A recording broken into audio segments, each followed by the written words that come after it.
Around Dodge City and in the territory on West, there's just one way to handle the killers and the spoilers, and that's with a U.S. Marshal and the smell of Gunsmoke.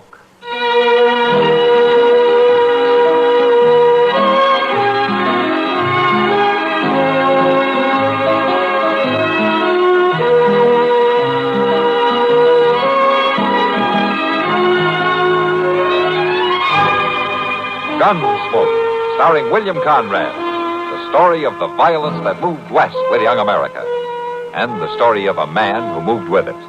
I'm that man, Matt Dillon, United States Marshal. The first man they look for and the last they want to meet.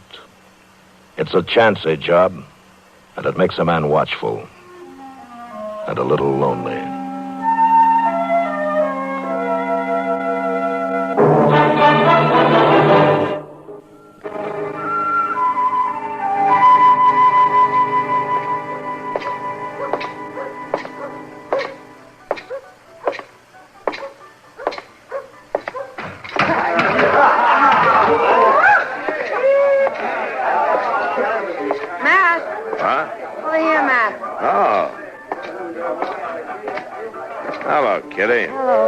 You got the crowd? Oh, some trail herd just came in.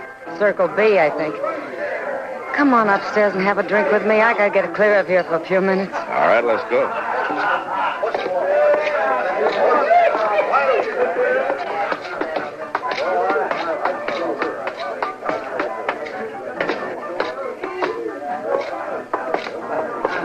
You ever get fed up with it, Matt? With what? Everything. Come on in. Make yourself to home. Thank you. What's bothering you, Kitty? Oh, nothing special. Just the whim-whams, I guess. Who has a drink, huh? Okay. You know, since you're so fed up, why don't you get out of it? Go back east. And get married and settle down? Yeah.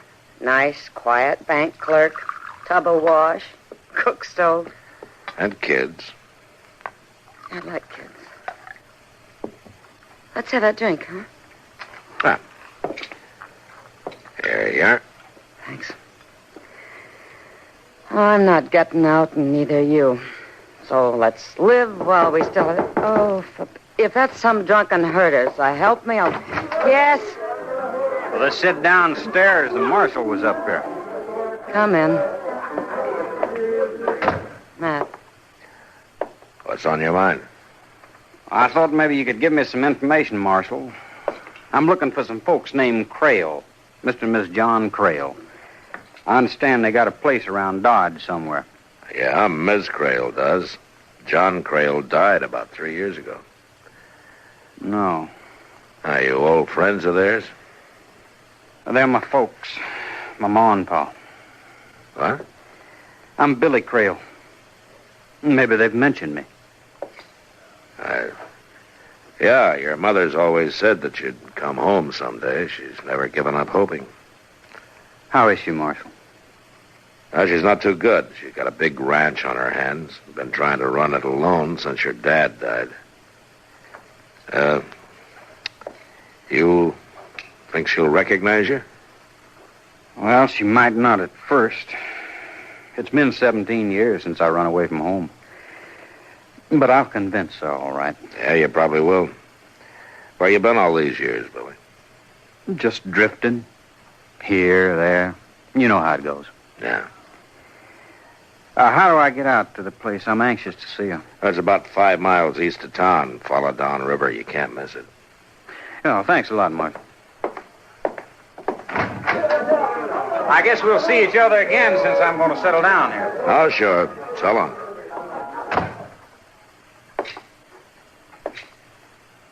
All right. Let's have it. What do you mean, Kitty? Something was wrong there. What was it?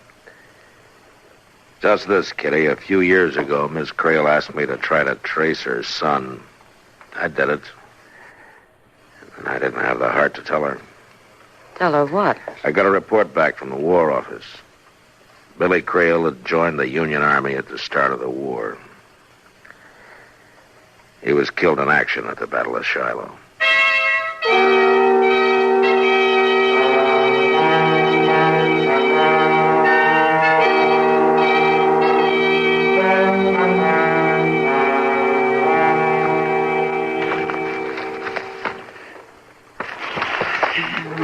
Dog it all, Mr. Dillon and I went through these cussed circlers till I'm blue in the face. There's cutthroats, cattle rustlers, horse thieves, bank robbers, everything you can think of.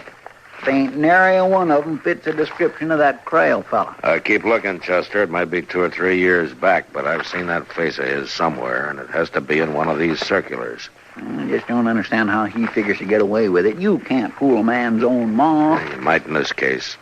She hasn't seen him since he was a boy. She's pretty old now. Her eyesight's failing her. Her memory's none too good. Well, what with that ranch, all the money she's got put by, he sure stands to come out of it. Wait a minute, Chester. Find something, Mr. Dillon? Uh-huh. Yeah, I thought so. Well, it sure does look like him, all right. It is him, Chester, 3 years ago. Height 6'1", weight 185, sandy complexion. Sure fits him. Wanted in Lubbock for questioning in connection with holdup of the Lone Star Bank. Previous arrests, Pecos Crossing for cattle theft. Acquitted for lack of evidence. Convicted San Antone 8 years ago, armed robbery. Served 4 years, paroled. Known associates Nate Barger, a Ponca City kid. Reward $1,000. Calls himself Johnny Red. Well, Chester? Yes, sir. Let's go get him.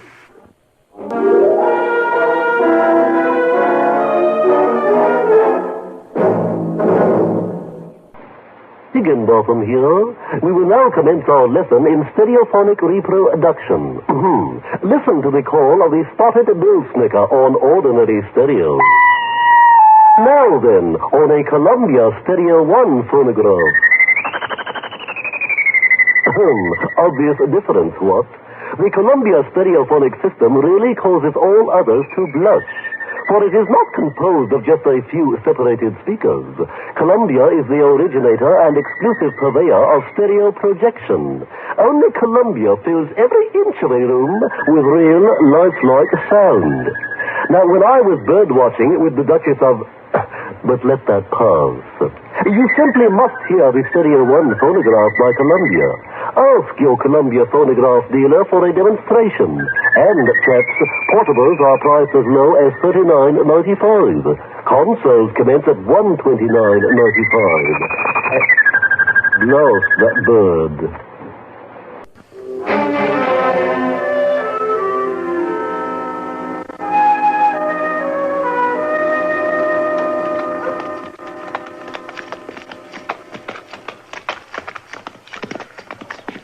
I don't see him nowheres around. Good. I was hoping I could talk to Ms. Crail first.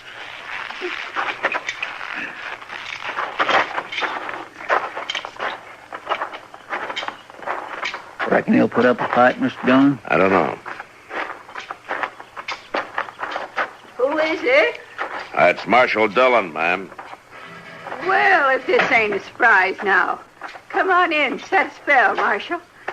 Oh, thank you, Miss Crail. Good to see you, Marshal. And you, too. Mr. Proudfoot, ain't it? Yes, ma'am. I wasn't too sure. My eyes ain't quite... come on in, gentlemen. Land's sakes, I do like company. Seems like nobody ever comes out this way no more. Now, set yourselves down there now. Well, thank you. Rest your feet. I'll get you a cup of coffee. No, don't bother, Miss Crail. We don't have much time. Oh, time. Won't take no time. Got it already made. Just fixing to have some myself. Land alive, a body can't do a little something for a company. She ain't fit to have none. Yes, ma'am, I guess it does get pretty lonesome out here. Well, it did. I got a big surprise to tell you about, Marshal. You mean your son? Shucks. The way gossip flies round Dodge City, a body don't have a chance to get ahead of it. He's come home, just like I always knew he would. Has he changed much, Miss Crail? Oh, good heavens, yes. He was just a boy when he went away. Now he's a grown-up man. Fine, strong. But there's no doubt in your mind that this really is Billy. Oh, why, that's downright silly, Marshal. You can't fool a mother. She can always tell her own. Why, the second Billy walked up on that porch and said, "How are you, Ma?" I knew him, just like that. I see. You know, I'd been sort of going downhill since John passed on. Work was hard, and seemed like I'd kind of lost my reason for living. I don't think I'd have lasted, Marshal. Well, now, But it's different now. Why, I'm happier than I've been in years. You sure seem to be. My son has come home. Could a mother ask for more? No, ma'am, I guess not. I suppose that's all that matters. That's all. Well... Oh, I'm sorry, Marshal. Here I've been talking a leg off of you, and I haven't even thought to ask what brings you out this way. Oh, nothing, Miss Crail. As a matter of fact, we just rode out for a friendly little visit. Well, I'm mighty glad you did, Marshal. You just stop by any time. You too, Mr. Proudfoot. Thank you, ma'am. Goodbye, Miss Crail. Goodbye.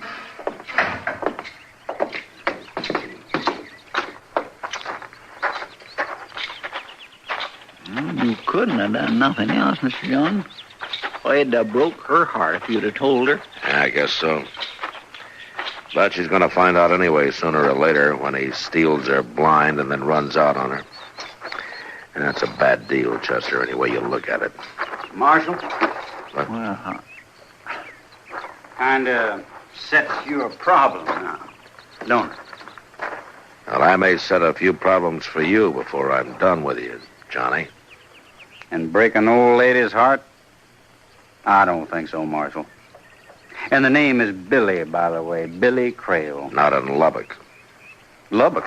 Where's that? Don't worry, Johnny. When I send you back, there'll be somebody along to show you the way. I don't know why you keep on calling me Johnny. Because that's your name, Johnny Red. Bank robber, gunman, cattle thief. You fill out the list. Maybe you could get my mother to fill it out. Miss Crail's an old woman. She doesn't know that her son was killed at the Battle of Shiloh. That report was a mistake, Marshal. But I figured it was best to let it stand. I deserted 2 weeks before Shiloh. Yeah, sure you did. I don't know where you got this crazy idea I'm somebody named Johnny Red. A man's own mother ought to know. And before you go off half-cocked, I'd say it might be a good idea to check with the sheriff in Lubbock. Meanwhile, I figure it's like your friend there was saying. You wouldn't want to break an old woman's heart, now would you?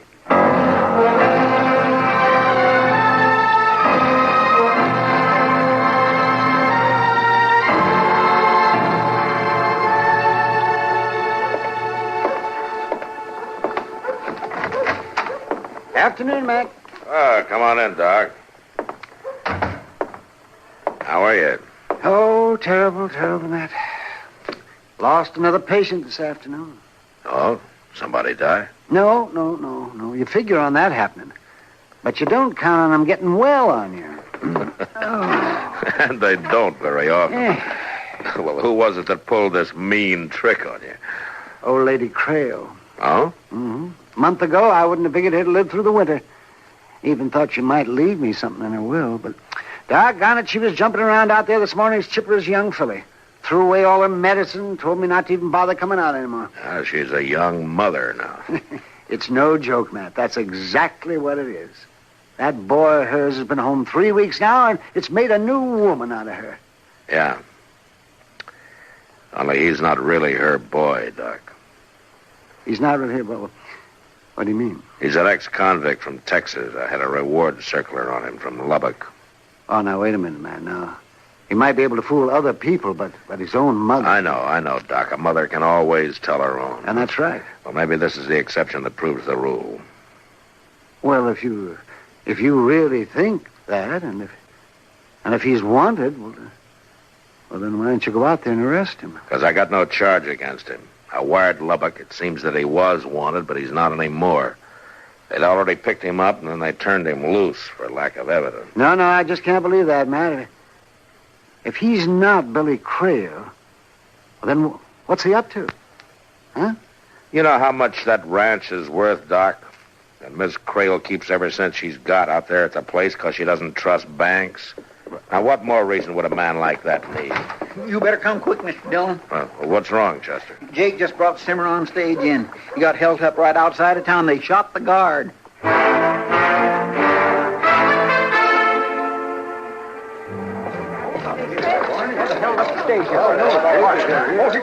Let me get through here, please, will you? Please, will you stand aside? Please, let Doc get in here, please. Well, Marshal, they finally got to me. How'd it happen, Jake? Boldest thing I ever seen. It was about 3 miles out of town. They throwed some cottonwood limbs across the trail, so I'd have to pull up. And that's when they jumped me. How many of them? Just 2. Couple I never seen before. Brassy as sin. Didn't even bother to wear masks. And they hauled off and shot Barney there without even giving him a chance. Well, what did they get? The cash box. I don't know how much was in it. Matt. Yeah, Doc? There's nothing I can do for him, Matt. 2 bullets right under the ribs. I doubt if he even knew what hit him. Well, take charge of it, will you, Doc? Matt, somebody said Barney got shot. Yeah, he's dead, Kitty. Oh. Jake, would you recognize either of those men? I sure would. One of them was a tall, skinny fella. The other one was kind of a kid. Tall one called him Ponca. Ponca? Yeah. They were strangers, though. They ain't from around here. That sounds like a couple of fellas I saw on the Long Branch today, talking to Billy Crail. Oh? Yeah, Billy finally left, and they stayed another hour or so, talking real serious together. Those 2 gunmen, Jake, where did they head for when they left you? Well, it was a funny thing. I figured they'd make a run south. But instead, they rode east, downriver. Now, that trail don't lead nowheres. That's right, nowheres, except to the Crail Ranch.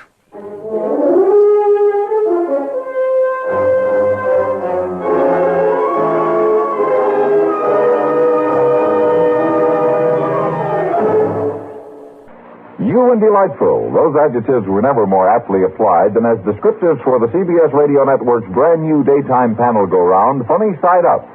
Bert Parks is middleman, Hermione Gingold, Kenny Delmar, and Parker Fenley also star. Holding down a threesome like London-born Hermione, the darling of the music halls, and Kenny Delmar and Parker Fenley, graduates magna cum laude of Allen's Alley, is a man-sized job even for Bert Parks. Keep your Funny Side Up every weekday with this delightful new comedy show, CBS Radio's Funny Side Up. Bert's new comedy panel show has taken its place in the CBS Radio daytime family of hits. Joining shows like Art Linkletter's House Party and Pat Buttram's Just Entertainment. Always a grab bag of listening surprises, Art Linkletter's Madcap Hollywood House Parties are ever among the liveliest affair on the air before dark. And Pat Buttram's Monday through Friday excursions in humor and song make Just Entertainment just that for all takers. Lend an ear weekdays and we'll fill it with the new Funny Side Up, House Party, Just Entertainment, and the rest of the best from CBS Radio.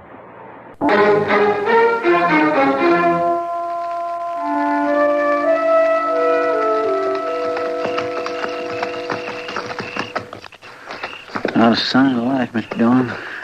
Looks real quiet. Yeah. Too quiet, maybe. Ain't no lights, neither. Well, let's walk from here. All right.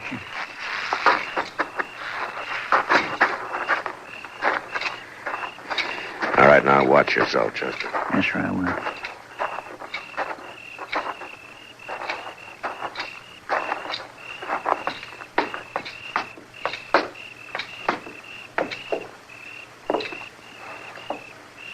Now, when I jerk the screen open, I'll go in fast. I'll keep you covered, Mr. Dillon.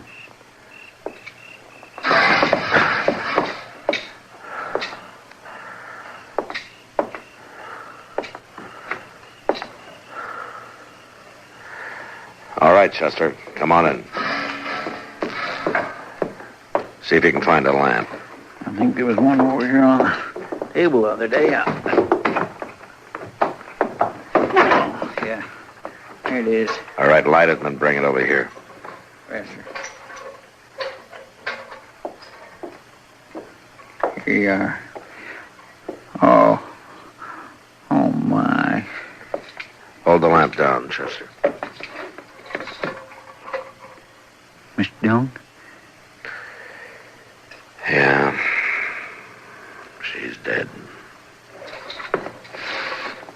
She's been beat bad, too. Yeah. Well, it's not questioning that he's wanted for now. It's murder. Rich! What? Mother! What? Oh. It's you, Marshal. Who were you expecting, Johnny? Nate Barger and the Ponca City Kid? That's right. They're down there digging by the riverbank, but they'll be back. They won't find what they're looking for. Well, who shot you? I don't know which one of them it was. It don't matter, though. I'll last till they get back. But not long enough for a murder charge, Marshal. Now, don't try for your gun, Marshal. I'm not that much of a fool, not with yours on my back. I wouldn't want to shoot you. I got nothing personal against you. But your way of handling this ain't the way I aim to. Put out that lamp. They're coming back. They're out there now. You stay where you are and stay quiet. I gotta get to a window. All right, Chester, let's ease out the back way. Come on. Yes, sir. Over here.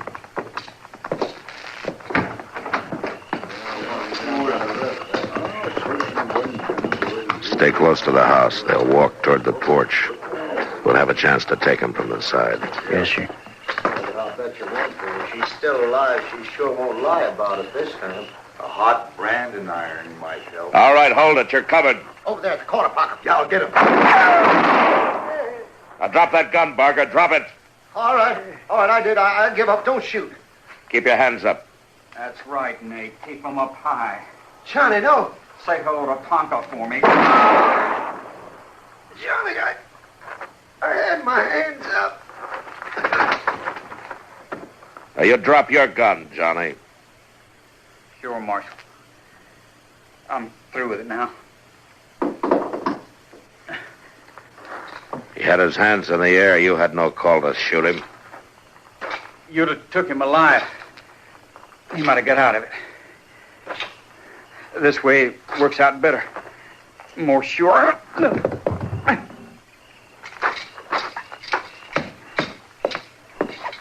Johnny? Yeah, Marshal. And I guess you know how you stand. You don't have a chance. It don't matter. I lasted till it was finished. What started it? An argument over the split? There wasn't no split. I wasn't in with him. They followed me here from Texas. That's right, Marshal. I'm Johnny Red. I never doubted it. They thought I was double-crossing them. They laid for me out here at the ranch. They thought they'd killed me. And her. They beat her, Marshal. Trying to find out where she kept her money. But she wouldn't tell. She lied to him. Said it was buried down by the riverbank. Where is it buried? No place. I took it into the bank for last week. You what? I figured it wasn't safe for her to keep it here. Yeah. So you still think a mother can't tell, huh? Sure, Marshal. I've been called Johnny Red for years now. But my real name is Billy Crail. I wasn't lying about that. She was, my mother. She... Oh, Mom.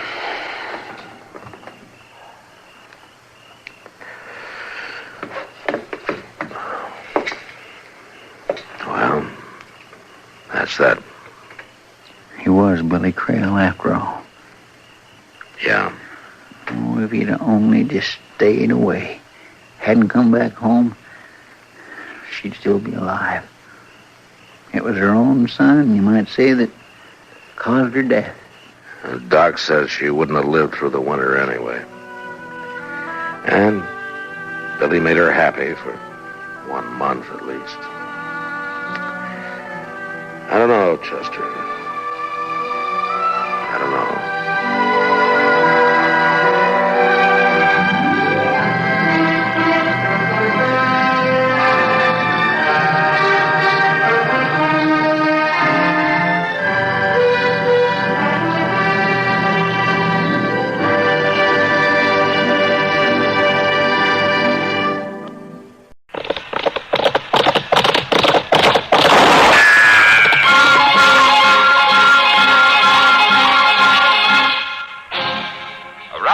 City and in the territory on West, there's just one way to handle the killers and the spoilers, and that's with a U.S. Marshal and the smell of Gunsmoke.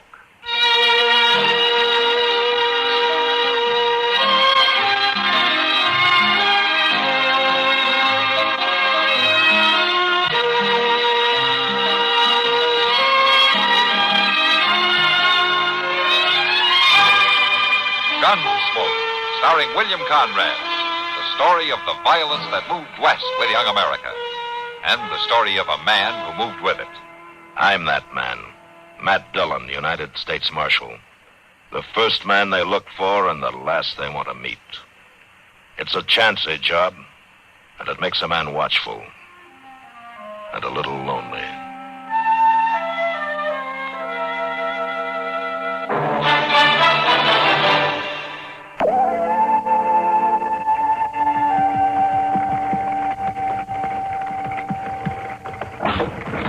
Oh, my.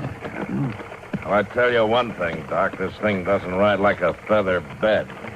Well, if your skin's too thin for it, you can always get out and walk. It isn't my skin that bothers, Doc. I can't remember inviting you to come along. That's right, Doc. You didn't. Then why'd you come? Oh, curiosity. You're curious about a sick drover in a trail herd? Uh-huh. Well, you must have a lot of time to waste thinking of things like that. Well, I'm curious anytime anybody threatens to kill you if you don't make a cure, Doc. No, Shaw, Matt, that fellow came after me was just all wrought up. There was nothing to amount to anything. Well, let's say I'm just going along for the ride, then. Any objection? Not if you stay out of my way.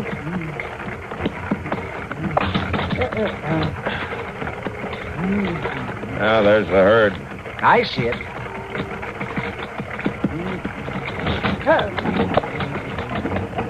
The cook wagon's over there at the edge of the clearing. I can see that for myself. Oh, you're out here today, aren't you? Well, I guess you might as well pull up here. I don't see any sick tent. Hey, you the doc? I'm the doc. Where's the sick tent? He ain't no tent, Doc. He's yonder. I'll direct you over there. Can I climb on? Climb aboard.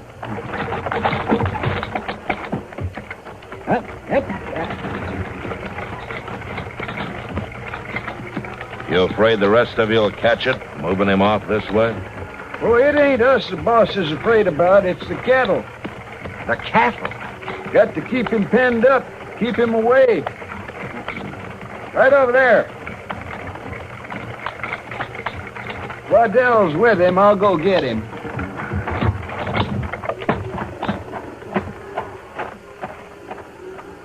Seems peculiar, Matt. Mighty peculiar. Yeah. You might be glad I came along after all, Doc. Maybe I will at that. Over here! Coming, Matt? Yeah.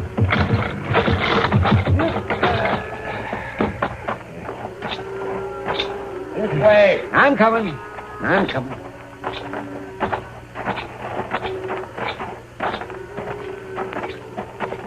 Yeah, I'm mighty glad to see you, Doc. I'm Harb Waddell. I'm Doc Adams. This is Marshal Dillon. Glad to know you. Marshal, Well, now, where's the patient? you're looking at him, Doc. You? You sick? Not me. Right down there. That steer? He's awful sick, Doc. If you don't pull him through, ain't no man in the outfit sure of his pay. What do you mean? He's the lead steer, Doc. Man we ride for sets a terrible store by him. Says he's worth any 10 hands he's got. Oh, now, look, I'm not a veterinarian. I know that, Doc. But ain't there something you can do? Well, I'll take a look at him. You fix him up, Doc. Ain't no other way about it. Let's see. If we don't get him back to Texas in good shape. Oh, for heaven's sake, if you don't stop fussing, I won't be able to do anything. Matt, Yeah, Doc. walk him away with you, will you? He's worse than a first-time father. Yeah, sure. Come on, Waddell. Let's leave Doc alone, huh? You don't need me to help you, Doc? I do not. Come on, Waddell. Well, all right. We'll be over at the cook wagon, Doc.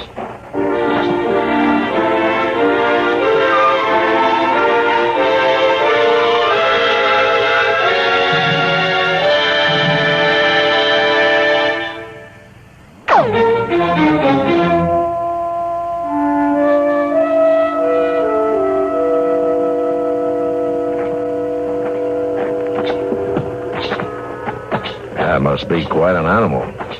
I tell you, Marshal, there ain't another like old Beller on any trail out of Texas. Old Beller? Oh, yeah, I've heard of him. Be surprising if you hadn't. Well, Doc has a way with everything. Animals included. He better have. Tell me, what's so special about that belled steer? Yeah? It's like he's got a human brain twitch those long horns, Marshal. Huh? Well, that's not always a sure sign of being smart, you know. Yeah, with old Beller it is. That steer gets a herd going, heads them up on the trail. Gets them to follow him across streams a man can't hardly get a horse across.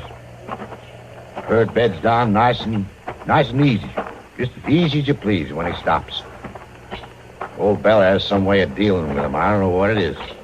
Keeps them from spooking in storms. Well, that steer even leads them into pens at Abilene. He sounds like a good sergeant. Old Beller don't take no more nonsense than a sergeant, I'll tell you that. He has the run of the camp.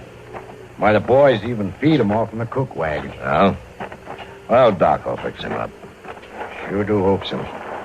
Charlie, Yes, sir? give us a couple of mugs of coffee. Yes, Mr. Waddell.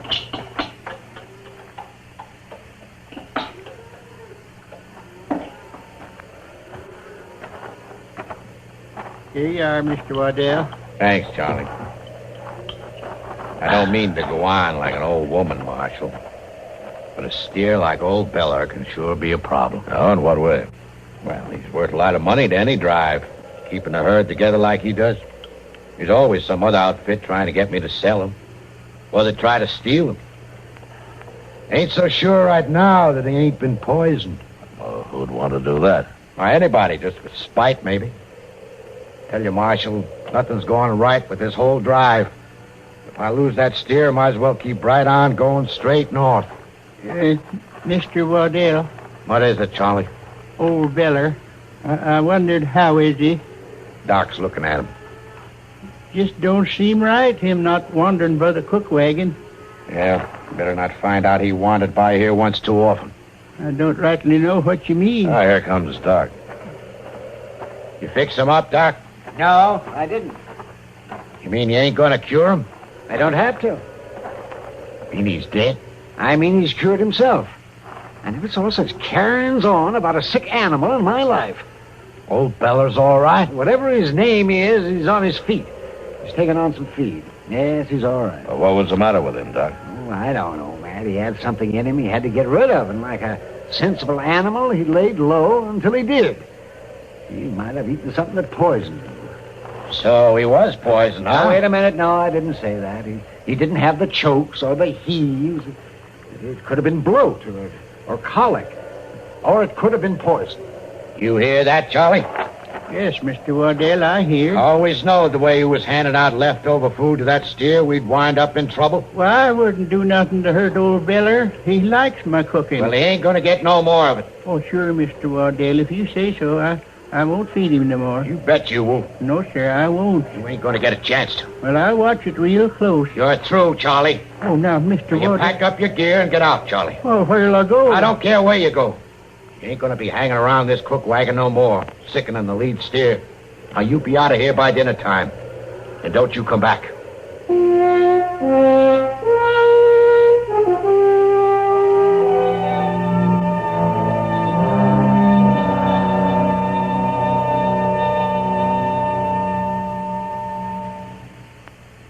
Now here's a...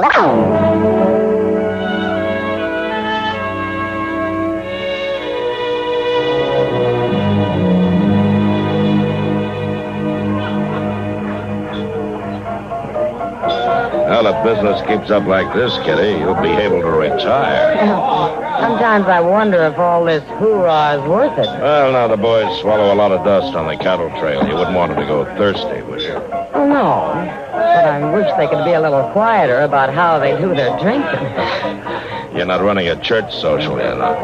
I'll say I'm not. Hello, Marshal. Miss Kitty. Hello, Wendell. Hob. How's your steer? Well, I tell you, Marshal, that this thing, he's frisking around like he was newborn. He is, huh? Well, Doc will be glad to hear that. Ain't no doctor that done it.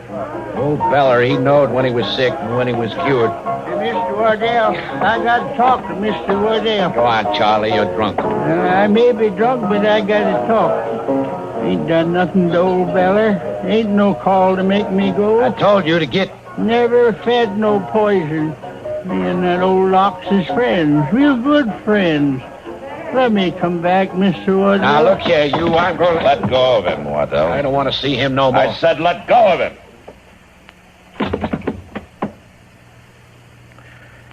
All right, Charlie, you better go along. I ain't got no place to go. Well, you go on over to the livery stable. Moss will put you up for the night. Old Beller'll be missing me. Go on, Charlie. All right, Marshal. All right, but there ain't no right in it. Ain't no right in it. He really feels bad, doesn't he? He don't deserve no better. Maybe not. But he sure doesn't deserve any worse.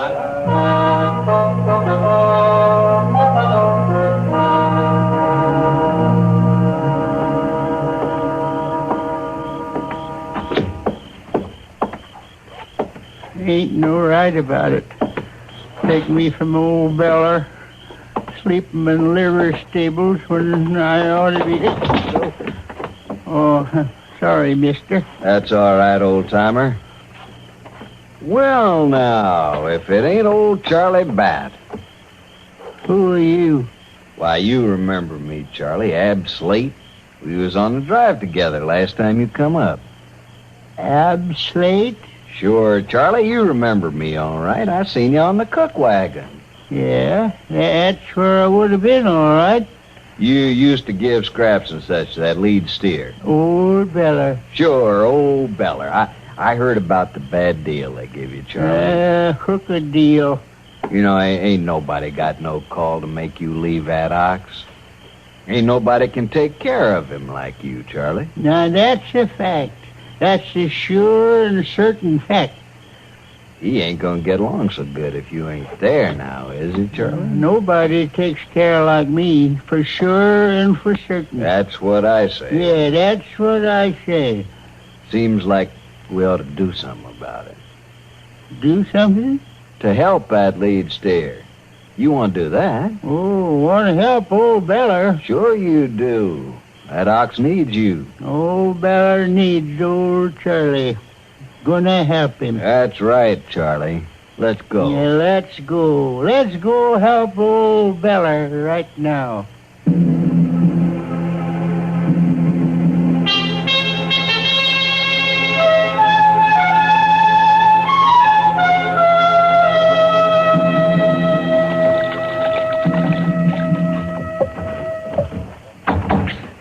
Tell you, Miss Dillon, if there's one thing that sure does seem like a waste of time, it's washing winders. Uh-huh. Wash a winder and ain't no time at all till it's dirty again, just as dirty as it ever was. Yeah. Seems to me that when a fella got to inventing things, you do something about winders. Don't it seem that way to you, Mr. Dillon? What was that, Chester? I say, don't it seem like to you that a fella could invent a winder that was nice and dark so that it wouldn't show up the dirt? Well, you tell me what's wrong with that idea, would you? Wrong with it? Don't see a thing in the world wrong with it, Mr. Dillon. Well, you couldn't see through the window either. Well, maybe so, but there sure ought to be something that... Look at there. What? Old Charlie Bat. Looks like he's coming in here. My goodness, he's gone and got himself drunk again. He's just weaving all over the street. Oh, he ain't. Oh, he ain't either, Mr. Dillon. He's hurt. Look. Marshal. Yeah. Marshal Dillon. Here, let me give you a hand, Charlie. Got a chair, Chester? Yes, sir.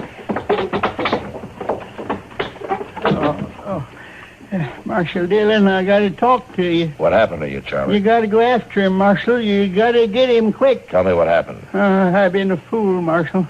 I wouldn't have done it if I'd have known. All right, Charlie, just settle down. I'll start from the beginning. Well, Marshal, last night I got myself pretty liquored up. Yeah? And when I come out of the Long Branch and started down the stable, he was there, just like he was a-waiting. Who was there? Why, Ab Slate.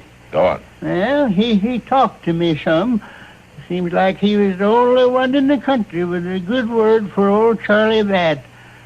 Well, go on, Charlie. What happened then? Well, Ab said I ought to do something for old Beller. That nobody could take care of that steer but me. So we went out to the herd and got him. You stole that steer? Oh, I didn't mean it like a thievery. I just wanted to tend to him. Where's the steer now? He took him off. And Slate? Yeah. Which way? Well, we was heading east along the river. It was Slate that beat you, huh? Yeah, that's right. Yeah, he must have had it all planned out, Marshal. I sure been a fool. Well, don't worry about that now. You better go up and see Doc. Well, Marshal, ain't you taken out after that Slade fella? Yeah, right away. Well, I ain't going to be sitting around no doctor's office. Are you sure you'll feel well enough to ride with us? How I feel ain't in it. I got to get old Beller back. I can show you the way, Marshal. All right, Charlie, you show us the way. Get the horses, Chester.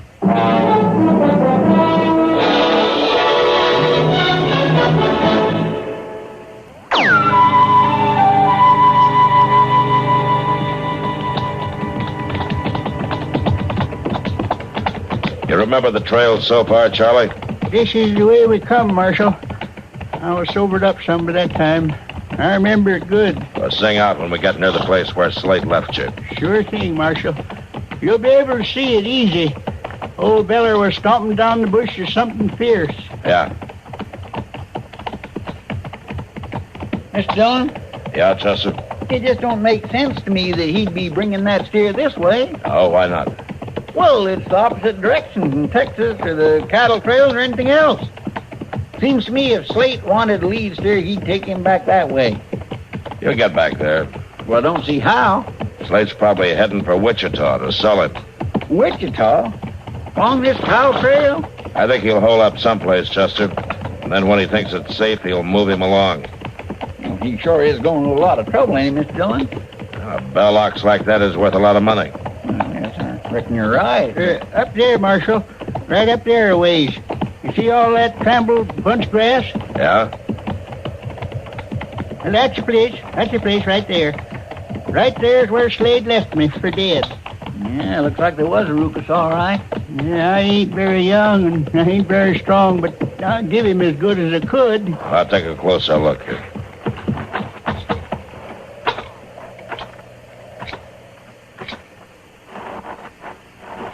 We gonna be able to follow the trail, Mr. Dillon? Yeah, Chester, we'll follow it. Right to the end.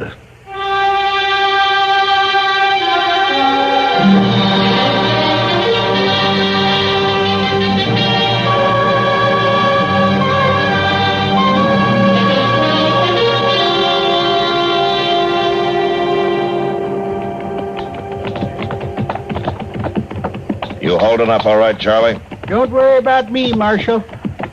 Well, say, maybe we ought to stop and rest some, Mr. Dillon.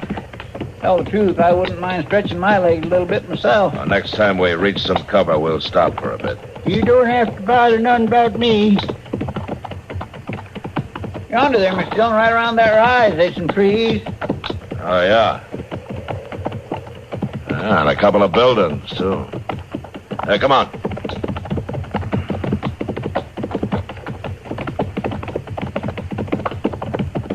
You thinking Slate might be there? He might be. Don't see no ox. There's an old barn. We can come up behind it. Yeah. He might could be in there, all right. Marshal, there's Slate coming out of the barn. Yeah. Hey, you stay back here, Charlie. Chester and I'll go talk to him. Right, if he You heard... stay back out of the way. Come on, Chester. Yes, sir.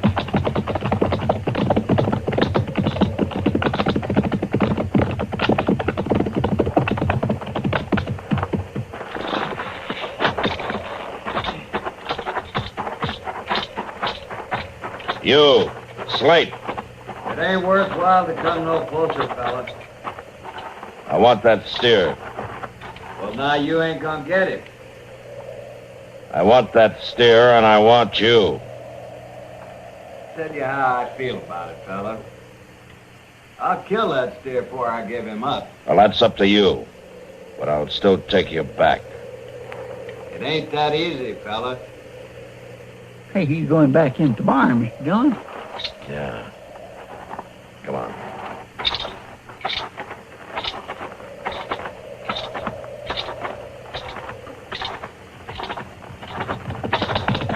Mr. Dillon, he's right now. Look out, he's gonna shoot!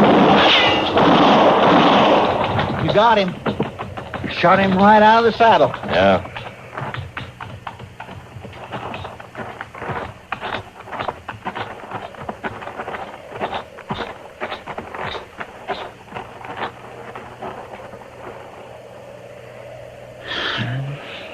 He's dead. You better find old Charlie and go get that steer. Yes, sir. I'll go. Look there, Mr. Dillon. What? The barn. Smoke. Come on. That steer's in there. Yeah, that's what Slade wanted. Oh, maybe we can get to him along the side. We gotta get to that steer somehow. Oh, we can get in there now. The whole place is on fire. Look, Mr. Dillon. Charlie back leading that steer out of there as nice as you please. Easy now, easy. You're all right, old feller. Well, how did you get there, Charlie? I had a feeling he'd be needing me. Old Beller would, so I didn't do what you said, Marshal. I didn't stay back. It's a good thing you didn't. Are you all right? Sure, I'm all right, Marshal. Old Beller's all right, too. Ain't you, boy? You could have got yourself burned up mighty easy, Charlie. No, Marshal. Old Beller led me out just like he leads them herds. We better get him back where he belongs. Yeah, that's right. I never should have took him. But, Marshal... Yeah, Charlie. Will you speak a word for me? Will you tell Mr. Waddell that I took some care not to let no harm come to old Beller? Sure, Charlie. I'll speak a word for you. And I think your trail boss will listen.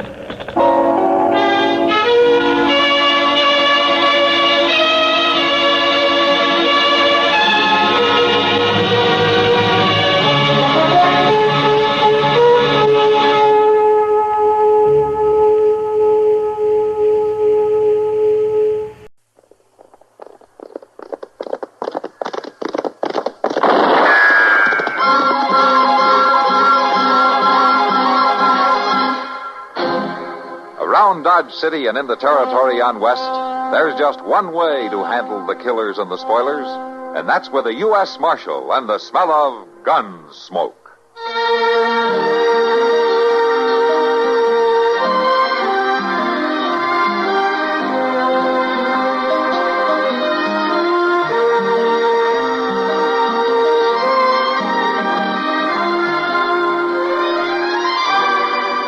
Gunsmoke, starring William Conrad, the story of the violence that moved west with young America, and the story of a man who moved with it.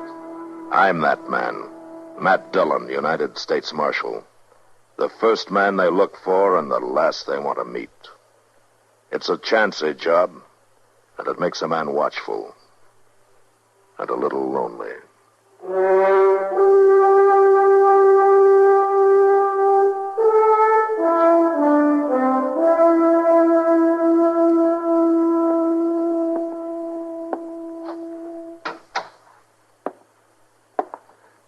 How is she, Doc? Well, she's going to be all right, ain't she? Your wife is a sick woman, Aaron.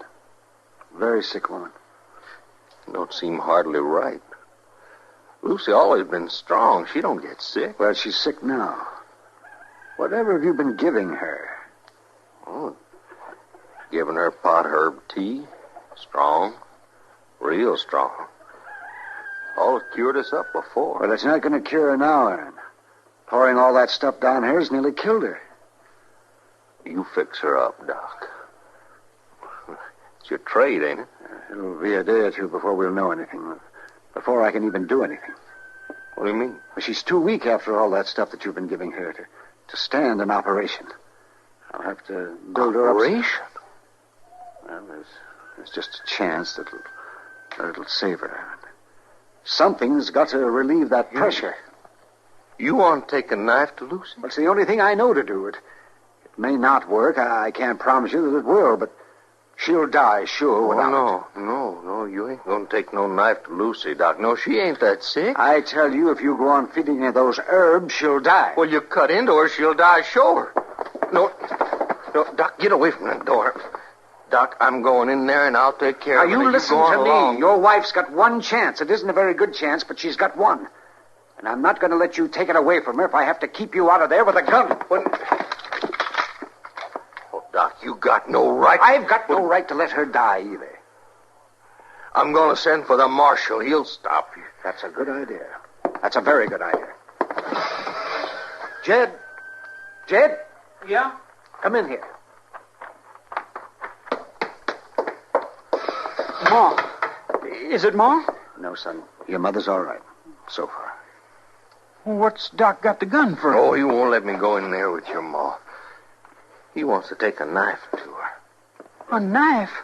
I'm not here to hurt anybody, boy. I just want to try to save your mother's life. Now, I want you to go into town and bring back the marshal. The marshal? Yeah, that's what I said. Somebody's got to settle this thing. Paul? Yeah, you go along. Bring the marshal, Jed. Law'll protect a man's rights. But what'll happen to Ma? Go along, boy. Go along. Now, nothing will happen to your Ma. Nothing gonna happen to her. Now, that's a fact. Go on, Jed. You get the marshal out here. Don't let him waste no time. If you say so, Paul. I say so. Go on now. I'll take care of your Ma. I aim to take care of her. Gun or no gun.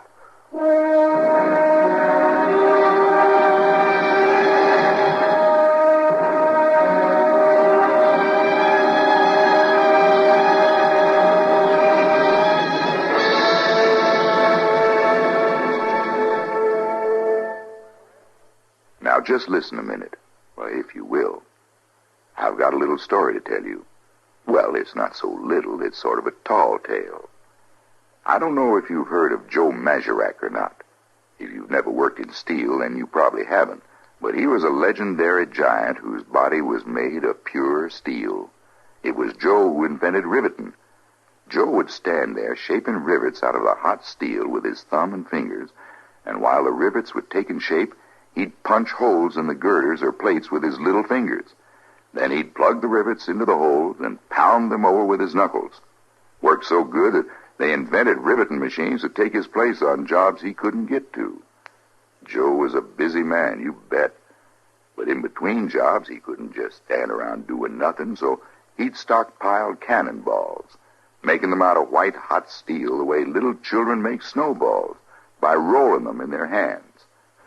For entertainment, Joe used to have what he'd call a taffy pull, only he'd use steel instead of candy.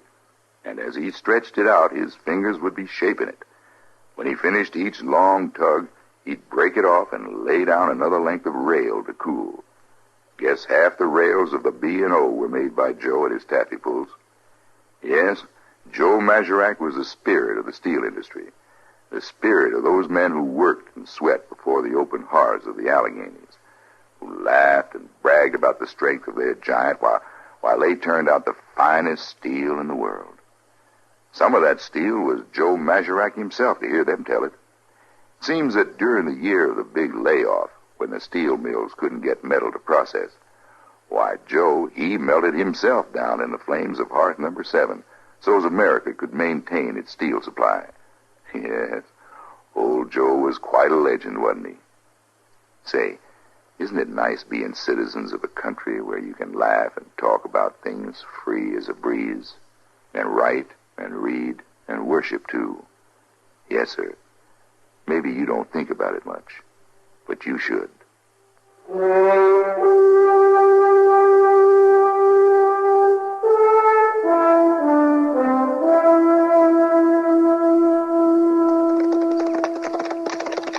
You can leave your horses here. I'll take care of them. Oh, thanks, boy. All right, come on, Chester.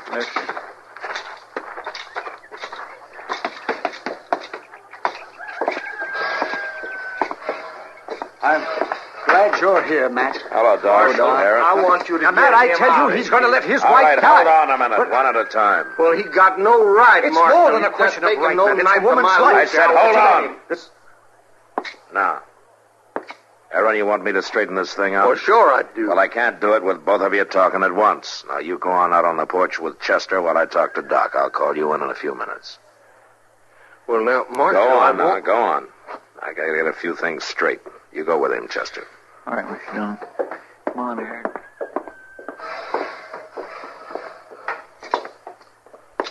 Now, Doc, what's this all about? What are you doing holding a gun on a man in his own house? Well, I guess it looks crazy, Matt, but it was the only thing I could think of.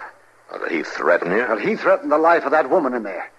His wife's got to have care, Matt, whether Aaron agrees to it or not. What's this business about a knife? Well, I've got to operate, Matt. There's something inside there causing a terrible pressure. And if it isn't relieved, it'll kill her. Yeah. Have you done this before? Are you sure that you can save her? No, Matt, I'm not. I haven't done it before either. But I've read about it. And I can tell you this. She's got no chance at all if I don't try it. Now, that's all I'm sure of. It's pretty chancy, isn't it? With the husband refusing his permission. Maybe so. I'd rather have his permission, of course. I'd like to have you with me, too, Matt. But I'll tell you, I'll find some way to do this. Whether you stand behind me or not. I can't let that woman die because of a lot of fear and superstition. Well, Doc, I don't know. Can she talk? Is she conscious? She's just barely. Well, can I see her for a minute? Oh, I guess so. Only a minute, though. All right.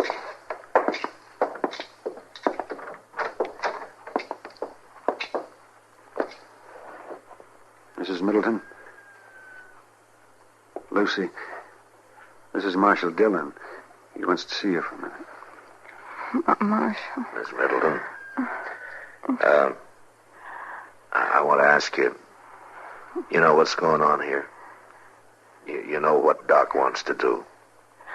You know your husband's against it? I know. Well, can you tell me, do you want Doc to go ahead? Yes, Marshal. Are you sure about that? Yes. Anything's better than this. I can't stand it. It's all right, Lucy. Don't you worry. Come on, Matt. That's enough. Yeah.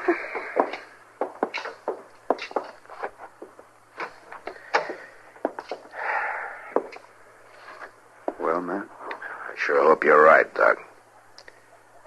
How can I help? Well, I want you to get her into my office. You can help me with that. Well, isn't that going to make things even worse, carrying her out of here away from her husband? I can't help that. I got to build her up for a couple of days. If I leave her here, Aaron will go right on pouring that witch's brew into her.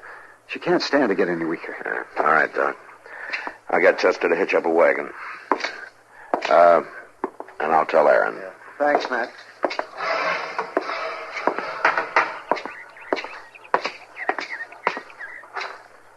Well, Marshal, you going to clear him out of here? No, Aaron, I'm not. Your wife needs help, and Doc's the only man to give it to her, and I've got to take his word for it. You've got no right to I'm force taking him. the right, Aaron. Now, Doc says he's got to take care of her in his office for a couple of days. Well, he can't take her away. Yes, he can, Aaron, and I'll tell you how it's going to be. You can stay right here calling us all names, or you can come along and help us move her. Now, that's up to you. Lucy need any carrying, I'll do the carrying. All right, then. Come on, Chester, let's get a wagon.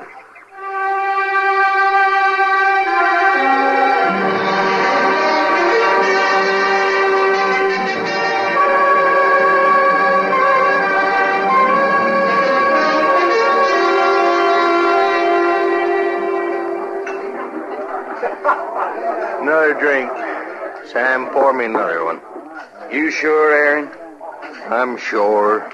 I never saw you take more than 1-2 drinks before. I in got my cause life. to drink. Now you just go on pouring. You're the boss. You got cause to drink. I'm the man to drink with you. That's good, mister. Man ought to have somebody to drink with. Oh, yeah. Then it's all right if Sam pours me one, too. Pour him one, Sam. All right. You sound like you got big trouble, mister. I'm always ready to listen to a man's troubles when he's buying my drinks. Won't even let me see her. My wife, Lucy. Oh, keeping a man from his wife. That ain't right. No, it ain't, mister. It sure ain't. It's what I say. Ain't right. Where they got her? Got her up to Doc's for 2 days. Can't even see her. Why, that's a terrible thing. That's a terrible thing. Oh, say, my glass is empty. Sam, fill him up, Sam. All right, Aaron. It's a terrible thing. That's what it is, all right. Oh, sure. And tomorrow Doc's gonna cut into her. Cut into her? Are you gonna let him do that? Well, to your woman? No, I ain't. Ain't gonna let no butchering Doc do Well, we that. can go right up there and get her away. That's what we We got plenty of help around here. You just buy these boys a drink, you got plenty of help.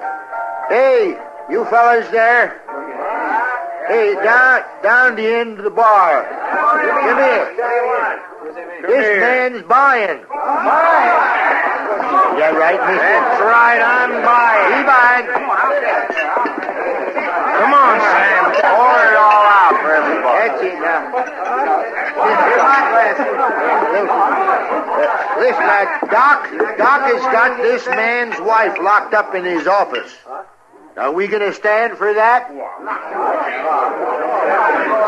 Well, come on then. Yeah, come on, all of you fellas. Yeah. I'll buy more drinks after, but right now we're gonna get my Lucy away from that butchering Doc. Right? Come on now. Hey, hold on there, Aaron. What's your hurry? We're gonna take Lucy away from that butchering Now, Doc. you just stand back there. You're gonna leave Lucy alone. Doc's the only chance she's got. We're gonna get that butchering Doc, and all these men gonna help me.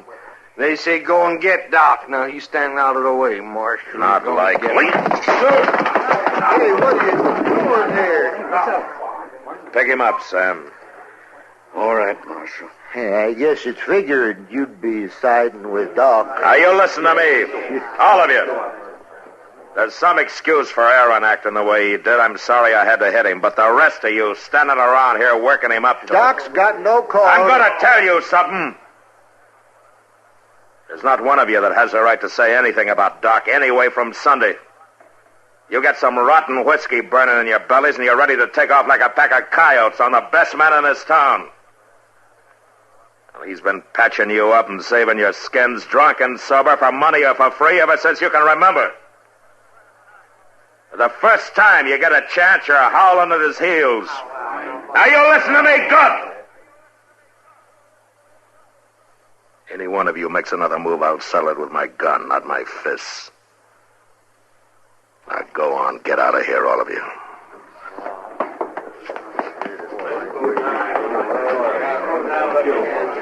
That was quite a speech, Matt. You want to have a beer and simmer down?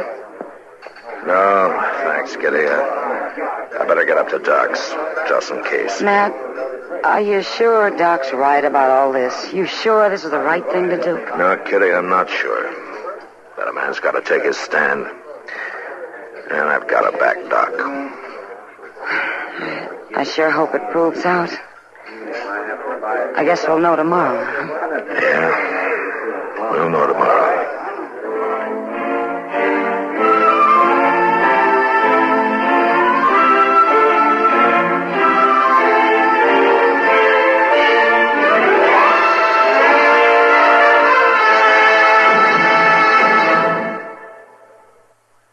here we are again. This is Myron J. Bennett with a little-known item of American military history. If you're a television watcher, you've probably figured the United States cavalry must have spent most of its time shooting up Indians and rescuing wagon trains. Well, as a matter of record, that's almost right.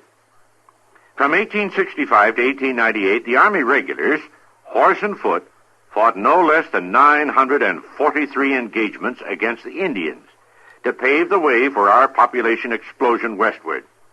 And one of them proved the old strategy that it's sometimes better to run away if you want to fight another day.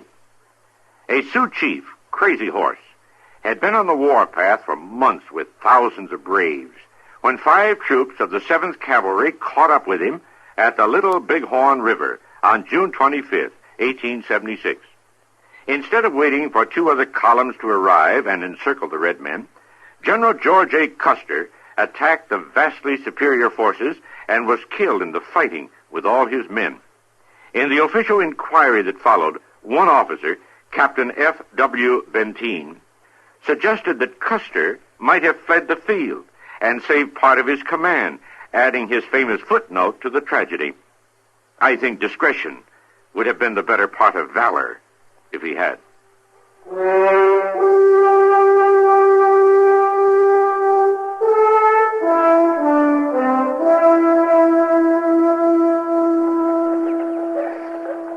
Mr. Dillon, what do you suppose is going on up in Doc's office? We've been sitting on these steps here an awful long time. You can't do things like this in a hurry, Chester. Reckon not.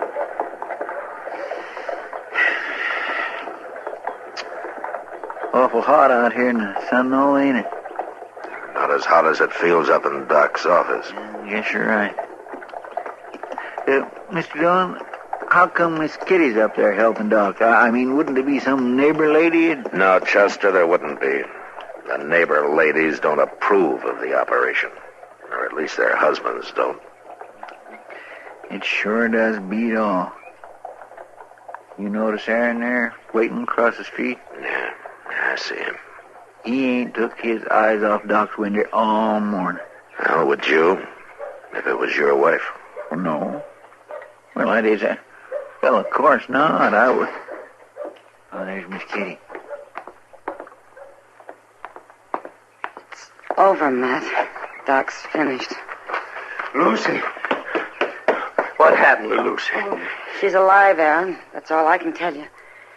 You'll have to wait for Doc. He said he'd be out in a minute. Kitty, you look all done in. Yeah. I sure am. What, is she going to pull through, Lucy? Is she going to pull through? Honest, Aaron, I'd tell you if I knew. You just have to wait for Doc. Could I get you something, Miss Kitty? Some coffee or a drink, maybe? No, thanks, Chester. I'll just go along now. The air will fix me up. Oh, poor Miss Kitty. Oh, Doc. Doc, how is she? Well, Aaron, it's too soon to tell for sure, but I think she came through very well. She's got a lot of courage. Well, is she going to make it, Doc? Is she going to get well? I think she is, Aaron, with time. A lot of time. But yes, I think she's got a good chance. Can I see her now? But just for a minute.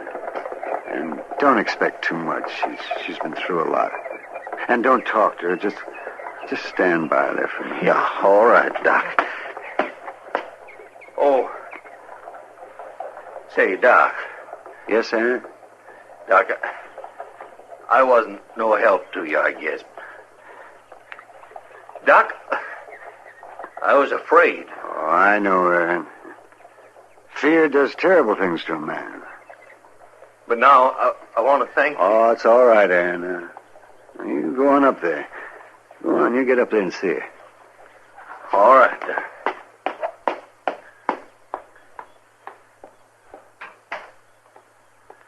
Here, Doc, sit down. Looks like you could use some doctoring yourself. Yes, that was a hard thing, Matt. It was a very hard thing. Except for Kitty, you didn't have much help, did you? No, not much. Just you and Chester. And I thank you. Yeah, nobody was making it easy for you, that's for certain. Oh, most of them didn't know any better. Yeah, that's no help. No, it isn't. I just wish we had some kind of an operation that would take care of it. What do you mean, Doc? I mean some kind of an operation that would cut out the fear and the ignorance and the superstition, so that a doctor wouldn't be fighting two battles whenever he tries to save a life. Yeah. Had to be some knife that'd cut all that out of a person. Yes, man, it would. Sure would. But it's one knife that I wouldn't mind using.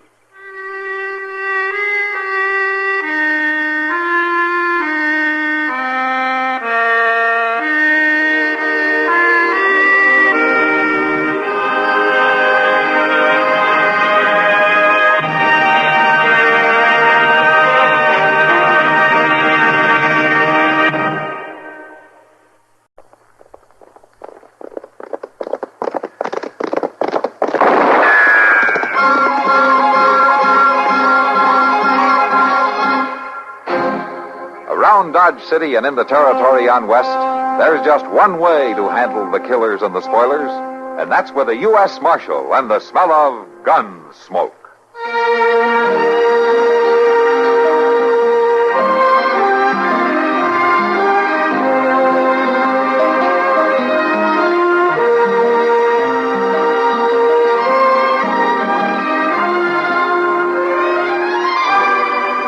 Gunsmoke, starring William Conrad, the story of the violence that moved west with young America, and the story of a man who moved with it. I'm that man, Matt Dillon, United States Marshal. The first man they look for and the last they want to meet. It's a chancy job, and it makes a man watchful and a little lonely.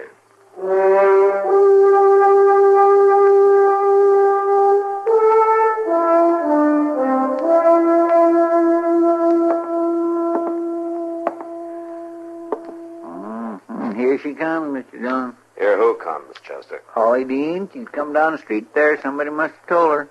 Well, I left word in enough places. She sure is going to be upset about this. I doubt it. But the only thing that upsets Holly is a man who won't pay attention to her. Yeah. I'll let her in. Yes, sir. Come right on in, Miss Dean. Thank you, Chester. Oh, my, how handsome you look today. I do. Uh-huh. Now, that's mighty nice of Oh, you. Matt. My, it's just been ages since I've seen you. Sit down, Miss Dean. Miss Dean? Wait, isn't it Holly anymore? Here you are. Sit down. Thank you. Well, you look mighty stern and official, Marshal. Have I committed some crime? Not that I know of. Well, then what's this all about? 3 different people told me you wanted to see me. That's right. I thought you better know about this, Miss Dean. About what? Sam Bruger. He's out of prison. Escaped? No, paroled. He was supposed to be in for 10 years. 1 to 10. He served 3, and I guess they figured that was enough. He'll get into Dodge on the afternoon train. Stop him, Matt. Don't let him come here. Well, he's got a right to go where he wants. I just thought you ought to know about it. You and your husband both. Matt? Matt, you've got to protect me. It's your job, too. I will, if it's necessary. Well, of course it's necessary. He'll try to kill me. Oh, why? Well, because I divorced him while he was in prison and married Jack. Is that the reason? Or is it because you wouldn't back up his alibi when you testified at his trial? I couldn't, Matt. I wasn't sure he was working in the barn all afternoon the day Tracy was shot. Yet the barn is only 50 yards from the house. I was asleep most of the afternoon. He could have rode off and come back, and I'd never have known it. Oh, but I told all this at the trial. It's over and done with. You got to keep him away from me. He's a killer. I doubt that. Well, the jury didn't. They convicted him, didn't they? Yeah, but they weren't too sure, or they'd have made the charge a lot stronger than manslaughter. I just can't see Sam Bruger as a killer, even with plenty of reason. What reason? I suppose you believe them stories, too. That something was going on between Tracy and me. Was there? I didn't even know him, hardly. The old hens around this town start cackling if a woman even says low to a man. trying to do? Reopen the trial or something? No. Just let you know that Sam's coming back. All right, then let him. I'm married again now. I don't want nothing more to do with him. He starts fooling around with me, and Jack will take care of him all right. You know, Holly, trouble seems to follow you, doesn't it? I don't do nothing to cause it. Maybe you don't, I don't know. Maybe it's just because you're one of the prettiest women in Dodge, and maybe you just get too friendly with too many people. Huh? What do you mean by that? Look, you're married now to a man who's known around town as being kind of jealous and a little bit gun-happy. And you got an ex-husband coming in on the afternoon train who just spent 3 years in prison for a killing that he claims he didn't commit. The jury said different. For a killing the whole town thinks was over you. Well, I don't think Sam Bruger was a killer 3 years ago. But prison can change a man. So you watch your step.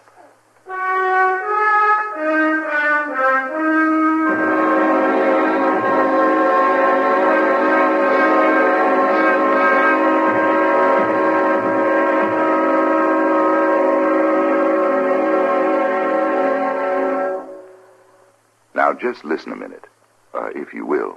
I've got a little story to tell you. Well, it's not so little, it's sort of a tall tale. Ever hear tell about Mike Fink? Well, he was a hero, a legendary hero, I guess you'd call him. The greatest keel boatman of them all, yes, sir. Why, he was a Salt River roarer, a ring-tail squealer. Claimed he was half wild horse and half alligator. They say that Mike Fink could pull the equivalent of 400 loaded railroad cars upriver on a keelboat. That's sort of like a barge. And they say that if the currents made poling too tough, why, old Mike would just sit down and row for a while. Yes, sir. His strength and skill was the talk of the river. Nothing was too tough for old Mike to handle. He could load his boat from stem to stern in less than half an hour. And when it was going full speed, why, he could turn it on a dime, as the man said. He was a heap of man, was old Mike. But then along came the steamboats. Oh, they didn't hurt the keelboaters too much at first. But little by little, they took over. And you can be sure Mike was the very last of them to admit defeat. Now, Mike didn't just die and quit, you understand. He raced a steamboat clean up the Ohio, and he beat it, too. But Mike was sort of the spirit of all those valiant keelboaters. And as they quit one by one and just sort of faded out of the picture, why, old Mike did too. But as long as stories about him are still told and retold, the early pioneers of our waterways won't be forgotten. No, sirree. I wish I had time to tell you another little story about Mike, but I have an idea you don't believe me anyway. Say, isn't it nice being citizens of a country where you can laugh and talk about things free as a breeze, and write and read and worship too? Yes, sir. Maybe you don't think about it much, but you should.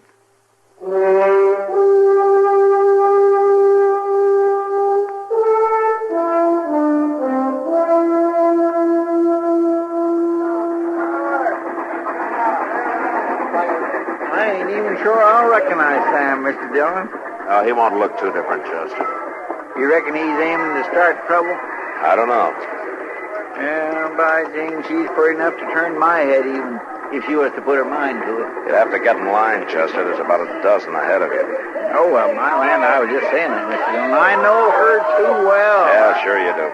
Now, come on. Sam's getting off over there. Why, a man would just be plumb foolish to get tied up with a woman like that. Well, here's a man who can tell you. I declare he ain't changed hardly at all. Not outside, anyway. Hello, Sam. Well, Matt Dillon. Last man I saw when they took me away, first one I meet when I get back. Things never change, do they? Not too much. How are you? It's just a 3-year picnic, Marshal. You know, they take real good care of you up there. Even got bars all around to keep folks from getting in and bothering you. Yeah, sure. Marshal, how is Holly? Oh, fine. I saw her just this morning. You did, huh? Now, that's more than you're going to do, Bruger. What? Easy now, Dean. Sam, you remember Jack Dean, don't you? Oh, yeah. Yeah, a gambler. I didn't quite get that remark of yours, Dean. You got it, all right. You stay away from Holly. You hear me? Well, what are you on the proud about? Holly's married to him now, Sam. I thought you knew. No. No, I didn't know that. Well, you do now. And don't you forget it. You bother her, and I'll shoot you like a mad dog. All right, that's enough of that kind of talk, Dean. I want him to know how things stand. Well, that's now, wait all. a minute. I think maybe you ought to know how things stand, too, Dean. I come back here for just one reason. Just to find out who did kill Tracy Walters. The way I hear it, you did. No, Holly lied at the trial. She knew I never left the place that day. Now, I aim to find out why she lied. I told you to leave her alone. I got no interest in her otherwise. I feel sorry for you, Dean. I learned about Holly. I paid for it. Dean, you ain't yet, but you will. No jailbird's going to talk about my wife like That's that. enough, Dean. Taking up for him, are you, Marshal? You get going. All right, I'll move. When the law won't protect a man's home, I figure he's got the right to do it himself. Thank you, Marshal. Man on parole can't afford to get into any arguments. Or wear a gun either, Sam. I'm going to have to take yours. Play it right down the middle, don't you? No exceptions for either side. Well, it works out better that way in the long run. All right. There you are. Thanks. I didn't kill Tracy, whether you believe it or not. I wasn't on the jury, Sam. Just one thing. You better stay clear of Jack Dean. He can make you an awful lot of trouble. I got no reason to bother him. Haven't you? What do you mean, Holly? No, what I told Dean is the truth. I'm over her, Marshal. Except, well, sometimes she's not an easy woman to forget. No, I don't imagine she is.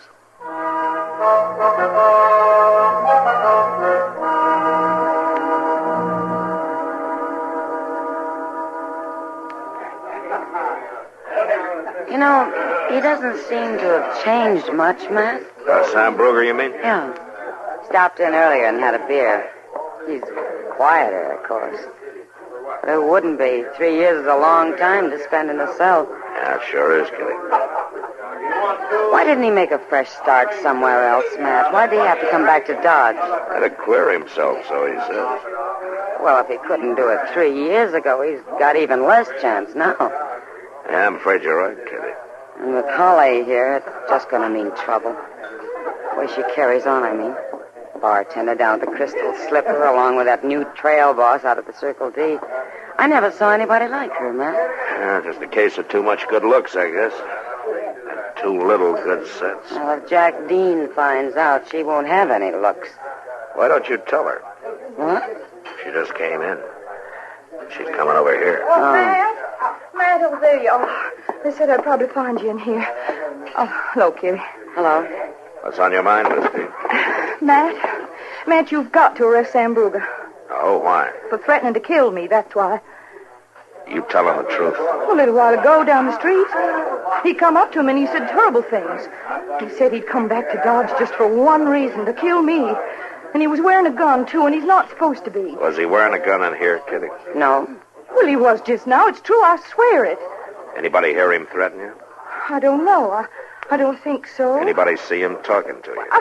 I don't know. It was dark. I turned and run, and then I come looking for you. Oh, Matt, you just got to arrest him. All right, Miss Dean, if you'll sign a complaint, I'll go pick him up. Of course I'll sign a complaint. Then go on down to the jail and have Chester fill one out for you. I'll be over in a couple of minutes. Oh, you hurry now. I'm scared half to death. Sam Bruger's not the kind of man to do a thing like that, Matt. I don't think so either, Kitty. Though we could be wrong.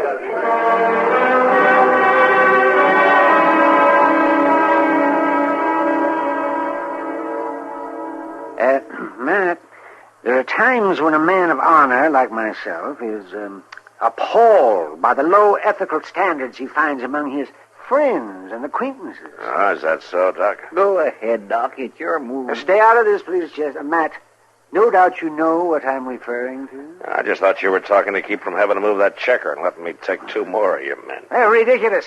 I've as good as got the game won right now. Then why don't you move? Yes, I never thought you'd do it, man. Do what? Let a passing weakness for a pretty woman make you throw an innocent man into that jail cell back there. He had to, Doc. She signed a legal complaint, didn't she? Not talking to you, Chester. Now, what makes you so sure that he's innocent? Plain Doc? common sense, that's what. Plus the fact that Holly Dean happens to be a born liar. Yeah, maybe. But he's got no alibi. So it's up to Judge Bent to decide it when he opens court. Oh, Judge Bent, she'll twist him around her finger just like she did you. Not unless she comes up with some witnesses. Bent's 71 years old. I don't care. What's that got to do with it? Look, go ahead and move the checker so I can get this game over with. It's late and I gotta get up early. That was the wrong side of the jail. Come on.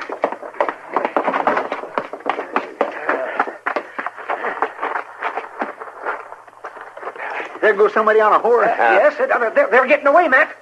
Yeah, they've already got away.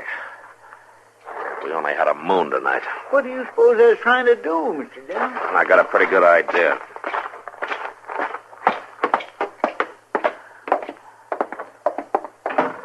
Come on, let's take a look back in the cell block.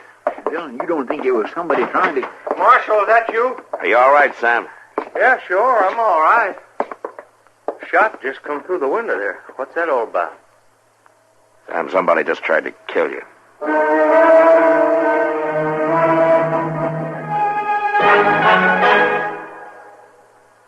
This is Myron J. Bennett with a little-known item of American military history.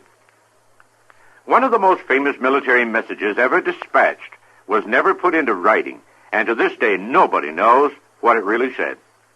When the Cuban situation turned hot between the United States and Spain in 1898, the government wanted military information on the Spanish from General Garcia, commander of the Cuban insurgents. But Garcia was up in the mountains, where neither telegraph nor mail could reach him. So Army Lieutenant Andrew Summers Rowan was chosen to make a secret mission to the Cuban general with orders from President McKinley. Rowan completed his cloak and dagger jaunt through pathless mountains and fever-bogged jungles to bring back the information requested. He was promoted to captain, and the whole thing might have been forgotten if Albert Hubbard, a businessman author, hadn't heard about it and written an imaginative account under the title A Message to Garcia. It made Hubbard a fortune with over 500 million reprints and got Rowan the Distinguished Service Cross 24 years later. Asked long after the event what his message to Garcia was, the now retired Lieutenant Colonel flipped back an invitation from President McKinley to an old-fashioned New England boiled dinner at the White House.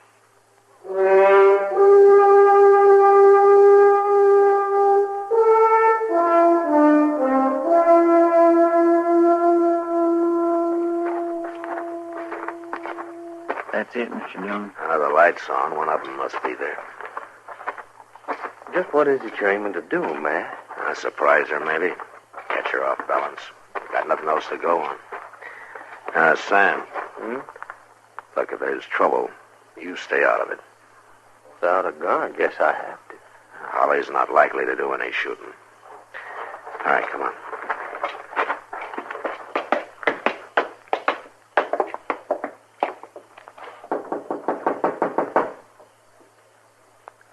Who is it? Matt Dillon. I'd like to talk to you, Miss Dean. All right. Just a minute.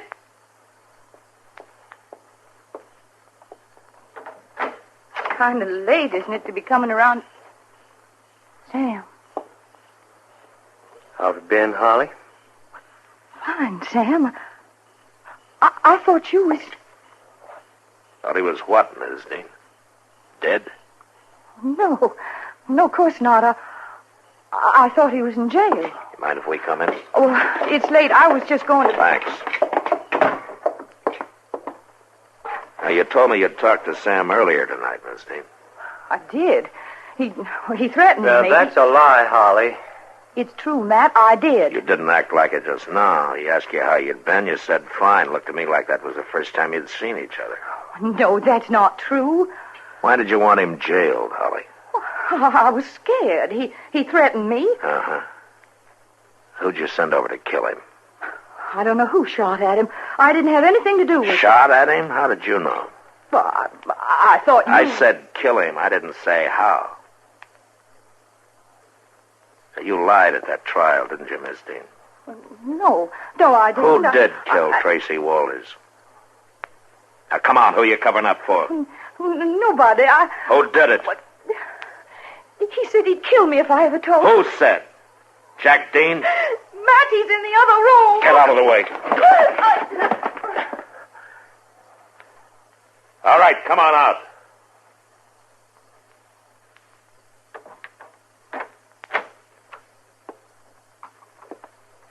You rotten little sneak. Keep your hand away from that gun, Dean. It's true, Matt.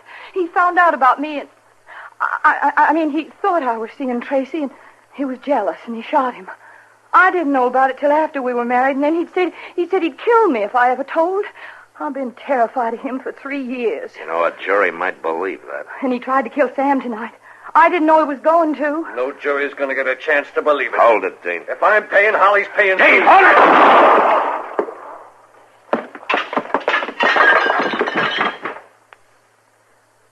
He was a fool, Mr. Dillon. He didn't have a chance. Well, it's not the first time he was a fool, Chester. Well, Sam, looks like you get that pardon. He's dead. Jack's dead. I'll send Doc over to take care of things, Miss Dean. Come on, Sam. Chester. Sam. Hmm? Wait, Sam. What? Sam, it's all true. I was terrified. 3 years of it. I wanted to tell, but he'd have killed me. Holly, you could have stood up. up. It was him that made me like I was. He was a bad influence. I'll be different now. We did have a lot of good things. Yeah, we did. Remember, Sam? Oh, sure, Holly, I remember. Come in, Sam. Well, I just... Sam. Matt, I just want to talk to Holly for a couple of minutes. I'll be along a little later on. Come on, Chester.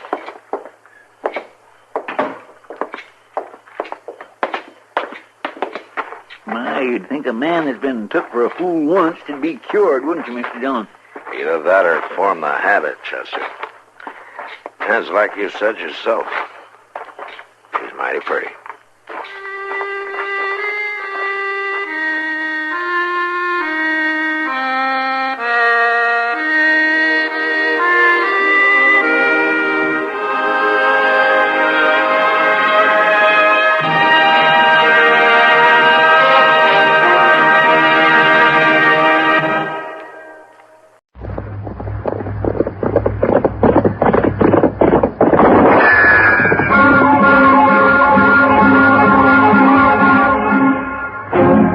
Around Dodge City and in the territory on West, there's just one way to handle the killers and the spoilers, and that's with a U.S. Marshal and the smell of Gunsmoke.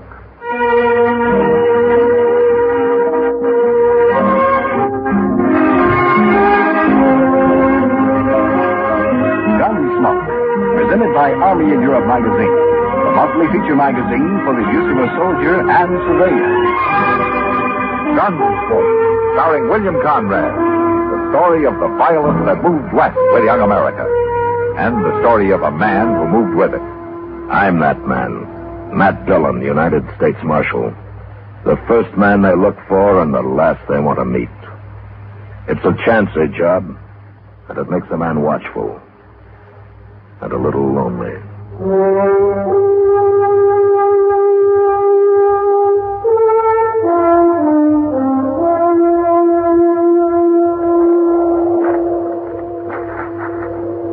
Go bring his horse over here, Benson. Sure, Jake. And wait till we get him up on his horse before you tie that rope, Duval. There'd be too much slack otherwise. All right. couldn't hang you very good with your feet touching the ground, could we, Tillman? No, Jake, you couldn't. We've been neighbors a long time, Tillman. If I could figure some way to make it easy for you, I'd do it. That's all right. You get to hanging, I could put a bullet in you. I'd be beholden to you. Okay. I'll do it then. And would you drop by and tell my wife on your way home, Jay? Sure. I figured on doing that anyway. You know, I always liked you, Tillman. It's gotten too bad about this. Sure. You're mighty calm for a man with a noose around his neck. You men got your minds made up. Well, we can't have no man stealing horses around here. None of us feel safe less than we've caught him and hung him. I reckon I'd feel the same way, Jake. Well, of course you would. You'd hang me just as fast if I'd done it. I would. Only difference is I'd want to be awful sure it was you that done it. Oh, I'm sure. Heck, we caught you red-handed, didn't we? I've told you 100 times. I found them horses running wild. I was driving them back to you. Now, Tillman, you was headed in the other direction. They'd got away from me. I was trying to turn them back. Excepting that we don't believe you. None of us do. Well, ask Jennings. He saw me rounding them up for you. Jennings ain't here. Well, why don't you find him? We can't take the time. You delay a hanging, the first thing you know, the man's got loose. It'd just encourage horse thieving. Well, like I said, you got your minds made up. We got to protect ourselves, Tillman. Here's his horse, Jake. Get mounted, Tillman. Sure.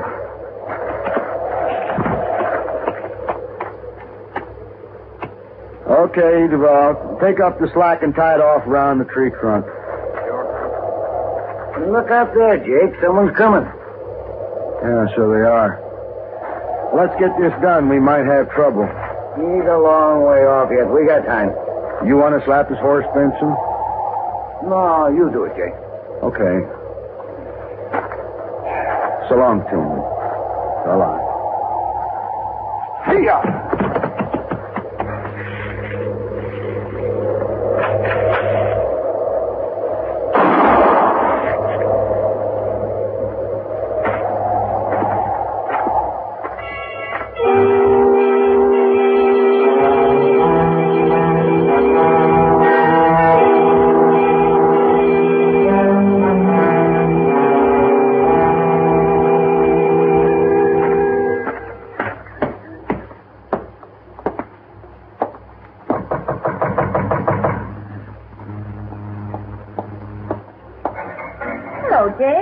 Hello, Miss Tillman. Come inside. No, thanks, ma'am. I'll stay out here. Suit yourself. My husband ain't here, Jake. He's out on the prairie someplace. Yeah, I know. Slade's around, though. You want to see him? No, I wanted to see you. Me? What about? About your husband, Miss Tillman. Something's happened to him. Well, it was like this, ma'am. You know, me and Duval and Benson's been losing some horses lately. I heard. But Tillman ain't somehow. And when we caught him driving a bunch of mine this afternoon, we figured it was him who's been stealing them. I don't believe it. My husband's an honest man. Oh, I know that. Now, Jennings saw him rounding them up where he found them running wild on the prairie. I guess whoever had stole them got scared and left them there. Where is my husband, Jake? That's what I want to explain to you, ma'am. Jennings come and told us about it, but he got there too late. Too late? We'd already hung him. Hung him? Yes, ma'am. Clabe? Clabe! Come out here. What is it, Mom? Wow. Oh, there, Jake. Hello, Clabe. Tell him what you done, Jake. Done? Clabe, we hung your old man this afternoon. You what? We hung him for stealing horses. They found out he didn't do it. After. Yeah. I guess the joke's on us, all right. Ma, wait a minute. Ma? She's kind of upset, Clabe. You better go with her. Somebody ought to kill you, Jake. No, don't talk like that. I said we were sorry. Well, I gotta go get home. It's getting kind of late, and my missus will have supper on. So long.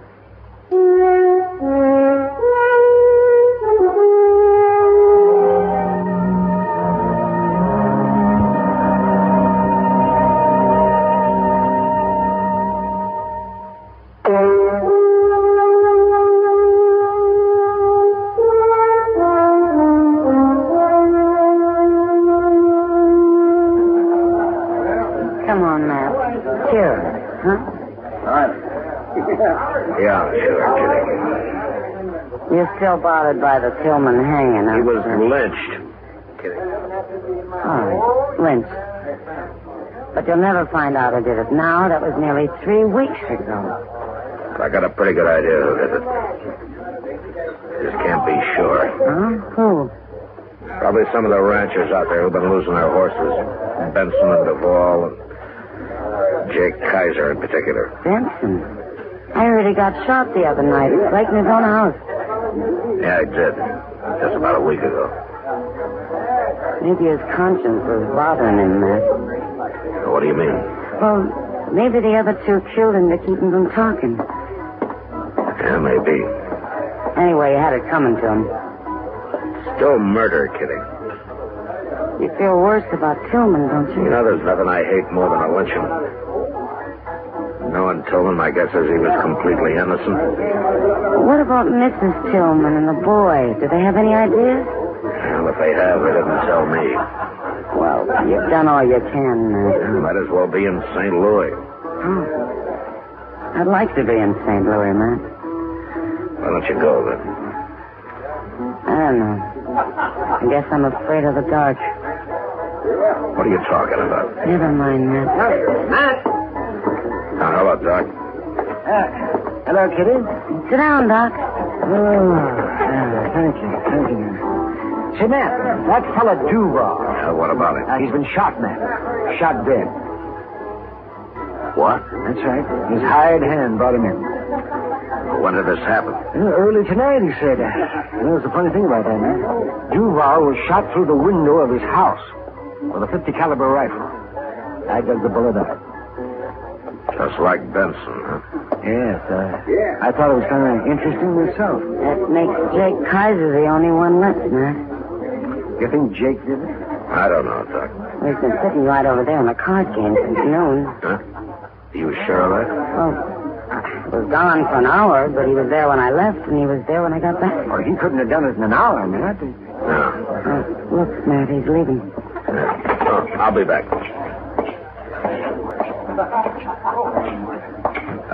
Jake. Oh, hello, Marshal. Let's sit down a minute, huh, Jake? I want to talk to you. Sure, Marshal. What's it about? Here's the table. I'm kind of late getting out home. Jake, Duvall was shot tonight. He was? Yeah. Killed the same way Benson was. Same way, huh? You know anything about it? I'm beginning to, Marshal. It's that Tillman boy, Clave. I know it is. Why would he do it, Jake? Why, he's crazy. That's why. Marshal, I'll tell you. Clave has took it into his head that we hung his old man. How do you know he has? Well, I saw him right here in town this morning. And he was here last Saturday, too, come to think of it. You talked to him? Sure. And he keeps saying that we done it. Why? Now, don't you believe anything he says, nor Mrs. Tillman either, that they're both liars, Marshal. I've known them a long time to be liars. Did Clave threaten you, Jake? Sure he did. You go arrest him, Marshal. There's not much evidence. I just told you. Yeah, I know. You mean you ain't going to arrest him? No. Not yet. He ain't going to shoot me. I'm going to go kill him on the way home. Right tonight. Jake, you're talking to a U.S. Marshal. All right, you do something about it. I will, but you get any ideas of shooting him out of your head.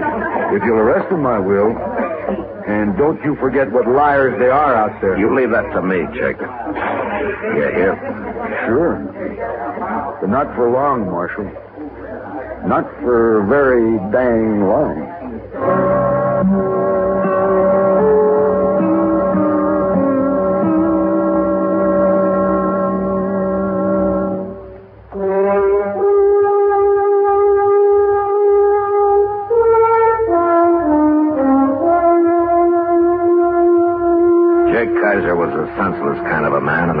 probably go kill young Clabe Tillman the first time it happened to occur to him again. Still, I couldn't arrest Clabe for 2 murders just on Jake's word that Clabe had threatened him. I needed a lot more evidence than that. And the only way of getting it I could think of was from Clabe himself.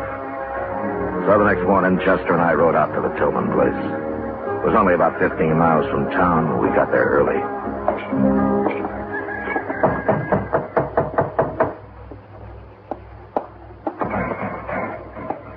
Hello, Marshal. Chester. Morning, Miss Tillman. Come on inside. Thank you. Sit down. I don't want to bother you, ma'am. No bother. Well, I was looking for Clabe. I'd like to talk to him. He's out back. He'll be here in a minute. Good. Miss Tillman, Duval was killed last night. All right. What? Don't you care? Several people have been murdered around here lately, Marshal, including my husband. You think Benson and Duval were in on that? I didn't say they were. What about Jake Kaiser? You're prying, Marshal. That's the trouble with the law. It's always prying. What do you want Clabe for? I thought he might tell me what he knows. You won't. We don't know nothing. And Clabe ain't shot nobody. He was in Dodge yesterday. Yeah, I know he was. I wouldn't put it past Jake to have shot Duval himself. I thought of that, too. You have any idea why he might have? No? Well, here's Clabe now. Oh, we got visitors. Hello, Clabe. Marshal? Chester? All right, Clabe. You been hunting this morning? Nah. Put that rifle back where it belongs, son. Okay, Mom. I was shooting hawks with it yesterday. Left it in the barn. You should have brought it in last night, son. Sure, but... well, it was dark when I got back, Ma. I didn't see it out there. I should have brought it in myself. What are you doing here, Marshal? Duval was murdered last night, Clabe. He was? Yeah, shot, same as Benson. Well, what do you know? Jake Kaiser thinks you did it. He does, huh? He also said that you threatened to kill him next. Maybe I ought to. Clabe, don't talk like that. You know, there's a law against murder. They murdered my pa. Where was the law then? I'd have him in jail right now if I knew who they were. Too bad you weren't there, Marshal. I could still arrest Jake. We don't know nothing about Jake, do we, son? No. No, we don't know nothing. Okay. But you'll hang for murder if you kill him, Clabe. Come on, Chester.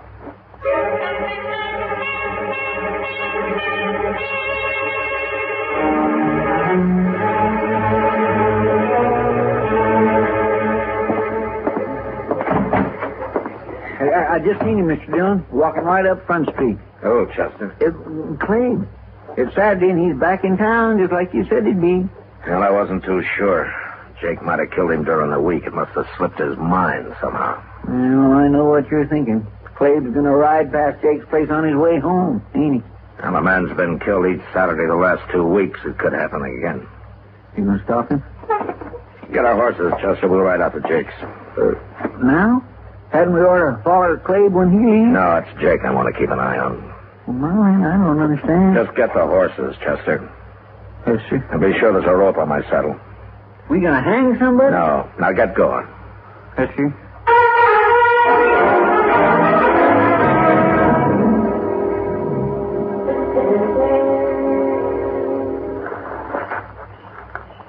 Old Jake's just sitting in the house here, plumb unconcerned, Mr. Dill. Somebody's coming. I wish they was a moon tonight. No, it's better dark. Just stay out of the way of my rope. You going to rope him? Quiet now.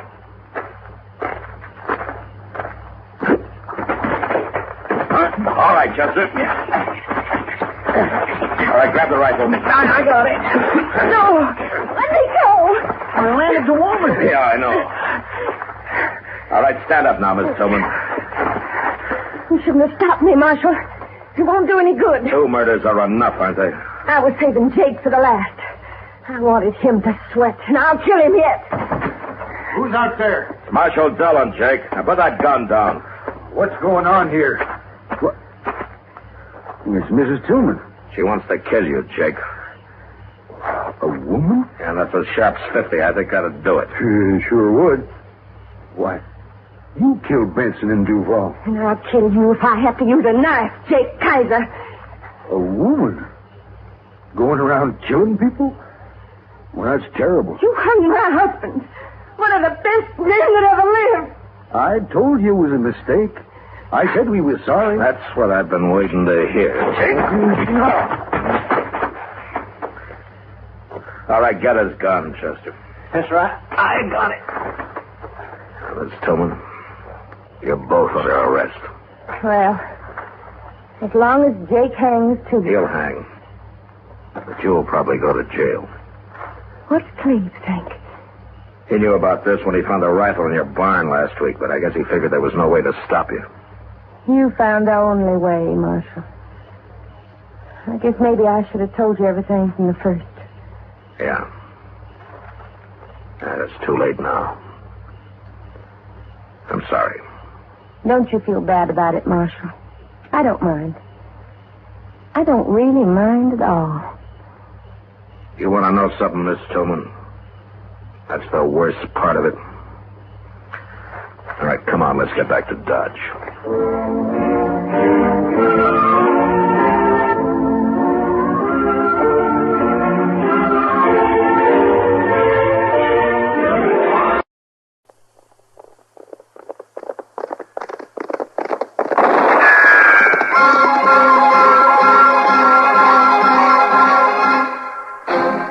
Around Dodge City and in the territory on West, there's just one way to handle the killers and the spoilers, and that's with a U.S. Marshal and the smell of Gunsmoke.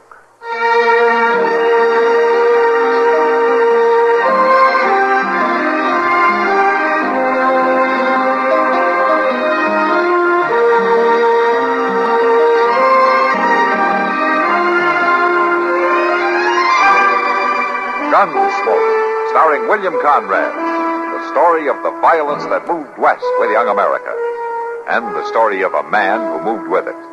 I'm that man, Matt Dillon, United States Marshal. The first man they look for and the last they want to meet. It's a chancy job, and it makes a man watchful and a little lonely.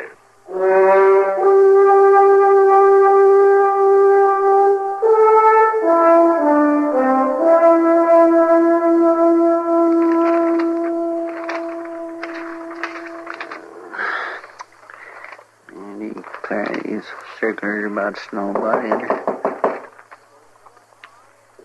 Well, come on in. The door ain't locked.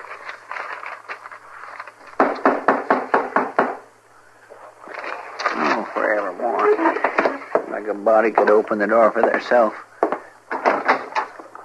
Good morning. Oh. Well, come on in, mister. Want to see the marshal? Well, he ain't here just now. He rode out south of town a little piece. Something I can do for him, mister? Are you a good man? How's that? They say the marshal's a good man. Are you good likewise? Well, I don't rightly know. I can tell you one thing, though. I expect I just do about the best I can. Can you open the lockup? Well, of course I can, but I don't know what that's got to do with it.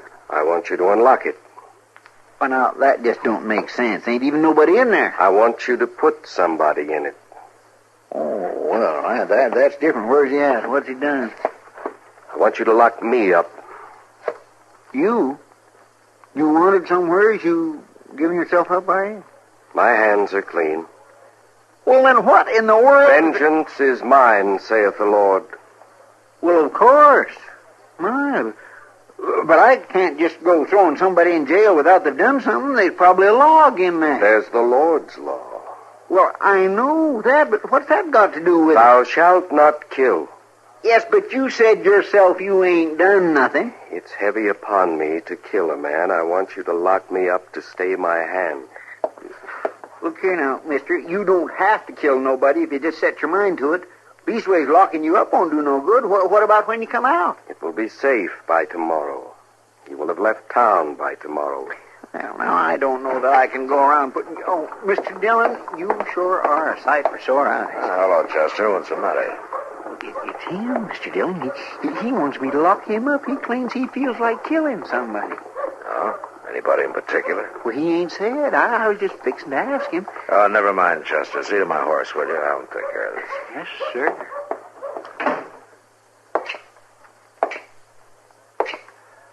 What's your name? Are you the marshal? I'm the marshal. I'm called Jacob Leach, Marshal. I'm a God-fearing man. What's this about locking you up? It's upon me to kill a man, Marshal. I want to be locked up till morning so I'll not be tempted. Oh, and who would tempt you? Man of sin. Does he have a name? His name is Radford. Radford? Ollie Radford, a man of sin. Well, what's he done? What have you got against him? He lives with sin, Marshal. He shall be punished with everlasting destruction. That's not exactly your job, is it? I pray that I may not be the instrument of the Lord's destruction. I ask that you lock me up, Marshal, until Radford has left town tomorrow. All right, Leach. I've had a hard ride, and I don't feel much like arguing with you about destruction. Yeah, I'll lock you up for the night. Come on over here.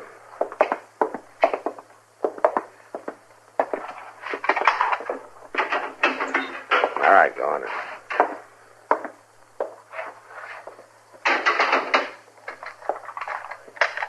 You've acted wisely, Marshal. Maybe. Well, let me tell you something. After you get out of here, you go right on leaving the destruction business to the Lord. Or to the law.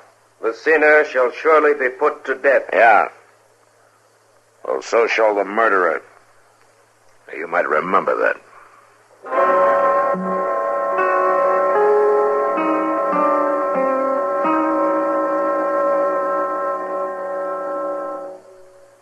Now, just listen a minute, if you will. I've got a little story to tell you. Well, it's not so little, it's sort of a tall tale. It's about a military hero. Well, at least a hero of the military. Kilroy's his name. That's about all the information there is about his vital statistics. But since the beginning of World War II, he's been in every theater of operation from Africa to Australia, from Kwajalein to Korea, and all points west, as the saying goes. And when they finally get to Mars, they'll probably find out that he's been there first, too. They all claim him as their own. The Army, the Navy, Air Force, even the Marines. So it's kind of hard to tell just what uniform he wears. But there's one thing for sure. Whatever his uniform might be, he's become a symbol of the courage and ingenuity of American men in uniform who have accomplished the impossible wherever it had to be accomplished. He was on Heartbreak Ridge and Guadalcanal. He was out in front with Jimmy Doolittle's squadron over Tokyo. He climbed Mount Cassino, walked through Berchtesgaden, crawled through Anzio, and waded ashore at Iwo Jima. You name the place, and his mark is there. Kilroy was here. Paul Bunyan, Mike Fink, Pecos Bill, and all the rest of our legendary heroes have more or less confined their activities to the boundaries of our country. But Kilroy has been wherever our men in uniform have been, and what's more, he's usually been there first. Impossible? Well, you might easily think that. If you hadn't seen his signature on the wall in a prison camp, or inside a concrete bunker, painted on a blown-up enemy tank, or chalked on the top of a bleak, bomb-cratered hill in Korea, you might say impossible. But there are those who don't. And I'm not going to argue with them because they're fellas who've been there. This is sort of their story I've been telling you, theirs and his. They're the ones who have made it sort of nice being citizens of our United States. Citizens with freedom to talk and laugh, and free to write and read and worship too. Yes, sir. Maybe you don't think about it much, but you should.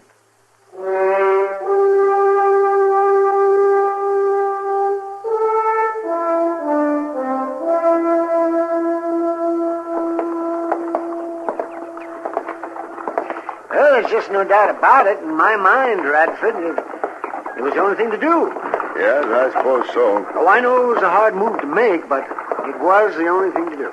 Whatever is right for her, Doc, I'm going to do it. Well, you you've done it, Radford. I expect living in one room at a boarding house is a little cramped after ranch living. Oh, well, we've lived in one room before. Anyway, it won't be forever. No, I guess about a month at the outside. Oh, morning, Matt. Yeah, see, that's Marshal Matt. Morning, Doc. Yeah. You're out early. You looking for business? Oh, I've got so much business I don't have time to look for it. Oh, Matt, this is Ollie Radford. Marshal? Radford, huh? I haven't seen you around here before, have I? No, Marshal, I don't get to town very often. I set up ranching out near Cimarron a few months back. No? You got business in Dodge? Well, no, Marshal. To tell the truth, I don't have no business in Dodge at all. But my wife has, don't she, Doc? Yes, you see, I moved the Radfords into Ma Smalley's for a few weeks, Matt. Mrs. Radford's expecting, and she's not very strong. I just want to kind of keep an eye on her. And they'll be here for a while, huh? Oh, 3-4 weeks, I figure. Yes, well, I'll see you two later. I've got to get on up to my office there. All right, Doc. Yeah, you tell Molly what I said, Radford. I'll do that, Doc, and thanks. So long, Doc. Goodbye. Radford, you know a fellow named Leach? Jacob Leach? Where did you run into him? Right here in Dodge.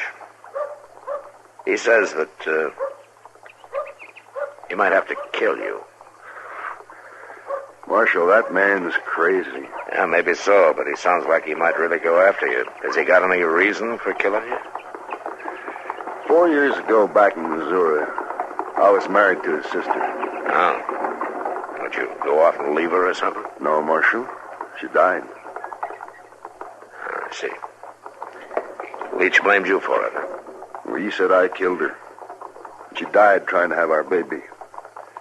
That's why I want Doc close by this time. Doc's a good man with babies. Does Leach know that you're married again? Well, if he's here in town talking about killing, he must have found out.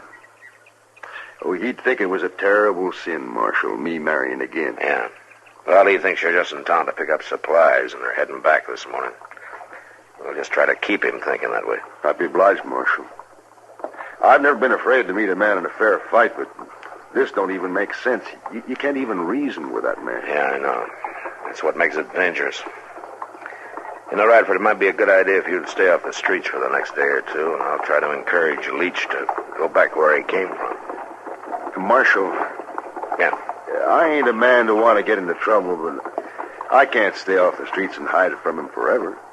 There ain't no justice in that. I'll fight him if I have to. Radford, I'll tell you just about what I told him. What's that? You let the law handle justice.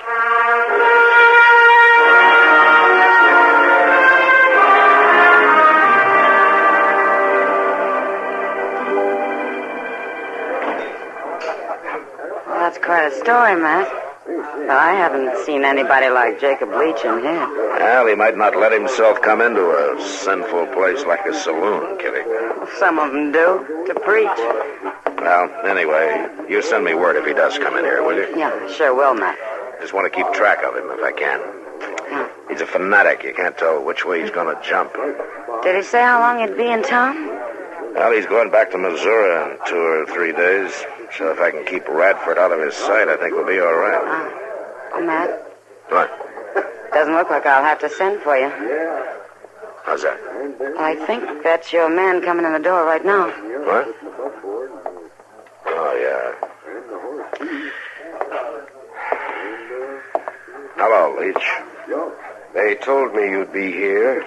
This is a strange place to find a good man, Marshal. What's on your mind? I was thinking to tell you goodbye, Marshal. I have a call to leave this town of temptation. Oh? That might be a good idea. You set a sinful example, Marshal, frequenting this den of iniquity. Why don't you let me worry about that, Leach? With this woman, this brazen woman. Now, just a minute. All right, come on, Leach. I think it's about time you got out of here. Mr. Dillon? My word shall be heard. Mr. Dillon? Mr. Dillon, you know where Doc's at? Not right now, Chester. Why? Well, it's Ollie Radford's wife over at Marshal. Chester, She all took right. sudden and she took back. Okay, all right, Chester. I'll help you look for it. Come on. Kitty, you listen to what Leach has to say now. You understand? Sure, Matt. Sure. Did he say Ollie Radford? I didn't hear him, Mr. Leach. Don't you want to go on with what you were saying? Don't lie to me, woman. They all lie. They lie and they sin. But it's clear now. Oh, Mr. Leach. There's no other way. He is here. I must seek them out and kill them. I can no longer shirk my duty. Them?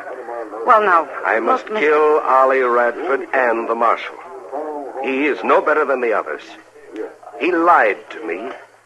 He protected a sinner. Mr. Leach, do you want to help save a sinner? Woman, it is my cross to bear to seek out sinners and save them. I must find my way to this Ma Smalley's. I must ask my way and seek them out. Mr. Leach. What? How can I be saved? Saved? I'm afraid it's too late for you. But if I helped you find him, if I showed you the way? A Jezebel come to repent? Why not? Yes. Jacob Leach is indeed the instrument of the Lord. Well, then let me take you there. You won't have to ask your way. Yes, woman. You lead the way. Lead the way and we will save the sinners. Come on, then. We'll go out the back way and come up behind them. I sure want to help save those sinners.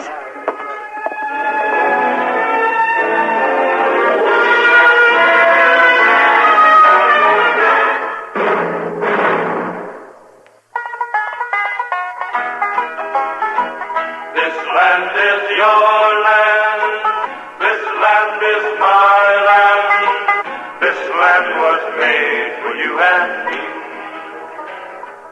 Some of us think Connecticut is a suburb of New York City, but it isn't really.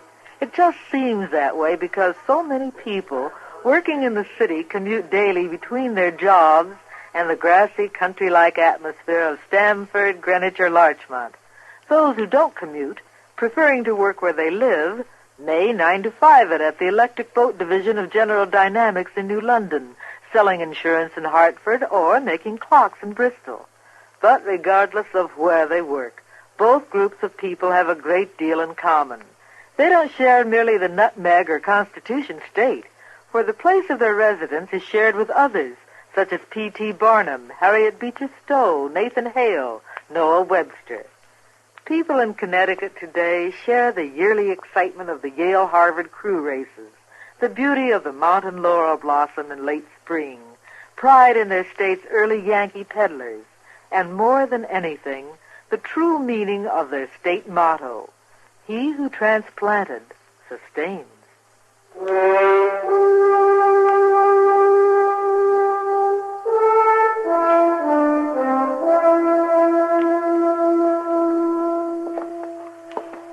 I'm much obliged to you both for finding Doc and coming here to warn me. It's all right, Radford. You just stay here and Doc will fix her up. We'll handle Leach. Sure, Marshal. Good night. Good night. Come on, Chester.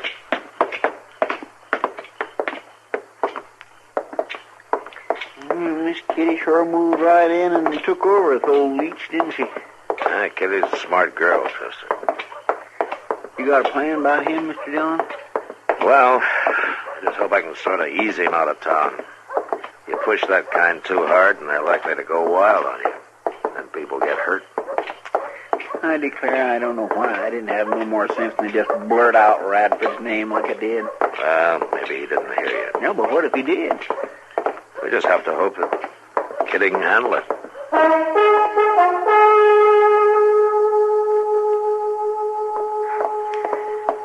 Hurry, woman. Time is running out. I'm going as fast as I can, Mr. Leach. There's not much farther to go. We've already come quite a way. Are you sure you know the house? Oh, yeah, of course. Just down there. You see it? It's off the road to the left, over there.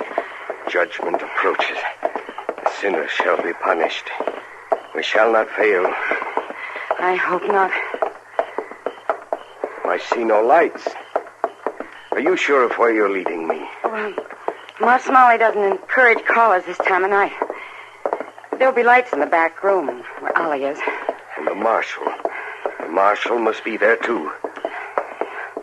I hope he'll be there, too, Mr. Leach. Just as much as you do.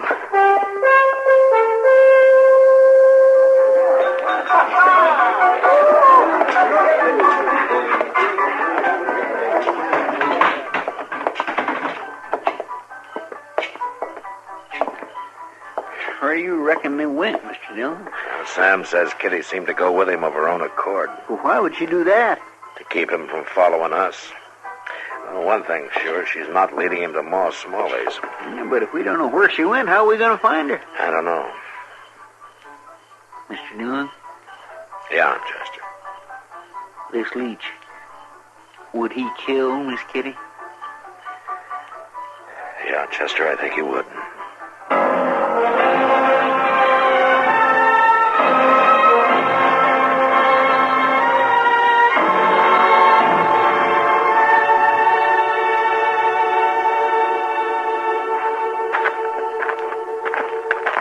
Isn't this the house you pointed out? Well, yeah, it is, Mr. Leach. I just thought we might wait for some sign that they're in there. Why do you doubt it all of a sudden? You promised me you'd lead me to the sinners. Oh, I've led you to them all right, Mr. Leach. It's just... We'll go in. Well, Come. You go up the steps with me.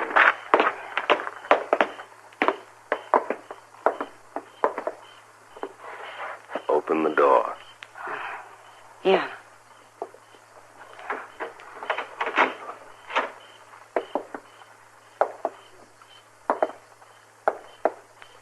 Isn't it strange that there are no lights? No, Mr. Leach. Ma'll bring a light. She doesn't believe in waste. She believes wastefulness is a sin. A small sin. There are many others of greater importance. Let us strike a light. It's empty. This is no rooming house. This place is deserted. Woman, you have led me astray. I must have been mistaken. It was no mistake.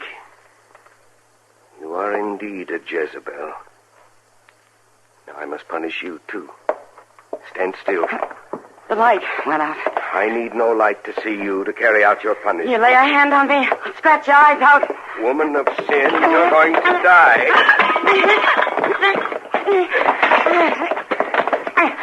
Not likely, mister. Now, you keep away from me. You don't want to get blown in half. You took my gun. I sure did, mister. You come near me, I'll shoot you, sure. You woman without shame. You shall not escape. No gun will protect you. Keep back. I warn you. Keep back. You cannot escape me.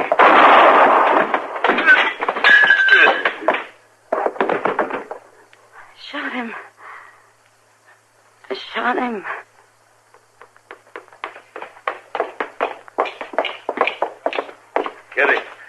Kitty, you all right? I'm all right. I shot a man, Matt. He's dead, Mr. Dillon. Matt. Oh, Matt. Oh, Kitty. It's an awful thing. To kill a man. Yes, it is, Kitty. Even when a man is nothing but a killer, it's always bad.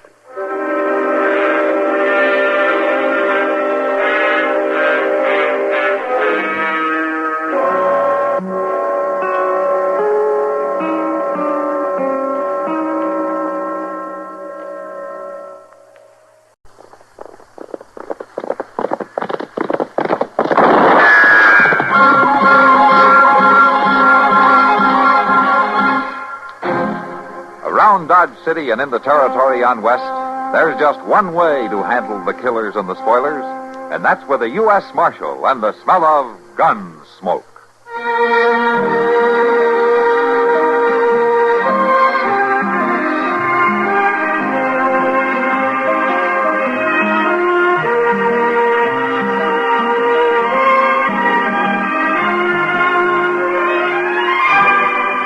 Gunsmoke, starring William Conrad. The story of the violence that moved west with young America. And the story of a man who moved with it. I'm that man. Matt Dillon, United States Marshal. The first man they look for and the last they want to meet. It's a chancy job, and it makes a man watchful and a little lonely.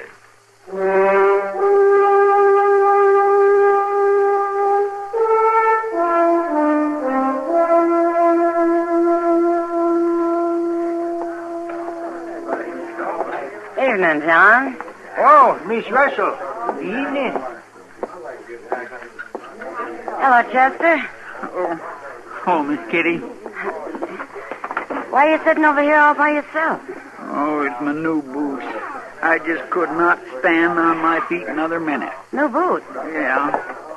Oh, hey, they're mighty good looking, Chester. Yeah, but I'll be thankful when they feel as good as they look. Here's your coffee, Chester. Oh, my, I sure do thank you, Sam. Waiting on me hand and foot this way.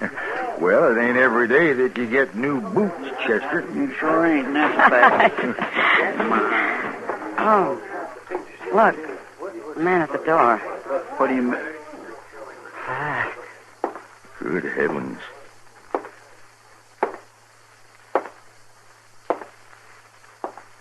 Did you see his face? Yeah, I did. Hey, you. He means you, Sam. Say, look, maybe I better go get Mr. Dillon. I want to talk to you. I guess I better go see what he wants. Uh-huh.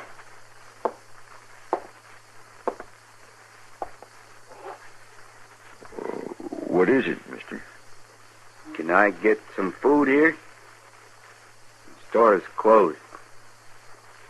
You put it in this bag, I'll take it with me. Well, okay, mister. Charlie, put some bread and meat and some ground coffee in this bag right away. Okay, Sam. The food will be right out, mister. Thank you. He just wanted something to eat, Kitty. I know. Sam, I can't bear to look at him. Well, maybe he'll leave when Charlie brings him food. I hope so, Sam. I really do. It'll be 35 cents, mister. Oh. Thank you. Yeah, he's leaving now, Kitty.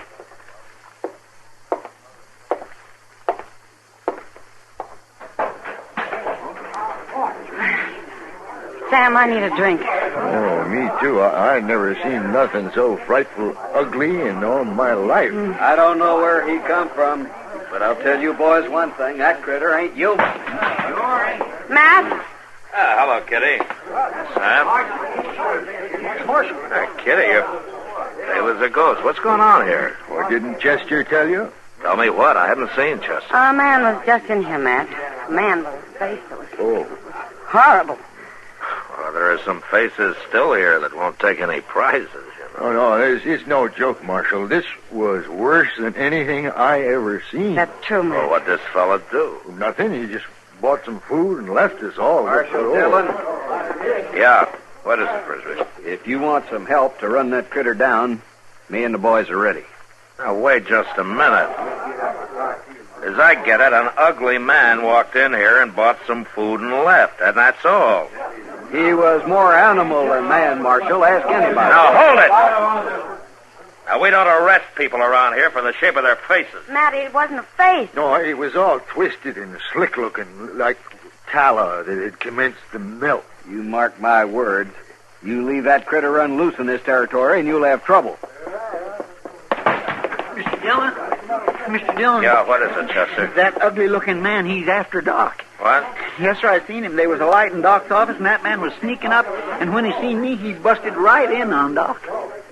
Well, Marshal? You stay out of this. All of you. I'll handle it.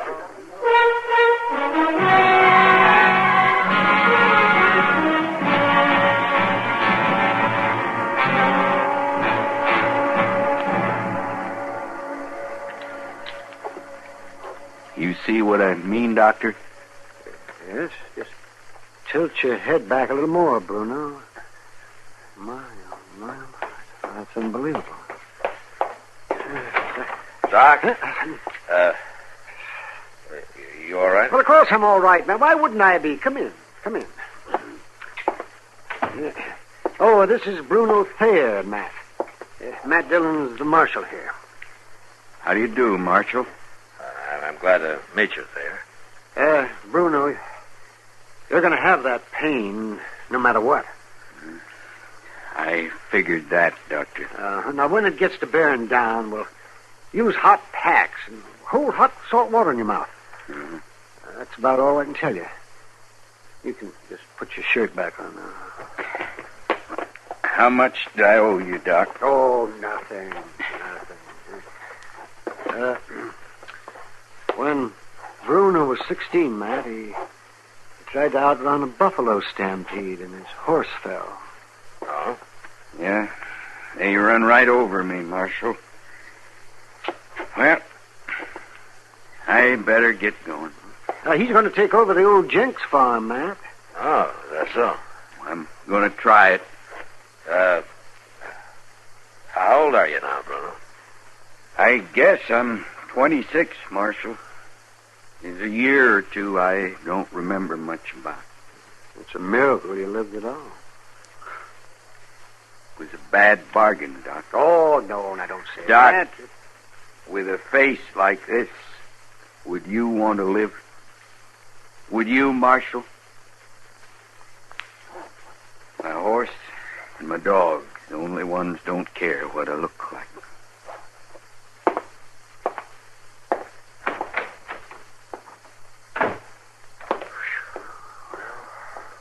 Well, man. I don't know about you, Doc, but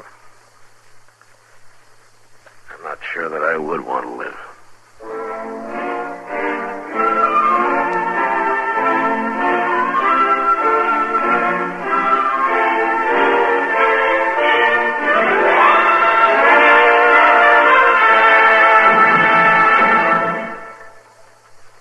Now, just listen a minute, if you will. I've got a little story to tell you. Well, it's not so little. It's sort of a tall tale. It's about the pride of Company 40.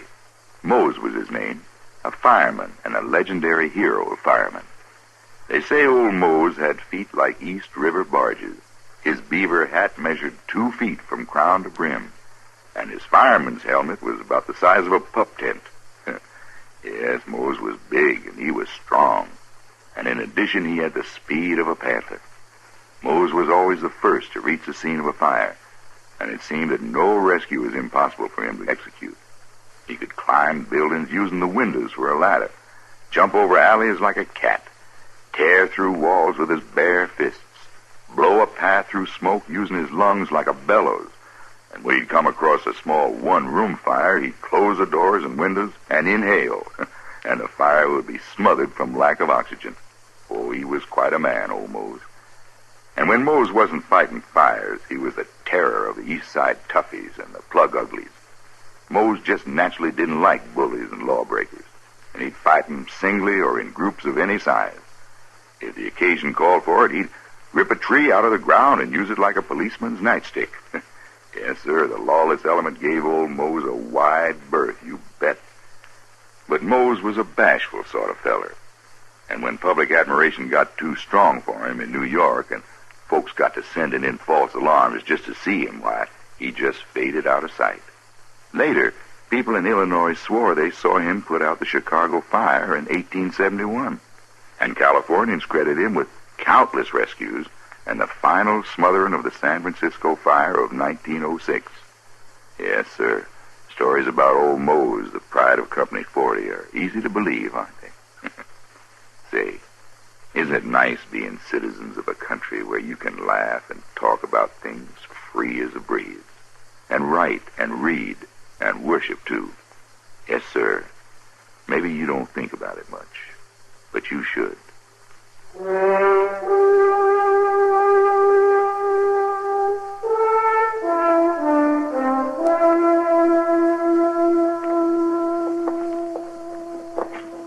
Warm sun, cool air makes for a nice day, doesn't it, Matt? Yeah, it does. Sure does, Kitty. What are you thinking so hard about? What? Oh, Bruno Thayer, Kitty. Huh. Yeah, he's been out on the old Jenks place 2 weeks now. Maybe I ought to ride out there and see how he's doing. Why? Well, everybody else in Dodge has, judging by the number of wild stories going around. He murders travelers and buries them in his garden. He conjures up evil spirits. He calls the coyotes to counsel with him in the middle of the night. All kinds of crazy stories like that. I'm not so sure it's all crazy, Oh, Matt. Kitty, will you... Look, 3 different friends of mine swear they've ridden by and heard Bruno talking to something, but there was nothing there to talk to. Sure there was. What? His dog. Come on, let's get some dinner.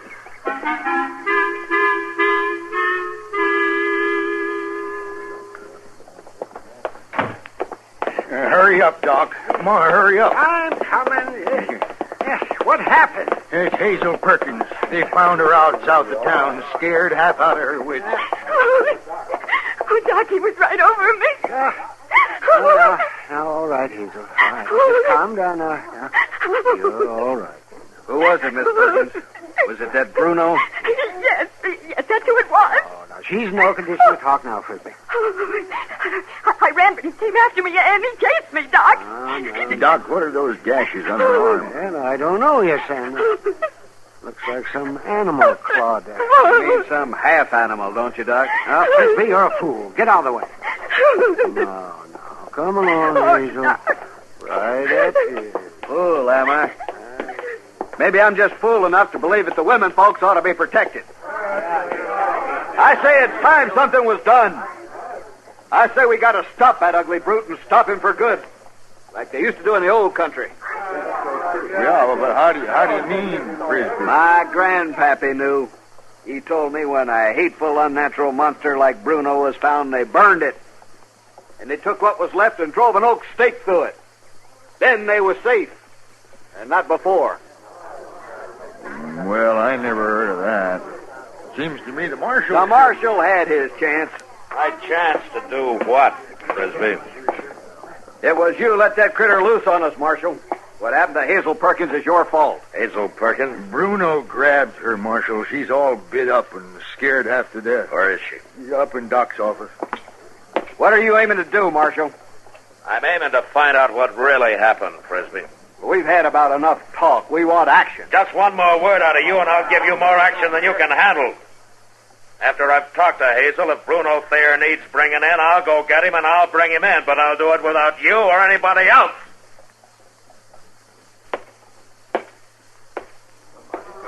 Get killed before You better hurry. You sure better hurry, Marshal.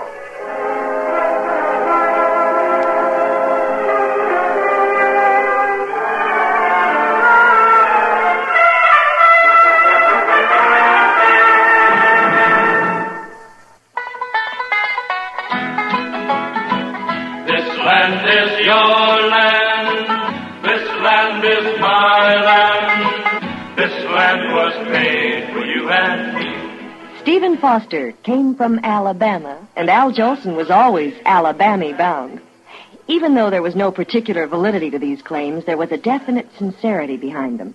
For Bama has a sense of charm and hospitality unlike any other state.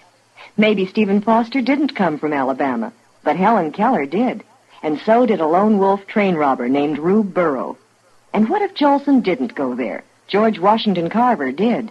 And his experiments at Tuskegee brought international fame to him and the state. For all the deep radical changes experienced by the Cotton State, some things never seem to change. Each spring, the fields and roadsides are carpeted with primroses. Green fields turn pale pink and roll wave-like in the wind. Alabama, like much of the South, seeks to combine 20th century industrial progress with the barn raisings and candy pulls of an earlier era. And what is more, Alabama succeeds.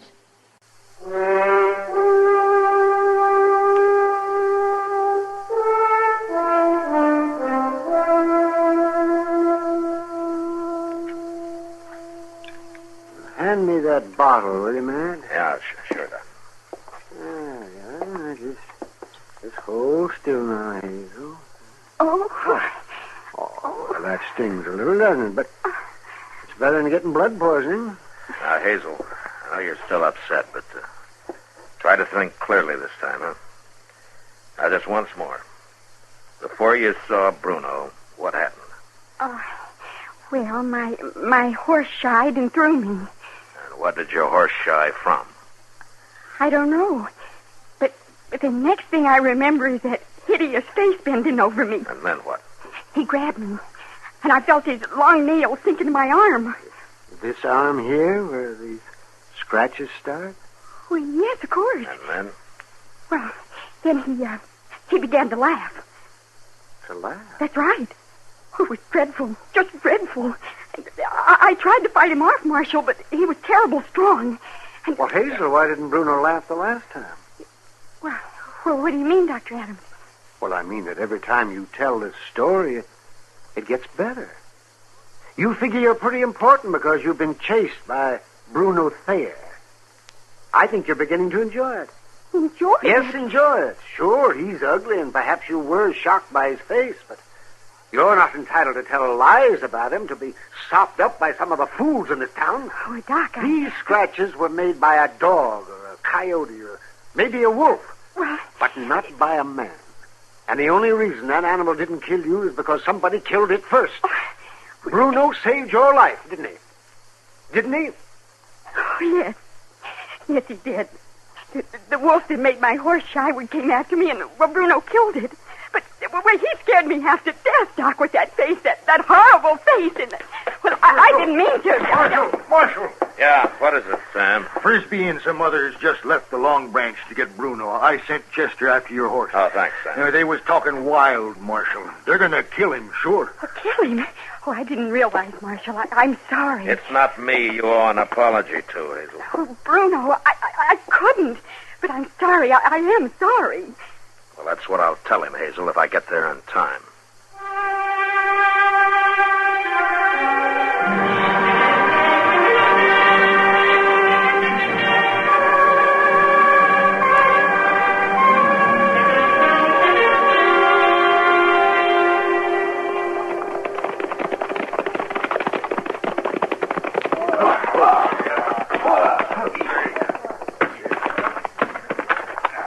There he is. He ducked in his shack. We got him trapped now, just like we wanted. We'll spread out and circle him. Watch me. We'll close in on my signal. Hey there! Hold it, come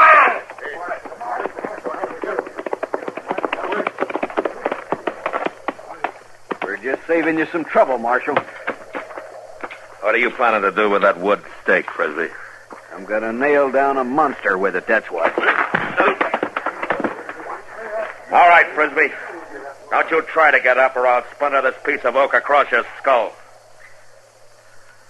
Now, the rest of you men, get back on your horses and don't stop in Dodge City. If I see any one of you there again, I'll lock you up. Now, move!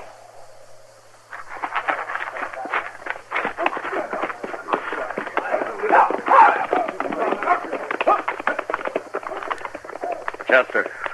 Yes, sir? You hold Frisbee right here. If he makes a move, you kill him. Yes, sir.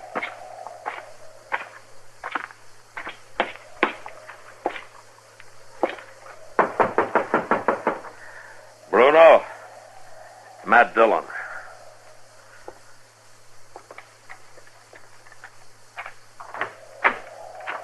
Can I come in? Sure.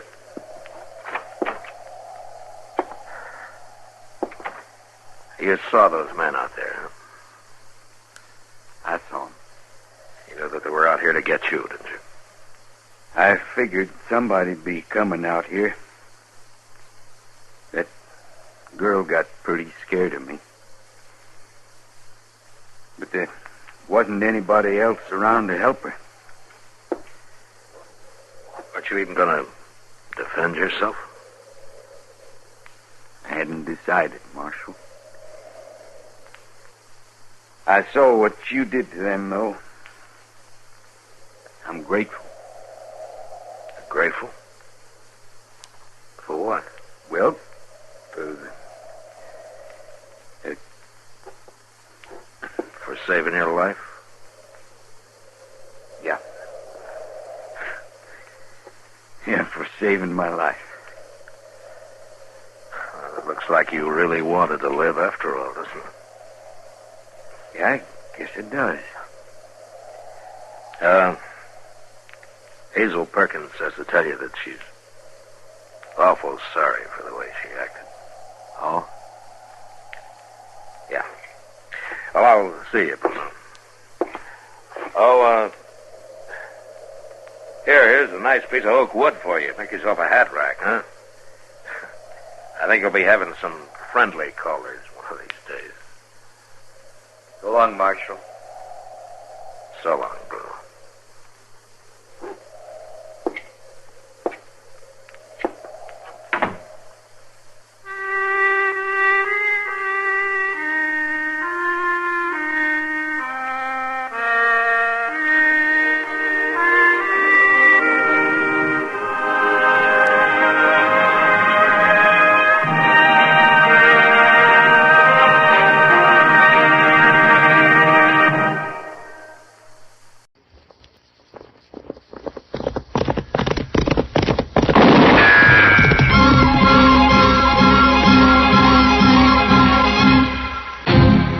Around Dodge City and in the territory on West, there's just one way to handle the killers and the spoilers, and that's with a U.S. Marshal and the smell of Gunsmoke.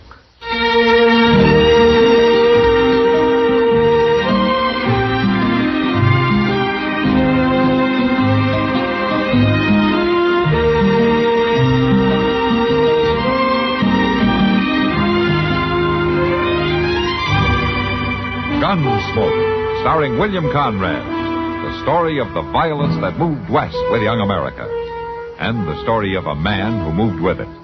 I'm that man, Matt Dillon, United States Marshal. The first man they look for and the last they want to meet.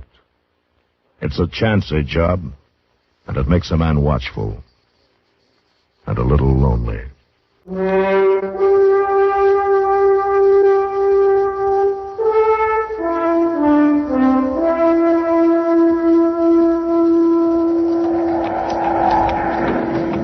I declare, if this keeps up, we're going to be needing us an ark, Mr. Dillon. Well, we can't make much headway through this. We better look around for cover. I don't rightly know anybody who's settled around here. Sure would help if this prairie had a few trees to shelter a body. Yeah, if the lightning didn't hit him. Hey, look over there, Chester. Isn't that a light? Yes, sir, it sure is. Now, whose place do you suppose? I don't care whose place, as long as it has a roof on it. Come on.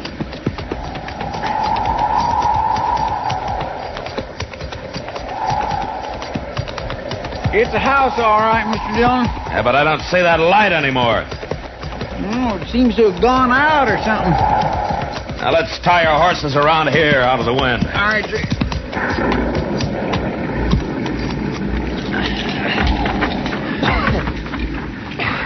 You ready?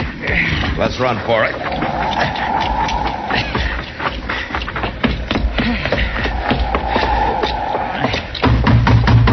Hello? Hello in there.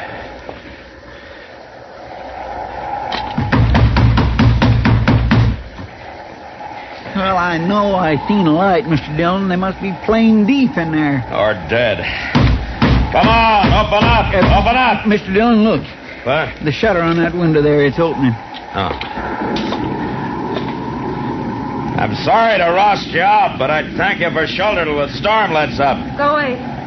I don't like to bother you, ma'am, Okay, but... go away. Look, I'm a U.S. Marshal on my way back to Dodge. Maybe I know your husband. Are you alone out here? It don't matter. Go away. Oh. Come on, Chester. Yeah, Mr. Dillon, maybe if I we said come on. All right. I swear that ain't the unfriendliest... It's more than that, Chester. What do you mean? She's scared to death about something. Well, we better get moving before we freeze to death. All right. Doggone it, I sure did have my mouth set for a cup of coffee. Well, it might have been set for good. What? She was pointing a shotgun out of that window.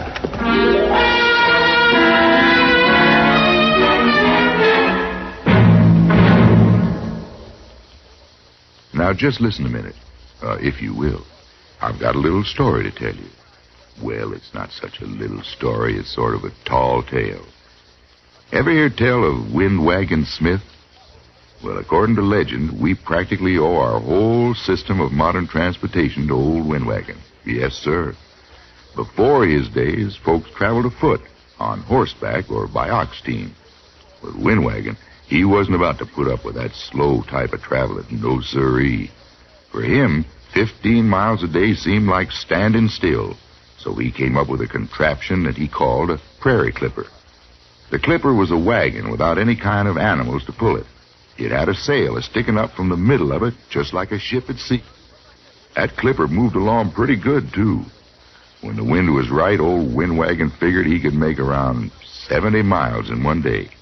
First, folks all laughed at him, but when he pointed out how the country was spreading out, and how big cities would be springing up right and left, and how people would need transportation for themselves and their goods, they began to figure that the clipper might be a pretty good idea at that. Well, to kind of kick off the clipper to a good start, Windwagon invited the United States Secretary of War and the Secretary of the Navy to go along on the maiden voyage. But disaster struck. The clipper got out of control. The Secretary of War rolled out of the clipper, and the Secretary of the Navy bounced into a cactus patch. But Windwagon and the clipper kept it going till they were plumb lost over the horizon. No one ever saw the clipper again. But as transportation grew in America, people all over the country told of seeing Windwagon Smith. They say he was in the pilot house of the first steamboat to sail up the Yellowstone. He held the Golden Spike when the first transcontinental railroad was completed. And when the first transcontinental plane roared off the runway, it was Windwagon Smith, the spirit of American transportation, who waved the pilot on his way. Yes, sir. He really got around, old Windwagon did.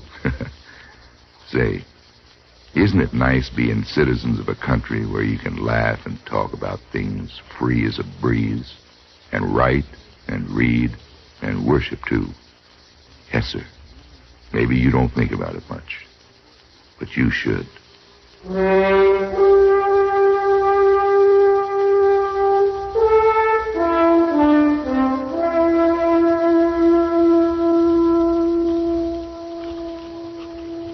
Sincerely, Matt Dillon, U.S. Marshal. Come on. What? Come on. Now, is that him, Jenny? Is that the man? Just a minute here. Now, speak up. Who are you? Is that the man? That's him. You can let go of her, mister. Now, what's your name? Judd Barden. Now, my woman says you was the one who was out to my place last night. I seen the horse tracks. You live north of town, just past Little Creek? That's my place. Now, I don't allow nobody coming around my woman. It was storming, Barden. I figured your place for a shelter. Well, you sure was wrong about Now, wait a minute. There were two of us there. Didn't she tell you that? You're the one she talked to. Well, it sure didn't do me any good. She didn't let us in. Did you, Miss Barton? No. I didn't let him... I'll tell you... Now, wait a minute, Barton. You ever come out there again, Marshal, I'll kill you. Your badge won't do you no good. I'll kill you sure. I've moved 2 times now just to keep men away from my woman. I ain't aiming to move again. Get out of here, Barton. Now, I warned you. Go on. Get out of here. All right, come along, Jenny.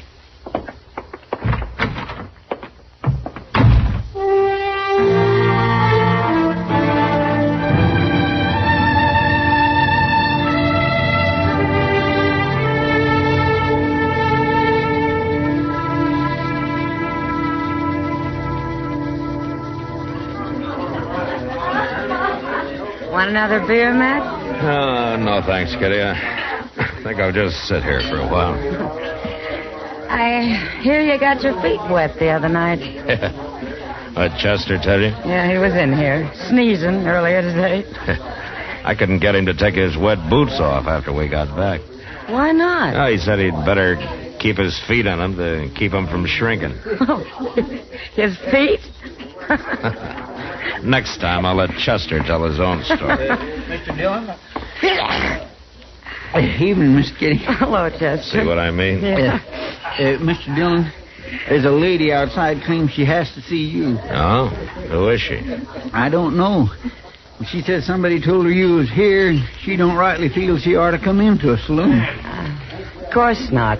Oh, well, now. Well, I better go see what she wants. I'll see you later, Kitty. All right, man.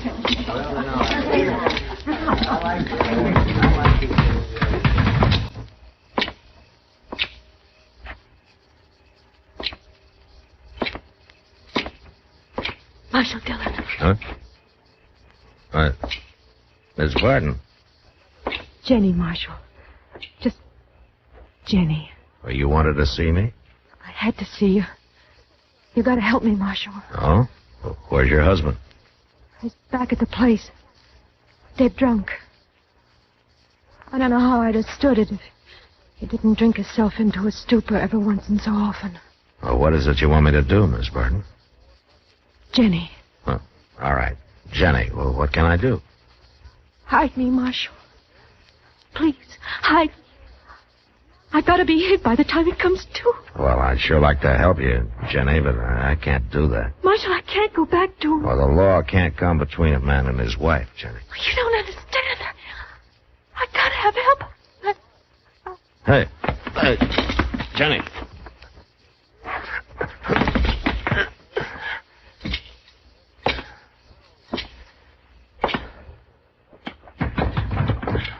Mr. Dillon, what's the matter? She fainted, Chester.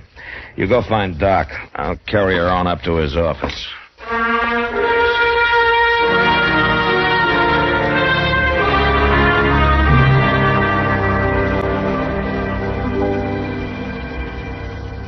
There we are now. You just lie there quietly for a little while.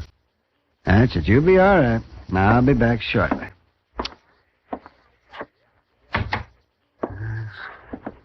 She all right, Doc? That's a messy business. What's the matter with her? Is she going to be all right? I suppose so. Suppose she'll be all right this time. But she can't go through this many more times, not if she wants to live. I don't understand. What do you mean? I mean that she's been beaten, Matt. Savagely and often. I'll tell you something else, too. It's like signing her death warrant to send her back to that husband of hers. Yeah, I guess you're right. I know I'm right. By all that's holy, a man who'd do a thing like that ought to be strung up. Yeah. You gonna be all right to move her? Yes, she can move. Won't be too comfortable for her, but she can move. Good, and I'll take her over to Kitty's till I can fix it so that this won't happen again.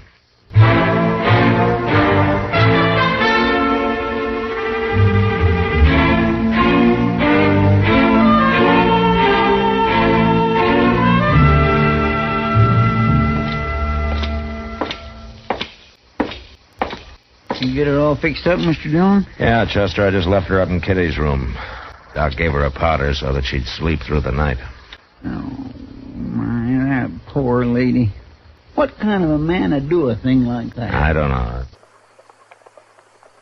And it looks like we're going to get to know him better real soon. Is that him? Dillon! Yeah. Where is she, Dillon? Where you got her? You come to give her another beating? She's my woman. I come for her. I haven't got her, Barton. Oh, you got her, all right. You got her. You're the only one she ever run off to. Now you give her back, Marshal. I'll kill you. Now, you listen to me, Barton. I haven't got her. I don't care much whether you believe me or not, but I haven't got her. I don't But if I believe did you. have her, I wouldn't turn her over to you. You nearly killed her as it is. That's my business. I'm making it my business. I don't know what kind of a man you think you are, beating a woman like that, and I don't care, but my job is to protect people from the likes of you. I'm going to find her, Dillon. That's the first thing I'm going to do. Then I'm going to kill you. You get out of Dodge, Barton. Now. You just climb on that horse of yours and head on out.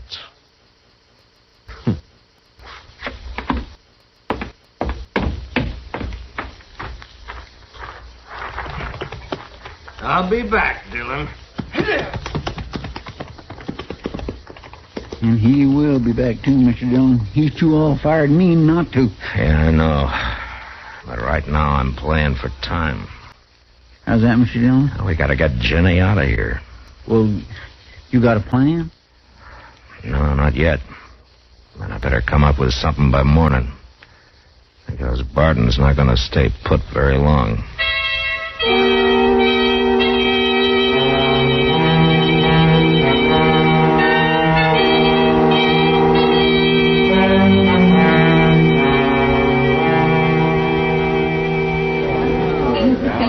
Well, yeah, Matt, she's sleeping all right now.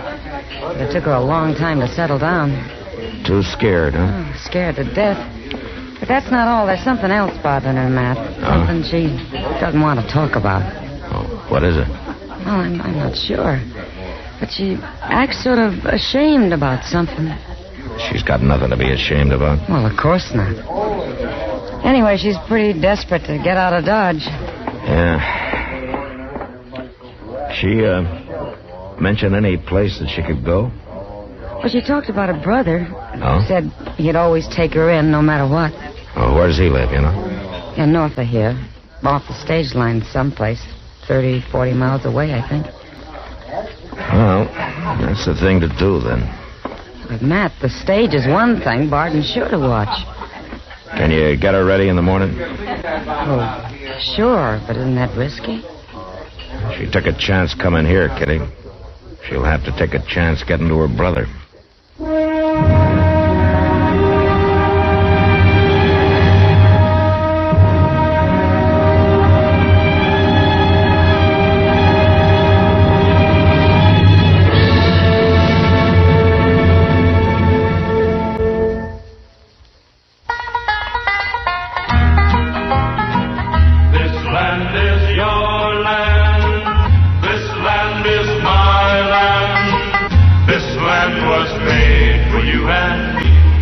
In France, Mont Vert means green mountain. In the United States, Vermont means green mountain. The similarity is purely intentional, for the mountainous state of Vermont was originally settled by the French. There is other evidence, too, of the early French settlers, like Vergennes, the one-time capital named for the French Minister of Foreign Affairs.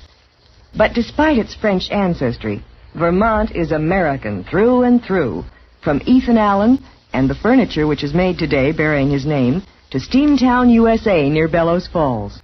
From St. Albans, leading producer of an all-American commodity, maple syrup, to a little country store in Weston.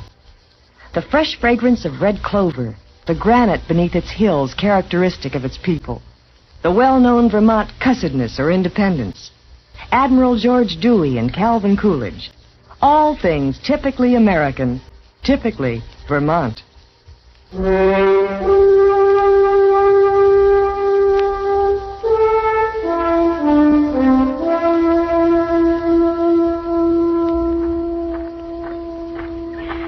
Driver, how soon are we leaving? Any minute now, ma'am. Oh, good. That's good. Oh, will you please watch the way you handle that case? Sure thing, ma'am. You've got it upside down. Oh, I'm sorry. Well, now, we'll fix that, and I'll set it right up there on top. No, I want it in the stage with me. Do you hear? I guess that'll be all right, ma'am. You're not full up.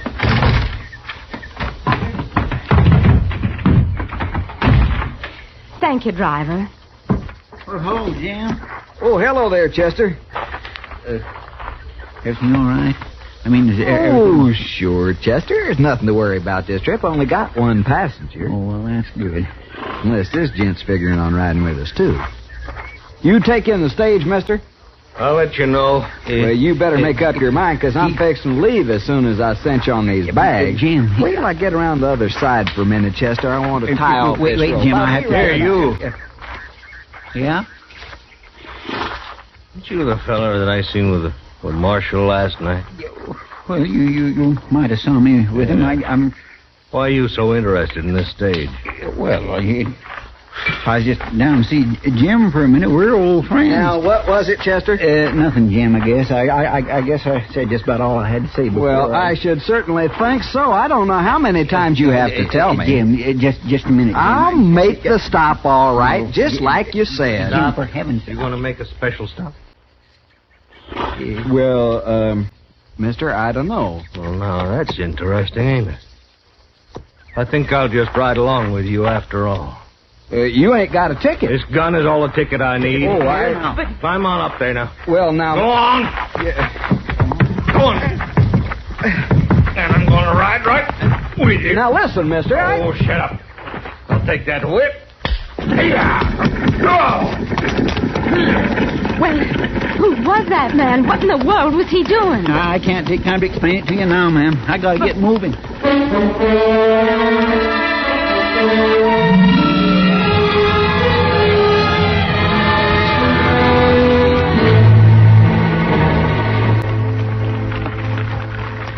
Now, when we get there, Jenny, you climb out and onto the stage as fast as you can, huh? I'll try, Marshal. I'll watch until you've gotten safely away. I sure am beholden to you for what you're doing. That's all right. Everybody needs a little help once in a while. There's the stage road. We'll pull over into these cottonwoods and wait.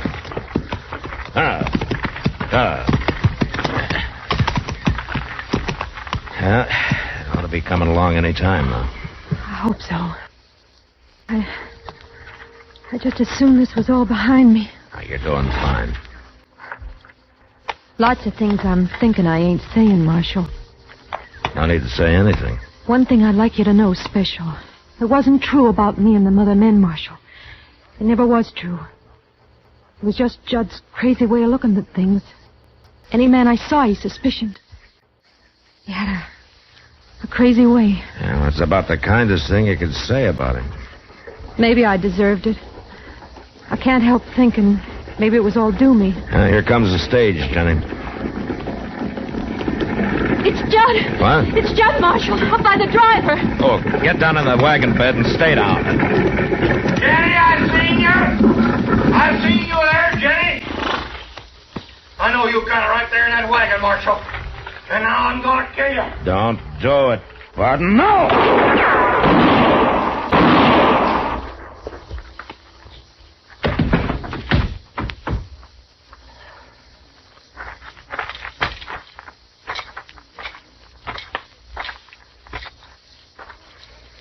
Marshal? Well?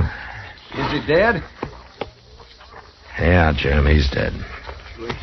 He was crazy, Marshal. Plumb crazy. Yeah, he was.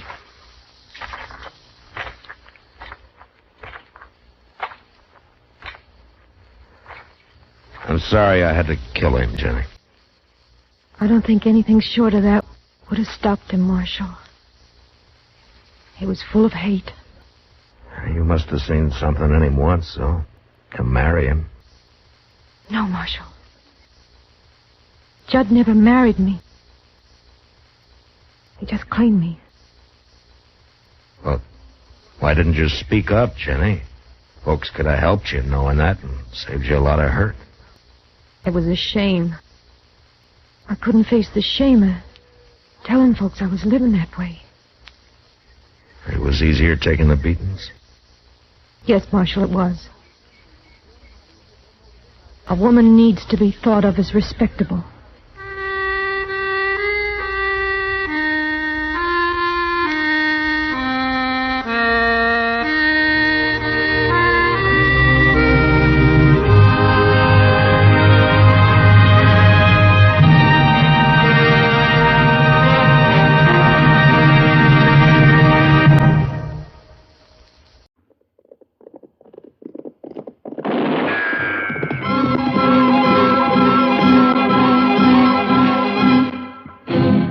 Around Dodge City and in the territory on West, there's just one way to handle the killers and the spoilers, and that's with a U.S. Marshal and the smell of Gunsmoke.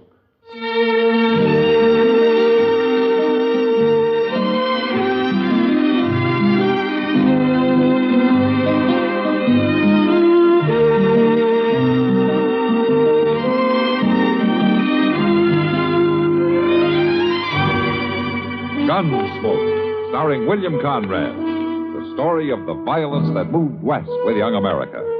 And the story of a man who moved with it. I'm that man. Matt Dillon, United States Marshal. The first man they look for and the last they want to meet. It's a chancy job, and it makes a man watchful and a little lonely.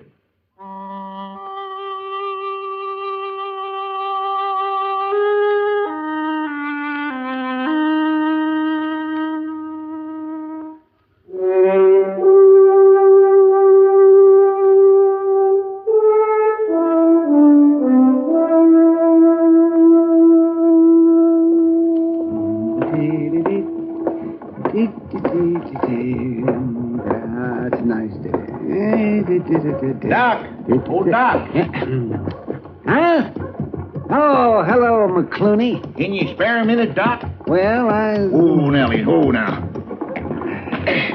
Now, you stand right there. McCluny, if you've got another one of those ore samples you want me to test for you, I'll tell you right now I haven't... It wouldn't take you no time at all, Doc. And I got some real high-grade pennants this time. Oh, but then take it up the street to the assay office. Oh, no, I don't trust them. Not on wet assays. Oh, no, and besides, they'll charge you. Is that it? Well, you... McCluny, I'm running a doctor's office, not a metallurgical laboratory. Oh, shucks, you got the scales there and acid and everything. But I haven't got the time, and the answer is no. It's against the law for a doctor to refuse medical help when it's asked of him. Oh, hello there, Matt, Marshal. it's got nothing to do with medical help. McCluny here wants me to test another one of those sacks of pyrites he drags in out of the hills. It ain't pyrites. It's gold. I've run a half a dozen of them for you in the last 3 years, and every one of them was pyrites. Well, you might have used some bad acid or something. Oh, bad acid. Why don't you take the stuff over to the assay office? Because they'll charge him for it, that's why. And he figures I'll do it for nothing. Well, I'd pay him for it, Marshal, if I had any money. When did you ever have any money, you mangy old fool? Mamie. Marshal, Miss Doc, Buggs? Well, I so don't know. you finally come sneaking in out of the Rockies, did you? Why don't you go to Denver instead of coming clear back here all the time? No, Mamie, I like it here. Marshal, you know what this scrawny old goat done to me? Old McCluny here. It just slipped my mind at the time. So help me, it did. Last time he was in town, better than 6 months ago, I washed up all his dirty duds for him. Done him up nice and clean, and then, by golly, he took off for Colorado in the middle of the night and didn't pay me a cent. Well, I just forgot's all. But I got me a job now, loading hides over to railroad. I'll pay you at the end of the week. Honest, I will. And I suppose you've got every stitch you own dirty again now, and you probably think I'm going to wash 'em for you. Well, it's mighty kind of you to offer, Mamie. Oh, for the love of... All right. Where are they? I got a bundle right there on my horse. You got any shirts that need washing this week, Marshal? As a matter of fact, I do, Miss Duggs. If you stop over to the jail, Chester will give them to you. Here you are. And I sure am obliged to you, Mamie. I'll say you are. For 2 washings now, and you ain't getting this one back till you pay me for both of them. Oh, I'll pay you. Now, don't you worry now. In money. Money, too. Now, that fool's gold you keep lugging back from Colorado territory. Why, it's real gold, Mamie. I keep telling you that. Oh, sure you do. Well, I'll pick up your things, Marshal. Get 'em back to you tomorrow. Thanks, Miss Duggs. Oh, Doc, let me leave one of these sample sacks with you, just in case you find some time. I won't find time. Well, I'm much obliged to you, Doc. Wait a minute. Come back here. So long, Marshal. Wait So a long, minute. McCluny. Come on, boy. Confounded lunatic. I don't know, Doc. He's pretty good at getting people to do things for him. Oh, he's loony, Matt. This here's nothing but fool's gold. And he's got that shack of his down the river bottom stacked full of it. Well, as long as you're sure of that, why don't you bother testing it? And you said I was going to test it? I did. Oh, Matt, you're out of your mind. I wouldn't waste 5 minutes on this. Yeah? You want to bet?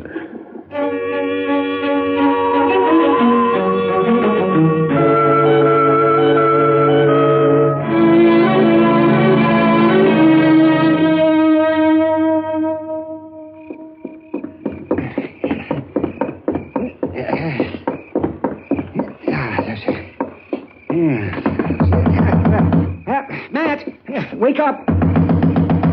Matt? What? What is it? What's the matter? Yep. Is that you, Doc? Of course it's me. Open up, Matt. Oh, all right. All right. Don't knock that door down. Yeah, what is it? What's the Matt, matter? I just went over to old Pop McCluny's shack to take him the results on that assay I run for him. Oh, what's all the excitement about? You find gold? No, of course not. It was just pyrite, same as the others. But somebody must have figured he had gold. Well, what do you mean? Well, you better get dressed, Matt. McCluny's dead. He's been murdered.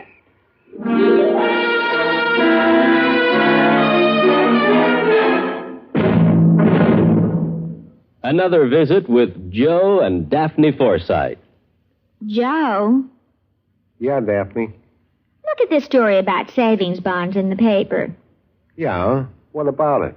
Do you think that's the best way to tell people about savings bonds? Why not? Look, see, it says here that savings bonds are a guaranteed investment. Right now, they pay off at the rate of $4 at maturity for every $3 invested. You're not convinced? Mm-mm. Why not?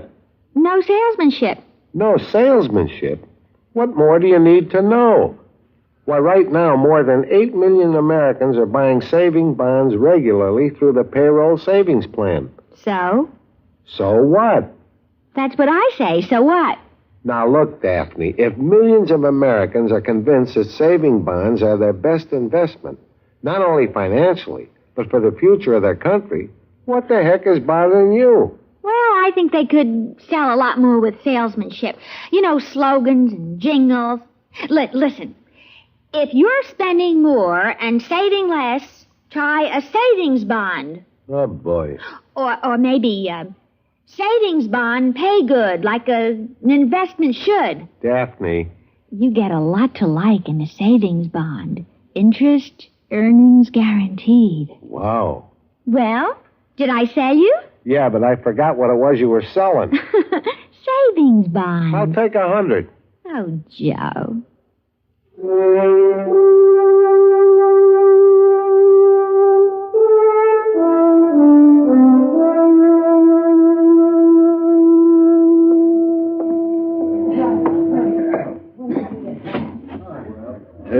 Miss Kitty? Huh? Oh, hello, Chester. Miss Kitty, you ain't saw Mr. Dillon, have you? Oh, no. I guess he's pretty busy trying to find who killed old Pop McCluny. Well, yes, he's doing that all right. We've both been. But he's supposed to meet me here around about now. Oh, then he'll be showing up. Sit down and wait for him. I'll just do that. Sweet spirit, my feet is plain killing me. Chester, Matt have any idea who killed McCluny? Well, not yet, he ain't. He took Indian Joe out there this afternoon to look at some horse tracks we found around the shack. Horse tracks? Well, somebody rode all around the place, sizing it up, I guess. If the horse is still in town, Indian Joe can probably find it just from studying the tracks. Oh. Say, if you don't mind, Miss Kitty, Yeah? I think I'll just ease these boots off a minute. Sure. Go right ahead.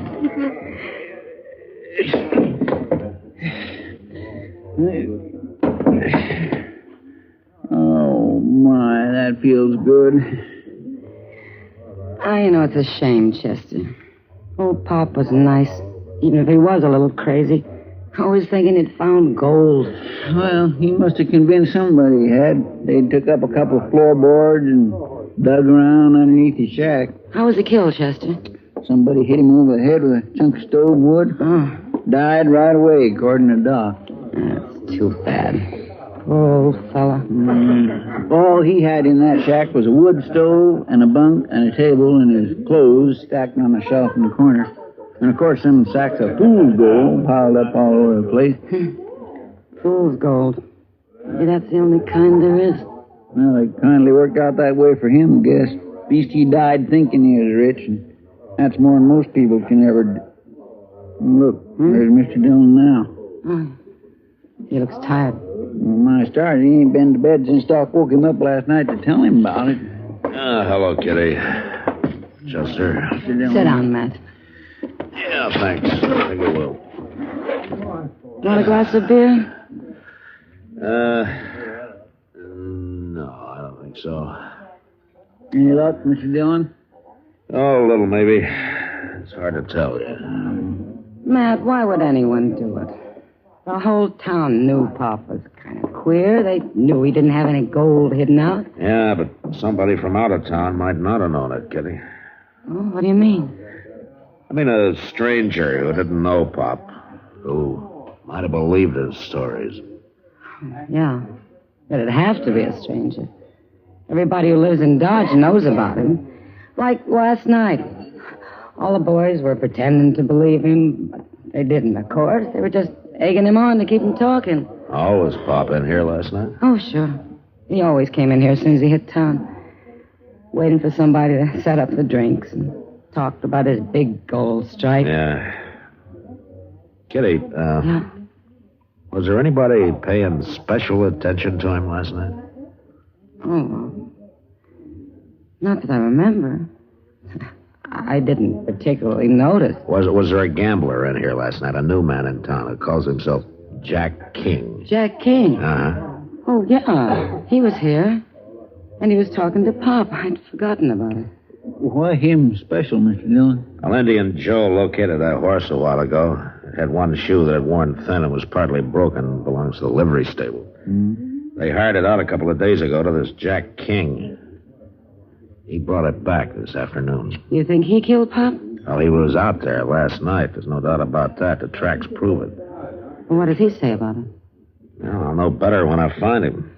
I've been looking everywhere. Well, it's no wonder the government don't pay peace officers much when they spend all their time loafing around saloons. Now, here, Mr. Dillon just this minute got here, Doc. Chester, what in the world are you doing with your boots off? You living here now? No, I'm not living here now. I reckon a man's feet can hurt here as well as they can any other place, can't they? Doc wouldn't know, Chester. The only way he gets tired is from sitting. Oh, is that so? Well, how are you, kid? I'm fine, Doc. Say, Matt, here's a letter that came for Pop McCluny. Now, No? Just a Hightower of the depot. He didn't know what to do with it. Here, let me have it. I'll take care of it. I suppose you've got the killer under lock and key. Well, I will have as soon as I locate him, Doc. Oh, you mean you know who he is? And I'm betting on a fella named Jack King. That gambler? Uh-huh. Then you better get moving, Matt. Oh, why? Because I just saw him over at the depot, buying the ticket on the Santa Fe to St. Louis.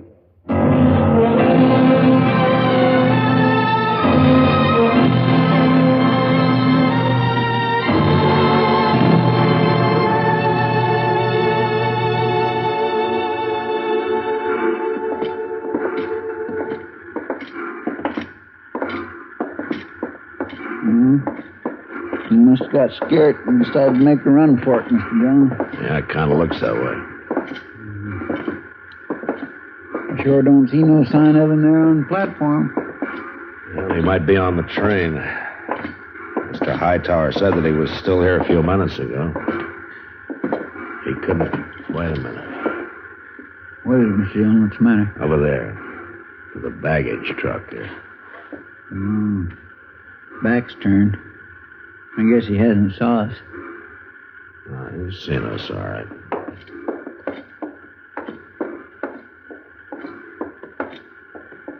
You leaving town, mister? Oh. How are you, Marshal? Your bag already on the train? Well, no, it's right over there. What difference it make where it is? I'm afraid you're going to have to postpone your trip. I didn't do it, Marshal. Oh, you didn't do what? I know why you come looking for me, but you're wrong, Marshal, because I didn't do it. You'll have a chance to prove it. Now, I went out there last night. Yes, I did, but he was already dead. Is that so? Well, you can search my bag. I didn't rob him. I believe that. McCluny didn't have anything to steal. He kept talking about his gold all the time. That gold of his was a pipe dream, and everybody in town knew it. But you'd only been here a couple of days, so you wouldn't have known it. Got his bag, Chester. Yes, sir. I know what you're up to, you lawmen out here. You're all alike. We are, huh? Anything that happens, try to hang it on to some stranger in town. You don't care who killed him. All you want to do is string up somebody. I've already told you if you're innocent, you'll get a chance to prove it. What will I do with these, Mr. Dillon? We'll take him over to the jail. All right, King, you're under arrest. No. No, you're not taking me in. Oh, yes, I am. I'm not going to hang for somebody else's killing. Look out! You crazy fool! All right, Chester, pick up his gun.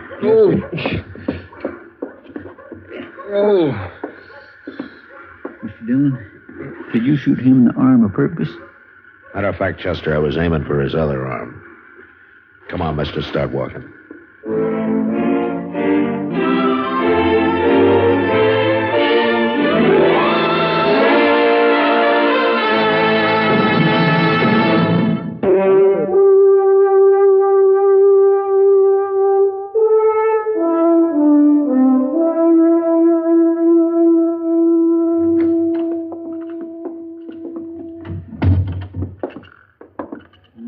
Wouldn't eat a bite of breakfast, Mr. Dillon. Well, that's his privilege.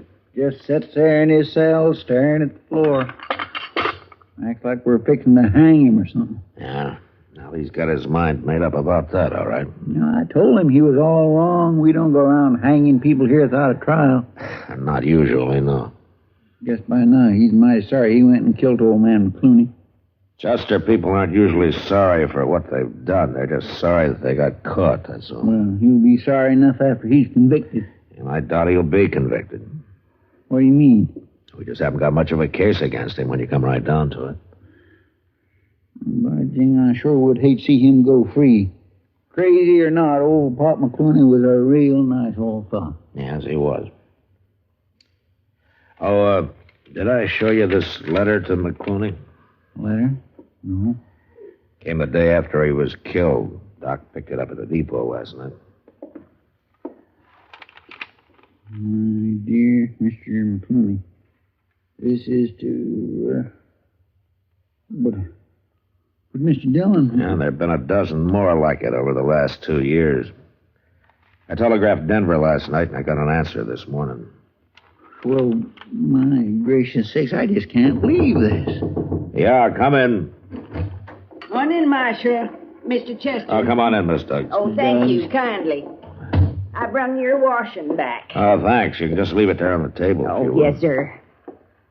That feller confessed yet, the one that killed old man McCluny? No, not yet. Well, hanging's too good for him. I was always joshing Pop, but I had a fondness for him. Yeah, I guess everybody in town liked him. Person just never knows. Why, who'd ever thought that afternoon I run into all of you there in the street would be the last time I'd ever see him alive? That was the day before he was killed. You, took some clothes of his to wash, as I recall, didn't you? He'd always come back out of Colorado with every stitch he owned needing washing. That's funny. You wouldn't expect him to live like that, a man as rich as he was. Rich? Him? A letter came for him yesterday from an assay office in Denver. It's a report on a sample of concentrates that Pop sent him. It shows 60% free gold. 60. And that's only the last of a dozen samples Pop sent in the last few years, all of them just as rich. He was smart, Miss Duggs. That act with the fool's gold was just a blind so that nobody tried to rob him. Well, I guess he outsmarted himself in the end. And so did you, Miss Duggs. Me? What did you do with it? You might as well tell me. We're going to search your cabin and we'll find it. I don't know what you're talking about. I'd have probably guessed sooner if I'd known he was rich, but I was looking for a stranger in town. You just said you hadn't seen him since that afternoon on the street. But I saw his clean laundry stacked on a shelf in the corner of his shack. Well, I guess it was the sight of all that gold that done it. I walked in on him that night and caught him counting it. I've worked hard, Marshal, my whole life, and it just didn't seem fair. Dirty old codger like him having all that gold hid out. So you killed him and took it, huh?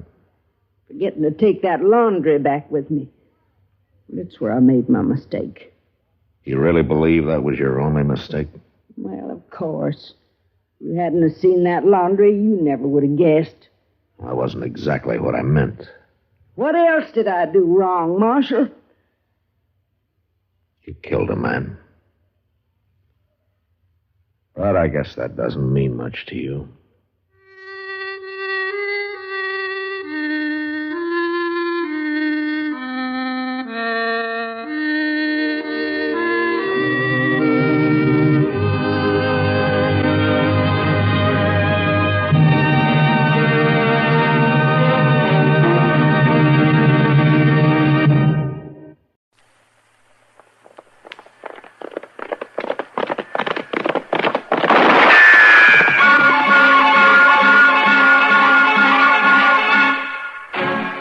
Around Dodge City and in the territory on West, there's just one way to handle the killers and the spoilers, and that's with a U.S. Marshal and the smell of Gunsmoke.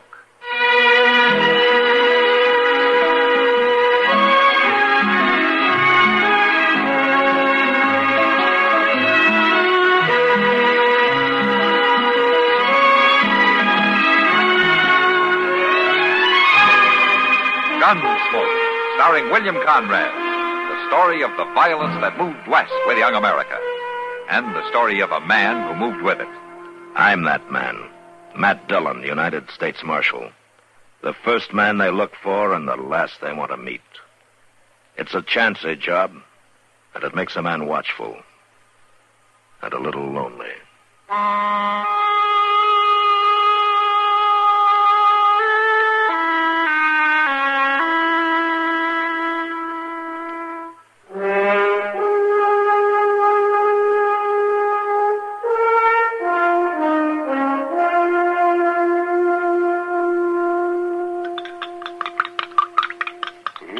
There we are now.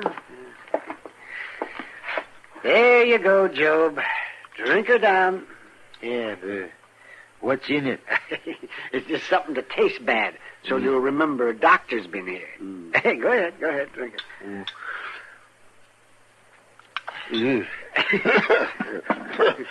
I remember you being here all right. Oh, I don't know why I keep coming by all the time either. You know, you don't need doctoring, Jobe. You're going to outlive us all. If it's the money, Doc. Oh, now forget about the money. If I'd wanted to get rich, I'd have gotten out of this game a long time ago. But I'll be able to pay regular now that the boy is back. You mean Tad's back? Sure. He come in day before yesterday riding up like he just been to town for the mail. Instead of being gone 4 years. Well, what, he say where he'd been? No, Doc, he didn't. But it don't matter none now that he's home. Oh, say, it'll do you a lot of good having Tad around. Yeah, that's a fact, Doc. Well, I just about given up being out here alone all the time. Didn't seem like it was worth keeping going. A man should never do that, Jobe. Well, sure not. But a man's wife dies and his boy lights out. Seems there weren't nothing left. And I just got punier and punier. It's going to be different now, though. I hope so. Well, I got to be getting along now. Thanks for coming, Doc. Oh, say, Tad's outside there someplace. Why don't you stop and see him? That boy sure growed up man-sized. Yeah, you bet, Jobe. I want to see him. Goodbye. Bye.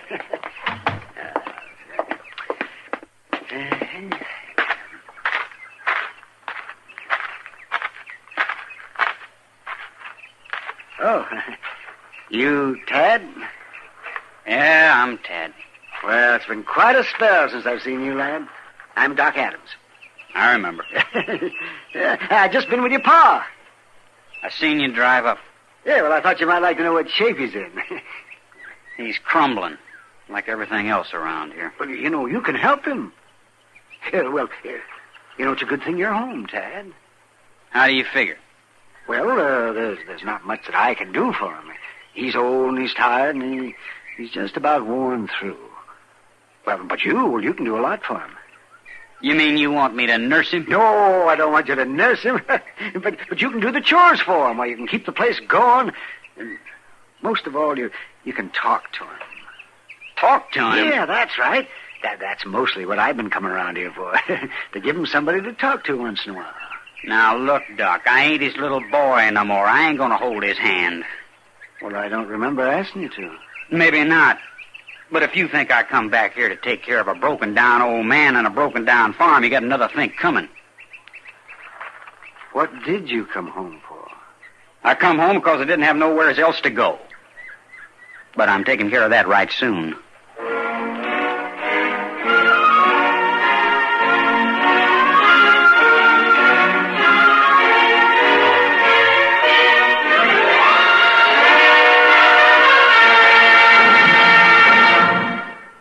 another visit with Joe and Daphne Forsythe. Ooh, ow, ouch, ooh. What's wrong, Joe? Daphne, have you been using my razor again? Just a little. I was peeling peaches. Oh, fine. Why didn't you change the blade? It feels like you've been sharpening pencils with this thing. Now, just a minute, buddy. It was you who said we could use more economy around here. And I've been saving wherever I can. And by shaving the skin off the peaches... But look at my face. Think how the Red Cross could have used all this blood. It's your own fault. You and your economy. Well, being penny conscious isn't such a bad idea. Not if you use common sense. Take savings bonds, for instance. Here it comes. Go right ahead and scoff. But I got 8 million Americans who agree with me. We all buy savings bonds on the payroll saving plan because we know that investing in bonds is the best way to use our money. We could use some of that money around here. Well, maybe, or maybe we just think we can. When we buy bonds, we guarantee we'll have the money in the future, when we'll certainly need it more. Stop waving that razor. You're splattering me with soap. Well, I don't mean to get excited, but who wouldn't? Where else can a man make an investment that's guaranteed to pay off $4 for every 3? And guaranteed by the credit of the whole U.S. of A. So there. Bravo! Bravo! All right. Now let me change the blade and get back to shaving. I think I'll stay and watch. Why? Because you're so cute when you cut yourself. Oh, fine.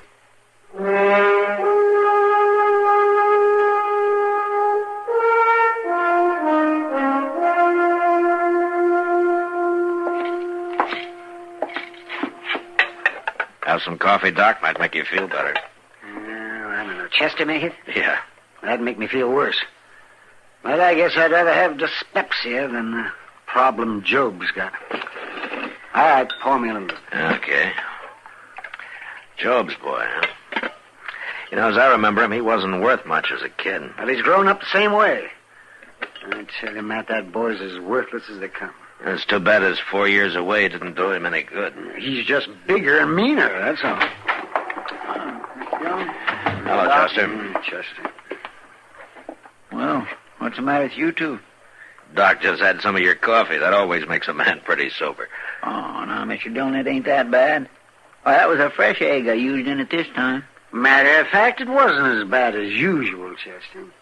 Well, now, Doc, I'm glad... Doc's just been telling me about seeing old Jobe this morning. Say, don't he have a boy named Tad? That's right. It's about all he has got. Well, it's a shame. Huh? What do you mean? I've been watching him down at the Long Branch this evening. You mean he's there now? He was when I left. And I must say, Mr. Dillon, he don't look to me like he's going to be much comfort to his pa. Is he causing trouble? Well, not trouble exactly. He's just bellying up to the bar, swilling down drinks, and acting like he wants everybody to know how big and growed up he is. Well, he'd be in trouble if anybody treated him that way. That's just what I think, Doc. And some of the boys are riling him up pretty good, too. Yeah.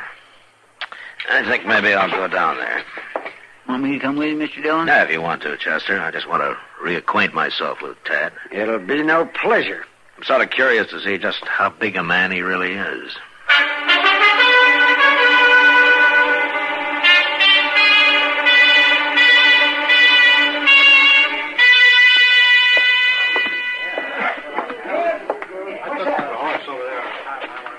Why don't you move over, mister?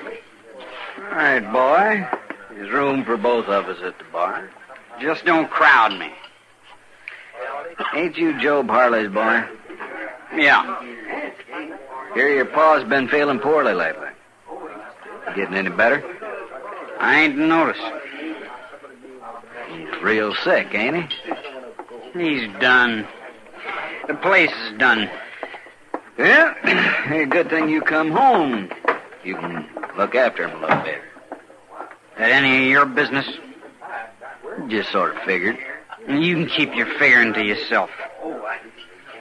Every low-living bum in town thinks I come home to nurse the old man. Now, easy, boy. I quit being a boy when I left here, mister. I've been doing man-sized things for 4 years. Why don't you shut up? Shoving me. And straighten yourself up out of my drink. Go on now, get. I'll show you. Oh, I said... Shove me, will you? You're gonna die for that, mister, right now. All right, hold it there. What? Drop the gun. Now, you stand back. I said drop it. Blast you! Pick up the gun, Chester. Yes, sir. Give me that! You stand where you are. All right, Tanner, what happened here? I shoved him, Marshal. Why? 'Cause he's a mean, ornery, no good, and I got tired of listening to him talk, that's all. I got a right to have my gun. Here, now you simmer down. You're Tad Harley, aren't you? How do you know? I've been hearing about you. Listen, Marshal. You got some special trouble with Tanner here? He's been crowding me, just like everybody else in this town. How about what? About the old man. About how I should be looking after him. What's wrong with that? It ain't what I come here to do, that's what's wrong with it. And it ain't nobody's business what I do. Not as long as you mind your own, it isn't. You got no call to tell me what to do, Marshal. I'm not telling you what to do. I'm telling you what not to do. You gonna give me back my gun now? All right, give it to him, Chester. Well, I don't... All right. Someday this town's gonna find out about me. Find out good.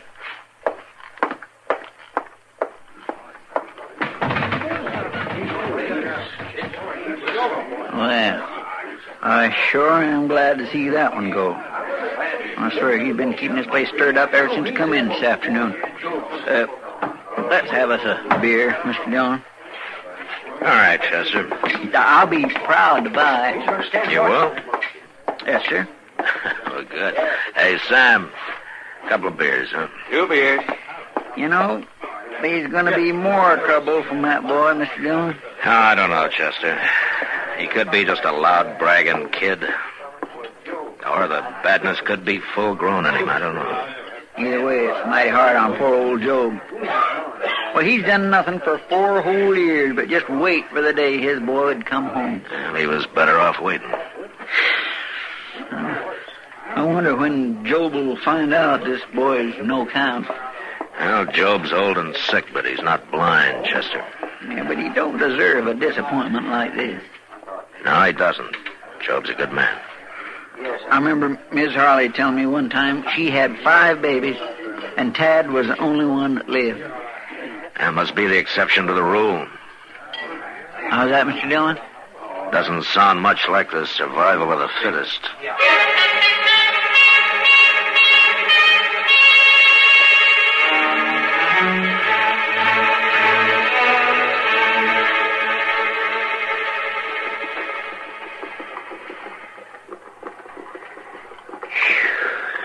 I swear it's so hot, man works up a sweat just whittling. With the sun burning down like this, Mr. Dillon, makes it hard for a body to remember the cold and shivering misery of the wintertime, don't it? You suffer pretty bad in the winter, don't you, Chester? Well, I guess I don't exactly suffer. But wouldn't you think there'd be some way of taking some of this heat and packing it away so as you could spread it around in the wintertime? You work on that, Chester. We sure don't need it all today. That's a fact. Say, you know, then maybe they could save up some of the cold of the wintertime and use it on days like this. I'm going to spell you a riddle, Chester. Hmm? They already do that. They do? Sure, in our ice house. In the... Sure, in the ice house. Sure enough they do, don't they? Look, ain't that Lynn Baylor riding up there? Yeah. Hello, Marshal. Chester? Hello, Len. Oh, Len. Hey, Marshal, I just come by Jobe Harley's place. He's awful anxious to see you. Oh, what's the trouble? Well, he didn't tell me, Marshal. He just said to ask you to come out there right away. Oh, my. I hope that boy of his ain't been acting up none. Well, I better go out there and see, I guess. You watch the store, will you, Chester? Yes, sir, I will, Mr. Dillon.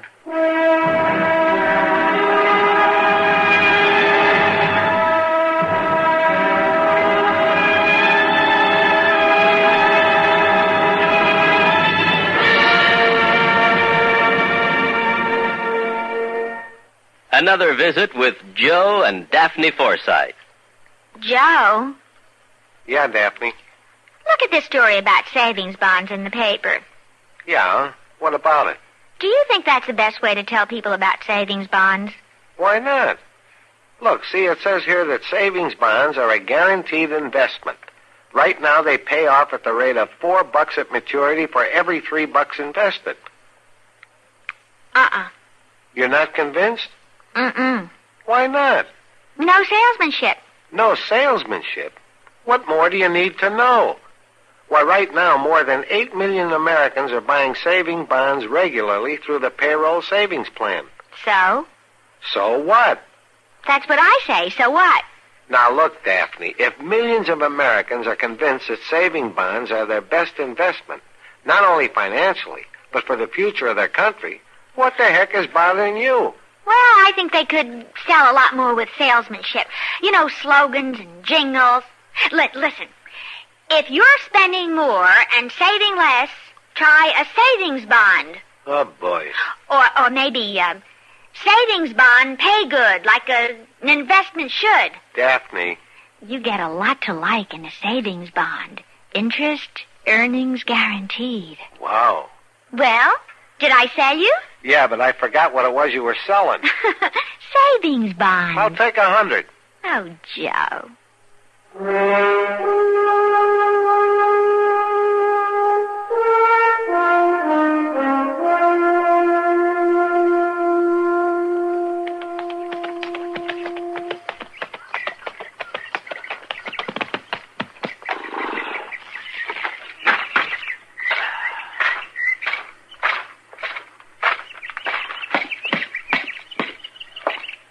Hey, Jobe. Hey, Jobe. Matt Dillon. Come in, Marshal, come in. Hey, you got trouble out here, Jobe? Sure, I'm glad you could come out, Marshal. Been wanting to see you. Oh, what about? Sure is a bright, hot day, ain't it, Marshal? Yeah. I don't take to the heat as well as I used to. Jobe, you didn't call me out here to tell me it's hot. What's on your mind? Is it about your boy? You seen him, Marshal? Yeah, a couple of weeks ago. The Long Branch. He's growed big, ain't he? Too big, maybe, Jobe. Is he here? He's gone off. You know anything about raising boys, Marshal?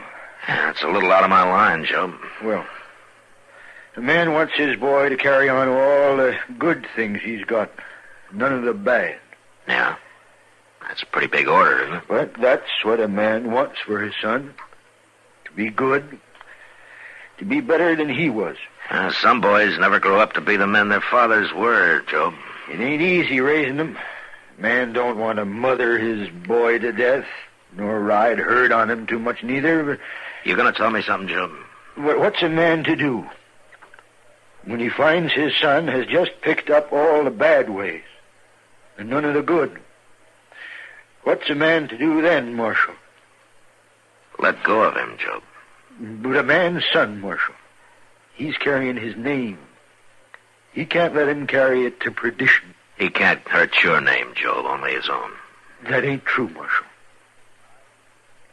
I ain't been much. The people I come from weren't much neither. But we always kept the name clean, Marshal. What's Tad done, Jobe? Where is he? A man don't expect his son to strike it rich, maybe, but he expects him to keep the name clean. Jobe, will you tell me? Well, tell you what, Marshal. Why did you call me out here? You just didn't want to talk about your boy, did you? Marshal, I always like to talk to you. You've always been a good friend. I am your friend, Joe, but you better start talking straight or I'm heading back to town. You're going to find out, Marshal. Mr. Dillon? Huh? What's Chester doing out here? Yeah, what's the matter? Mr. Dillon, there's just been a holdup at the bank. What? Any shooting? Yes, sir, there was. Well, how many were there? Just one. He get away? No, sir, Mr. Harley, he didn't. Was he hurt? Worse than that, Mr. Dillon. Well, who was it? Well, he's dead, ain't he? Tad's dead. Tad? Was it Tad, Chester? Yes, sir, it was. I'm sorry, Joe. It had to be. You don't seem surprised. No, Marshal. I've been seeing it coming. Ever since the boy come home. He was bad clear through, Marshal. He's robbed before. And killed, too. He told you that? He carried pieces out of newspapers around with him. Pieces there had been written about him. Well, he was proud of it, Marshal. Said it made him feel big. Well, some of them feel that way for a while. I couldn't talk him out of it. I couldn't hold him. But I could see it was stopped. You knew about today? I knew. Oh, why didn't you tell me about it? I figured you'd take his gun, maybe lock him up for a while. He had to be stopped for good, Marshal. I might have done that if I'd been in Dodge, Jobe. I know that, Marshal.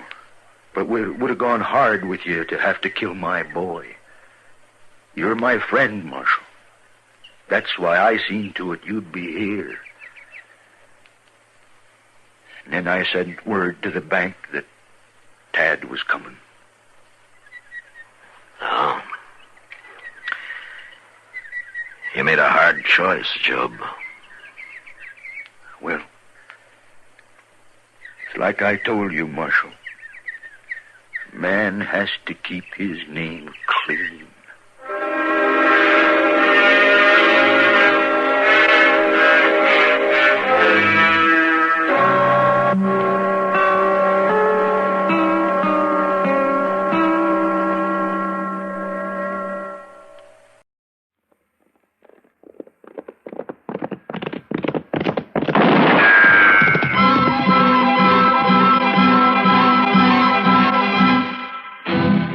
Around Dodge City and in the territory on West, there's just one way to handle the killers and the spoilers, and that's with a U.S. Marshal and the smell of Gunsmoke.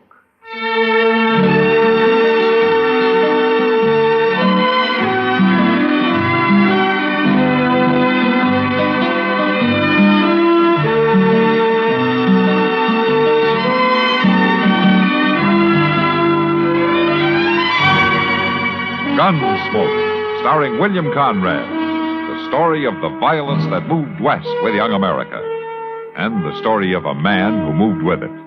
I'm that man, Matt Dillon, United States Marshal. The first man they look for and the last they want to meet. It's a chancy job, and it makes a man watchful and a little lonely.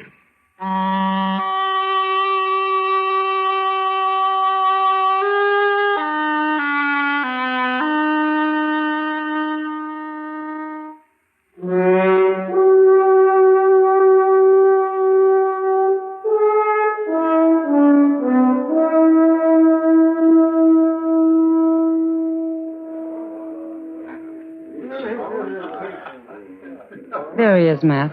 That's Harry Pope at the bar there. Little short fella? Oh, yeah. Where did you tell me he's from, Kitty?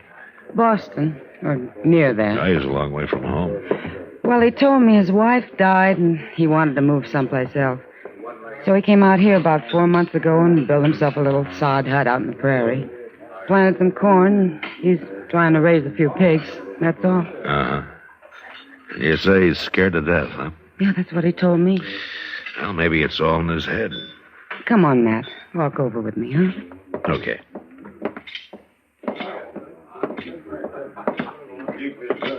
Hello, Miss Kitty. This is Marshal Dillon, Harry Pope. How are you, Mr. Pope? Friend, nobody ever called me Mr. Marshal. No? All right.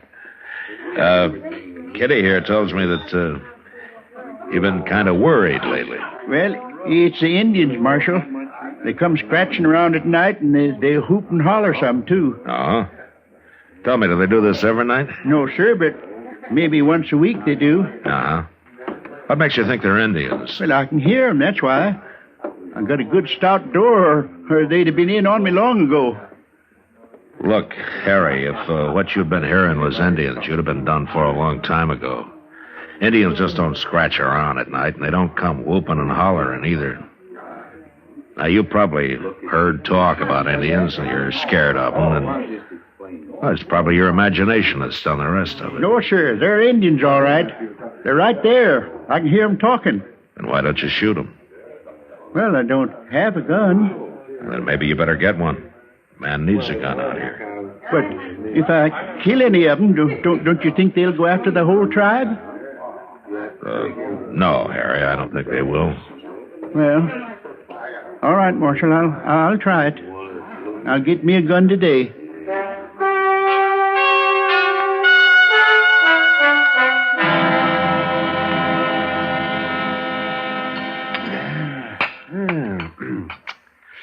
Say, I nearly forgot, Matt. Chester said not to wait for him. He'd have supper later. No, what's he doing, Doc? He's talking. Talking? To a girl, Matt. A pretty girl, too. And he was doing all the talking when I left. She just stood there, shaking her head. Smart girl. Oh, I don't know, Matt. Marshal Dillon? Oh, hello, Honeyman. You know Doc Adams here, Ned Honeyman. How are you, Doc? Why don't you sit down? Yeah. Marshal, you know that new fella, Harry Pope? Pope? Yeah, I met him a couple of days ago. Why? He killed Joe Carter last night. He what? Carter's worked for me a long time. He was one of the best friends I ever had. We buried him this morning. What, did they have a fight? Pope shot him in cold blood, that's all. Out near that hut of his. Blasted Easterner. I'm looking forward to seeing him hung. Were you there, Honeyman? No. Earl Brandt was there. He brought Joe's body back to the ranch. Brandt works for you, too, doesn't he? Yeah, but not as long as Joe. Now tell me what happened. I did. Pope murdered Joe Carter. They were riding by that dirty little sodbuster's hut last night, and he come out and shot Joe and killed him. Maybe it was a mistake, Honeyman. You don't kill men by mistake, Marshal. Now, are you going to arrest him? Well, I'll ride out there first thing in the morning.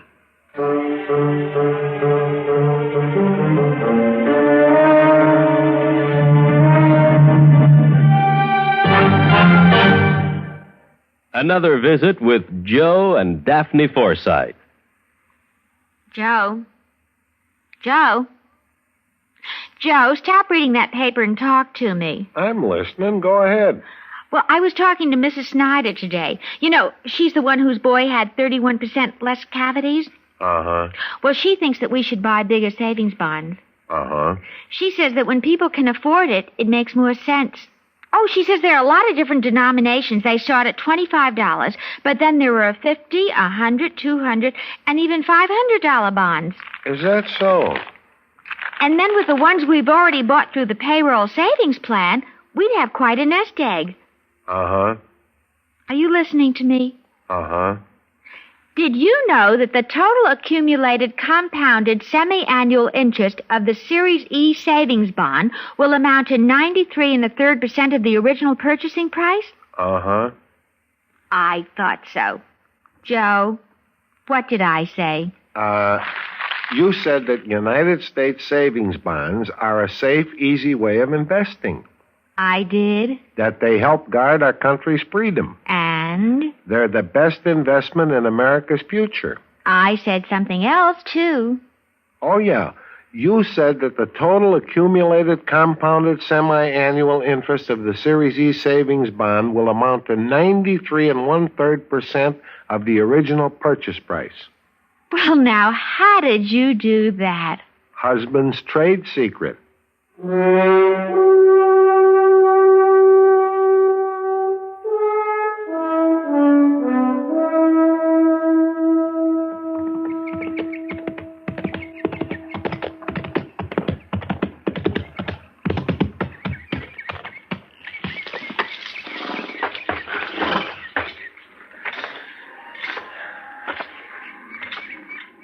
Hello, Marshal. Harry? Well, Marshal, them Indians was back again, all right. Not for last. But I came outside and shot at them like you said, and they rode off.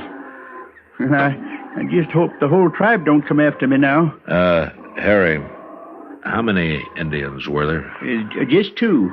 That's all I saw, anyway. Now, you say you shot at them. Did you hit them? And I couldn't tell. It was too dark. I tried to, though. Tell me what happened, huh? Well, sir, I heard him just like before, but this time they put a couple of shots in my hut there. I opened the door a little, and I heard one riding off right over that way. I took a couple of shots at him, and then the other one started shooting at me from somewhere. So I ducked inside again and waited. But they didn't come back. They weren't Indians. Well, you always keep saying that, Marshal, but I know better. They were two men who worked for Ned Honeyman. One of them, Joe Carter, you killed. Earl Brandt was the other man. He took Carter's body back to the Honeyman ranch. Oh, my. I'm afraid you made a bad mistake, Harry. Oh, but how'd you know about this, Marshal? Ned Honeyman told me. Well, he could be lying. No, Honeyman has his faults, but lying isn't one of them. Harry, has there been any trouble between you and these men? Oh, no, sir. I hardly know them. Oh, they've ridden by a few times, that's all. But I wouldn't have shot at him if I'd known who there was. Except it couldn't have been. They were shooting at my hut first. It just don't make no sense at all. You going to arrest me, Marshal? Look, Harry, the Indians that you've been hearing around your place don't exist.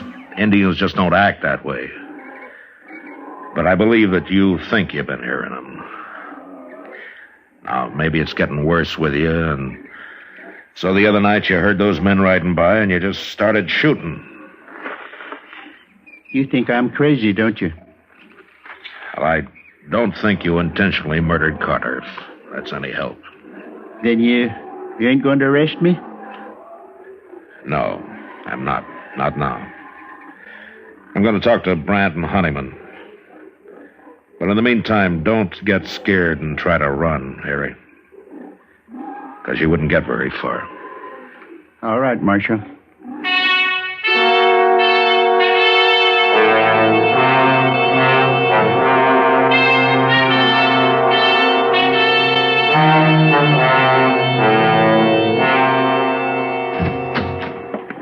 Morning, Marshal. This here's Earl Brandt I brought with me. Marshal? Hello. I figured you'd want Brandt's report for the trial. Me and Carter was good friends. I aim to see that Yankee sodbuster hung. All right, Brandt, tell me about it. There's nothing to it, Marshal. Me and Carter was riding past his place, and he come out and started shooting at us. He killed Carter. I took a couple of shots at him and drove him back inside that hut of his. And I packed Carter onto the ranch. Will you swear to that in court? Why shouldn't I, Marshal? That little murderer been telling you something else? Yeah. He thought he was shooting at Indians. Indians? Why, that miserable dog... You weren't there, Honeyman. How do you know what happened? Brandt told me what happened. Who else would have shot Carter? Brandt, why do you think Pope shot at you? Well, I don't know, Marshal. He's crazy, I guess. Is that all? That's enough, isn't it? He killed Joe Carter. What difference it make? The difference between murder and something else? Well, bring him in here and ask him. I'll beat the truth out of him if he lies. He isn't here. What? I didn't arrest him. Why not, Marshal? He said he thought they were Indians, and I believe him. Marshal, no man can kill a friend of mine and claim he thought he was shooting Indians. Now, if the law won't see justice done, we will. I'm warning you, Honeyman. You try to kill Pope, and I'll arrest you. And if you do kill him, you'll hang for it. We're wasting time. My guess is you and Carter have been hounding that man, making him think there have been Indians after him. Why? Are you trying to drive him out of the country? Your talk gets crazier all the time, Marshal. For the last time, Marshal.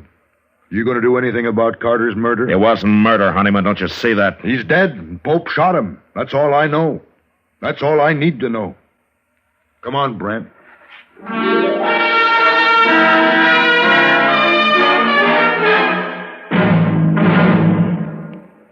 Another visit with Joe and Daphne Forsythe. Hey, honey, I'm home. Daphne. Drop dead. Uh-oh, what's the matter, honey?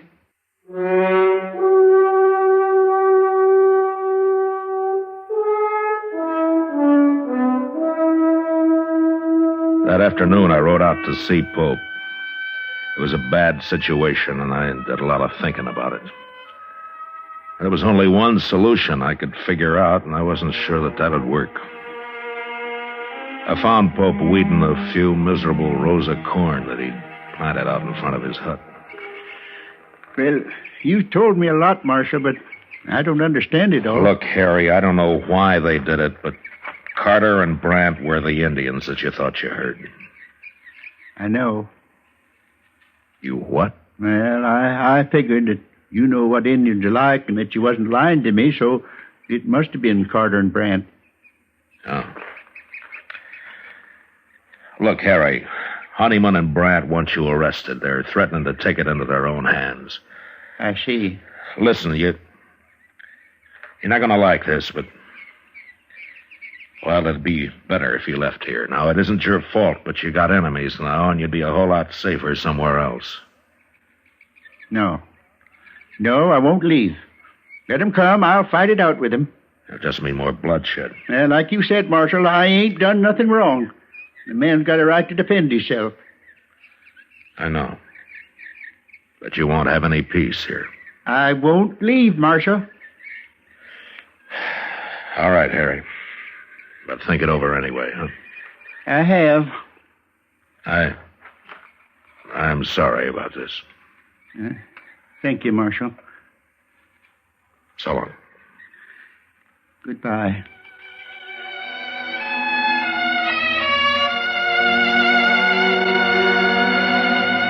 Pope went back to weeding his corn, and I rode off past his little hut and around the narrow bluff he'd built it against. I'd gone maybe a half a mile beyond when I heard 2 rifle shots behind me.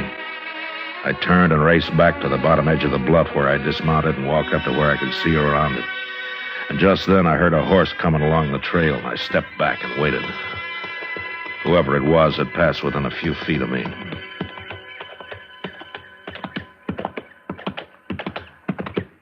Brandt, hold it! Don't shoot. Just keep your hands up.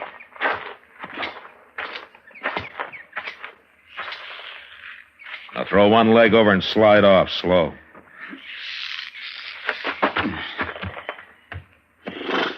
How long you been here, Marshal? Turn around.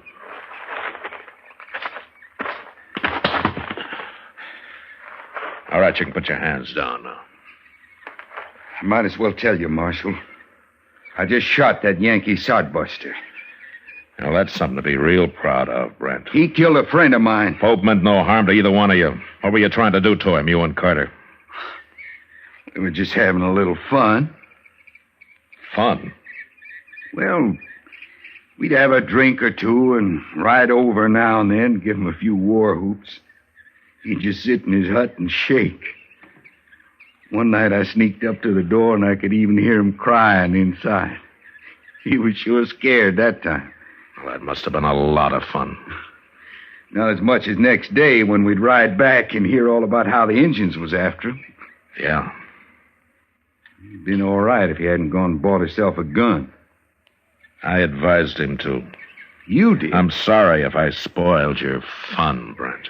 Carter's dead because of you. Does Honeyman know about this? I told him I was going to get Pope, is all. And he agreed? Well, he just said he sure hoped somebody'd get him. All right, Brandt, let's go bury him. I ain't gonna bury him. Let him rot. Brandt, you'll bury him or I'll bury both of you. Now, you take your choice. Sure.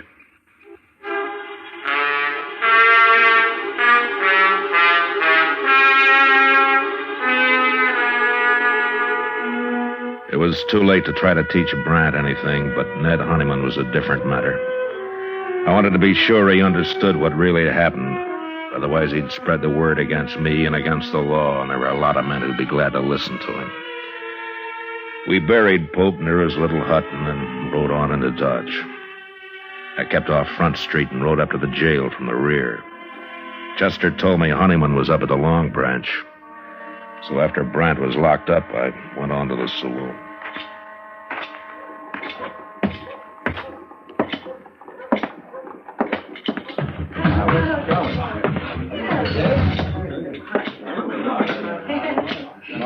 Hello, Honeyman.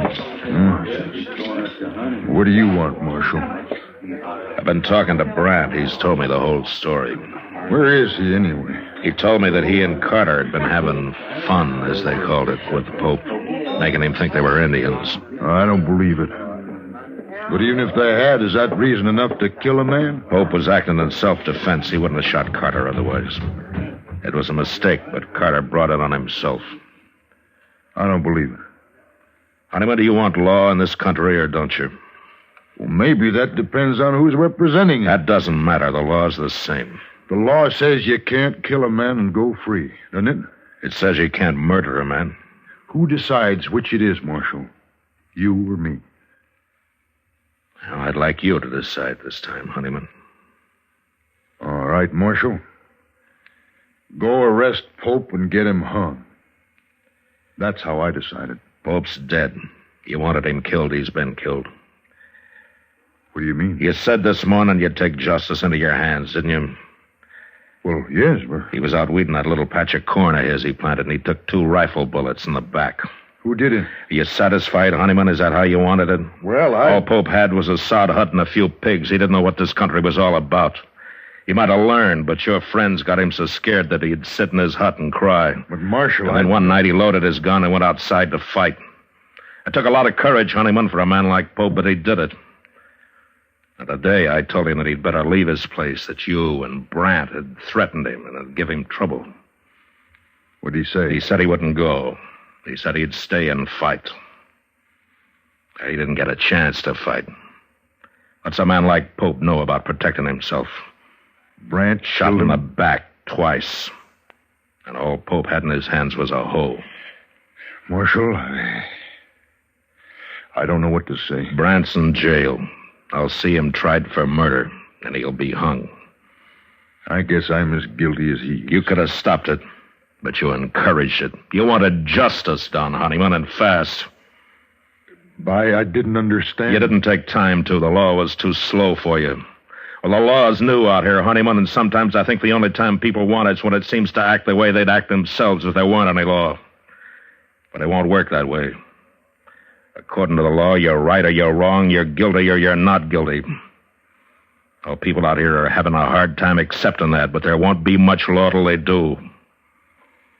And men like Pope will go on dying, no matter how many Brandts get hung for it. Marshal, I'm not very proud of what happened. Would it help the law if I get up in court and take my share of the blame for this? I don't know, Honeyman. But it might. Then I'll do it. Good. Good night, Marshal. Good night, Honeyman.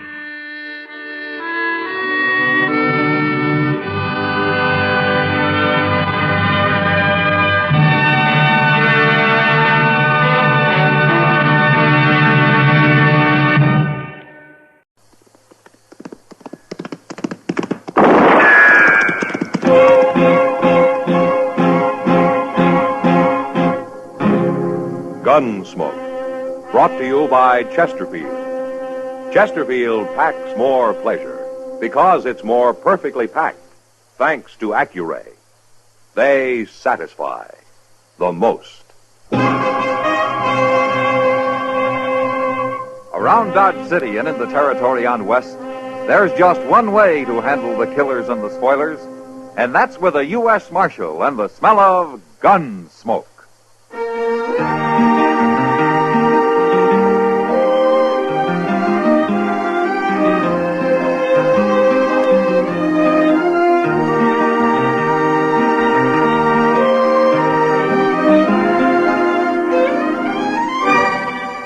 Gunsmoke, starring William Conrad. The transcribed story of the violence that moved west with young America. And the story of a man who moved with it. I'm that man, Matt Dillon, United States Marshal. The first man they look for and the last they want to meet. It's a chancy job, and it makes a man watchful and a little lonely.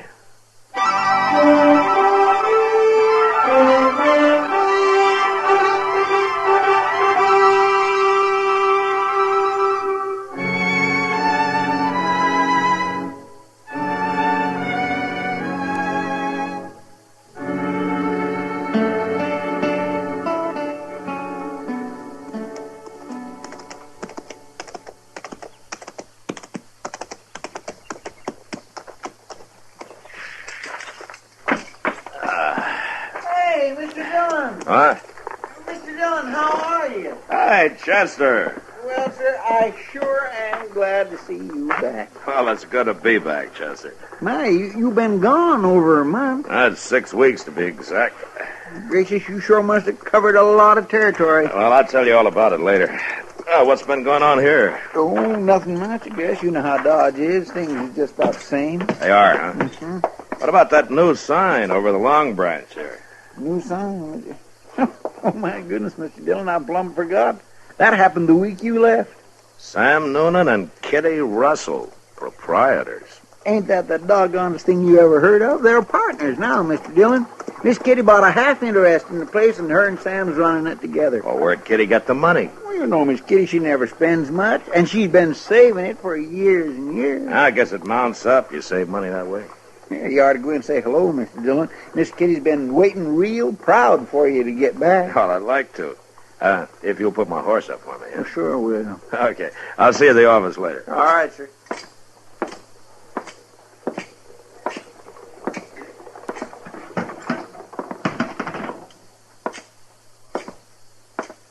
Hello, Sam. Well, Marshal Dillon, when'd you get back? Just now. Saw your new sign outside, and I came in to see if the price of whiskey had gone up. Well, Marshal, the price of whiskey went down at the Long Branch. What? Yeah. First thing Kitty talked me into. Well, knowing you, that must have taken some talking. Well, you know, she was right. We're making more money than ever. I sure got to hand it to her. Ah, good. And where is she? Well, she went to her room, Marshal. And, you know, I wish you'd go up and see her. She got me worried. Oh, why?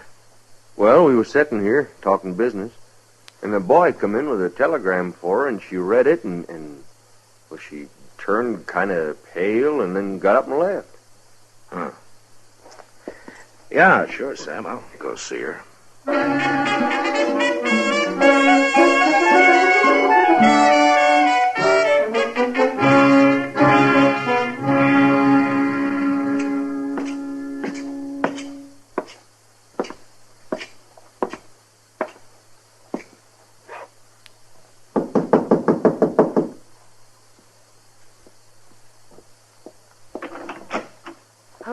Matt. Hello, Kitty. Oh, come in. Thank you. I just got back. I thought I'd come around and congratulate you. Oh, well, thanks. Kitty. Huh? Sam told me about the telegram. If there's anything I can do to help. Oh, Matt, you got it all wrong. Sam, too. It's not bad news. Oh? Well, I'm glad to hear that. It's my father, Matt. What? My father, Wayne Russell. He's coming here to Dodge tomorrow. Well, I thought your father was lost. Well, he has been. I've never even seen him. He left my mother in New Orleans a few months after I was born. Yeah, I know. He was a gambler, Matt. He worked the riverboats. Mother always said he was a very charming man. Funny thing is, she never held it against him, his deserting her. She just accepted it as the way he was. In a strange sort of way, she was proud of him. Well, how do you feel about him, Kitty? Same as my mother, I guess. He's coming tomorrow, you say, huh? Matt, will you go to the depot with me to meet him? Like I say, I'm real happy about it. But I feel kind of scared.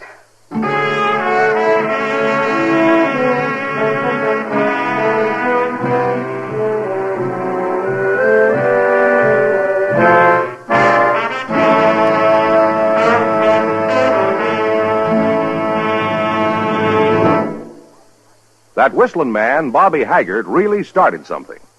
Tonight, we'd like to introduce a player piano that could have come right out of the Long Branch in Dodge City. Packs more pleasure, packs more pleasure. Chesterfield packs more pleasure because Chesterfield's more perfectly packed. The more perfectly packed your cigarette, the more taste and mildness are released for you. Chesterfield, made by exclusive Accuray, has an open, easy draw that unlocks all the pleasure of fine tobaccos. Now, Accuray ensures an even distribution of tobacco from one end of your Chesterfield to the other. Chesterfield is firm and pleasing to the lips, mild, yet deeply satisfying. Chesterfield packs more pleasure because Chesterfield's more perfectly packed. To the touch, to the taste, Chesterfield packs more pleasure because it's more perfectly packed. By Chesterfield, mild, yet they satisfy the most.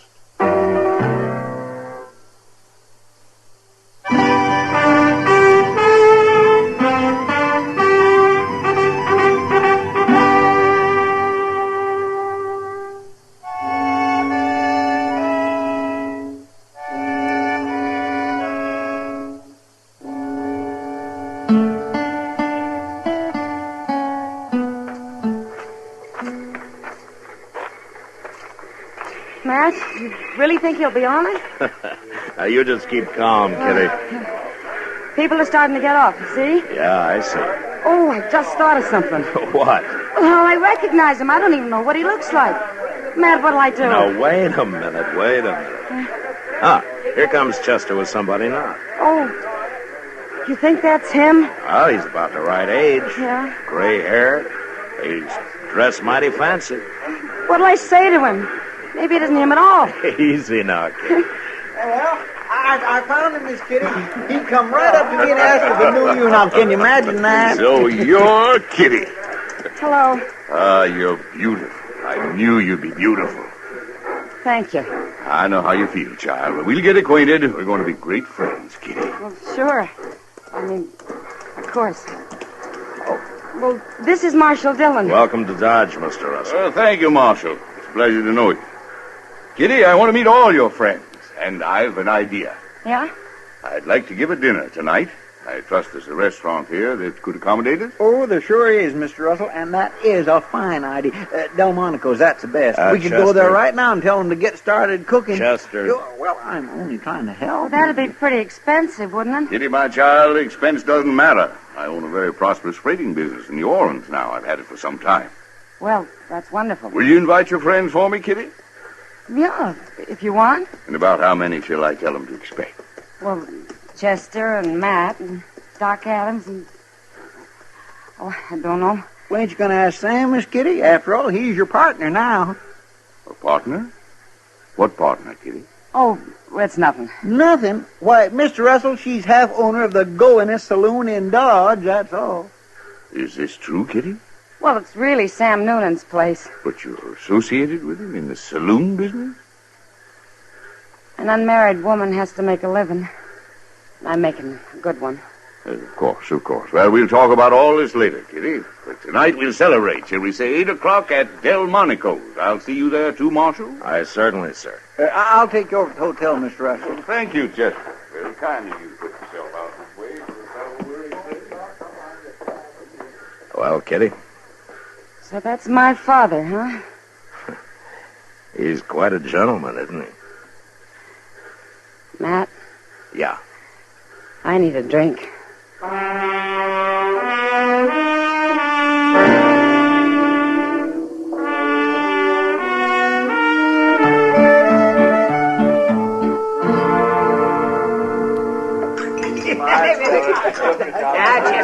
Chester, you've had just about enough. Well, that was a pretty good meal, wasn't it, Mr. Russell? I want to thank you for recommending the place, Chester. Of course, I guess it ain't like what you're used to in New Orleans. Miss Kitty's told me about how good they eat down there, ain't you, Miss Kitty? Yeah, I guess so, Chester. What's the matter with Kitty, man? I don't know, Doc. She keeps looking at him sideways, but she sure doesn't have much to say to him. And I guess she's still kind of shy. Shy? You mean Kitty? Oh, nonsense. You better fill your glass, Doc. What's that? Sam Noonan's getting ory-eyed. I think he's just about to propose a toast. Oh, no, that's all we need. There, you see what I mean? Gentlemen, now let's drink a toast. A toast to my new partner, Kitty Russell, And to her old man. Sam. No, I mean her father. Sorry, Mr. Russell. And they're a very happy reunion. Sam, and many more of them forever and forever and forever. All right. Getting thirsty, Sam.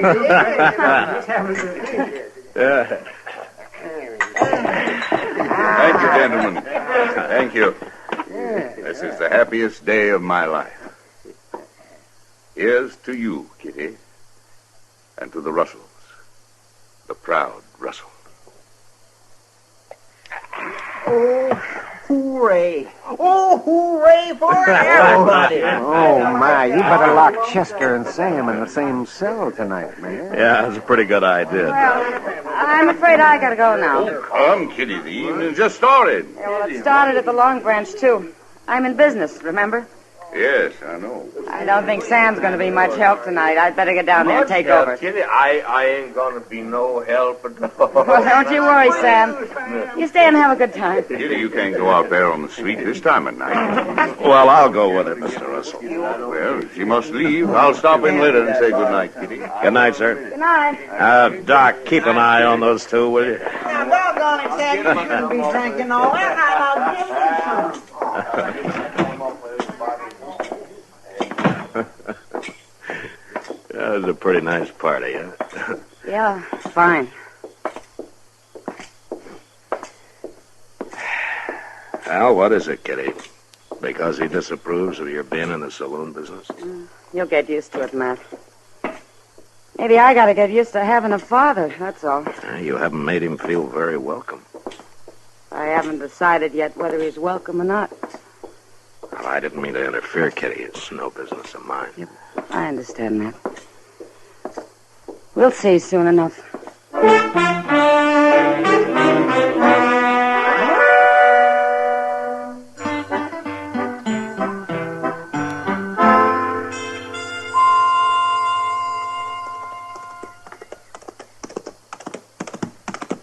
Well, that's a good-looking horse Chester's riding, man. He's thinking of buying it, Doc. Buying it, buying it. With what? That horse will be as old as Methuselah before he closes the deal. Well, that could be. Isn't that Kitty and her father coming out of the bank? Yeah. She treating him as cold as ever, man? It's been 2 weeks, and she hasn't changed a bit toward him, as far as I've noticed. Yeah, well, she's waving to you. She wants you to come over there. Yeah, I guess so. I'll be back directly, Doc. Yeah, the sun will keep your seat warm. Okay. Morning, Marshal. Morning, Miss Russell. Morning, Kitty. We've got some news for you, Matt. Oh? Good news, Marshal. Matt, we've been talking to Mr. Botkin, and he'll buy my share of the Long Branch anytime for cash. You mean you're thinking of selling out? Tomorrow morning, just before we leave. Just before you leave? I'm going back to New Orleans, Matt. I'm going to take my money and put it into my father's freight business there. Makes sense, Marshal. Kitty and I should be together. Besides, the saloon business is no place for a lady. I can see that now. I've had to learn a lot in the last couple of weeks, Matt. Yeah, I guess you have. Well, if you're going to get packed, you better start, Kitty. I am, right now. I'll see you at supper. Fine. I'll go over to the depot and see the Santa Fe agent about our tickets. I'm a proud man today, Marshal, a proud and happy man. Now, if you'll excuse me.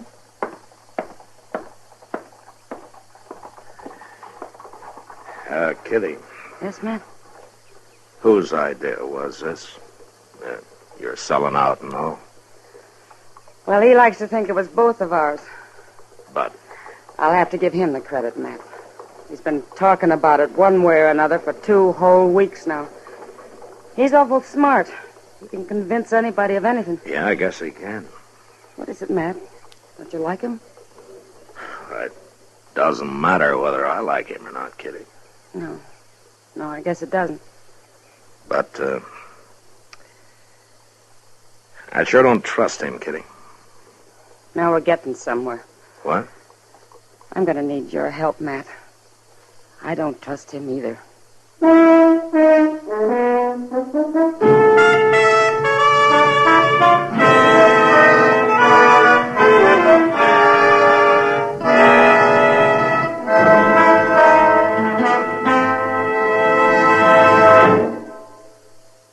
Where are you listening to Gunsmoke?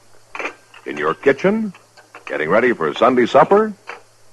Maybe in your living room, relaxing? Or out driving? Say, be sure and watch the road. But remember, there's pleasure ahead when you smoke Chesterfield. When you satisfy yourself with Chesterfield's better taste and mildness. It stands to reason. A cigarette made better and packed better smokes better, tastes better. And Chesterfield is more perfectly packed by Accuray. This electronic miracle removes human error in cigarette manufacture. So Accuray Chesterfield is firm and pleasing to the lips, mild, yet deeply satisfying. Yes, Chesterfield gives you something no other cigarette can give you. Chesterfield packs more pleasure because Chesterfield's more perfectly packed. To the touch, to the taste, Chesterfield packs more pleasure because it's more perfectly packed. By Chesterfield. Mild, yet they satisfy the most.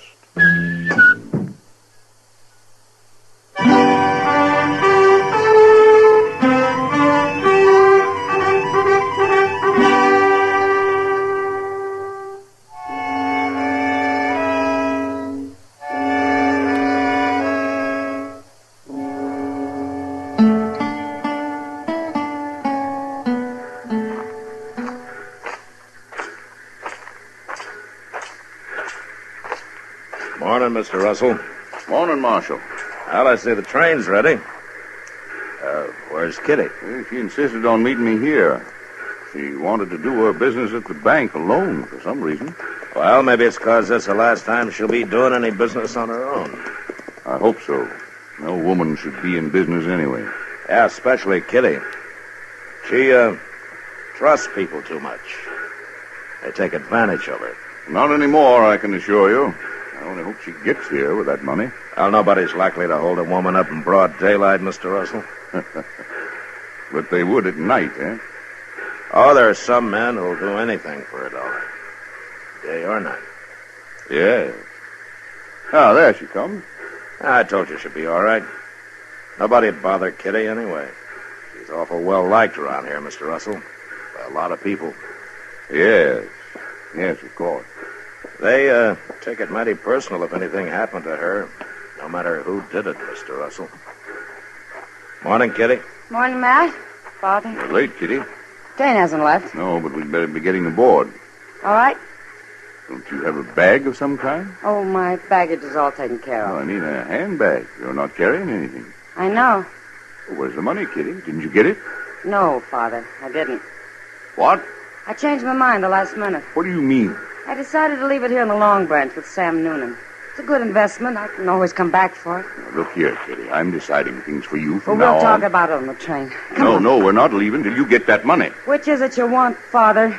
Me or the money? There isn't a question of that. Now, you do as I say. You haven't changed a bit.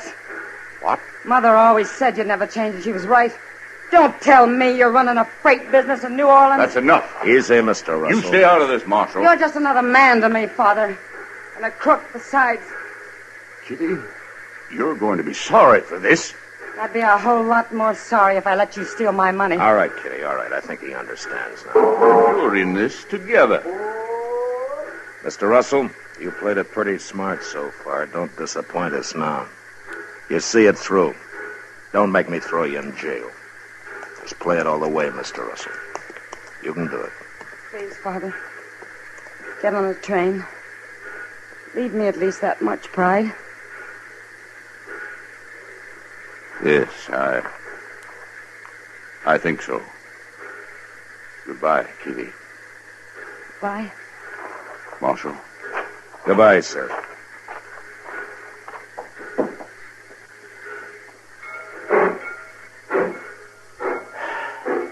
Well,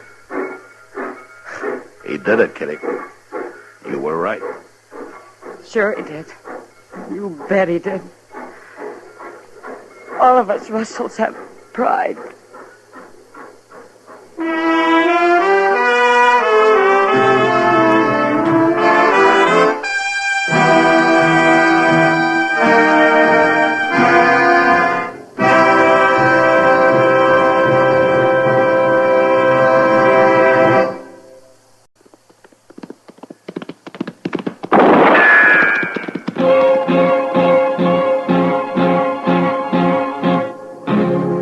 Gunsmoke. Brought to you by Chesterfield.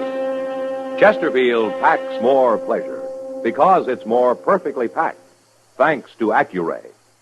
They satisfy the most.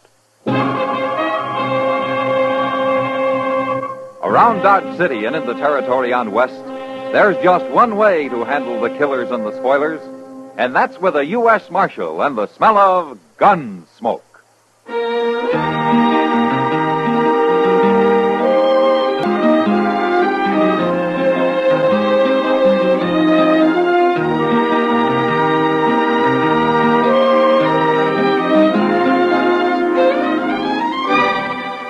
Gunsmoke, starring William Conrad. The transcribed story of the violence that moved west with young America.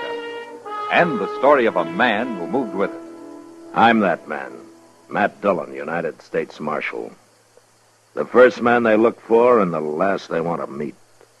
It's a chancy job, and it makes a man watchful and a little lonely.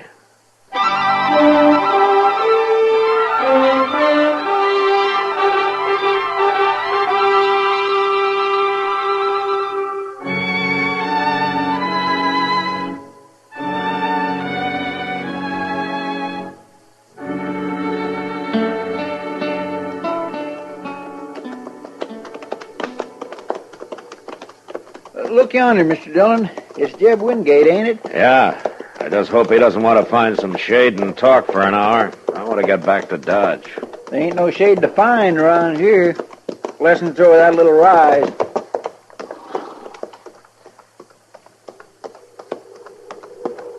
Hello, Marshal. Chester? Hello, Jeb. All right, Jeb.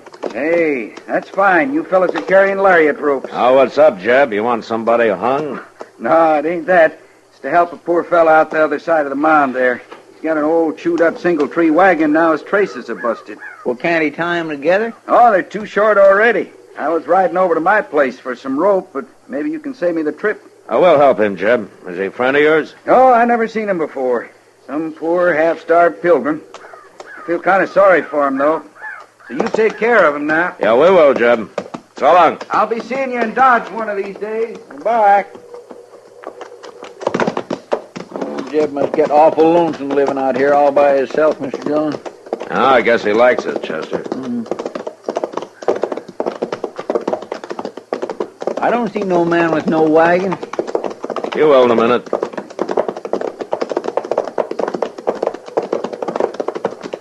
There he is. Oh, yes. Say, Jeb was sure right. And look at that horse, too. Yeah, they make quite a pair, don't they? Hello. Hello. Here, you could use some rope, mister. Here's 30 feet. That ought to do. I sure thank you. Where you headed? Dodge, I guess. You come far? Montana territory. Well, no wonder. Another fella, he just left. He was going to help me, too. You live out here? I'm the marshal in Dodge. You looking for work? If they'll give it to me. I heard the Santa Fe's laying more track there. Well, I know the agent. Maybe I can help you. No, I wouldn't want to get you in no trouble. Trouble? I'll come see you. I'll fetch you another rope as soon as I can. No need for that. My name's Hook, Marshal. Arden Hook. This is Chester Proudfoot, Hook. How do you do? Pleased to make your acquaintance. Well, we'll be seeing you. Thank you kindly. My. He keeps looking around like he thinks somebody's going to hit him any minute. Well, maybe he's running from something, Chester. Say, I'll bet that's it. You suppose the law is after him? What for? Well, I don't know. Maybe he's a murderer. Oh, what? Flies? Come on, let's do a little riding.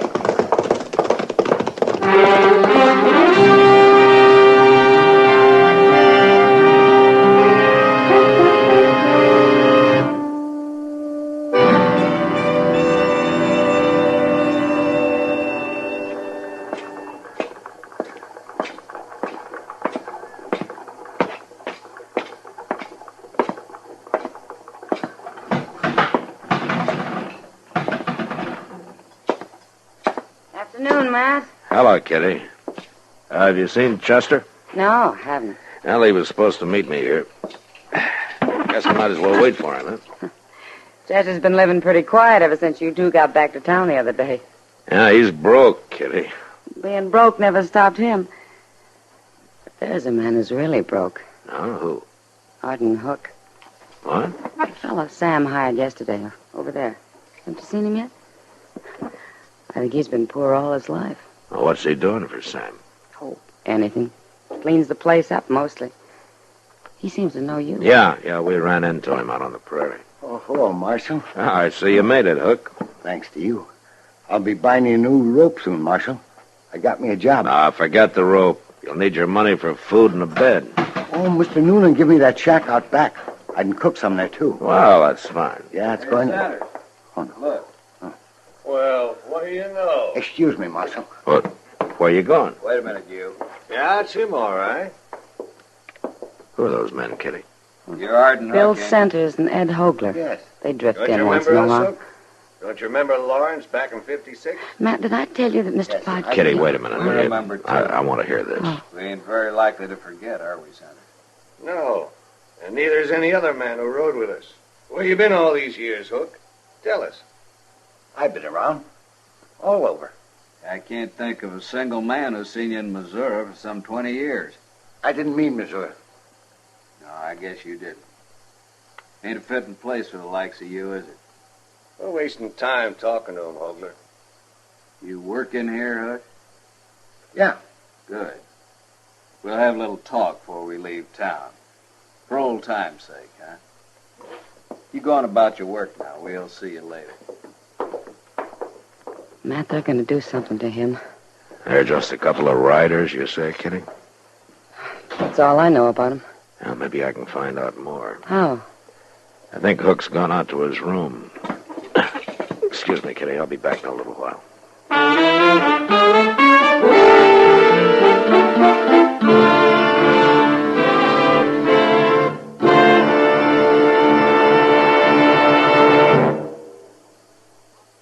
That whistling man, Bobby Haggart, really started something.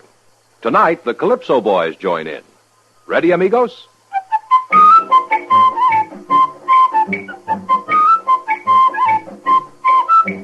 Packs more pleasure, packs more pleasure. Chesterfield packs more pleasure because Chesterfield's more perfectly packed.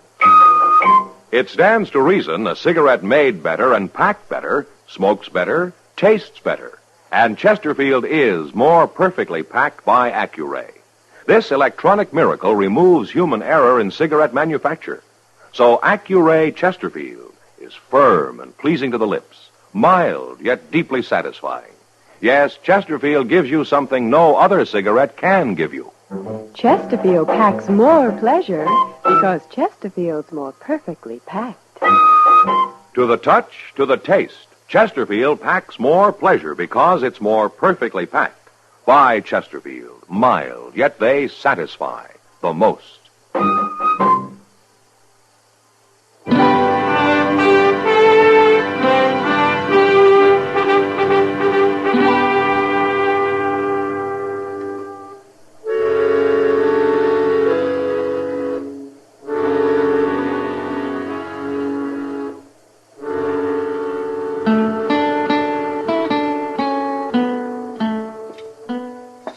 What are the names, Hook? Bill Centers, Ed Hogler? You heard them? Yeah, I heard them, but I don't know quite what they were talking about. It's nothing, Marshal. I used to know them, that's all. Uh-huh. In Missouri, huh? Yeah, that's right. They said something about Lawrence back in 56. They were just talking. Lawrence, Kansas. That was the first time it was raided by Missourians. Under General Atchison, wasn't it? You and Centers and Hogler were with him, huh?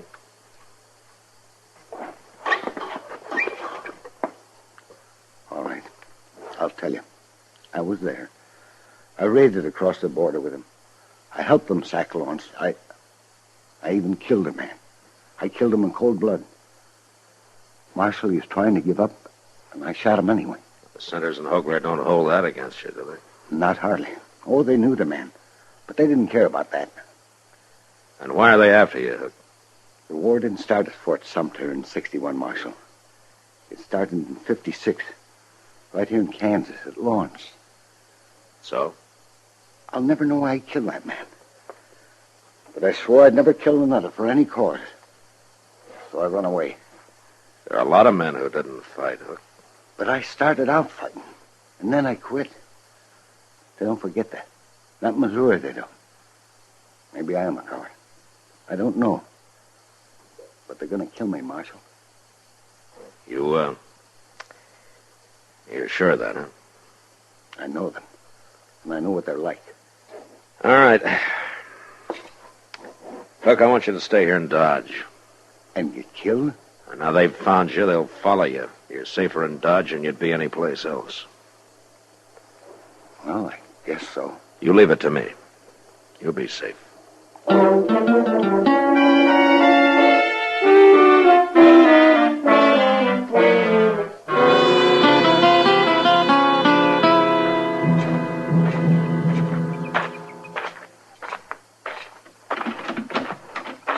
He'll run off if we don't go get him soon, Hogler.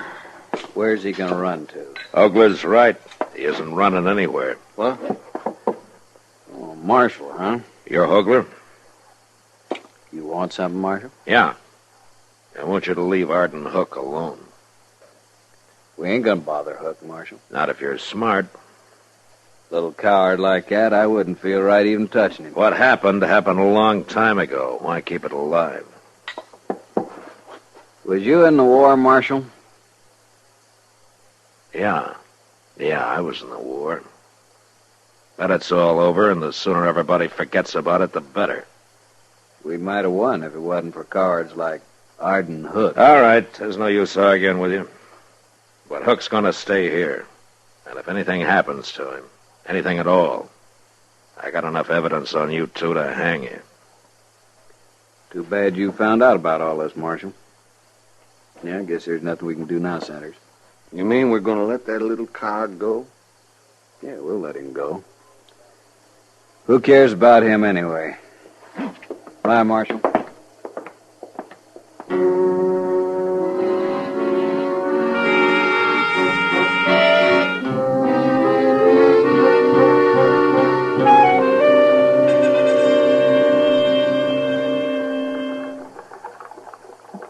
It's awful hot today, Matt. Well, that's the sun, Doc. You see, it's the sun that makes it hot. Oh, that's how the sun. I was only making a comment. I wasn't asking for a scientific explanation. Oh, excuse me, Doc. I didn't understand what you wanted. Yeah, I see. Well, now that you've started it, I can tell you what the heat does to some people. Oh, good. You tell me about that, will you, Doc? Hello, Doc. Hello, Chester. Has either one of you saw Arden Hook today? No, I haven't seen him for the past few days. Why, Chester? Well, they say Jeb Wingate's looking for him. It might mean a job work, Mr. Dillon. Oh, I doubt it. Jeb's always said he'd never have anybody working for him. Well, if it ain't for a job, why would he be looking for him? Well, I figure that's Jeb's business, don't you? Yes, but here's Miss Kitty. Maybe she know where he's at. Now, I don't know why you're so concerned, Chester. Well, sir, I still think it means a job for him. Well, he's a busy-looking outfit. Yeah, how are you, Kitty? Miss Kitty, have you saw Arden Hook anywhere? It's really important. No, Chester. Not since he left this noon. Left? For where? Well, Jeb Wingate finally found him, and they left. Where'd they go, Kitty? Jeb gave him a job, Matt. He hired him on. There. See? What did I tell you, Mr. See there, Doc? Didn't I tell you? What you were right, Chester, yeah. Well, I wish him luck, but I can't see Arden Hook working on a ranch somehow. He's about the last man I'd pick out. Matt, I've got an idea. Yeah, what, Doc? Well, I just remembered something. Well, tell us. It's nothing you don't already know if you just have thought of it. Yeah, but I didn't think of it, Doc. You ever hear of Lou Wingate? Yeah, Jeb's talked about him a time or two. He talks about him a lot. Hey, wait a minute, Doc. Lou Wingate was killed in the first raid on Lawrence in 56, That's wasn't he? right. Shot down when he was trying to give up. The way Jeb always tells us. Sanders and Hogler. They went to Jeb and told him who killed his brother. So he hired Arden Hook. Hired him so as he can have him out there alone, where there'll be no witness. Chester, Go get our horses. It's going to be dark before we get there now.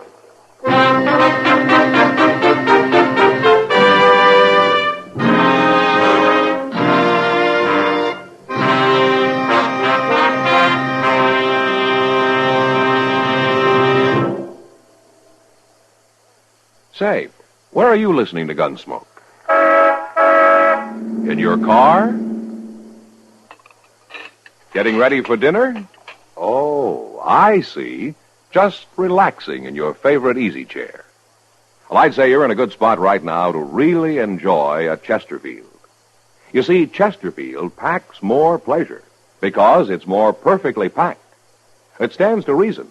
A cigarette made better and packed better smokes better, tastes better. And Chesterfield is more perfectly packed by Accuray. This electronic miracle removes human error in cigarette manufacture. So Accuray Chesterfield is firm and pleasing to the lips, mild, yet deeply satisfying. Yes, Chesterfield gives you something no other cigarette can give you. Chesterfield packs more pleasure because Chesterfield's more perfectly packed. To the touch, to the taste. Chesterfield packs more pleasure because it's more perfectly packed. Buy Chesterfield. Mild, yet they satisfy the most.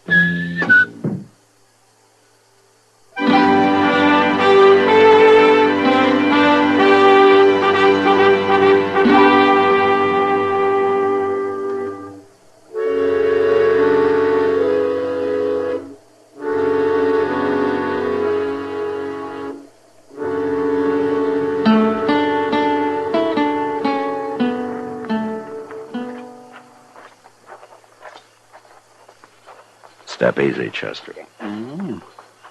But I still don't know why we left our horses way back yonder. Let's get behind that wagon at the side of the barn, and I'll tell you. Hey, look. There's Jeb Wingate sitting with his back to the window. Yeah.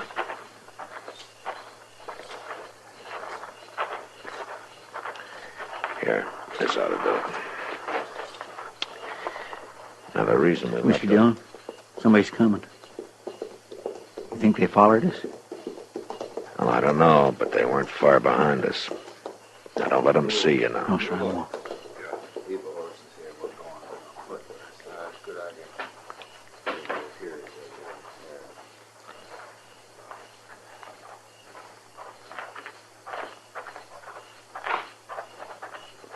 Hey, look at that, Sanders. Sit and duck. We can put a rifle bullet through him from here. It's Hogler and Sanders. I don't understand this, Hogler. Why not? Well, Jeb Wingate said he was going to kill Hook and make it look like an accident, didn't he? Yeah. Then why not let him do it? 'Cause I want Hook killed another way. I want that smart Marshal Dillon to hang him. And I'm going to make him do it. How? Kill Wingate, and everybody'll think Hook done it. He's the only man who'd have a reason, ain't he? Yeah. All we got to say is he killed Wingate because he was afraid of him. Still murdered. You're smart, Hogler. I like the idea of Marshal Dillon having to hang him. Well, go ahead, shoot. I'm going to move out there, Chester. You stay here. Right in the back. I got the drop on you, Hogler. It's Arden Hook. He's got a rifle. Put that rifle down. Where'd you come from, Hook? I heard your horses coming in. I heard most of what you were telling Centers. He's going to shoot us, Hogler. I wouldn't shoot nobody. You ought to know that. And what's the rifle for? I'll shoot in the air to warn Wingate. I'll kill you, you do that. Maybe. But you won't kill Wingate. There's two of us, Hook, and I can... All right, that's enough, Hogler. So, Marshal, get him. Don't shoot, Marshal! Don't shoot! Then drop your gun, Sanders. Sure. Chester. Yes, sir. Go get Wingate. Yes, sir, I'll get him. You killed Hogler, Marshal? Yeah, I killed him. So wonder Centers isn't dead, too. I wasn't going to do nothing. I didn't want anybody to die. They'd have killed you and Wingate both if I hadn't stopped him. I was about to warn them. I was all ready to shoot. It's too late. I wasn't going to shoot Wingate, Marshal, honest. The court can decide that, Centers. Marshal, Hello, Jobe. Chester started telling me what this is all about. I never heard of nothing like it. Yeah? Well, Arden Hook was ready to give his life for you, Jobe. I know. And I ain't very proud of myself, Marshal. You got no cause to be. You know, I'd throw you in jail, but you haven't done anything yet. I want to do something. Yeah, what? Hook, I didn't bring you out here for a job. I know. But, well, I'm offering you one now, if you'll stay. I ain't sure I'm strong enough for this kind of work. I don't know how to tell him, Marshal. Why don't you tell him that you've got that kind of strength? Tell him it takes a different kind of strength to be a brave man. Thank you, Marshal. Will you stay, Hook? Yeah, I'll stay.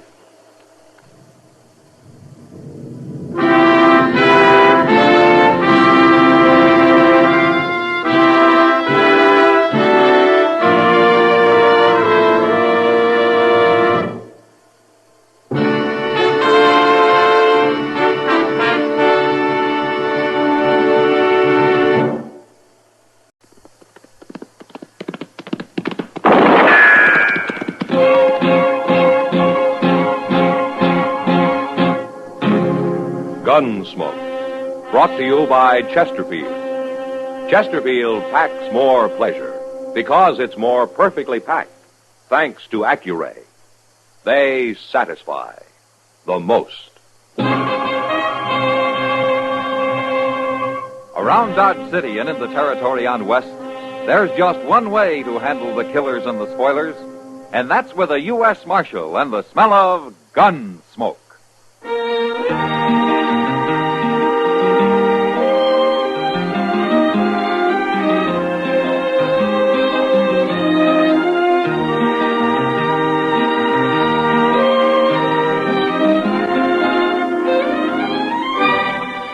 Gunsmoke, starring William Conrad. The transcribed story of the violence that moved west with young America. And the story of a man who moved with it. I'm that man, Matt Dillon, United States Marshal. The first man they look for and the last they want to meet. It's a chancy job, and it makes a man watchful and a little lonely.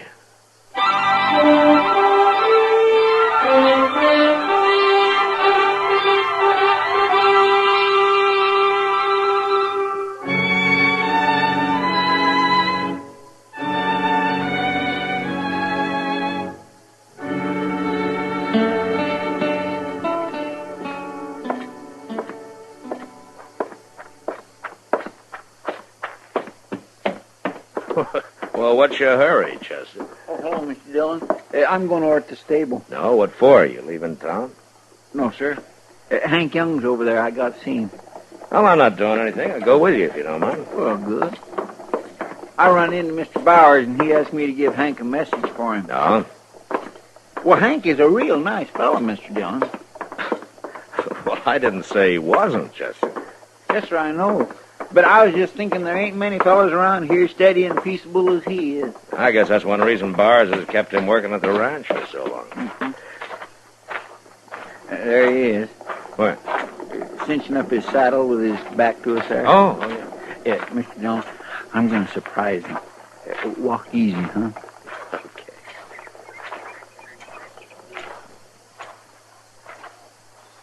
Gotcha! No, Hank, no! Look out, Chester! Oh! Now, take it easy, Hank. Oh, Marshal. I didn't know who it was. You shouldn't come up on me like that, Chester. Merciful goodness, I guess I shouldn't. Now, where'd my gun? Oh, there's my gun. It's a wonder it didn't go off, you hitting at me that way, Marshal. How come you're wearing a gun, Hank? I don't think I ever saw you with one. I wore guns before, Marshal. No, I meant around here. No, maybe not around here. Hank? Hank, Mr. Bowers is going to be an hour or so longer than he thought. He is, huh? Uh-huh. All right, you tell him I'll see him out the ranch. We've got work to do out there. So long. So long. So long, Hank. My, I guess I really upset him. Something sure has. Hank ain't never acted like that before. We're always kindly teasing each other. Well, I wouldn't worry about it. Dillon? Yeah. I want to talk to you, Marshal. Well, go ahead. My name's Quillen. Ben Quillen. I've only been here a few days. I've been meaning to get acquainted, but I thought I'd do a little scouting around for myself first. Oh? What's the name of that man you was just talking to, Marshal? Well, why? Oh, he kind of fits the description of the fella I've been hunting. You see, I'm a deputy sheriff. Oh? There's my badge. Deputy Sheriff, Prescott, Arizona. Yeah, I got papers to prove it, too. Hey, you've come a long way, Quillen. I think it's going to be worth it, Marshal. Here, take a look at this. What is it? It's a warrant for Ike Abbott. Prescott, Arizona, July 6, 18. Something. That's kind of smudge. You read the description. Don't Ike Abbott sound like your friend who just left? Sure does to me. Same height, same build. Same kind of face, brown hair and eyes. Just about everything. Is that true, Mr. Dillon? Oh, it fits generally, yeah. But what's he wanted for? It's a warrant for his arrest, Chester.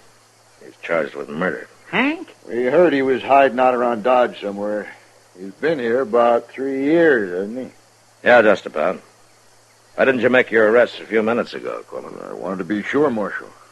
And I also want to talk to you first. After all, this is your territory. Hank's wearing a gun, Quillen. Does he know you? No.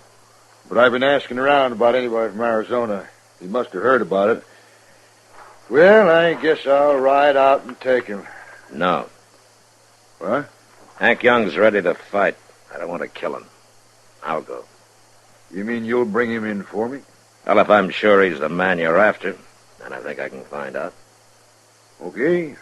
Well, watch your step, Marshal. He's already killed one man. Don't worry, Quillen. So have I.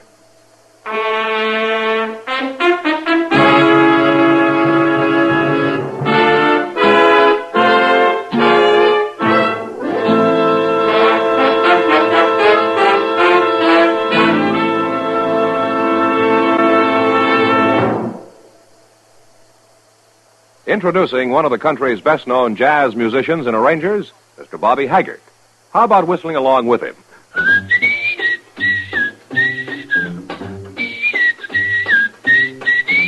Packs more pleasure, packs more pleasure. Chesterfield packs more pleasure because Chesterfield's more perfectly packed. It stands to reason a cigarette made better and packed better, smokes better, tastes better. And Chesterfield is more perfectly packed by Accuray. This electronic miracle removes human error in cigarette manufacture. So Accuray Chesterfield is firm and pleasing to the lips, mild yet deeply satisfying. Yes, Chesterfield gives you something no other cigarette can give you. Chesterfield packs more pleasure because Chesterfield's more perfectly packed. To the touch, to the taste, Chesterfield packs more pleasure because it's more perfectly packed. By Chesterfield. Mild, yet they satisfy the most.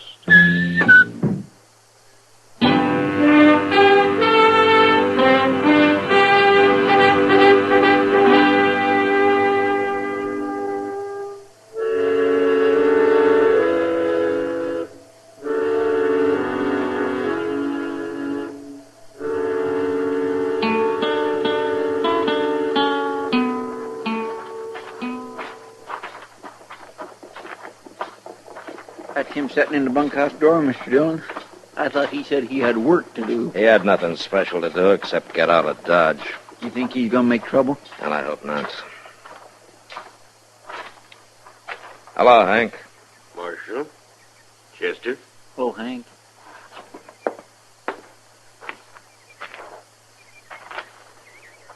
Looking for me. There are a couple of things I want to ask you, Hank. You go right ahead, Marshal. You've known me about 3 years, right? About that. And you know, when I go after a man, I generally bring him back. So you do, Marshal. Is that why you put your gun away? Well, I declare, he ain't armed no more, is he? No, I ain't. Well, you told me the truth, Hank. You always dealt fair, Marshal. I'll tell you the truth. Well, there's a deputy sheriff in town named Ben Quillen. He's got an Arizona warrant for Ike Abbott's arrest. I thought so. Was it murder, Hank? That how that warrant reads, Marshal? Mm-hmm. Figured so. What else you want to know? You still haven't told me why you put your gun away. Done some thinking on the way back here. You know they'd sent somebody after me, but if I killed him, I'd just have to face you next. I wouldn't be getting nowhere that way. All right, Hank. Come on, Chester, let's get back to town. Well, Mr. Dillon, ain't we going to take Hank back to I said let's go, Chester.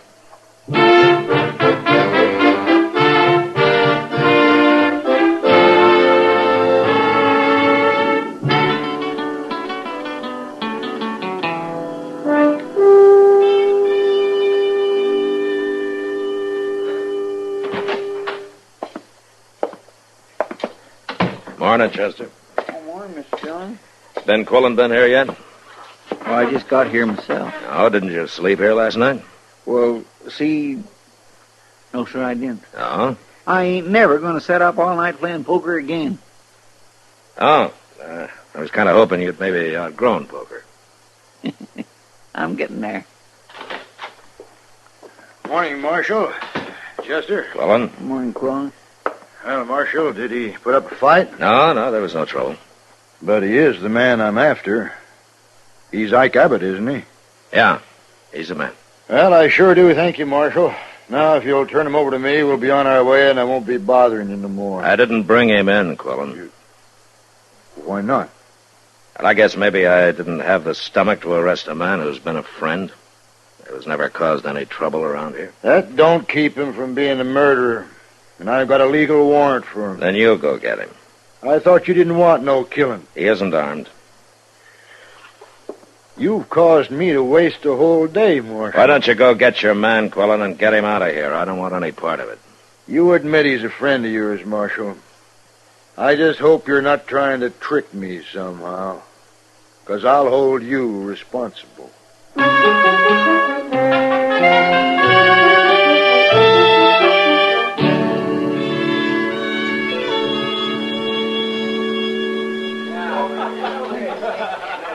What's on your mind tonight, Matt?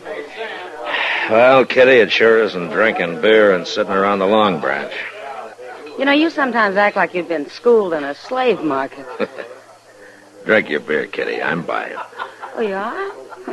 And I take it all back. Oh, What? here's Ben Quillen. Now I know what's been bothering you. Marshal, I want to talk to you. Well, what's your trouble, Quillen?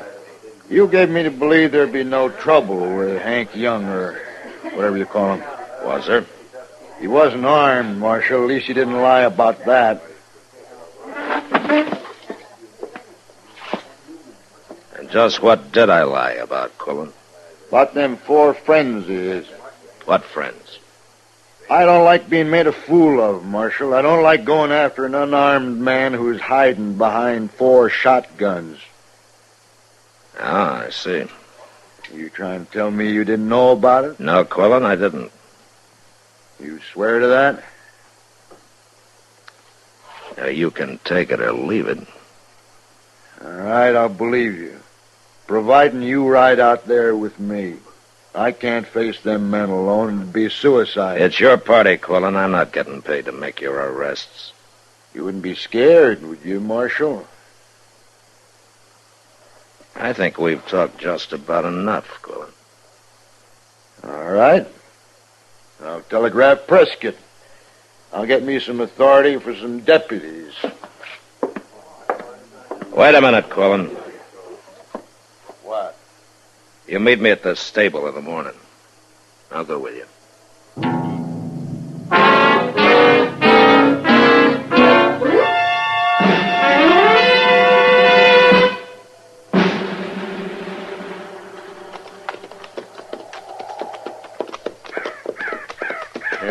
Marshal. Waiting for us.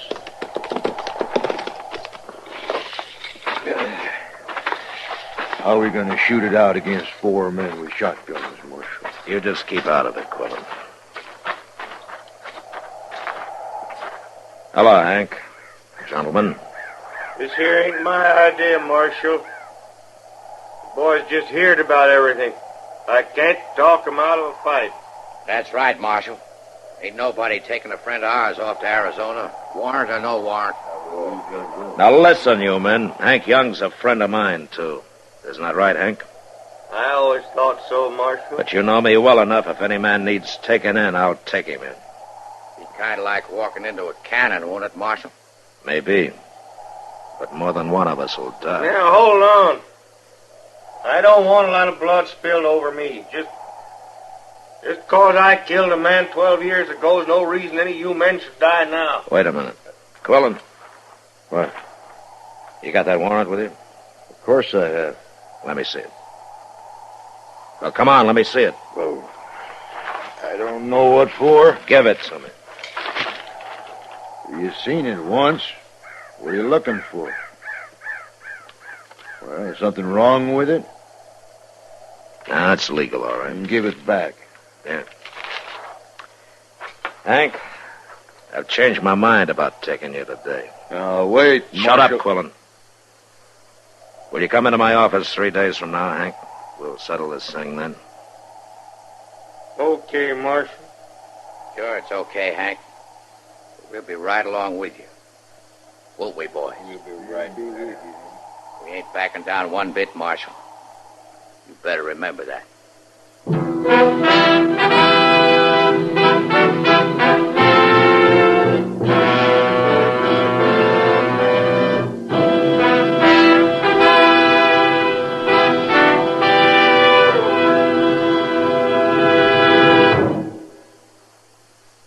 Where are you listening to Gunsmoke? In your favorite easy chair? Or out driving? Oh, there you are. In the kitchen. Say, you want to make whatever you're doing more enjoyable? Have a Chesterfield. Enjoy Chesterfield's better taste and mildness. It stands to reason a cigarette made better and packed better, smokes better, tastes better. And Chesterfield is more perfectly packed by Accuray. This electronic miracle removes human error in cigarette manufacture. So Accuray Chesterfield is firm and pleasing to the lips, mild yet deeply satisfying. Yes, Chesterfield gives you something no other cigarette can give you. Chesterfield packs more pleasure because Chesterfield's more perfectly packed. To the touch, to the taste, Chesterfield packs more pleasure because it's more perfectly packed. By Chesterfield, mild, yet they satisfy the most.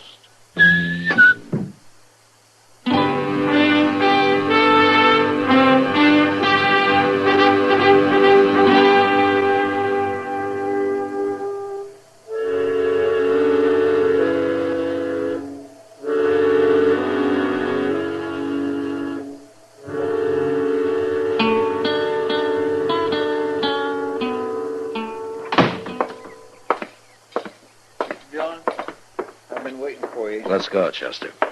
Did you finally get your telegraph? Yeah. Just in time, it looks. I know. That's quite a crowd waiting for you. Think there'll be trouble? Yeah, there could be.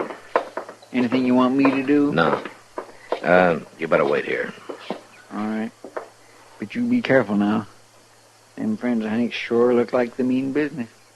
Yeah, sure.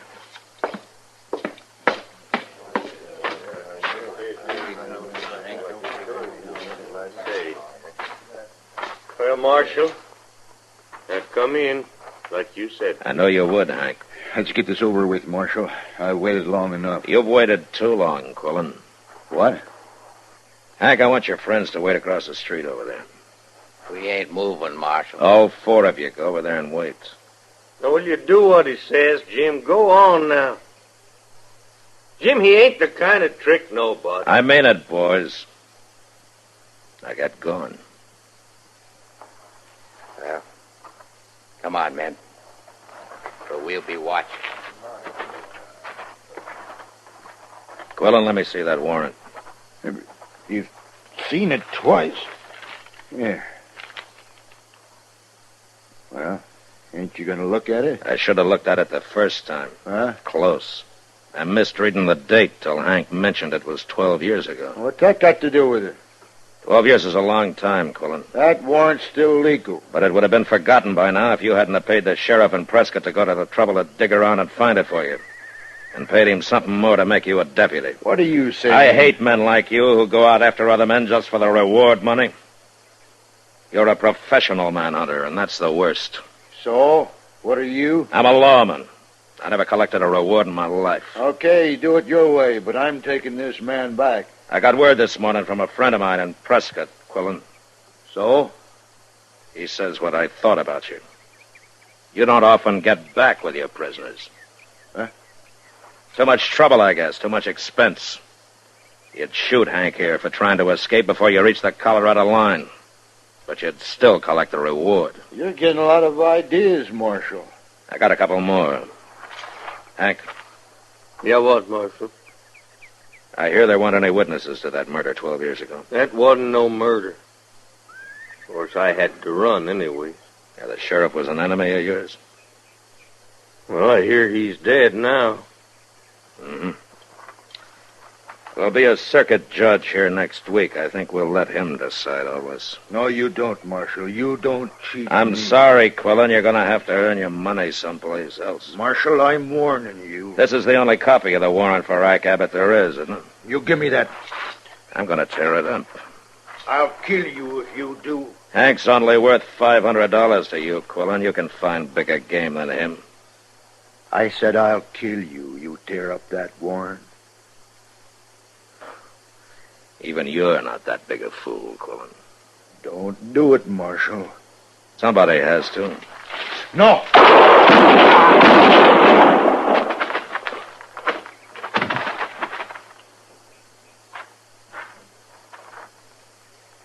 You killed him, Marshal. I misjudged him, Hank. He was worse than I thought. What? He wouldn't only kill a man for $500. He was willing to die for it himself.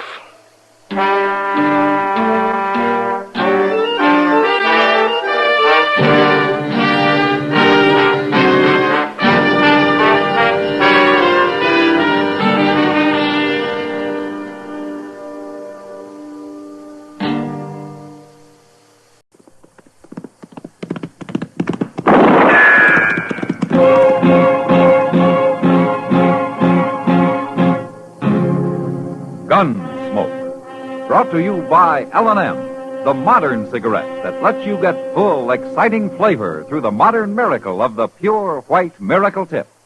Live modern. Smoke L&M.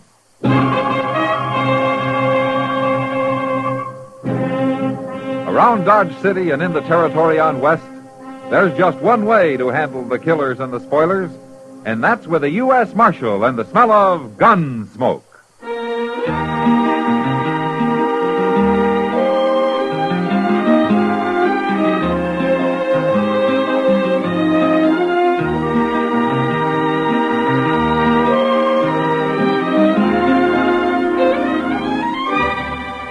Gunsmoke, starring William Conrad.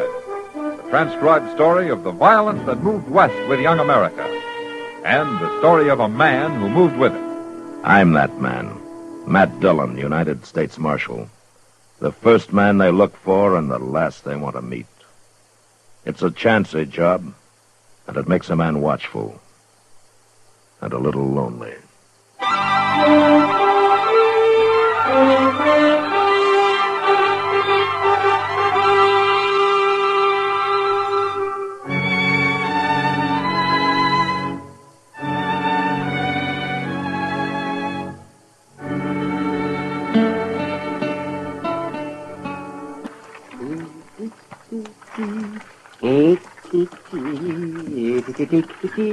The Cape Cod girls, they have no combs. They comb their hair with codfish bones.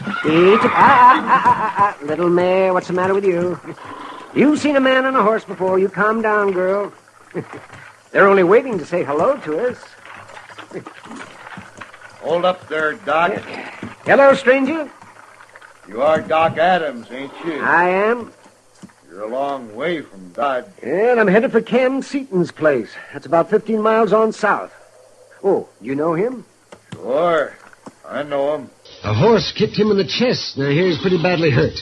Some cowboy rode by, found him, and got him into bed, and then came to Dodge after me. I just came from Cam Seaton's, Doc. Oh, well, then how is he? There's nothing wrong with him. What's that? No, that cowboy was funning you. Cam never got kicked by no horse. I don't believe it. Nobody would play a joke like that. Well, it's true. You better turn around and go back to Dodge. Somebody might be needing you there. I'm telling you, Doc. I don't know you, mister. Who are you? Just do what I say. Now get that buggy turned around. I'm driving on to Cam Seaton's. You won't drive nowhere if I shoot your horse, Doc. Put that gun away.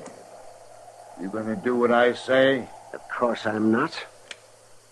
Then you're gonna be afoot, Doc. You shoot that horse, I'll shoot you. Oh, shotgun, eh? Now, what are you doing with a shotgun, Doc? I'd like to eat prairie chicken, mister. But I've seen what 2 barrels of birdshot can do to a man. You? Doctor? You're bluffing. There's a man with a caved-in chest waiting for me 15 miles from here. You kill my horse, he might be dead before I can get there. Oh, yes, mister. I'll shoot if I have to. You won't turn around and go back to Dodge? Nobody keeps me from being where I'm needed. The horse goes, Doc. And if you try anything, you go next. Don't you do it. Watch me.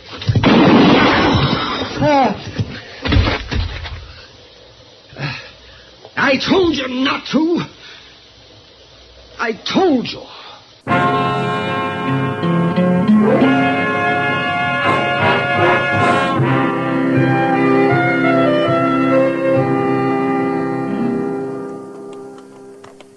You still think Doc came here, Mr. Dillon? Well, there are his footprints, Chester, headed straight for the house. Well, I just can't believe no part of it. His horse back there dead and all bloody. Look on the porch there. He just came out of the house. Yeah, it's Doc, all right. Hello, Matt. Chester? Hello, Doc. The Allen boy reported finding your horse and buggy back there, Doc. I'm glad to see you're all right. I'm all right, Matt. How's Cam Seaton? He was dead when I got here. Oh? I guess you saw the man I left in my buggy. Yeah. He was a stranger to me, Matt. You kill him, Doc? He killed my horse, and I shot him before he even turned his gun on me. His horse ran off. I see. So I guess it isn't exactly self-defense, is it? Hell, that's not for me to decide, Doc. Am I under arrest? The day I have to arrest you is the day I quit. There'll be talk, Matt. People will say I ought to be waiting trial in jail, and they'll be blaming you for it. You sure you know what you're doing? Too bad that man's horse ran off, Doc. You might have got here in time if you hadn't had to walk.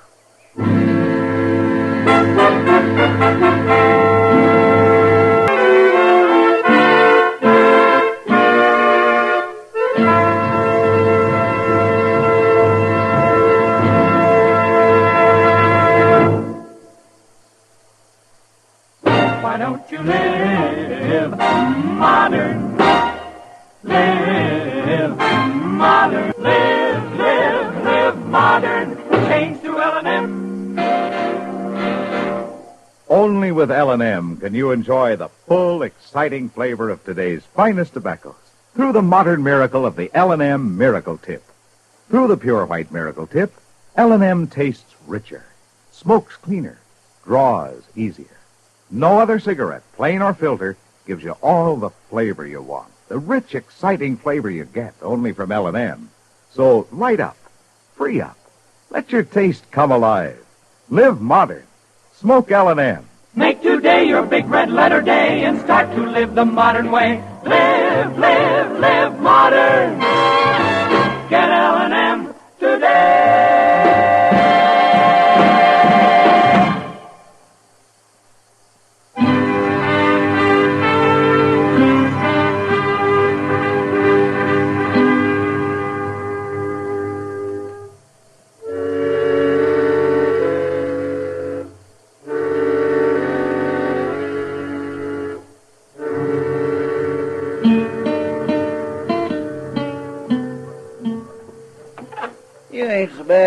worried, are you, Doc? Worried? About what, Chester? Well, the way everybody's sort of been eyeing you ever since we got back. Oh, no, not everybody, Chester.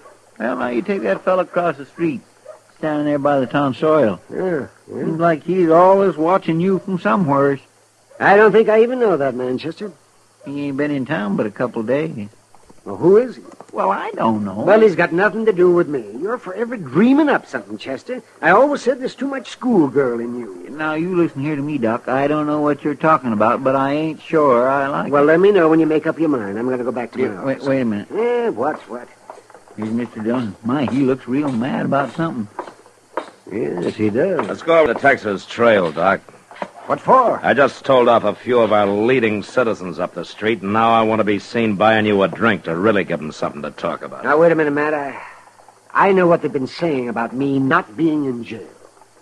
But you can't fight them all. It isn't all of them. It's only a rotten few so far. Come on. I want everybody to know where I stand. No, Matt. Can I come too? I'd be proud to buy the second round myself. How about it, Doc? Well, I guess I can't turn down a drink with a couple of friends.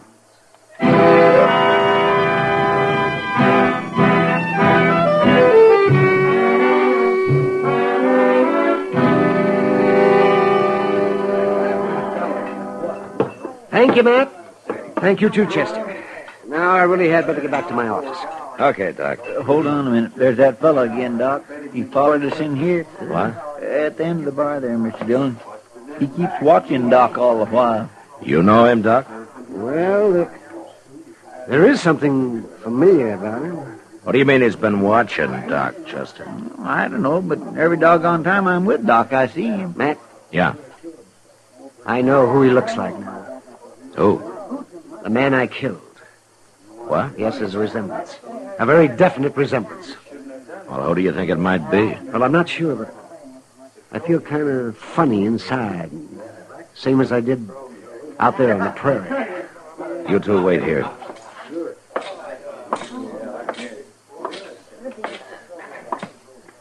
I'd like to know your name, stranger. You would?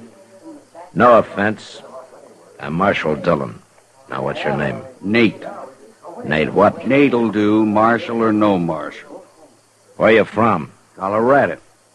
What are you doing in Dodge? You got something against me, say it out, Marshal. All right. Doc Adams killed a man last week. He thinks you look like you might be related to him. Your Doc Adams has got a bad conscience, maybe. I can't help who I look like. He could be wrong, but if he's right, I want you to remember something. Doc's a friend of mine.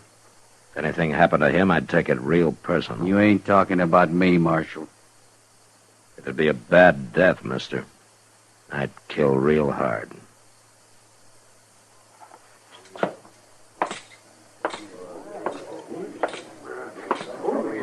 Chester. Yes, sir? Go get yourself a shotgun. What?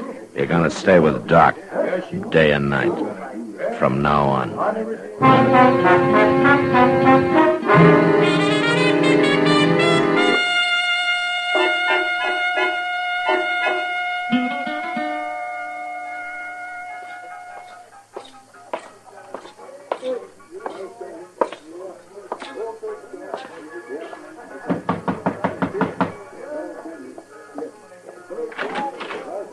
Matt. I'm sorry to bother you, Kitty. Come in. I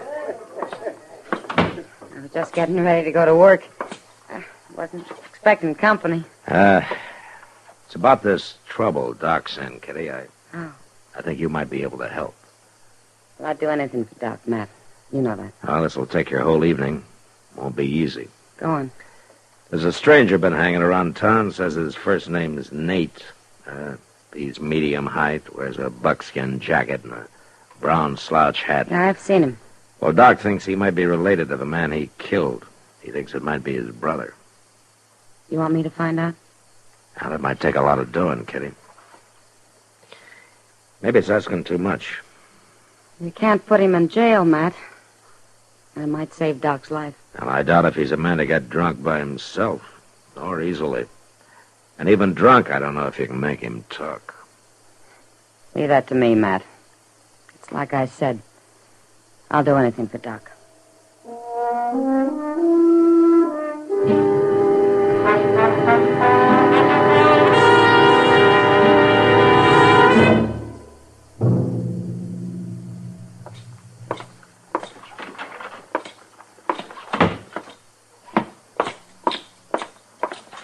Chester. Come on, wake up. Oh, my. Oh, I must have fell asleep. I thought I told you to stay with Doc. Well, I was with him all last night and all today, so far. Well, where is he now? Why, I don't know. We was playing some cards here, and then I laid down for a minute. And, oh, dear, I just don't know how I could have fell Go up asleep to his like office, see if he's there, and stay with him if he is. Yeah. Yes, sir, I will. Oh, I just don't know how it could have happened. Well, Miss Kitty. Oh, Chester? Well, it's nice to see you, but I gotta go. I went to sleep a while. Okay, Chester. Well, Matt. Sit down, Kitty. Yeah. You look tired. That was about the longest night I ever spent. Where's, Nate, whatever his name is? Well, last I saw of him, it was dawn, and he was almost asleep on one of the tables at the Long Branch. You were right, Matt. That man sure can drink. Well, Kitty, did it do any good? Some. His name's Nate Brandel. Brandel? Mm-hmm. His brother's name was Miles Brandel. Yeah. And it was his brother Doc killed. Well, that's why Nate's after Doc. I guess he just hasn't had a good chance to get him yet. But he's going to, Matt. No, he isn't. I'll run him out of town now that I really know who he is. Well, you want to hear the rest of it first? Yeah, go ahead, Kitty. Well, Nate's brother, this Miles Brandel, he heard Cam Seaton was living here, and he rode all the way from Colorado to kill him. And he found him lying there hurt and learned that he'd sent for Doc. Huh? I guess he figured if he could keep Doc away, Cam wouldn't need kill him. Yeah, he was right. Why was he after Cam? Well, Nate didn't say much about that. But the important thing is that Miles was an outlaw with a price of $1,000 on his head. I never had a circler on him. It's true, anyway, according to Nate. That's why he's after Doc so bad. He thinks Doc shot his brother for the reward money. But hasn't he heard this story? I don't believe it, Matt. Dillon? Yeah, Chester. Doc left a note on his door that he's down at the stable looking over a new buggy horse. I'm going to hurry on down there. Wait a minute, I'm going with you, Chester. Kitty, I think Doc will be wanting to thank you himself for what you've done.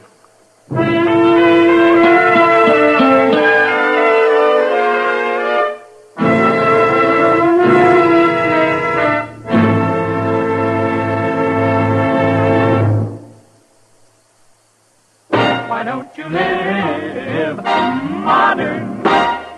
Live modern. Live modern. Change to L&M. Yes, have an L&M. Enjoy a really modern cigarette. A cigarette that gives you all the full, exciting flavor of today's finest tobaccos. No other cigarette, plain or filter, gives you the flavor you get through the modern miracle of the L&M Miracle Tip. Through the pure white Miracle Tip, L&M tastes richer, smokes cleaner, draws easier. So light up, free up, let your taste come alive. Live modern, smoke L&M. Make today your big red letter day and start to live the modern way. Live modern. Get L&M today.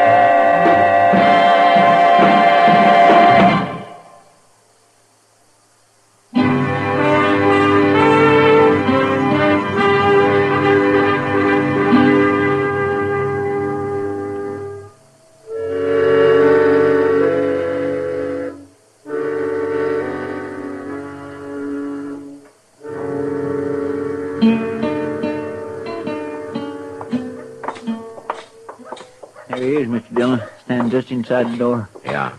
I don't see no buggy horse, though, and there's nobody else. Well, at least Doc's still all right. Oh, I promise I won't never fall asleep again. I will take Doc back to the office where he'll be safe, and I'll go round up Nate Brandel.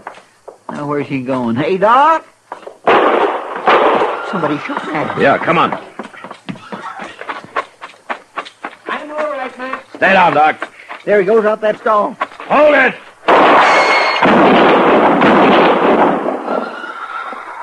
You got him. Doc. Did you kill him, Matt? I tried not to, Doc. You hit me twice. Here, let me have a look. No. You finished me like you finished my brother. Oh, don't be a fool. Hold still now. Better get up to my office, Matt. One of those bullets has to come out before I can stop the bleeding. I just tried to kill you, Doc. I know. Then What are you doing trying to save me? I'm a doctor. Nothing can keep me from a man who needs me. I tried to explain that to your brother. I don't believe you. You're lying. Let's get him moved, Matt. We're wasting time.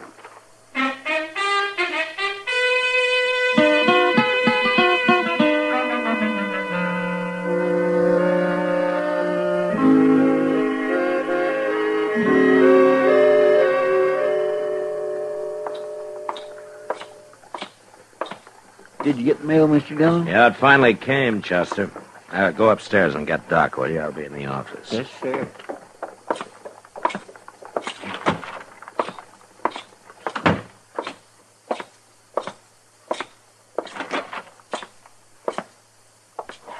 Nate, you awake? I'm awake. Well, come on out. What for? You gonna hang me? Go on into the office. 2 weeks in bed, 3 weeks in jail. Begin to wish you'd killed me, Marshal. I kept you in jail because Doc wanted you there, Nate. Has he always run the law around here? It was him you tried to kill, wasn't it? If I had my way, you'd be in prison. Between you and Doc, I ain't got a chance of nothing, have I? They're gonna get that settled right now. What do you mean? I don't know. I'm doing this Doc's way. I didn't ask you. I got him, Mr. Dillon. Good morning, Matt. Morning, Doc. Hello, Nate. Well, it came in today's mail, Doc. Give it to me, Matt. Here it is. Thank you. You got a pen in your desk, Matt? Yeah, help yourself. What is that? What are you talking about anyway? The reward money. $1,000 check for killing your brother. Oh. Doc put in his claim, so I sent to Colorado for it. Yeah, I might have known. I hope you have a good time with it, Doc. What are you going to spend it on? Tell us. I'll tell you, Nate. I'm going to spend it on you.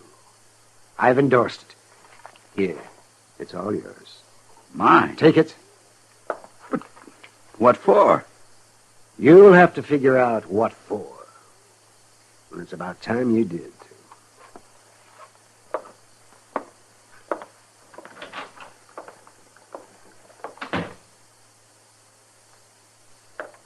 Marshal? Yeah, Nate. My brother left a wife in Denver. I'm going to see she gets this. She won't have to know what it's from. Can I leave now? Yeah, you can leave. But, Marshal, Don't worry about it, Nate. I'll tell Doc you finally got it figured out.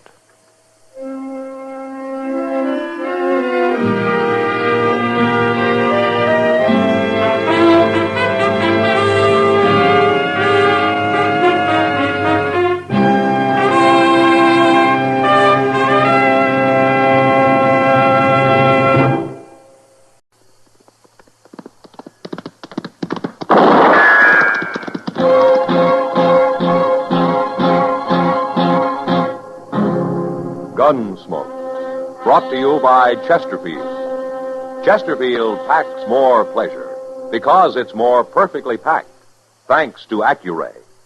They satisfy the most. Around Dodge City and in the territory on West, there's just one way to handle the killers and the spoilers, and that's with a U.S. Marshal and the smell of Gunsmoke.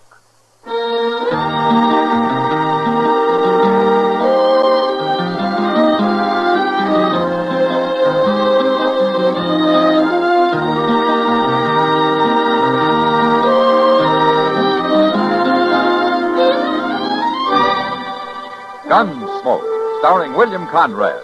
The transcribed story of the violence that moved west with young America. And the story of a man who moved with it. I'm that man, Matt Dillon, United States Marshal. The first man they look for and the last they want to meet. It's a chancy job, and it makes a man watchful and a little lonely.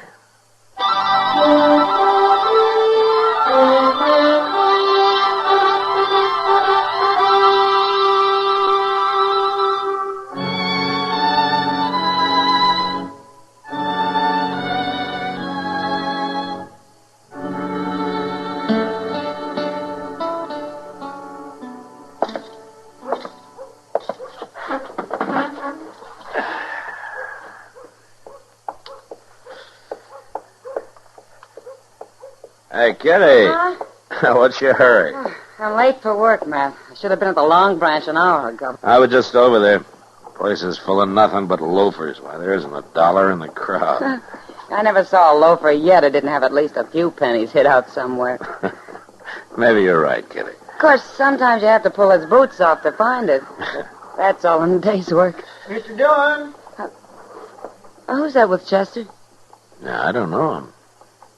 Look at the spread of that man's feet, Matt. It looks like a buffalo.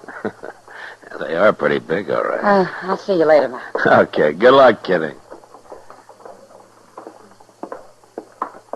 Mr. Dillon, this here is Mr. and Miss Jollop. How do you do? The Jollops has bought themselves old Mather place down at the head of Salt Fork. Oh? Well, that's about 60 miles south of here, isn't it, Mr. Jollop? Well, that's what they tell me, Marshal. Of course, we ain't never been there. We're on our way now. Well, you'll have a good neighbor down there, Miss Jollop. Bob Oren lives only about 10 or 15 miles from you. Well, that's what they wanted to see you about, Mr. Dillon. What? We met this here Bob Oren right here in town today, Marshal. Oh, did you? Now, see, we paid good money for that place. But, well, my wife and me, we've about give up going down there. All we've been hearing about that country. And we met this Oren fella down the Santa Fe Depot today. Now, he said 'twas all lies. And they want you to tell them the truth, Mr. Dillon. Yes. What? The truth about what? About them Indians, Marshal. Them Comanches. Now, everybody but Bob Oren. Everybody says that country down there is just full of them. And he lives alone. He's got no woman with him. But me, I didn't come west to get captured by no Indians. I've read about that. It's bad what they do to women. I don't intend to expose my wife to nothing like that, Marshal. And we want you to tell us the truth, Marshal. You're the law here, and we'll believe you. Well, that was Comanche country, yeah, but it isn't anymore. I doubt if a single Indian's been seen down there for 2 or 3 years. They're all on the reservation now. Is that the truth, Marshal? You swear that's the truth? Well, you can go out to Fort Dodge and ask the Army. They'll tell you. No, we'll believe you. Well, you can believe Bob Oren. He's lived there quite a while. All right, then. Laura? Let's get going, Will. I'll brave it. All right. I've got to ride down your way in a few weeks. If you don't mind, I'll come by and say hello. Oh, you'll be welcome, Marshal. Pleased to see you, Marshal. Goodbye. Bye. Goodbye. Ain't you taking a little too much responsibility for that, Mr. Dillon? What do you mean, Chester? Well, how can you say every Comanche in the country is on that reservation? I think they're taking a big chance. Maybe Bob Oren ain't seen none, but that don't mean nothing, not when it comes to Indians. They're chancing the weather, too, Chester. And they know it. Yeah, maybe so. But I'm glad it wasn't me told him.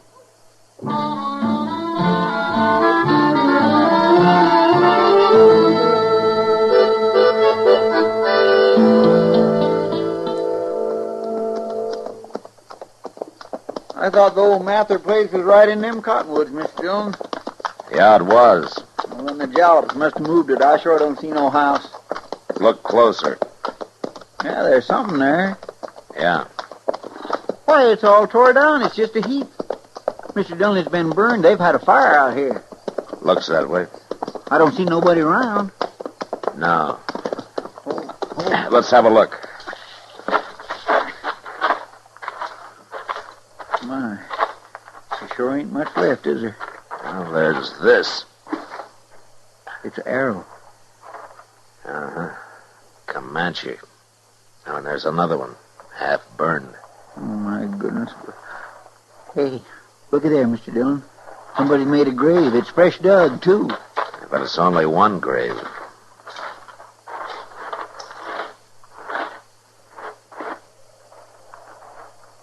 It's not very deep either. Just a few inches. You gonna dig it up? I gotta find out who it is, Chester. Oh.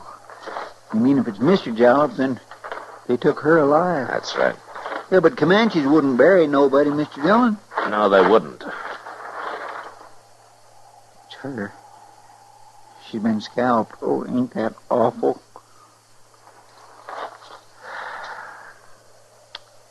Yeah, we'll have to bury her proper, Chester. And we'll ride over to Bob Oren's. Maybe they got him, too. Yeah, well, where's Mr. Jollop? You think they took him prisoner? I don't know, Chester, but look sharp now. We don't want him to get us.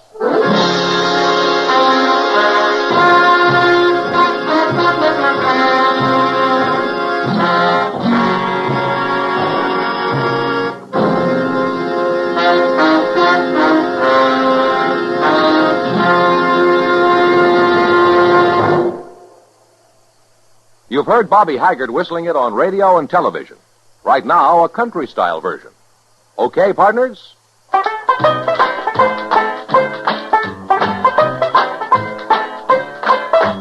Packs more pleasure, packs more pleasure. Chesterfield packs more pleasure because Chesterfield's more perfectly packed. It stands to reason a cigarette made better and packed better, smokes better, tastes better.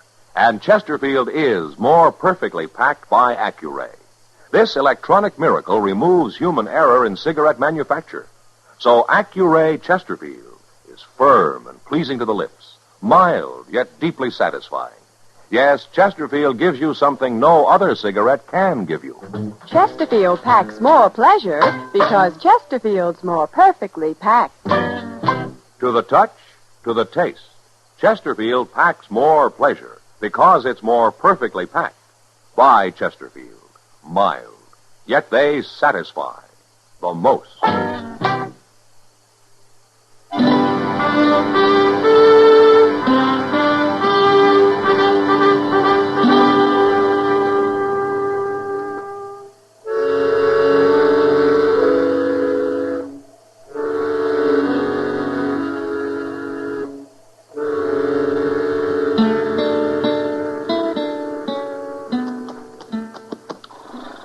Let's time to the rail here, Chester. All right, sir. Well, Bob Warren's pretty lucky. Doesn't look like them Indians been anywhere near here. From the tracks of the Jollops, there was a small party. Yeah, well, I know, but that wouldn't keep them from coming over here. Only a big party will hit every ranch, Chester. Small one attacks and then rides on for miles before trying it again. Now, wait a minute. What? Now, there's footprints. Well, there's lots of footprints all over. Yeah. Come on.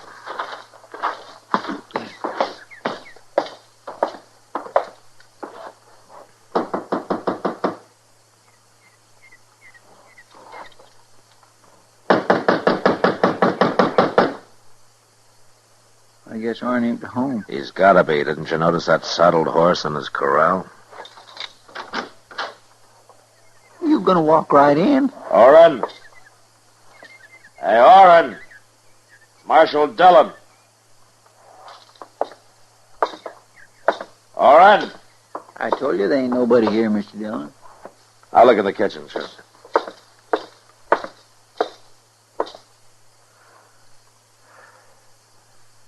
He's here, Chester. Quiet. It's Arn. He's been scalped, too. A bullet hole in his chest. Well, them Comanches was here after all. I don't know. You don't know? Well, they scalped him, didn't they? Did you ever hear of Indians killing a man and not setting fire to his place?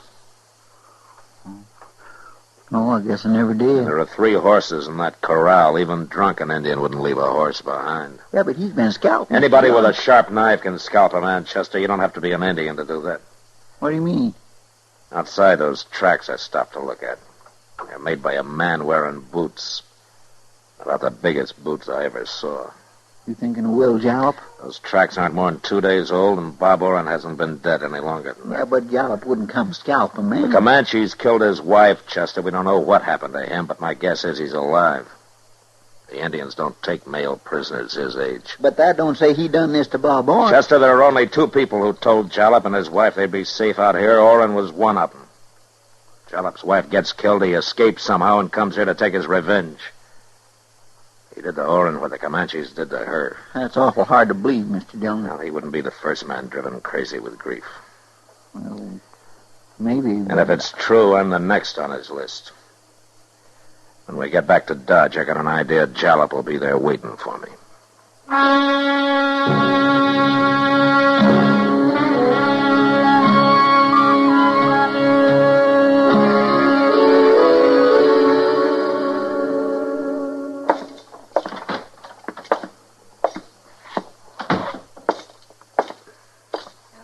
Evening, Matt. Hello, Kitty. Sit down. Oh, any coffee left in that pot? Sure. And here's an extra cup. Ah, thanks. You look tired. Well, we rode all night, Kitty. I haven't been to bed yet. No, Chester came in the Long Branch. No luck, huh? Not so far. You could be wrong about him, Matt. Jobe might be in Colorado by now. Yeah, maybe. He might have killed Bob Orrin, sure. But it's kind of hard to believe he'd come to Dodge looking to scalp a gun-bearing U.S. Marshal. Well, I'm beginning to think maybe you're right, Kitty. Maybe I made a mistake about the whole thing. But somebody killed Orrin. Yeah, they sure did. Guess I better go out there and have another look around. With all those Comanches on the warpath? I know there are only 3 or 4 of them, Kitty. Some young braves who jumped reservation last week. How do you know that? I reported the whole business to Major Honeyman at Fort Dodge. He told me about it. Well, even so, isn't he doing anything about him? Yeah? He put a company of troopers in the field. Sure. All they'll do is kick up a lot of dust. Probably. Well, Kitty, I think I'll turn in for a couple of hours. I need some sleep. That's the best idea you had yet. When Chester comes in, will you tell him I've gone to my room, huh? Yeah, I'll tell him, Matt.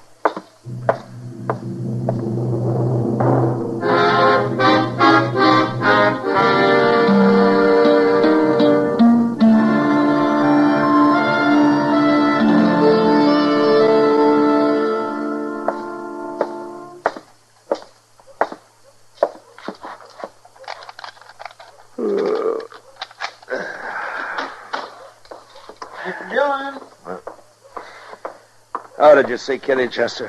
Yes, sir, I did. I come in just after you left. I've been trying to catch you before you got to your room here. Oh, what is it? Did you find him? No, sir. No. What I wanted to know is, could I get some sleep, too? Well, of course, Chester. I thought you understood that. Well, then I'll go back to the office and lay down there. All right, I'll come by later tonight when I wake up, huh? All right, sir. I'll see you then. Yeah.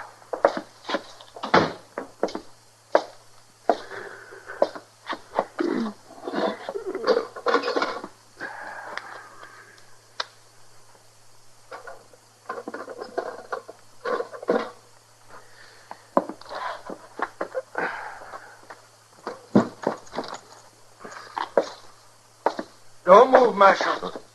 Just leave that gun there on the table. This here's a mighty short-barreled shotgun, Marshal. I stole it off of Bob Orrin, and it's loaded with buckshot. I've been waiting for you. I've been waiting hours. Busted in the back window, if that's what you're wondering. No, that's not what I'm wondering, Jalop. What? I'm wondering how you got away from those Comanches. Seen them coming.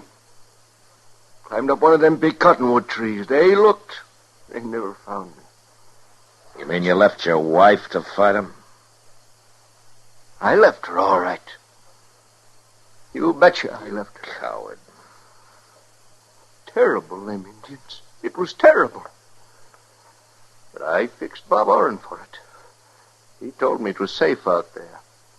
Now I'm going to fix you. Going to take you right down by the river, Marshal. Going to fix you there. You just make one move on the way and I'll leave you in 2 big pieces. Now you walk.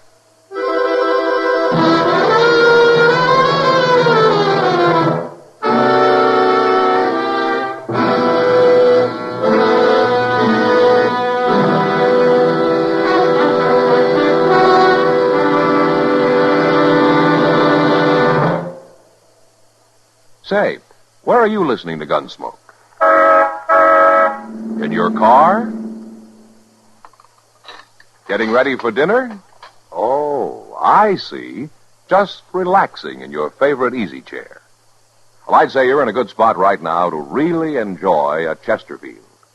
You see, Chesterfield packs more pleasure because it's more perfectly packed. It stands to reason. A cigarette made better and packed better smokes better, tastes better. And Chesterfield is more perfectly packed by Accuray. This electronic miracle removes human error in cigarette manufacture. So Accuray Chesterfield is firm and pleasing to the lips, mild, yet deeply satisfying. Yes, Chesterfield gives you something no other cigarette can give you.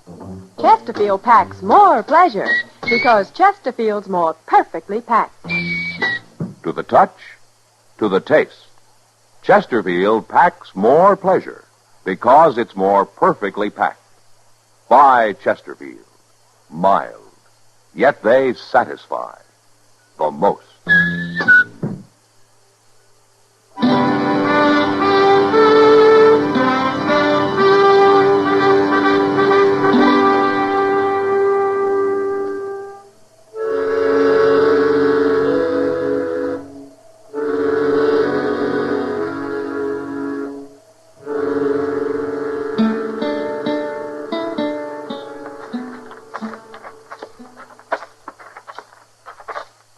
Fair enough, Marshal.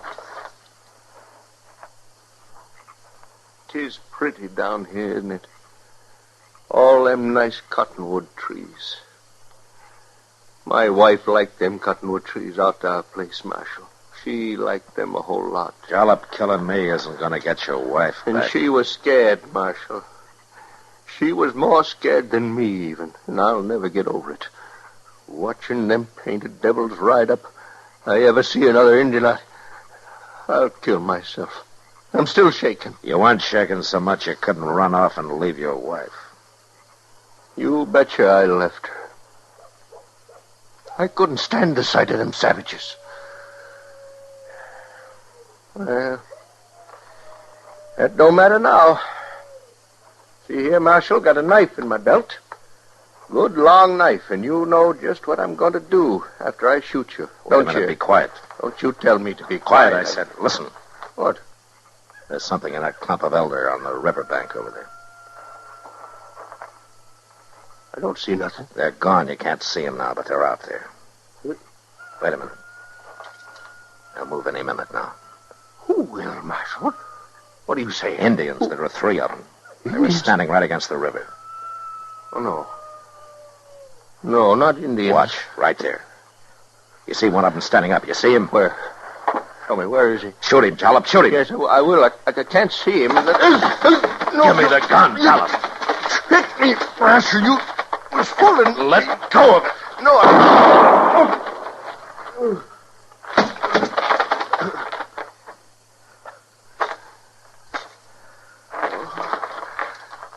My chest. Hit me in the chest. I couldn't get your finger off the trigger. Gotta die. Bleeding all over. I'm sorry, Jollop. Oh, I shot myself. I shot everybody, Marshal. I'm the 3rd one. The 3rd? Oh, I ain't a coward like you think. I'm scared of Indians, but I didn't run off to leave my wife to them. Not alive, I didn't. You mean you shot her before they got there? You killed her? It was terrible, Marshal. She begged me to. Begged me before they could get her. Ain't been right since. Not till now. Now I know I done wrong. Killing Bob Orr, trying to kill you, I done wrong. But I'm all right now, Marshal. I'm all right now. Jollop.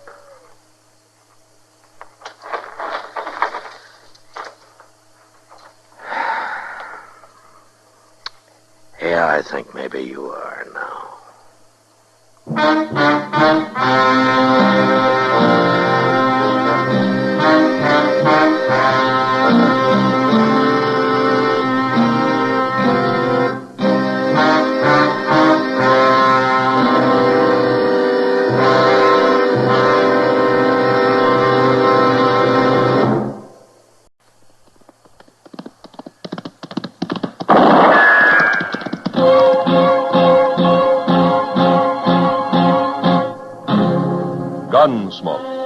brought to you by Chesterfield. Chesterfield packs more pleasure because it's more perfectly packed, thanks to Accuray.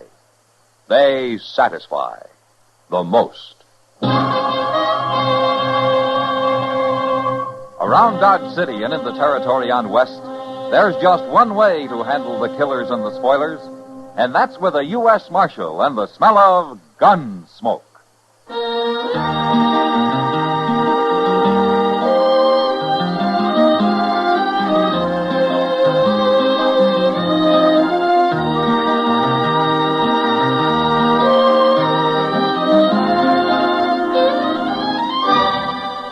Gunsmoke, starring William Conrad. The transcribed story of the violence that moved west with young America. And the story of a man who moved with it. I'm that man, Matt Dillon, United States Marshal. The first man they look for and the last they want to meet. It's a chancy job, and it makes a man watchful and a little lonely.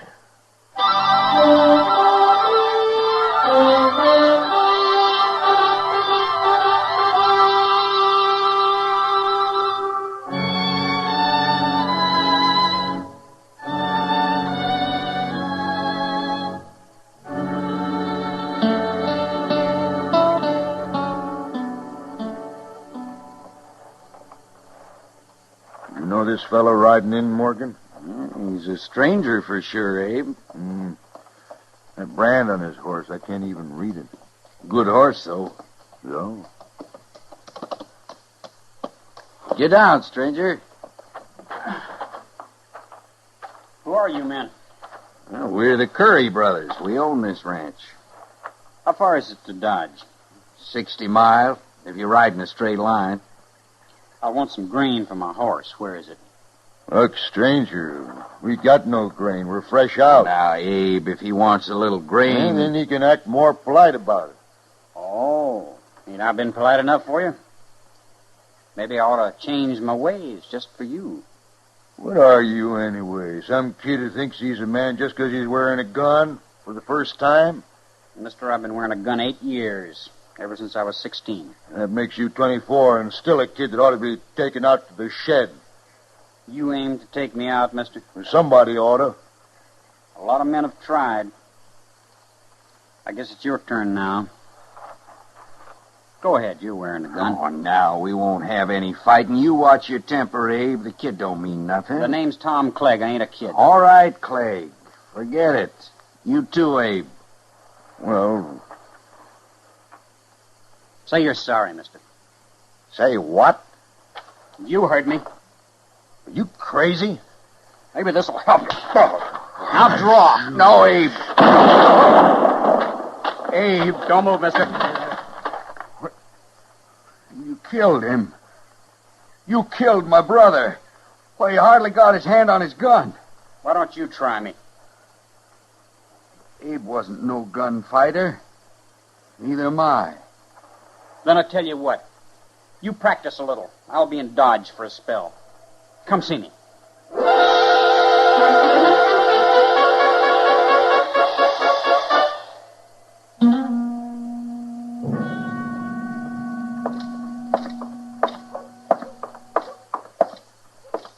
Oh, now, say, there is a good-looking horse, Mr. Dillon. Oh, which one, Chester? That big bay that young fellow's just getting off of there. Oh? Well, ain't he? Well, I wasn't looking at the horse, Chester. Oh, you know that fella? Yeah, maybe.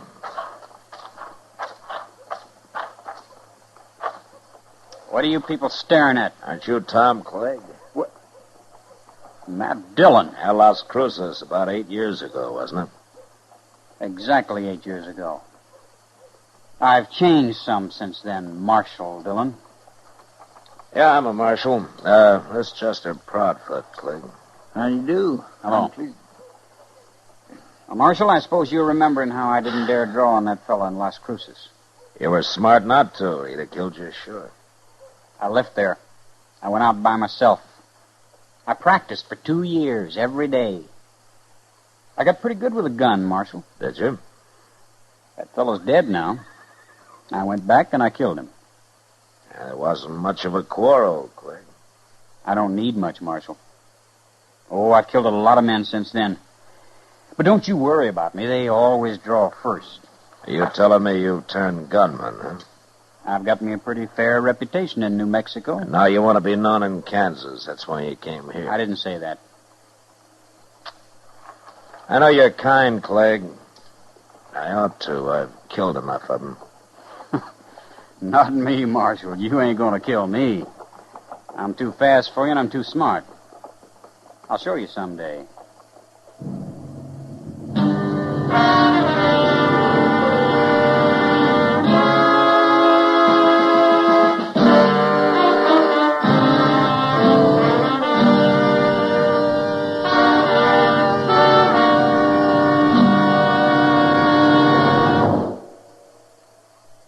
That whistling man, Bobby Haggart, really started something. Tonight, the Calypso Boys join in. Ready, amigos?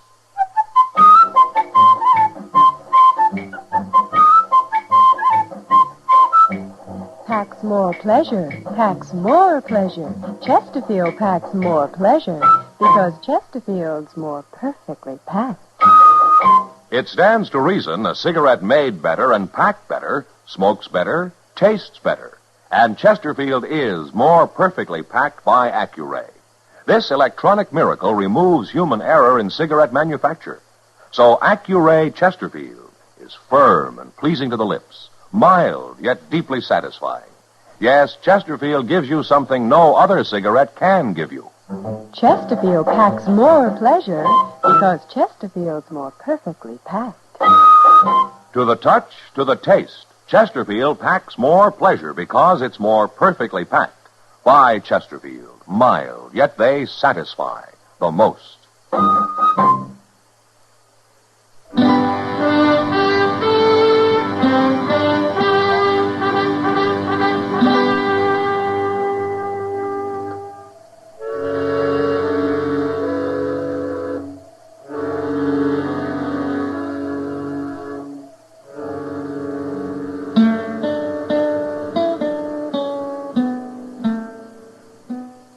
Oh, Chester. Yes, sir, I'm coming, Mr. Dillon. What was it you wanted? You all through out there? Well, I'm through to one. I was trying to open that back door again. I guess it won't never get fixed properly unless you just build us a new. Oh, Morgan Curry. All right, come on in, Morgan. Oh, Chester. Where's Abe at? It's about Abe. I come to see the Marshal. Is something wrong, Morgan? Marshal, you've known me and Abe a long time. I sure have. Would you say I'm a man who tells lies? You know the answer to that, Morgan. And I'll say it short. A fella rode up to the ranch day before yesterday, and him and Abe got into a little argument, but Abe was about willing to call it off when this fella slapped him. And Abe went for his gun, huh? He never had a chance, Marshal. This fella was the fastest man I ever seen. Did you say his name, Morgan? Tom Clegg. Yeah, I thought so. He's a killer, Marshal. He made Abe draw. That's what he means about being smart. No man can take being slapped. That ain't self-defense, Marshal, and he can't claim it is. The law says he can, Morgan. Look, Marshal, I ain't a coward. You know that, but there's no use my facing him. He'd kill me easy as he did Abe. Now, what good would that do? I wish I could help you, Morgan. Well, it ain't just me, Marshal. It's all the men he's going to kill before he's through. Somebody's got to stop him. Somebody will. Someday. Now, before he kills any more men. It's like poisoning a wolf. Don't you see that? Morgan, I'm a lawman. When Tom Clegg breaks the law, I'll go after him. But until he does, there's nothing I can do. I don't know if you're fast enough for him, Marshal. You're the only man I do know who might be. I'm not hired to gun men down, Morgan. He's got to be killed. I'll admit the world would be better off without him. You said something about his being smart. Now, he claimed that. And we'll see how smart he is. Marshal, Tom Clegg's going to die, no matter what. He's going to die.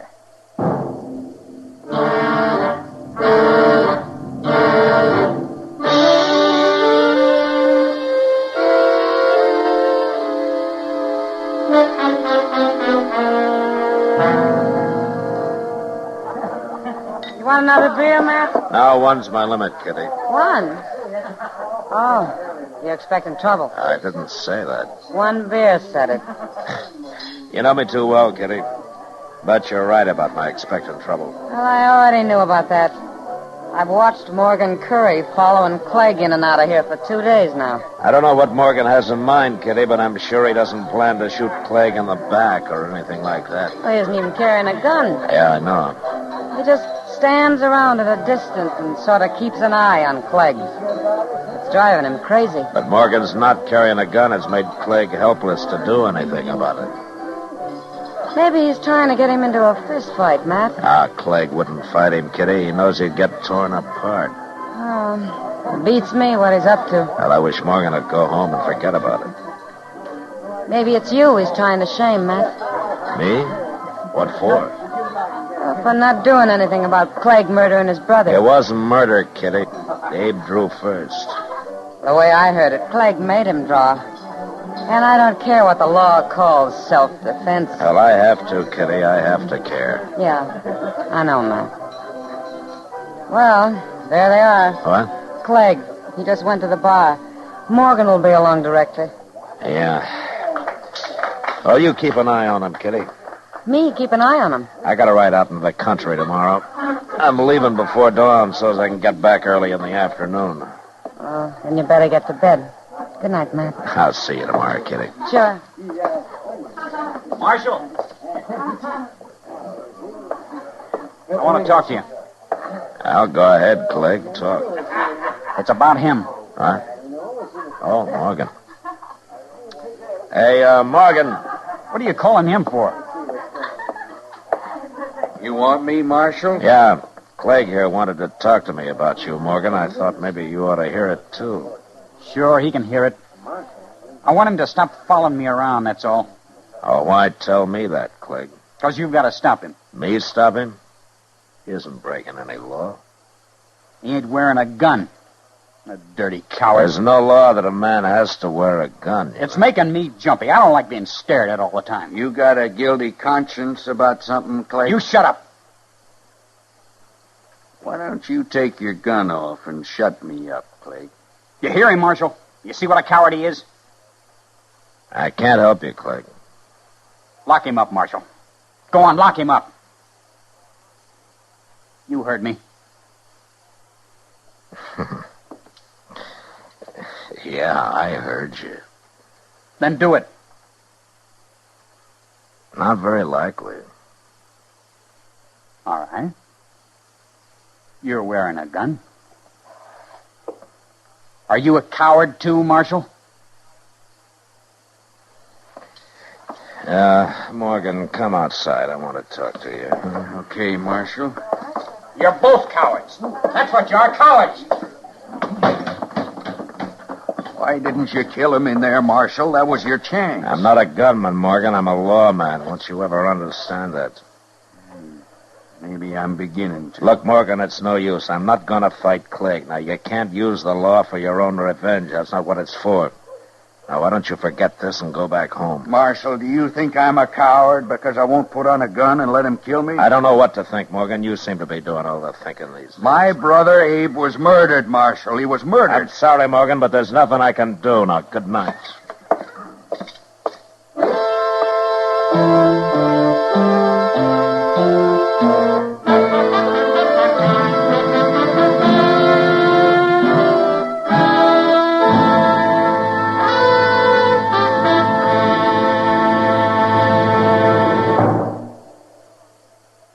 Where are you listening to Gunsmoke? In your favorite easy chair? Or out driving? Oh, there you are. In the kitchen. Say, you want to make whatever you're doing more enjoyable? Have a Chesterfield. Enjoy Chesterfield's better taste and mildness. You see, Chesterfield packs more pleasure because it's more perfectly packed. A more perfectly packed cigarette gives you an open, easy draw that unlocks all the better taste and mildness of fine tobaccos. And Chesterfield, made by exclusive Accuray, is more perfectly packed, with an even distribution of tobacco from one end of your Chesterfield to the other. Firm and pleasing to the lips, mild, yet deeply satisfying. Remember, to the touch, to the taste. Chesterfield packs more pleasure because Chesterfield's more perfectly packed. Buy Chesterfield. Mild, yet they satisfy the most.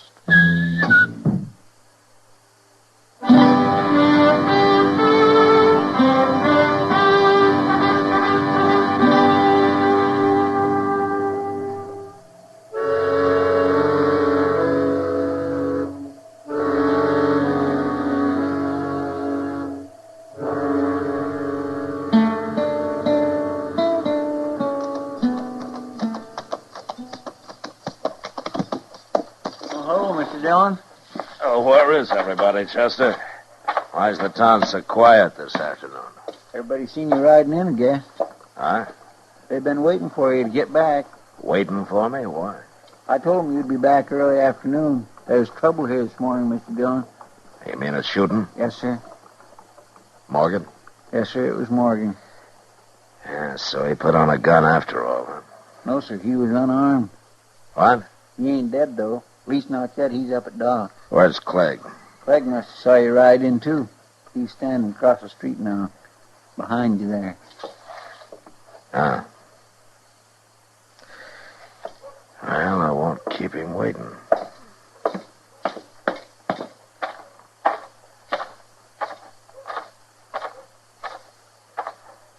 I hear you shot another man, Clegg. He deserved it. Did he? I warned him about following me around. It drove me half crazy. So you stopped him? He slapped me. No man can take that. No, not even his brother Abe could. Say, I plumb forgot about that. You told me once how smart you are, Clegg. I guess you forgot about that, too. What do you mean? Morgan was unarmed. You gonna try to put me in jail, Marshal? Mm-hmm. I'm gonna try. Now you're forgetting. I also told you I'm too fast for you. Maybe you are. I'm arresting you, Clegg. Keep your eyes on mine, Marshal. I want to see the look in them when it hits you. That's the best part. Now?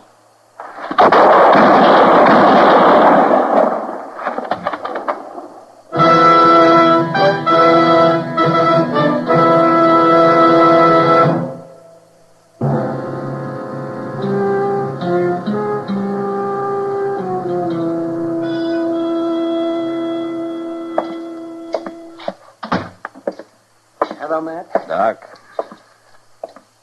I heard the shots, Matt. I see Clegg still lying there. And if he's got any friends, they can move him. I doubt if he has. A man like that. I guess not, Doc. You did it the only way possible. I was trying to arrest him, Doc. I didn't walk out there to shoot him down. How's Morgan? With 2 bullets in him, he's doing as well as might be expected. I mean, in what? He's dying, Matt. Yeah. Well, let's go see him. Matter of fact, there's no reason at all he should have lived this long. I can't understand it. Most men would have died on the spot, shot up the way he was. Morgan? Marshal, I heard some shooting. Didn't I? Yeah. Yeah, you did. Was you in it? I was. And Clegg's dead, huh? That's how you wanted it, wasn't it? That's how I wanted it. It's what I've been hanging on for. Morgan, you knew he'd shoot you when you slapped him, didn't you? I had him on edge, Marshal. I planned it that way. Yeah, I thought so. And you were willing to die just to get me to face him, huh? There wasn't no other way. I couldn't have killed him myself. Well, I I can't say I admire your thinking, but you're sure not a coward. He murdered my brother. He murdered me the same way. But we got him anyway. Didn't we? Didn't we, Mother?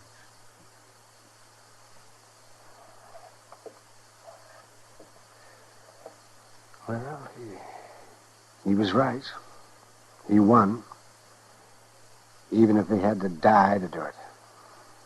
Yeah. But you know something, Doc? I feel like a hangman. You made an executioner out of me. And I don't like it. I understand that, Matt. But you'll forget it. You'll forget it. In time. Yeah, sure.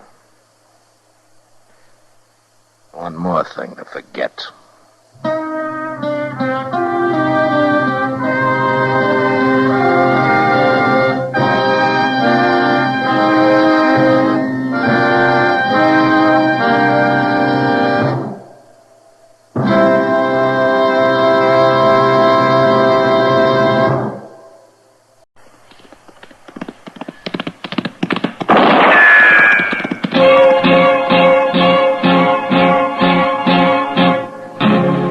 Gunsmoke, brought to you by Chesterfield. Chesterfield packs more pleasure because it's more perfectly packed, thanks to Accuray. They satisfy the most. Around Dodge City and in the territory on West, there's just one way to handle the killers and the spoilers, and that's with a U.S. Marshal and the smell of Gunsmoke.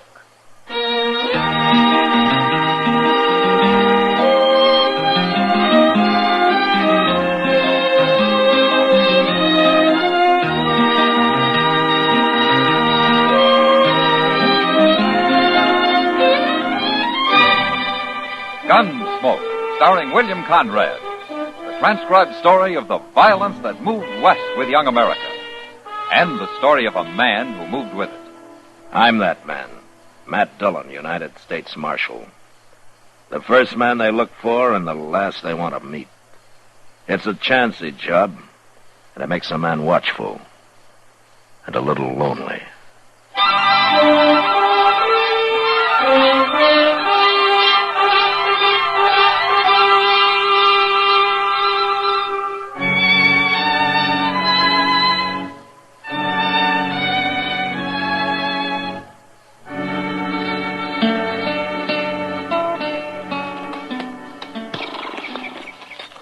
You stay with the horses, will you, Chester? Yes, sir. I won't be long. I sure don't envy you having to talk to her, Mr. Dillon. Well, somebody has to do it. I don't understand that, Zach Morton. It's good land out here. There's a nice little house, water, everything. Why do you have to go trying to get rich the hard way? And I guess it never looks hard till you try it. Mr. Dillon, Ada's seen us. She's come out on the porch. Oh, yeah.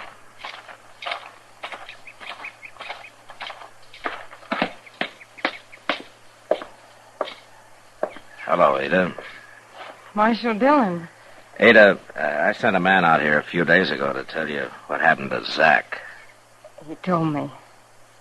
Well, I kind of thought you'd come into Dodge. No, They had to bury him, Ada. I'd have brought him out here, but I was off chasing his partner. Did you catch him? He was killed swimming the Cimarron. He killed Zach right on Front Street. Well, I had no choice, Ada. I told him not to go back to town. I told him you'd probably have found out who robbed that express office. I said you'd be looking for him. I'm sorry it happened, Ada. For your sake. Zach turned bandit, Marshal. I lost pride in him for a long time now. Ada, there's been some talk going on in Dodge. What are they saying? Well, everybody thinks that Zach brought the money out here and hid it. I think you know where it is. Is that what you think, Marshal? Well, they could have been headed south with it, riding bold and innocent-like right through Dodge. The money could be at the bottom of the Cimarron with Zach's partner. Zach went bad, Marshal. I hated him for it. That's why I didn't come to town when he got killed. Yeah. Well, I won't bother you anymore, Ada. Goodbye. Goodbye, Marshal.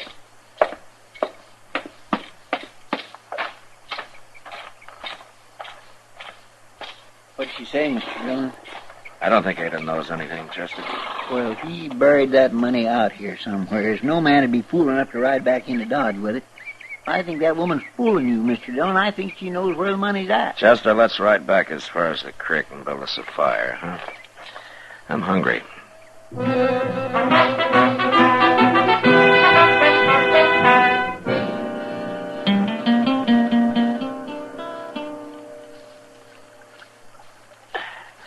Here's another strip of meat that's about done, Chester. Well, that's yours, Mr. Dillon. I ate the last one. Hey, look. Huh? We got company. It's that Leach Fields fella. Leach Fields? Well, who's he? He got off Santa Fe one day while you was down on Cimarron. But I don't know for sure where he comes from or wonder what he's doing out this way now. Is he a gambler? Oh, I ain't never saw him gambling, but he sure dresses like one, don't he? Yeah, he looks pretty fancy. Oh, he's a gentleman, Mr. Dillon. A real gentleman. We don't get many like him. How do, Mr. Fields? Hello, Chester. Mr. Fields, this here is Marshal Dillon. Well, it's a pleasure to meet you, Marshal. I've been looking forward to it. Well, that makes you different from most men that come to Dodge.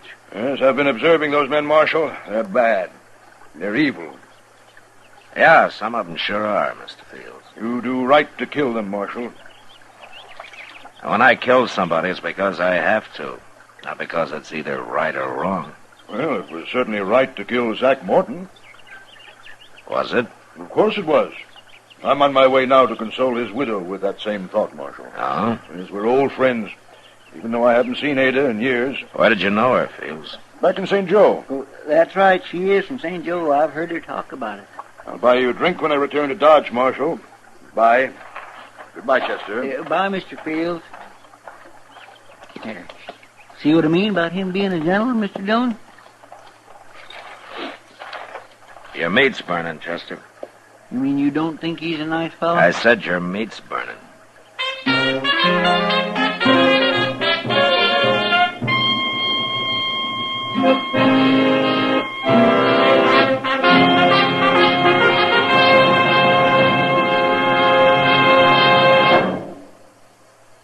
Where are you listening to Gunsmoke? In your kitchen? Getting ready for Sunday supper? Maybe in your living room, relaxing?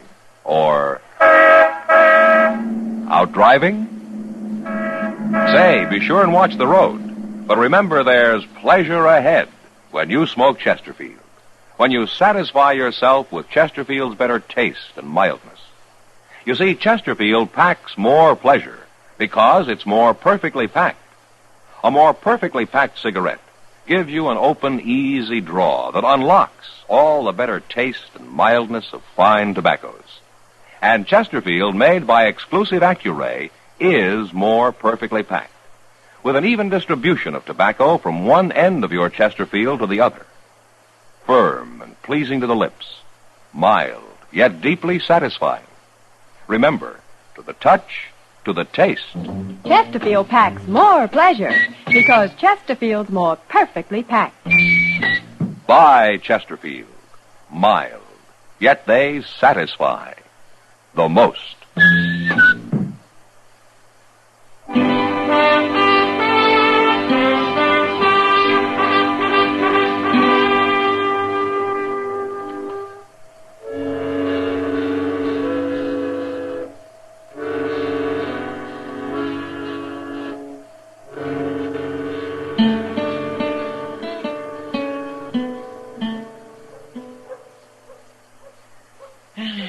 Front Street sure is deserted today, ain't it?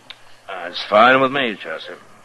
I hear there's some cattle coming up the trail in a couple of days, though. Well, that's a couple of days off. We'll enjoy ourselves while we can. Yeah, sure. Well, forevermore. What do you know? Oh, what is it? Look, it's Leach Fields and Ada Morton. Oh, yeah. Ah, hello, Ada. Fields. Hello, Marshal. How do? Chester. And I've got good news, Marshal. How's that so? Haven't I, Ada? Let me tell him. We're going to get married, Marshal. Married? Tomorrow, right here in Dodge. I brought Ada in today so she could buy some clothes and things. Ah, I see. I know what you're thinking, Marshal. You're thinking it's awful fast with Zach gone only a couple of weeks. Oh, it's no business of mine, Ada. Well, it's not so fast considering how we knew each other back in St. Joe and all. Ada, you'd better run along now and do your shopping. I'll meet you at the Dodge house in about an hour. All right. Ada. I just wanted to wish you happiness. Thank you. Leach is a good man, Marshal. He's a good, God-fearing man.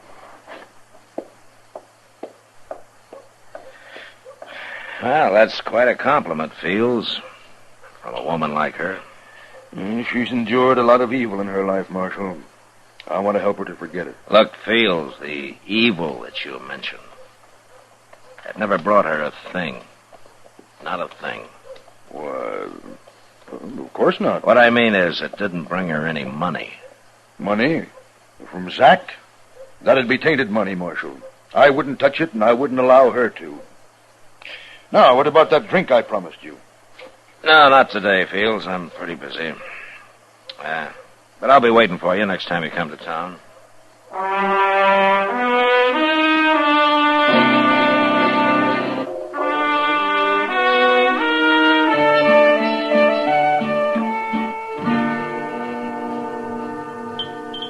Well, I'm glad that meal's over. They got a new cook here, Kitty. Didn't I tell you? You didn't have to, Matt. Oh, no, it wasn't that bad. Oh, wasn't it? Where'd he learn to be cook? Out poisoning wolves? Good cook's hard to find. Yeah, I'm sure of it. Yeah, long hours, not much pay. If he doesn't like the job, why doesn't he go back to oil and leather or whatever he was doing? Well, if he could hear you, I expect he would. Well, hello, Matt. Kitty. Hello, Doc. Sit down. Hello, Doc. Oh, thank you. Where you been the last couple of days? Oh, out in the country, Kitty. Waiting for a baby to make up its mind. Say, I passed by Ada Morton's place on my way back, Matt. It's been Ada Fields for the last month, Doc. I know. Well, how are they getting along, Doc? I didn't see Ada, but Leach Fields was there. So? You know how nice he usually is, Matt? He's so gentlemanlike and everything, but he wasn't this time. Oh, no. He acted like he didn't want me around. He wouldn't even invite me into the house. Well, maybe he was busy. Oh, Doc. yeah, he was, but he was sitting there on the porch doing nothing. Matt, I don't like it. I've got a feeling something's wrong out there. You better go and have a look.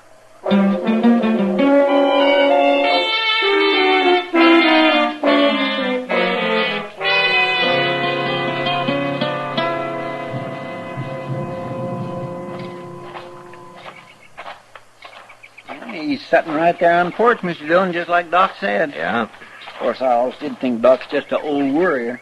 Hello, Fields. Good afternoon, Marshal. Chester. How do, Mr. Fields? What are you doing way out here? Well, we were riding by. We thought we'd say hello. Well, I'm glad you did. Sorry you missed Ada, though, Marshal. She's going to be mighty disappointed. Where is she, Fields? I don't know. She got on a horse this morning and said she was off to visit some neighbors. Mm-hmm. Didn't she say who? She wants to go visiting. I don't ask her where. I trust Ada. Yeah, sure. I'd ask you in, Marshal, but one thing she did tell me was if anybody rode by, not to let them see the house. She didn't take time to clean it up, and you know how women are. Well, we got to go back to Dodge anyway, Fields. You tell her hello for us. Yeah, I'll do that, Marshal. Goodbye. Goodbye. Bye, Mr. Fields. Goodbye, Chester.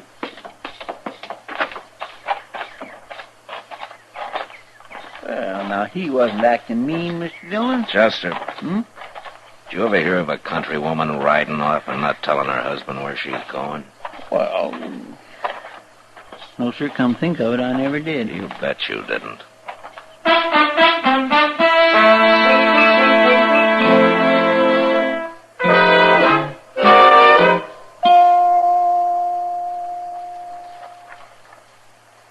Over here, Chester. I couldn't see you behind this bush, Mr. Dillon. Did you find a place to tie the horses? Yes, sir, there was an old log down in that gully. Have you saw anything? Well, as soon as we were out of sight, Fields left the porch and went into the house. And nobody's come out yet. And I still think you're wrong about him, Mr. Dillon. Yeah, maybe I am. Maybe I just don't like men who go around preaching how bad other men are. You're awful suspicious of everybody, Mr. Dillon.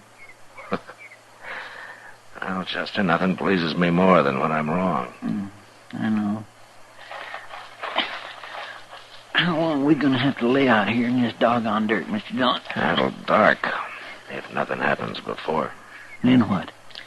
We're going up to that house, Indian style. It ain't hardly noon. We got an awful long wait. Say now, maybe I'll just... Wait a minute. Look. It's him. He had a horse around back. Yeah. He's riding north. We gonna follow him? Maybe. After we take a look in the house, let's get our horses.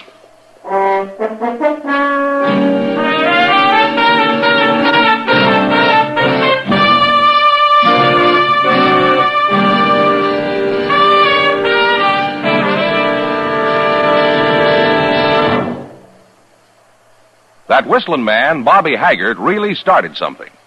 Tonight, we'd like to introduce a player piano that could have come right out of the Long Branch in Dodge City. Packs more pleasure, packs more pleasure. Chesterfield packs more pleasure because Chesterfield's more perfectly packed. The more perfectly packed your cigarette, the more taste and mildness are released for you. Chesterfield, made by exclusive Accuray, has an open, easy draw that unlocks all the pleasure of fine tobaccos.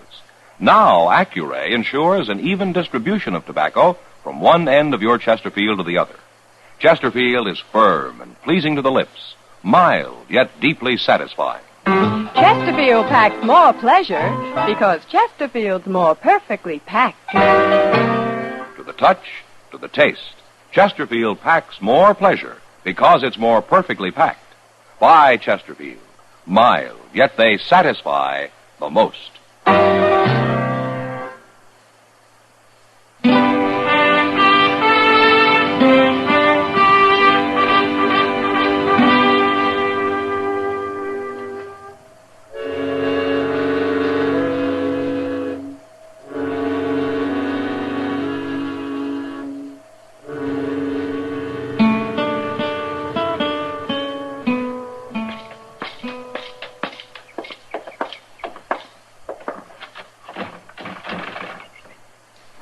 You're going to have to bust that door open if you want in, Mr. Dillon. And I'll bust it open. Come on. I feel like a crook entering a man's house this way. Don't let it bother you, Chester.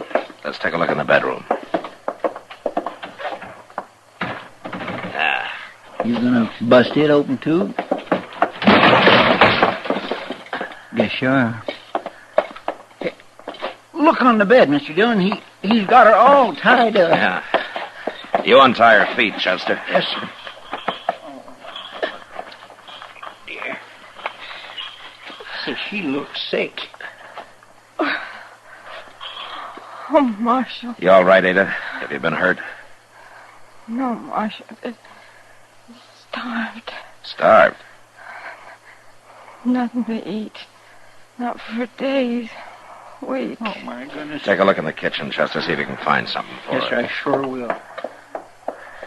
Where did Leach Fields go, Ada? We saw him right off. He wanted the money, Marshal. He starved me so that I'd tell him. And you finally gave in? You told him? He's gone to dig for it. Inside that old sod hut up near Willow Spring. Oh, yeah, I know where it is. If he don't find the money, he's coming back to kill me, Marshal. Look, Ada, we're going to leave a rifle with you. You think you're strong enough to use it? I'll get strong enough. I'll use it. Ada, you never knew Leach Fields before, did you? No, I only said it so it'd look better marrying him so quick. Yeah, I thought so. I'll go help Chester now, and as soon as we can feed you something, we'll go after him. He seems so good, Marshal. He seemed so good for a day or two.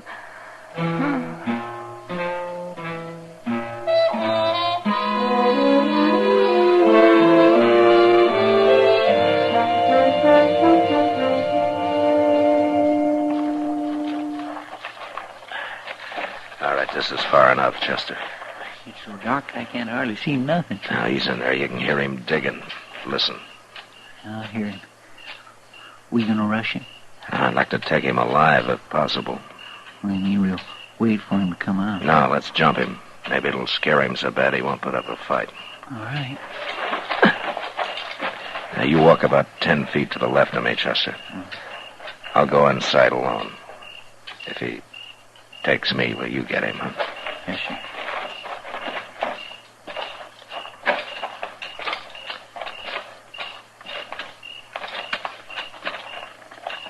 Okay, Chester.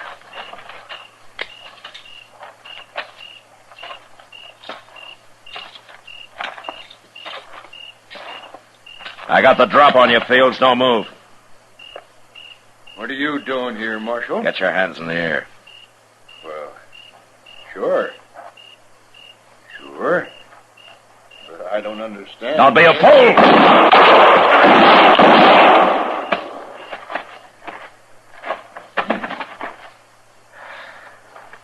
All right, Chester. You get him, Mr. Dillon? It's too dark in here. I tried for his shoulder the first shot, but I missed.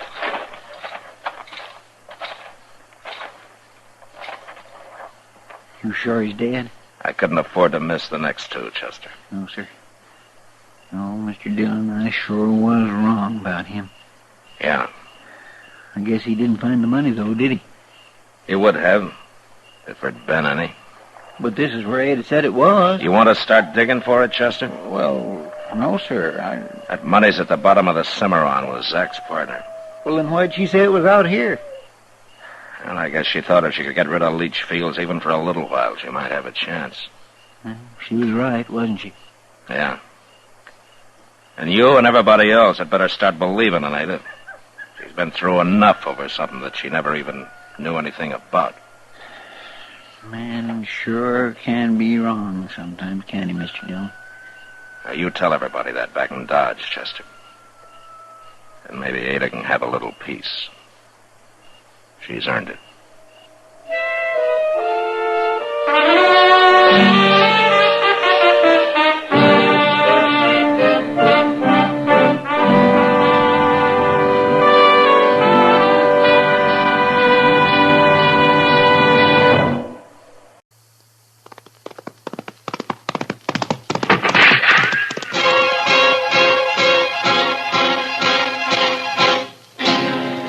Around Dodge City and in the territory on West, there's just one way to handle the killers and the spoilers, and that's with a U.S. Marshal and the smell of Gunsmoke.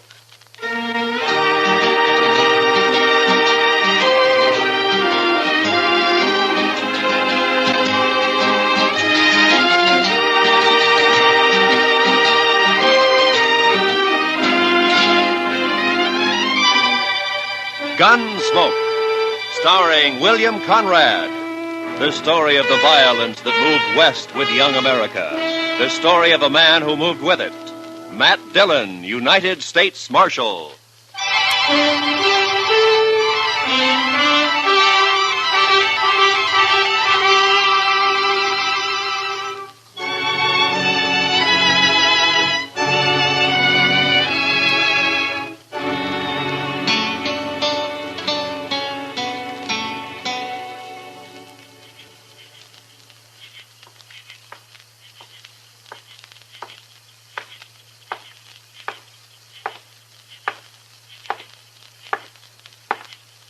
Hey.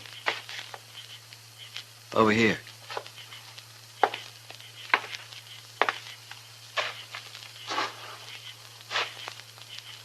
One of the boys said you wanted to see me. Yeah. It better be important, mister. I don't make a habit of coming running with some saddle punk whistles. Maybe you hadn't ought to make a habit of calling people saddle punks. No offense, just an expression. Sure. I came up from the Pecos country. Been here in Dodge about a week. Maybe you've seen me around. I've seen you. I've been talking to people. Oh? Everybody tells me you were a big shot back in Abilene. Had all the games sewed up, 3 or 4 saloons paying off, a couple of hotels and so on. Then the boom busted and you come here, and you got nowhere. Know why? You're talking. You tell me why. Dillon. Fella named Matt Dillon, U.S. Marshal. You tried to scare him and he wouldn't scare. Tried to buy him and wouldn't buy. Tried breaking him, wouldn't break. So? Be worth $5,000 to you if I kill him? Might. All right, get it in gold. Keep it handy. My heart? Yeah, you're hired.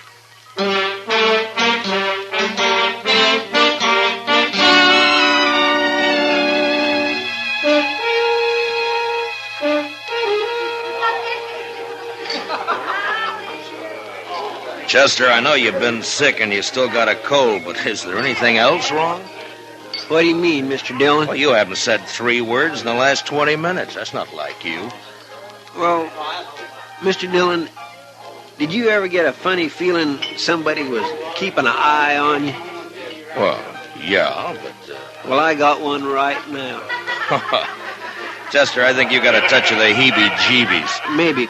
But I tell you, I know there's Well, as somebody... far as I can see, there's nobody in the whole place even paying any attention to us. Somebody is. I had the same feeling the day the Butler brothers come back from Santa Fe.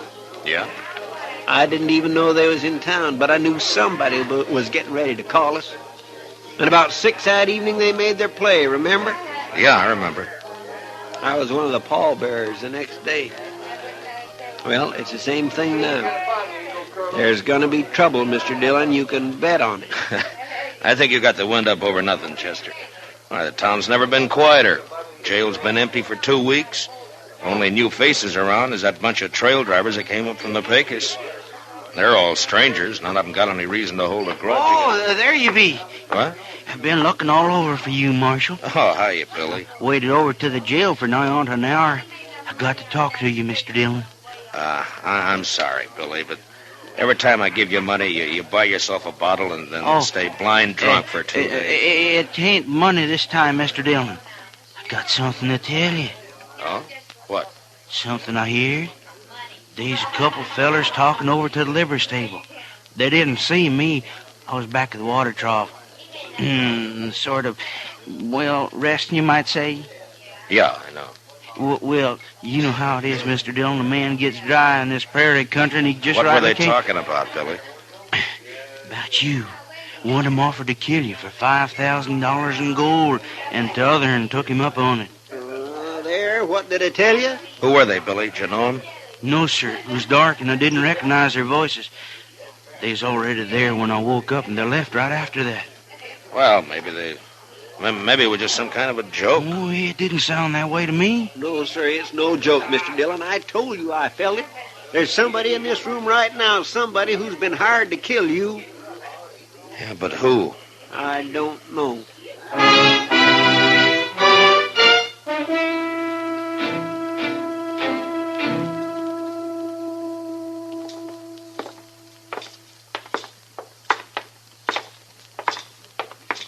Can you figure who'd want to do such a thing, Mr. Dillon?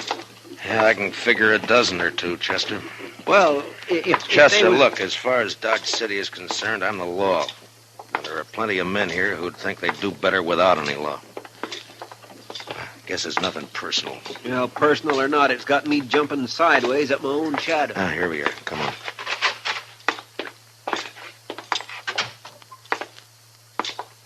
Well, good morning, Marshal. Haven't seen you since the robbery last month. Attempted robbery, Mr. Greeley. Yeah, so it was, thanks to you. Well, Mr. Dillon, the bank's at your service. What can I do for you? Give me some information, if you will. Well, if it isn't confidential... It is, but I want it anyway. Well, I hardly know what to say. Perhaps you'd better step into my office. This way, gentlemen. Thank you. After you, Mr. Greeley. Now, just what was it you wanted to know? I want to know whether one of your customers has drawn $5,000 in gold from the bank in the last few days. Any particular person in mind? No, that's what I want to find out. Well, I hope this won't go any farther, Marshal. So somebody did, huh? Who was it, Mr. Greeley? I certainly wish to make it clear that I don't approve of this man, but after all, he is a good customer, and it's not my place Yeah, I know. Who was it? Lawson Hale. Lawson Hale? Yeah, he took the gold out just this morning, as a matter of fact. Said he was working on a cattle deal of some sort. Yeah, figures all right. Hale's tried to move in on this town ever since he came here. Every time he's tried, I've stopped him. I do hope you'll regard this as confidential. Yeah, sure. Well, Chester, we know who one of them is now. Yeah, but who's the other, Mr. Dillon? The one who's actually going to do it. Some punk who wants $5,000 real bad and doesn't care how much he has to do to get it. That sure doesn't narrow it down any. Yeah, I know.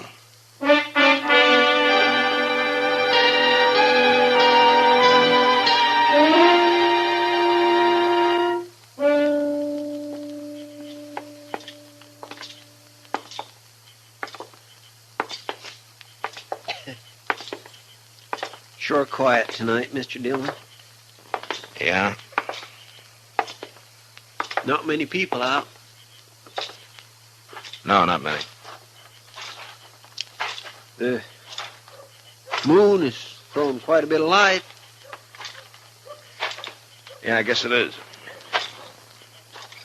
Kindly makes a target out of a man. Yeah, kind of. If somebody was out to shoot somebody, this would sure be a good night for somebody to do it. I suppose so. Mr. Dillon. Hmm? Do you mind if I make a comment? Well, I thought that's what you were doing, Chester. Let's go on back to the jail and stay off the streets. This way you're just asking for it. Chester, if it's going to come, it's going to come. I'd rather meet it halfway than to sit and wait for it. Asking for it, that's what you're doing. It's been 2 days now. It gets on your nerves. When you go out to bring a man in, you know you may have trouble and you're ready for it. But this way, and not knowing who or when or where or... Yes, sir, well, I understand, Mr. Dillon. It kindly bothers a man. Yeah. Let's walk down to the Texas Trail.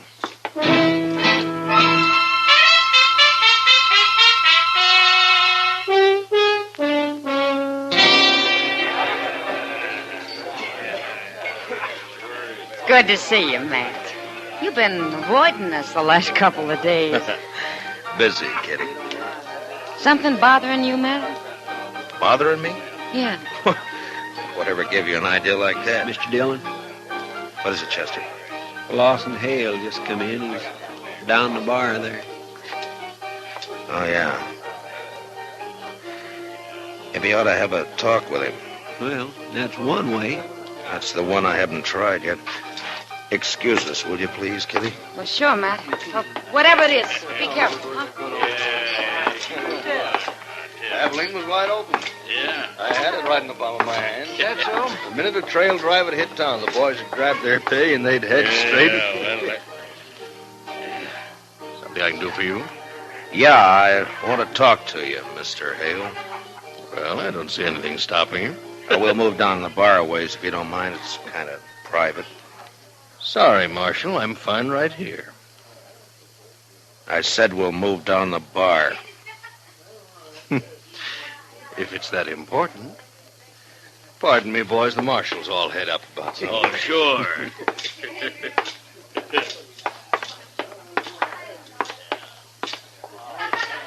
Far enough? Yeah, this is far enough. Lawson, I understand you've hired yourself a gunman. Sent him out to get me. Offered him $5,000 in gold. I don't know what you're talking about, Dillon. Wouldn't care to tell me his name. No, I don't think so. You see, I don't know anything about it.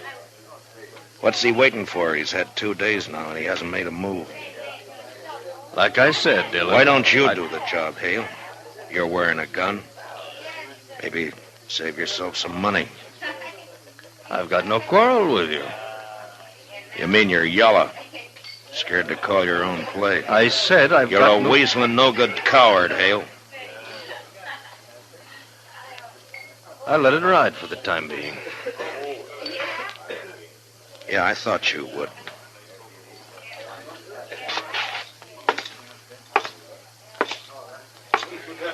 Come on, Chester. Yes, sir. Let's go get some fresh air.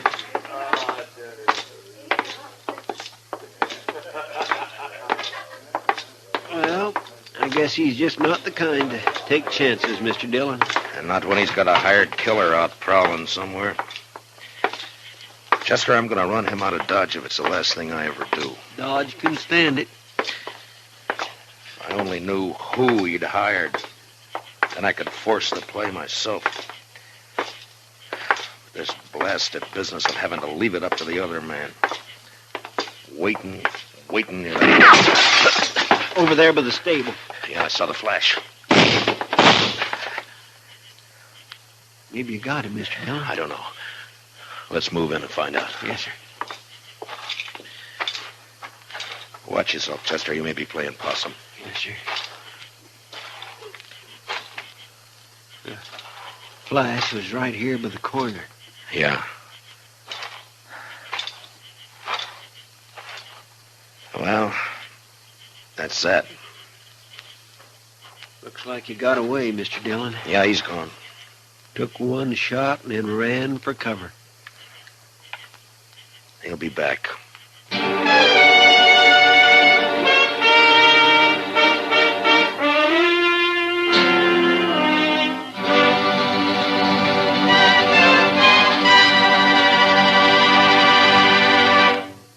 We will return for the second act of Gunsmoke in just a moment. But first, every Sunday afternoon, Robert Trout with the World News brings you up to the minute on CBS Radio.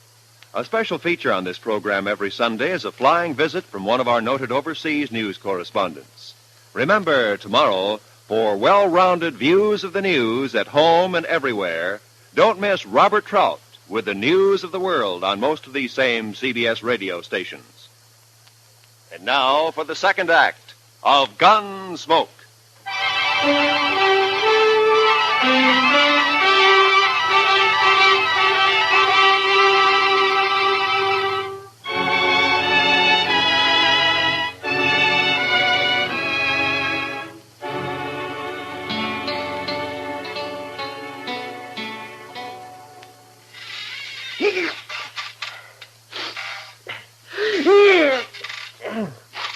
My goodness, my cold sure know better tonight, Mr. Dillon.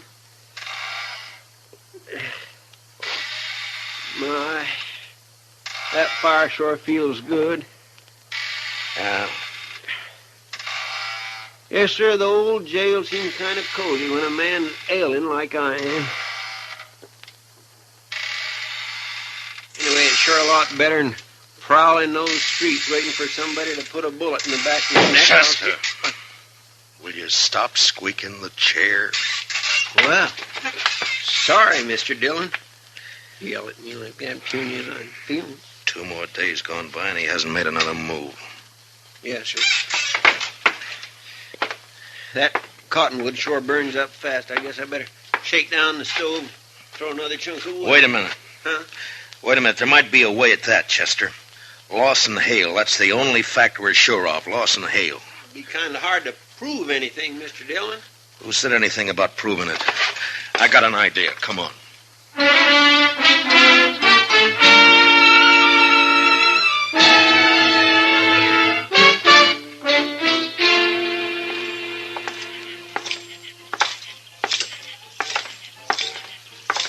Which one will we try first, Mr. Dillon? The Texas Trail, I guess. He'll either be there or at the Longhorn. All right, Mr. Dillon. What you gonna do? Gonna arrest him, since he won't fight. You saw him back down the other night. Yes, but you got no evidence. Mr. Dillon, you can't make it stick. I don't intend to, Chester. Well, then I don't see what I can do is scare him. And if I figure him right, I think he's gonna scare easy. Maybe so, but all the same... Look. Look, there he is, Chester. Just came out of the Longhorn. Couple of fellas with him, Mr. Dillon. You don't suppose one of them could be... No, they're hanging around for the free drinks. There's not an ounce of nerve in the 3 dozen of them. Come on, let's take him. Yes. You're right. The whole herd? $1,000. Hale? Hold it just right where you are. What seems to be the trouble now, Marshal? No trouble. Unless you want to make some. You're under arrest. What for? I'll think of something later. Stick out your hands. Whoa. You're taking me in without even making a charge? I'll remind you there's witnesses here. Yeah, so I notice. When they're not hanging around you, they're around somebody else. What have you done, Hale? Hired them, too? I asked you what the charge was, Marshal. Vagrancy. Vagrancy? As far as I know, you've never had any visible means of support as long as you've been in Dodge City. I'll match any dollar of yours with 100 better ones. Well, that's fine. That'll help pass the time. Now, stick out your hands. Oh, look here, Marshal. Shut up. Think you... All right, Chester, put the cuffs on him. Yes, sir. All right, hold still now. What? Dillon, up. I'll break you for this. It's been tried before. All right, boys, break it up. The party's over. You've had your last free drink out of this pump. All right, Shue, let's go to jail.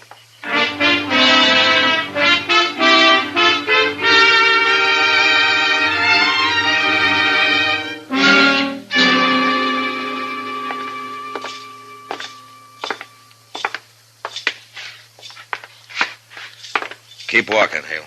It's the last cell on the left. I'll break you, Dillon. So help me. Well, you've been trying it for a year. I'm still around. But you won't be after this. I'll take this up. Hold up. Wait till Chester gets the door unlocked. Haven't used this cell for so long, I've almost forgot which keys it... There we are. Vagrancy. I'm living in the best room in the commercial house. Inside, Hale. Now go on, move. No. Now stick your hands up. You won't need those cuffs in here. All right. Make yourself at home. Shut the door, Chester. Yes, sir. Dillon, you've got nothing to hold me on. I'll be out of here by tomorrow noon. Oh, I doubt that. In fact, there's a pretty good chance you'll never get out of that cell. Not alive, at least. What are you talking about? According to the law, I've got a right. The law, huh? You've broken it every chance you've got. Tried to break the men who serve it, like you've tried to do with me, for instance. But when your own neck gets caught, you start hiding behind the law. Nevertheless, all right, law... fine. Right now, the law out here is kind of sketchy. Some things it covers, some things it doesn't. Well, that's where I come in. Now, this little affair between you and me is one of the things the law doesn't quite cover. So I'm going to run it my way. That kind of talk won't help you any, Dillon. You hired a man to kill me. Offered him $5,000 to get me out of the way. You can't prove that. He's made one try and he's missed. He's still around Dodge. Somewhere waiting, and he's going to try again. But I don't know who he is. So all the odds are with him. That is your problem, Dillon, not mine. I don't know anything about that. You know what'll happen, though, if he does get me. The first thing Chester's going to do is come straight back here to the jail and pump a couple of bullets through these bars here. Huh? Your boy may kill me, Hale, but you're not going to live to profit by it. Oh, he wouldn't do it. Shoot down a helpless... Oh, neither one of you would do it. Chester and I have been friends for a long time. Why don't you ask him whether he'd do it or not? No question about it, Mr. Dillon. Of course I'd do it. Oh, no, you wouldn't. Well, you hired somebody to shoot Mr. Dillon in the back. I don't see where you got any kick coming. Well, there's your answer, Mr. Hale. That's why I arrested you. Come on, Chester. Let's go look the town over. No, it's tonight that he's going... Who's gonna do what? I don't know, Marshal. I don't know anything about it. Oh, that's too bad. If I knew his name, I'd have a lot better chance, you know. So would you. Well, we'll see you later, Hale. Or anyway, Chester will. No, Dillon, you can't do it. No. No, don't go out. He'll get you short. Dillon, no, wait. I'll tell you his name. All right. He's a trail driver. He came up from the Pecos last week. I doubt if you know him. His name is Ed Granger. Ed Granger? Yeah, I've seen him around the bars. Dark-haired, surly-looking, scar across his cheek. That's him. Of course, I'll deny all of this in court, you understand? Yeah, sure, I understand. Come on, Chester, let's go get him.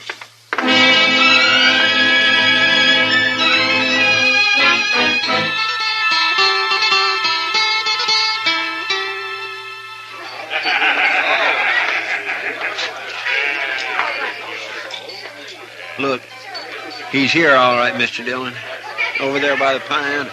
Yeah, looks like he's by himself. What you gonna do? Arrest him? Well, there's no evidence, Chester.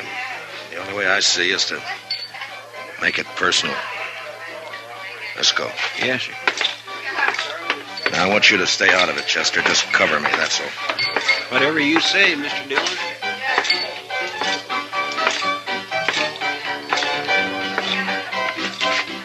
Your name, Ed Granger? Might be. What about it? You know who I am, don't you? Judging by the star, I reckon you're a U.S. Marshal. You ought to do better than that. After all, I'm worth $5,000 to you. Yes, sure. Who says so? Lawson Hale. What? Your memory's getting better, huh? I don't know what you're talking about, Marshal. Sure you do. That deal you made with Hale. He told me all about it after I threw him in jail and persuaded him a little bit. Well, I told you, I don't know anything. You're wearing a gun there, Granger. Why don't you draw it and go for $5,000? Take a chance. This fella you're talking about's in jail. I reckon he wouldn't have anybody working for him now, would he? You tell me. I got no reason to draw on you, Marshal. Not unless my back's turned, huh? I think you're as yellow as Hale is. This won't do you any good. I ain't drawing. You tried to kill me night before last, Granger. Can you prove that? If I could, you'd either be in jail or you'd be dead. Well, since you can't prove it, what's the argument? Just that I don't like the idea of somebody trying to shoot me in the back. If you're any man at all, we'll settle this here and now. Now, leave me alone, Marshal. I haven't done anything.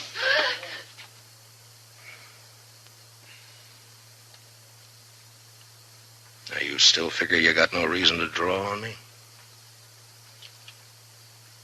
No reason. I ain't drawing. You got 10 minutes to get out of town. And when you're out, stay out. Don't come back now or ever, you understand? Yes, sir. You can start right now.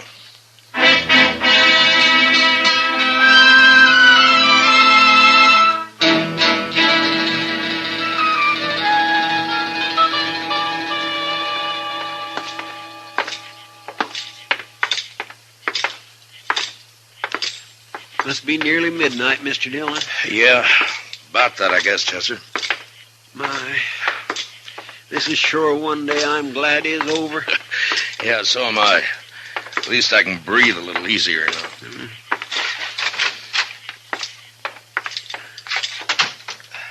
I think I'll get this fire built up a little bit, Mr. Dillon. No, leave it, Chester. Let's go take care of our prisoner first, huh? Hey, we still haven't got any evidence. What are we going to do about him? Same as with Granger. Turn him loose and run him out of town. We should have done it months ago. You got the keys? Yes, sir. Right here, Mr. Dillon? Huh? What are you looking at? Oh. Granger must have stopped by here on his way out of town. He must have got Hale over at the window for a talk and then grabbed him and cut his throat right there. Yeah. Figured Hale had sold him out, I guess. Got a bulletin on the wire, Chester. Wanted for murder, Ed Granger. All right, sir, Mr. Dillon.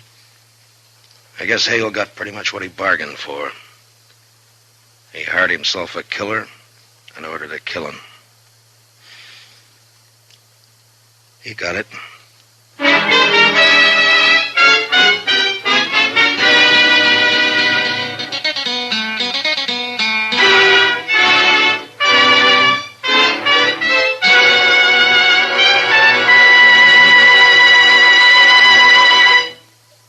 Gunsmoke, under the direction of Norman MacDonald, stars William Conrad as Matt Dillon, U.S. Marshal.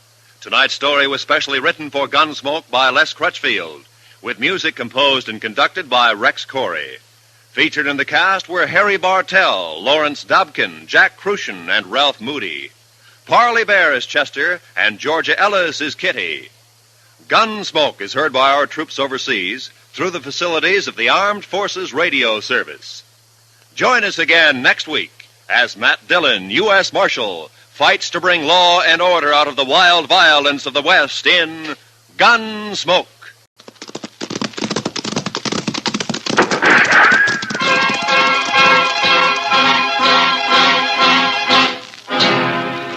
Around Dodge City and in the territory on West, there's just one way to handle the killers and the spoilers, and that's with a U.S. Marshal and the smell of gun smoke.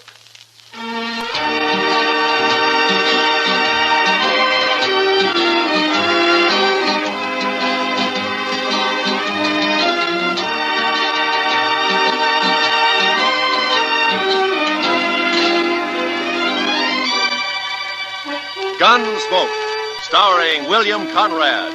The story of the violence that moved west with young America. The story of a man who moved with it. Matt Dillon, United States Marshal.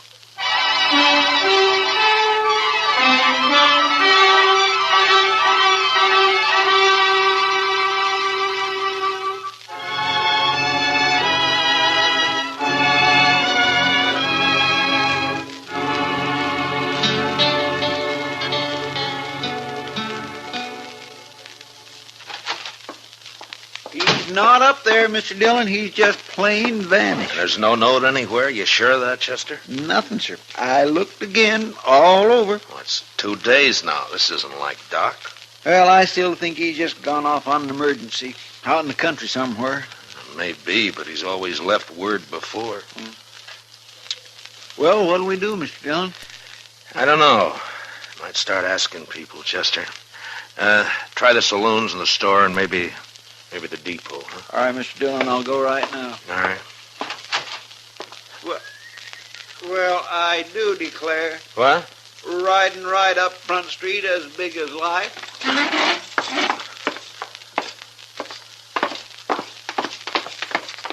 Why, that old rascal getting us all worried about him. For the land's sake, you sure are a sight for sore eyes, Doc. Where in the world have you been at, anyway?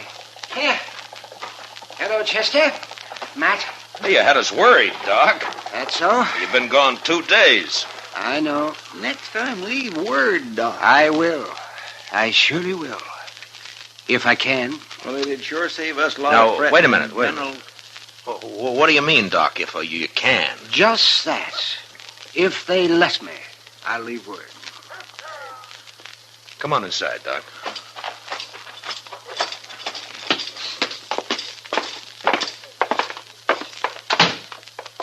Well, all right, I'm curious, Doc. You want to tell me about it? I can tell you part of it, the least important part. I made a promise about the rest. You know how it is, Matt. No, but you tell me. Well, the other night, Wednesday it was, I was peacefully asleep on my couch when a couple of riders tromped right into my office. They said a man was hurt somewhere out past Fort Dodge, so naturally I got up and I went along with them. Well, then why didn't you leave a note and say so? They didn't tell me exactly where we was going, Chester. But they sure told me not to leave any note. They told you what? Let him talk, Chester. Now, of course, I figured then it must have been a shooting, but my job's to take care of everybody, sinner and saved alike. And so, when finally we got to this place the next day... What place? That's part of what I promised not to tell, Chester. But like I was saying, there was a young man there who'd got himself shot in the back. The bullet lodged right in his spine. And I dug it out, and I did all I could for him.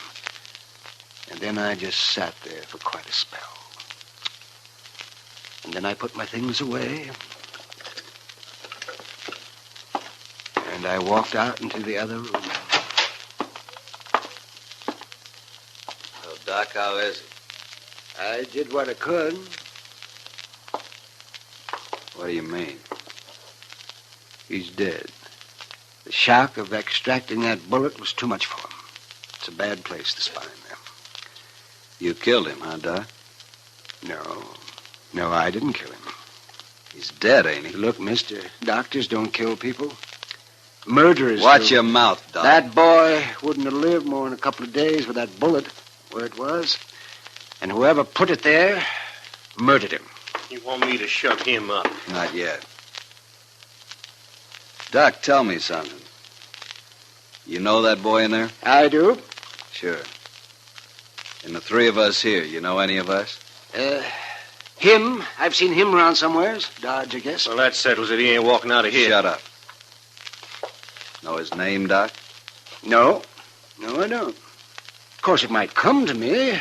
Let me think now. You don't understand, Doc. He wants to kill you already. Now you're trying to remember his name. That's just going to make it worse. You can't kill a doctor for following his oath? Oh, no? I shot that boy when he tried to get away, and I shoot you just as Don't be a fool. I'm a doctor. Since there's nothing more I can do here, I got to be available to other patients. I've been away too long. No, what are we arguing about? The sooner we shoot him, the better. What kind of a man are you, anyways? Don't you know I'm the only doctor within 100 miles of Dodge? Right now, it's one too many. Now, wait a minute. I'm kind of thinking the doc's right. He ain't like an ordinary man. But doctor, well, it's almost like he ain't quite human somehow. He's human enough to tell what he knows that hard-headed Marshal they got in Dodge. Then we'll have him on our tail. We'll never get our 20,000. Well, I figure it's us or the doc. I'm not interested in what you figure, mister. Right this minute, there may be some woman having a baby and needing me real bad. There may be several folk needing me for help. He's right. We can't kill him. I can't. You'll do what I say and nothing else, here? Oh.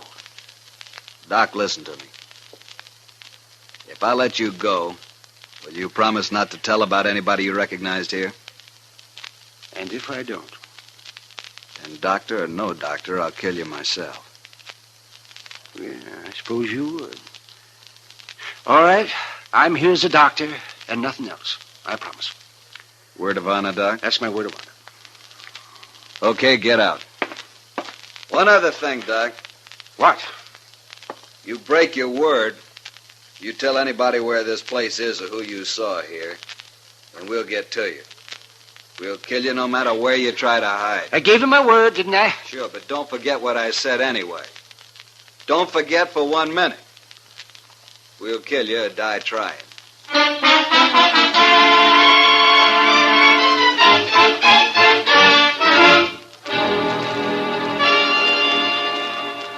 That's quite a story, Doc. And you played it right smart, if you ask me. Who were they, Doc? Well, tell us. Well, I only recognized one of them, Chester, besides the man they'd shot. So you said.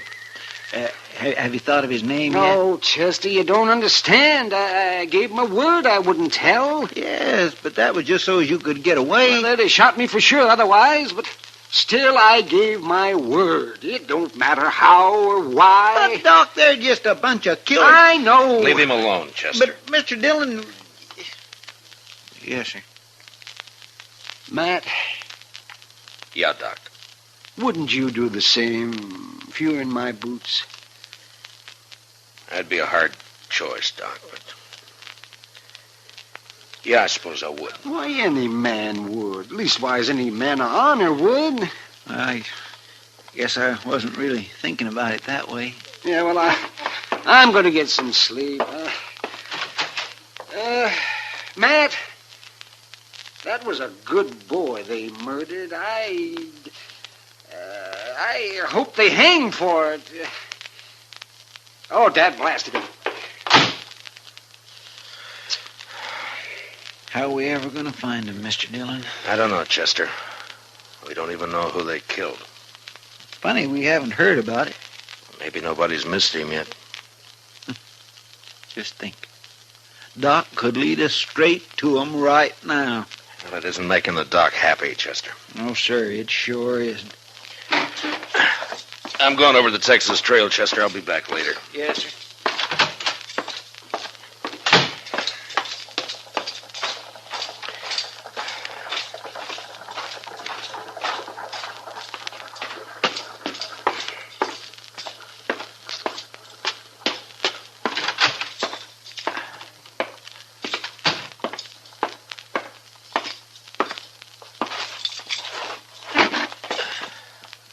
Hey, Sam, bring me over a bottle and a glass, will you? Sure, Marshal. Hello, Matt. Oh, hi, Kitty. You want some help with that bottle? Yeah, sure. I'm only going to have one. You can finish it. Sit down. Oh, my reputation's bad enough without my trying to get around carrying a bottle of bit of whiskey in me. There you be. Oh, thank you, Sam.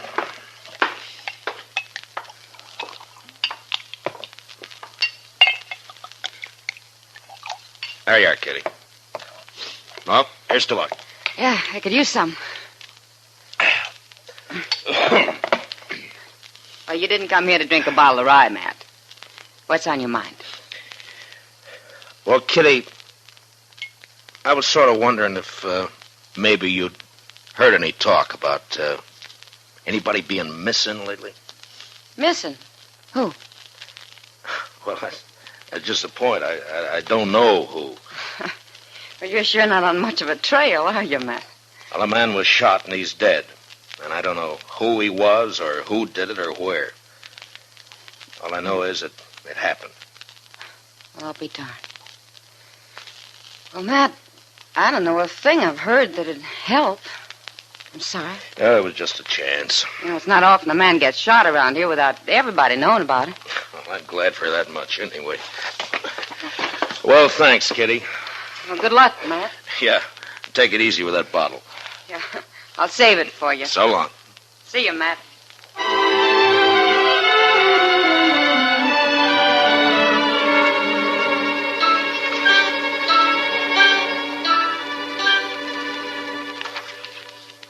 Doc's been asleep for 6 straight hours, Mr. Dillon. He sure must have been tired. Yeah. Here, Chester, take these letters down to the depot for me, will you? They got to be in Washington next week. Santa Fe pulls out in an hour, sir. I'll put 'em right in the mail car.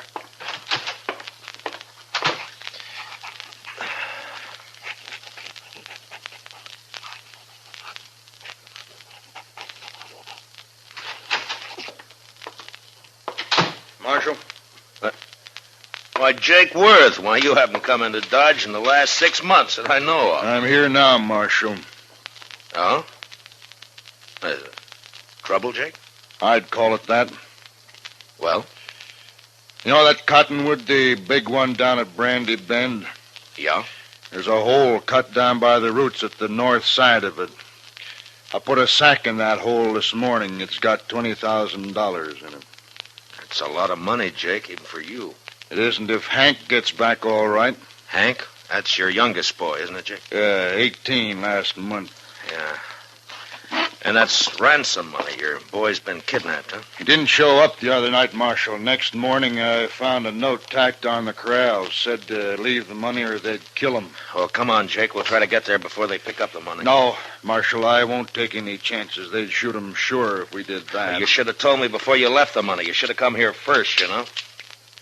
You didn't hear what I said, Marshal. I won't take the chance. All I want now is for you to watch for anybody who turns up rich around here. Jake, I want you to listen to me. Now, you listen to me, Marshal. Nobody is going to do a thing till Hank's back safe on the ranch. Not one dang thing. Jake, if they killed Hank, you'd want him hung, wouldn't you? I'll hang him myself if it comes to that. I'll hunt him down like wolves. All right, then let's go. Let's get on to Brandy Bend and wait for him. No. I already told you no. Hank's dead, Jake. Huh? They already shot him. And he's dead. What are you talking about? Where is he? I don't know. And how come you know he's dead? I can't tell you. Marshal, I've had about enough of this. We're wasting time here. Come on, Jake. I'll tell you what I can on the way to the river. You better, by heaven, or one of us ain't never going to get to the river.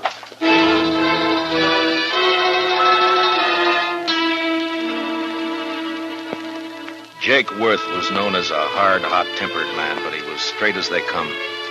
He'd made one fortune in Texas cattle and another in buffalo hides, and now all he wanted was his ranch and his 3 sons to work it with him. The Worths were good men. They didn't cause any trouble, and they worked hard. It was hard to tell Jake, but without mentioning Doc, I said what I could. And when we reached the Arkansas, we hid our horses in a clump of bush and worked our way on foot up to the big cottonwood. And I stood up and walked out into the open.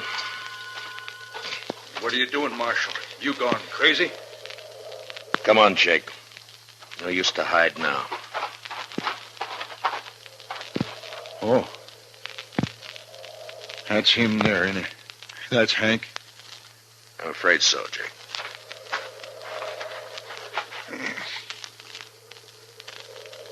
And they killed him. They killed him all right. He was a good boy. Had his whole life to live yet. Why'd they do it? I gave him the money. Why'd they do it? I'm sorry, Jake. Marshal, I've been kind of confused by all this. I swallowed your story on the way down here. But I want the truth now. Every bit of it. That's all I know, Jake. Hank tried to break and went up and shot him. But we'll get him. I'll take care of myself soon as you tell me who they are. I don't know who they are. Don't lie to me, Marshal. You know a lot you're not telling me. What's going on with you anyway? I've told you all I can, That's Jake. my boy lying there, Marshal. He's been murdered. And if I didn't know you so well, I'd begin to think maybe you had something to do with Now, it just yourself. a minute, Jake. I know you're upset. Then why don't you tell me? Because the man who told me about it had to promise not to name anybody, that's why. What man? Who is he? I'll get it out of him if I have to cut it out. Yeah, I know. That's why I can't tell you who he is. What kind of a lawman are you, anyway?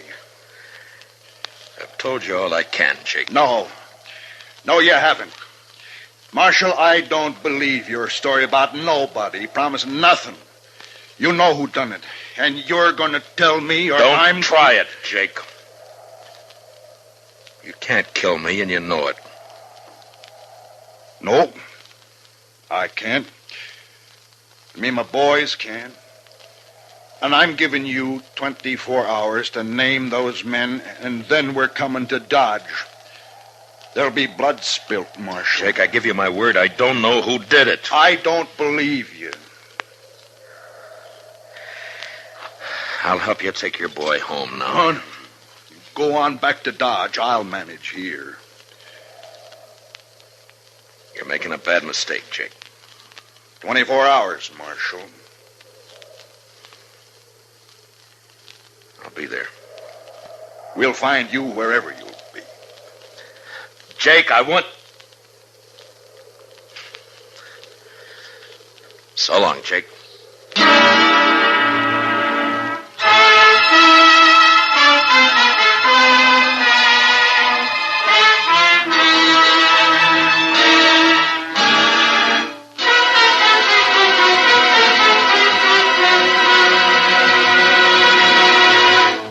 We will return for the second act of Gunsmoke in just a moment. But first, 300,000 volunteers are needed for the Ground Observer Corps. This spare time activity serves as a vital supplement of the Air Defense Command radar network, which has certain unavoidable blind spots due to the curvature of the Earth. Men and women from teenage up are urged to become ground observers. Get in touch with your nearest Civil Defense Center. Now for the second act of Gunsmoke.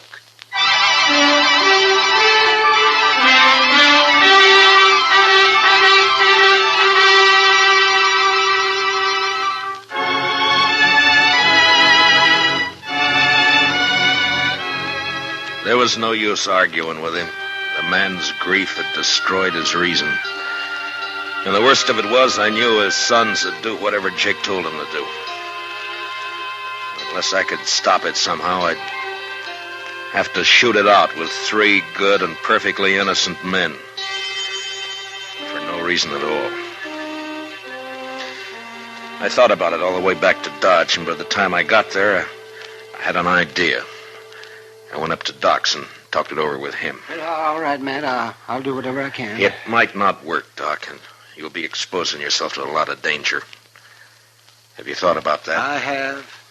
I've also been thinking about the men who killed Hank Worth. Well, we could wait till they start spending their money, or till one of them gets drunk and maybe talks too much somewhere. We could. But meantime, you and the Worths will have a gunfight. Oh, man, it'd be a terrible thing to let happen. All right, then, Doc, let's go. I want to get to the ranch before dark. Yeah, maybe Jake's cooled off by now. Enough not to start shooting on sight anyway. We'll soon find out. Come on.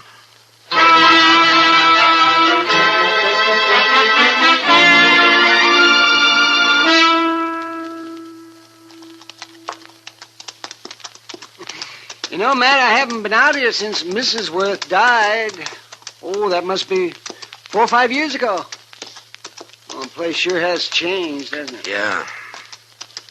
I don't see anybody around, do you? Maybe they saw us first. Maybe they're hid out. I hope not. See, Matt, I got an idea. Why don't you take your gun off and hang it around your saddle horn?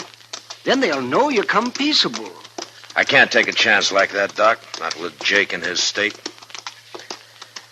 But I won't shoot unless I have to. He who lives by the sword. Look, Doc, I'm doing everything I can to avoid this thing. But I'll kill all 3 of them if I have to. All right, Matt. I understand.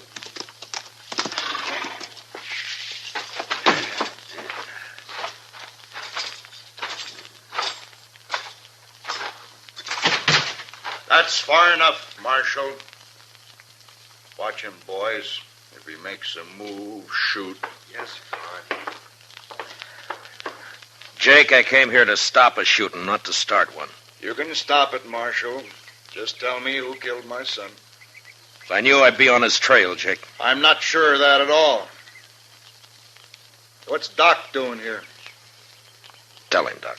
I took the bullet out of Hank. He died soon after. What? That's right, Jake.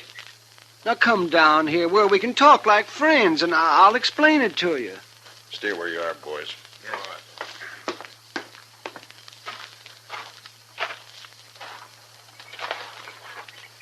All right, Doc, let's hear it. Well, they got me out of bed, Jake, and they led me out into the country. Hank had been shot in the back, and I extracted the bullet, but it was no use. He'd have died anyway. There were 3 men there, and I recognized one of them. Who was he? Well, I had to promise I wouldn't tell, Jake, or they'd have killed me. That don't matter now. Now, think about it a minute, Jake. Doc gave him his word, and you're asking him to break it. Now, think about it for a minute. I'm thinking about my boy, too. Hank's dead. You can't help him now. Shot in the back, and the coward who did it's running free. You want to help get him, Jake? Don't ask fool questions, Marshal. Of course I want to get him. Now, then listen to me. Those men told Doc if he talked, they'd kill him. Yeah, and they meant it, too. All right, so I got an idea now, Jake. We'll spread it around that Doc has identified the killer. The news will reach him soon enough, and meantime, I'm going to lay low. And I'll have Chester tell everybody that I've ridden out after them. Go on. Then we'll just wait. 1 or 2 or maybe all 3 of them will come into Dodge to kill Doc some night soon. They still might get away. And I'll deputize you and your boys right now, and you can wait for them with us. You'll have to stay hidden like me, of course. We won't mind that. Not if we get a chance at them, we won't. All right, good. Yeah. Funny thing, though. What? A man like Doc here, rather than break his word, he'll make himself a target for those killers. Yeah. Look, Jake, Doc and I are going to go back to Dodge now. I'll see that the story gets started, and in a day or 2, you and your boys can ride in. But separately, though. Otherwise, it might cause talk. I understand. And come straight to Doc's. We'll get there. For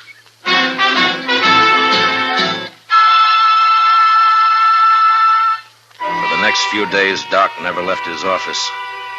I figured that'd make him look scared and draw the killers right into our trap. The rest of us sat around in his back room and waited. Chester kept us supplied with food and coffee, but we began to get pretty restless cooped up like that. And by the fifth night, we were being real careful with one another and over polite. But on the sixth night, about midnight, we got our game. Mr. Dillon, I think it's them. Where? They just rode up Front Street, 3 of them.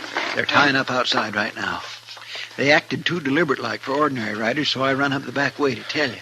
Doc, come on in. What do you want me to do, Matt?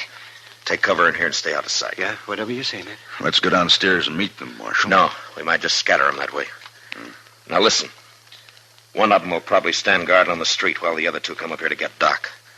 Chester, you and the 2 boys go down the back way. Jake and I'll wait in the Doc's office. But don't jump that man till we go into action up here. Do you understand? I got it. All right, then move fast. Come on, Jake. Now what? Well, we'll just wait here in the dark. Good. I'll fix Doc's blanket on the couch here so they won't think he's in it. They're on the stairs now. All right, get back in the corner, Jake, or we'll be shooting each other. All right. Quiet now. And don't start shooting till I do.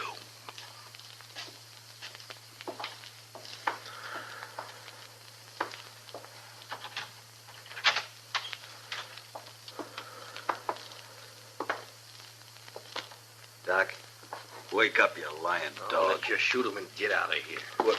Wait. He ain't here. What? Get your hands up. You're under arrest, both of you. It's a trap.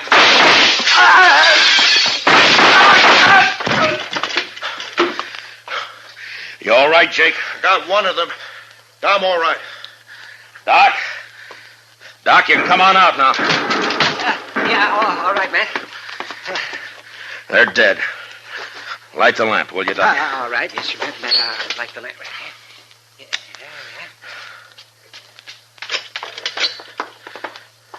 Okay, Mr. Dillon? Yeah, come in, Chester. Well, we got him, Mr. Dillon. He tried to get away when he heard you up here, but he ran smack into one of the Worth boys. He's dead. Yeah. Well, I don't know either one of these men. Doc, you can tell us now. Is one of these the man you recognize? Let me see here. This one here. I remembered later I treated him for a broken nose some time back. I never did know his name, though. He came up on the, up the trail with a herd, I think. It don't matter now, long as they're all dead. Oh, well. Bring the other bodies up, Chester. I'll do the autopsies quick, and I'll get them out of here. It's about time I got something out of all this. Okay, Doc. I'll fetch him. Well, Jake, I'm satisfied, Marshal. Me and the boys will be getting back to the ranch now. Sure. Marshal, Yeah? I doubted you. I'm sorry for that. Forget it, Jake. No. No, it's best I remember. Man shouldn't make mistakes like that. Well, there was no harm done. The way it worked out.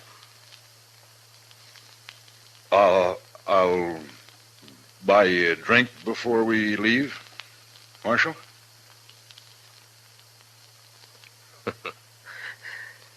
I think I'd like that, Jake. Come on, let's go.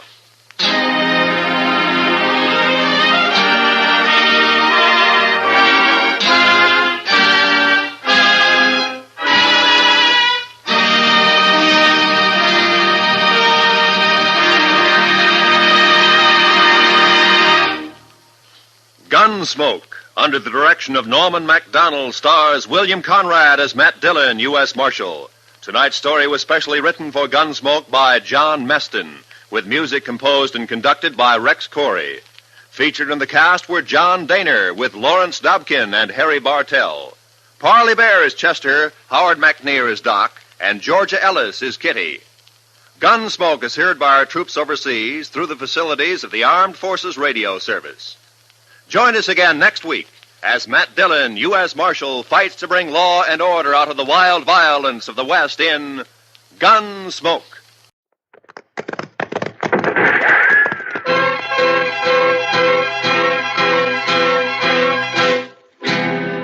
Around Dodge City and in the territory on West, there's just one way to handle the killers and the spoilers, and that's with a U.S. Marshal and the smell of Gunsmoke.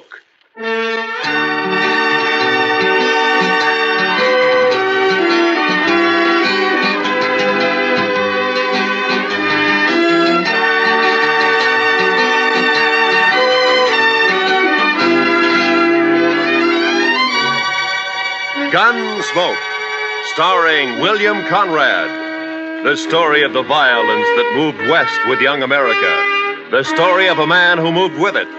Matt Dillon, United States Marshal.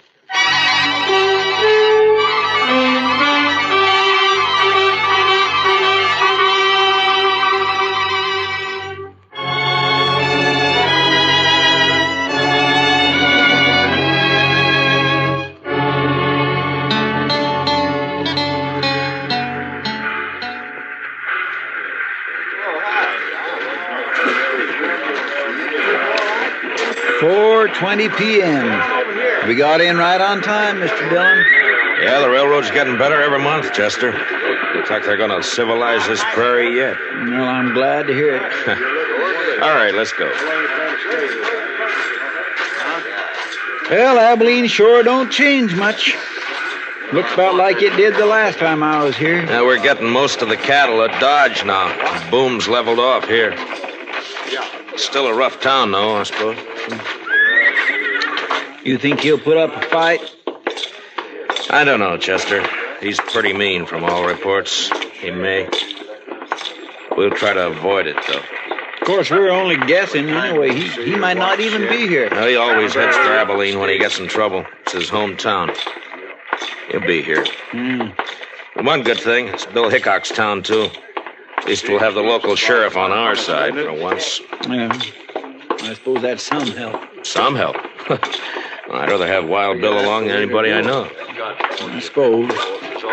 Chester, what's the matter with you? You're acting like a man at his own funeral. Mr. Dillon, I've had an uneasy feeling ever since we left Dodge. Kind of a hunch, you might say. It's nonsense. They're going to pick up a killer and take him back for trial. That's all. Maybe. And maybe not. Look, Chester, any man who lives by a gun knows down inside that he's going to die by one someday.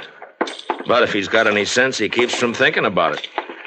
Of course, he can't help getting a hunch now and then. I had plenty of them myself. Mostly wrong. Come on, Chester, let's walk down to the Last Chance and I'll buy you a drink. As a matter of fact, I'll buy us both a drink.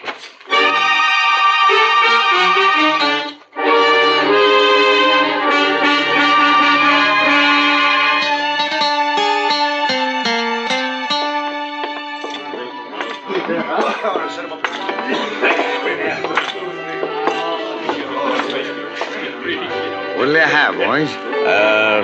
Rye for me. Yes, sir. You can make mine the same. A bottle of rye and a couple of glasses. Quite a crowd in here for this time of day. Yeah. I've been looking around for Wild Bill, but I don't see him. Suppose the Daggett kid might be in here, Mr. Dillon? Well, he spent most of his time hanging around the saloons while he was in Dodge. Here you are, boys. Drink up. Thank you. Oh, by the way, bartender, do you happen to know a kid around town by the name of... Who, mister? What? Oh, never mind. Well, he's here, Chester.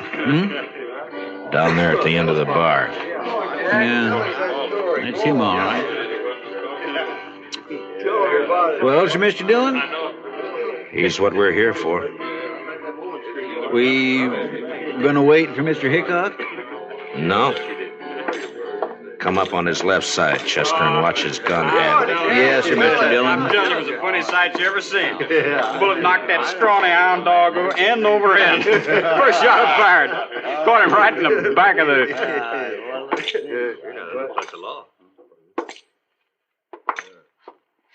You're Jack Daggett, aren't you?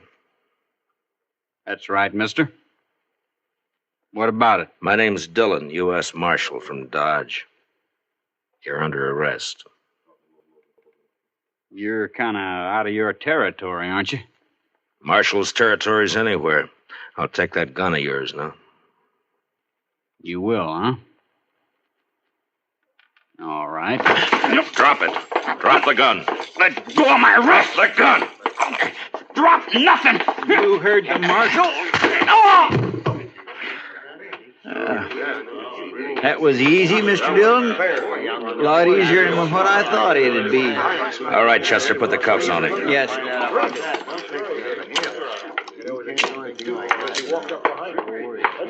Seems to me your partner acted a little high-handed there, Marshal. It does, huh? Now, he had no call to slug that boy in the head that way. Would you rather I'd have put a bullet in his belly? Chester saved his life. That's all. He was drawing on me. Well, now, if you'd come around and seen me before you started anything, you wouldn't have had this trouble. My name is Rourke. I'm the town constable here. I see. Young Jack here told me all about that shooting out in Dodge. Said they ganged up on him in a poker game, tried to cheat him. Forced him to shoot his way out. That's a good story. It's too bad it didn't happen that way. All right, Chester, let's get him on his feet and go find the sheriff. I reckon you won't be finding him, Marshal. Why not? Hickok's up at Topeka. Won't be back for a week or 10 days. Meantime, I'm the law in Abilene. And I got a favor to ask from you. I'd like to use one of your jail cells until 9 o'clock. That's when the next train leaves for Dodge. I'm sorry, Marshal. I got no authority to do anything like that. What difference does that make? If Wild Bill were here, he'd let me do it. But Wild Bill ain't here. I see. A lot of us folks here like to run our own town. We don't like outsiders coming in and taking over. 4 hours till that train leaves, Marshal. I think you're going to find 4 hours is a long time. Meaning? This young fella you arrested has got a couple of older brothers. The Daggett boys. You probably never heard of them, but you're going to. They're not going to like this. I don't care much what they like. Maybe they'll teach you to care when they hear about this. And they'll hear. Like I said, 4 hours is a long time. Look, I want you to get this straight. I came here to arrest the killer and take him back to Dodge to stand trial. I got him under arrest now, and I'm going to take him back. Maybe.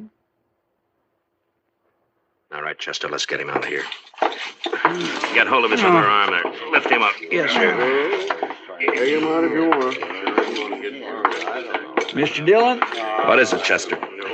Maybe it was too easy.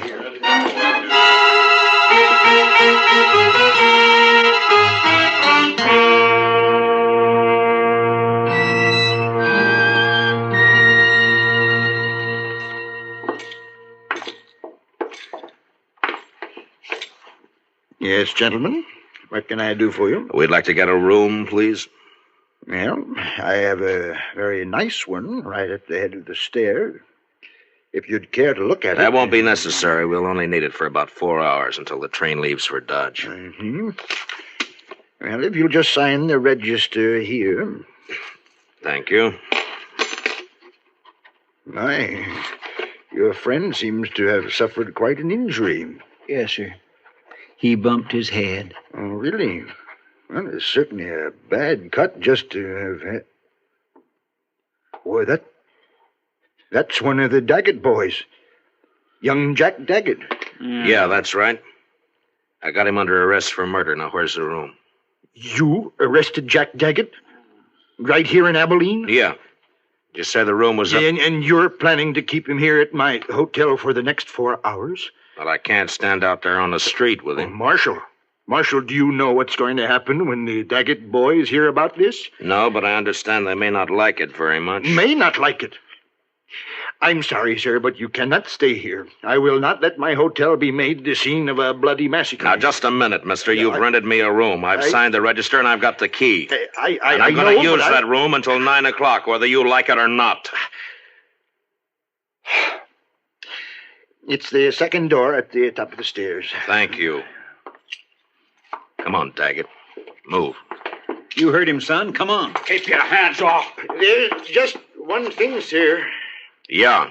It's not a question of your honesty, you understand, but in view of the circumstances, I wonder if you'd mind paying in advance.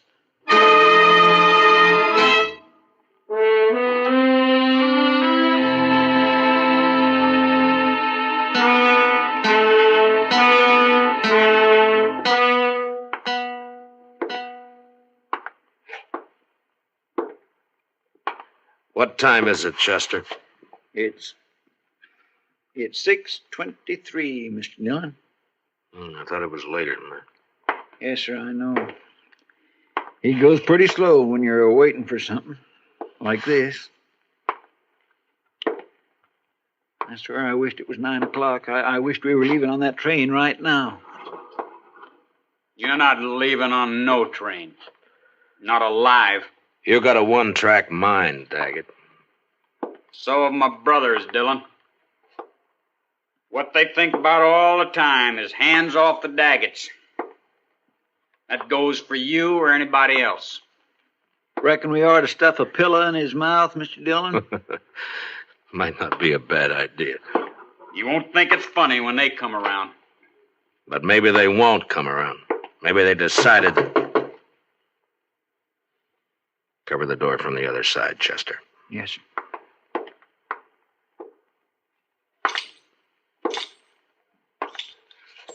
Yeah, who is it? It's me, sir. The clerk. What do you want? It's the Daggett boys. They're across the street at the last chance right now. And you're hoping I'll go over there instead of waiting for them to come here, huh? Well, All right. I'd rather jump them than have it the other way around. Chester, I guess we'll go over and have a talk with him. What about him? Well, he's cuffed hand and foot to a pretty solid iron bed. I don't think he's going anywhere. Bet on it. You ready, Chester? I'm ready whenever you are, Mr. Dillon. All right, let's go.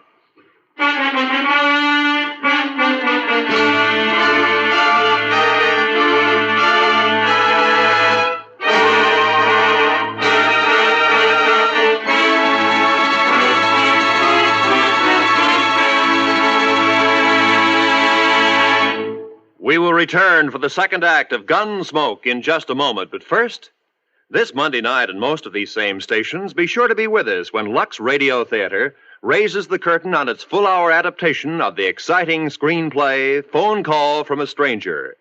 Shelley Winters and Gary Merrill recreate their original screen roles in this dramatic thriller about the experiences of a lone survivor of an airplane crash in bringing the tragic news to families of the victims. Remember, it's on Lux Radio Theater this Monday night on CBS Radio. Now for the second act of Gunsmoke.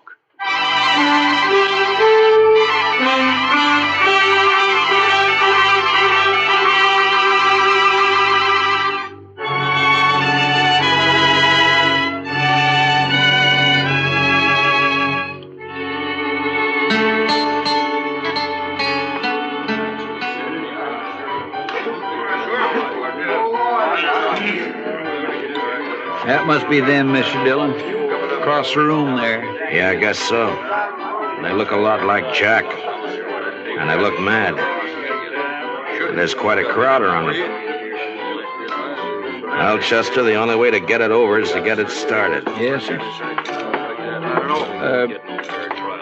How will we do it, Mr. Dillon? I haven't got a plan, Chester. Just face them down, that's all. Yes, sir. Don't mean nothing. Go ahead, sure did. You the Daggett brothers? What if we are? This is him, Jim. This is a fellow I was... Shut up, Rourke. You've been glad enough to stay out of this so far. Stay out of it now. My name's Dillon, United States Marshal from Dodge City. I got your brother Jack under arrest for murder. You probably heard about it. Yeah, rumors got around. I'm taking him out of here on the 9 o'clock train. He's going back to Dodge to stand trial. My guess is he's going to hang. Now, the point is, what are you going to do about it? Why didn't you wait? We'd have looked you up. You didn't answer my question. Still 2 hours and a half till 9 o'clock. I reckon we got plenty of time yet. We'll wait. Why wait? What's the matter with now? We'd rather wait. Maybe you're trying to pick up some helpers among this bunch of hangers-on, huh? Well, look at them. Each one trying to sneak behind the man next to him. If you're counting on any help there, you better forget it. You're pushing your luck, Dillon. I don't think so. You boys are full of talk, and that's all. You never even intended to start anything. You're a dirty liar. We're going to do plenty. Now, don't you move, either one of you. You covering my back, Chester? Yes, sir. All right. I'll take that gun. Thank you. Yours, too. Sure. Sure play, Dillon. Where it stands now. Thank you. Here, Chester. Kick those back onto the tables. Yes, sir. All right, folks, just leave them lay, please. Don't nobody touch them. Here, Chester. Now hold on to my gun. All right, Mr. Dillon. Now just keep them off my back. Yes, sir. You. Come here. Sure.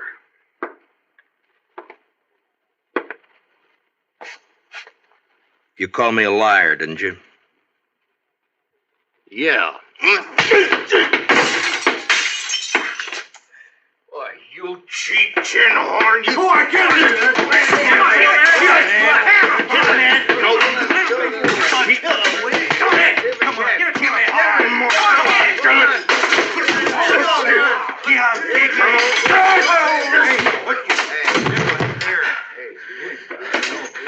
I thought you daggots were tough.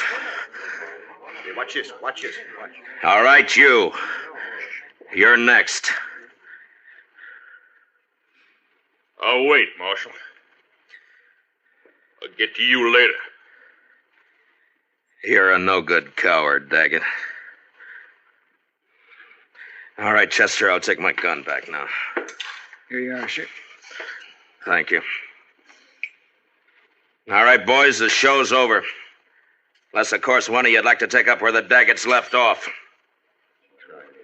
Any one of you still figuring on helping them try to take my prisoner away from me? No? I didn't think so.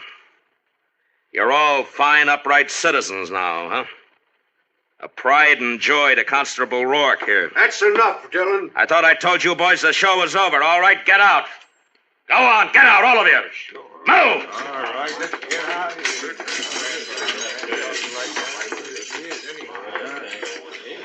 here. Marshal, I'd say you overreached yourself there. Stepped past the limits of your authority.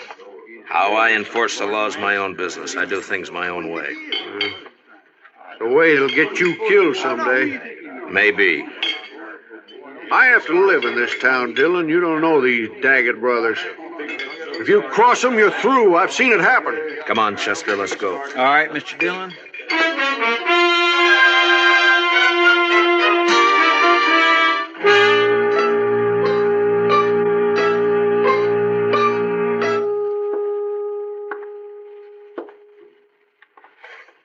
What time is it, Chester?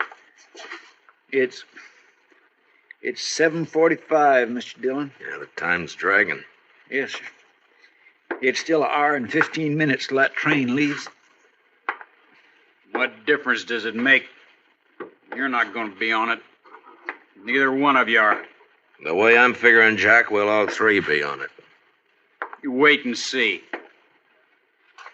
You'll never get to that train. My brothers will take care of you. They don't seem to be in any hurry about it. You wait. I sure do wish I hadn't had such an uneasy hunch about this trip. Forget it, Chester. They'll stop you. You just wait.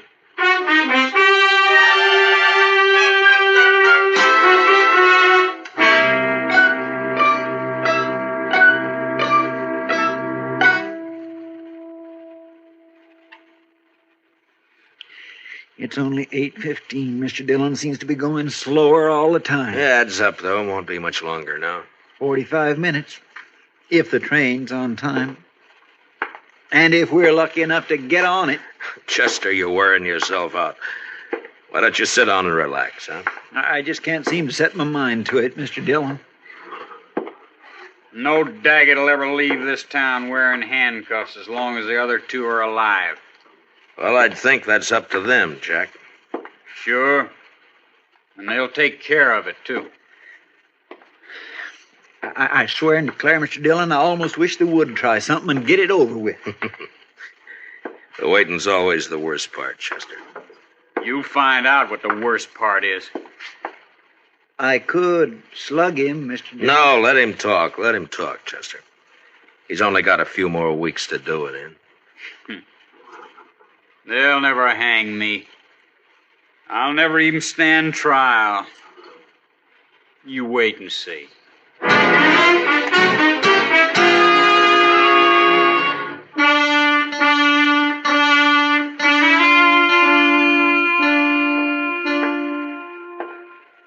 Chester? It's 8:30 exactly, Mr. Dillon. All right. Let's get started. A little early, isn't it? Won't take that long to walk from here to the station. It might if we have trouble. Yes, sir, I guess it might. You'll have trouble, don't you worry about that. Jack, why don't you get on a new subject? How are we going to take him, Mr. Dillon? Just drag him? If he wants it that way. Otherwise, he'll walk handcuffed to my left wrist. Keep him covered, Chester. I'll unlock these cuffs and get him loose from the bed. Yes, sir. Dillon, if you're smart, you leave me here and run while you still got the chance. Well, I've never been smart enough to run yet. Stick out your right wrist. All right. On your feet. Come on. You can put your gun away, Chester. Starting now, he's only going where I go. Now, come on, Jack. We got a train to catch.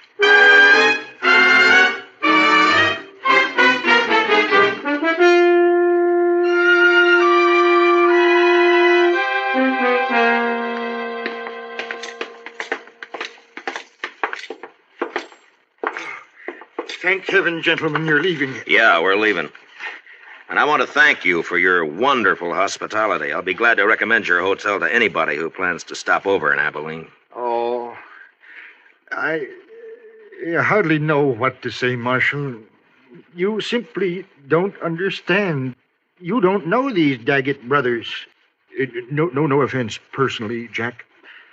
I have to live in this town, and I... Come on, Jack. Well, you boys must run quite a bluff. You got everybody in town jumping sideways. You'd be smart if you did, Dillon. Good luck, gentlemen. Best of luck to all of you. All of us. Well, that's hedging his bet. Up there, Mr. Dillon. Not a soul on the street. Quiet as a graveyard. Yeah. They're going to make a play, Chester, somewhere between here and the depot. We can count on that. Yes, sir, I kindly figured they would.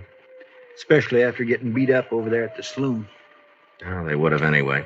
And jumping them like that did one good thing. It scared the pack off. At least we only have to worry about the Daggets, not a mob. You'll think it's a mob Shut by up. the time...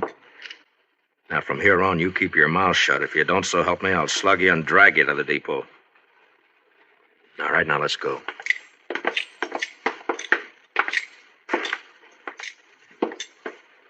No, sir, not a soul. I never thought I'd see the main street of Abilene deserted at this time of night. It's not deserted, Chester. They're inside, behind the shutters. But at least they're staying out of it. I wonder if coyotes are as lonesome as they sound, Mr. Dillon. They couldn't be, Chester. Watch that left side up ahead of us, sir. It's pretty dark along there. Yes, sir. They might jump us from behind. I don't think so. Too many people watching. They gotta keep up their reputation. I hope you're right. Chester, there at the corner of the bank, somebody moved. Across the street, too. In the shadow. Take the one in the shadow, Chester. Yes, sir.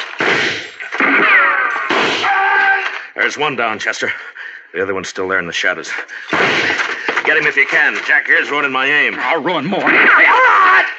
Good for you, Mr. Dillon. You ought to have slugged him sooner. I didn't slug him, Chester. He caught a bullet that was meant for me. Shot by one of his own brothers. Here, let me unlock those handcuffs, Mr. Dillon. No time. Here, I'll get him up on my shoulder and... All right, let's move in and keep firing. Yes, sir.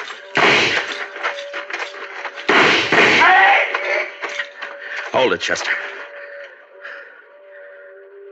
Well, I guess we got the other one. Here, let me get him off my shoulder. Get these handcuffs off.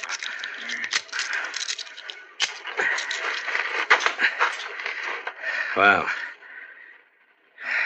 there's our prisoner, Jack Daggett. Wanted for murder, killed by his own brother. Let's take a look at the others.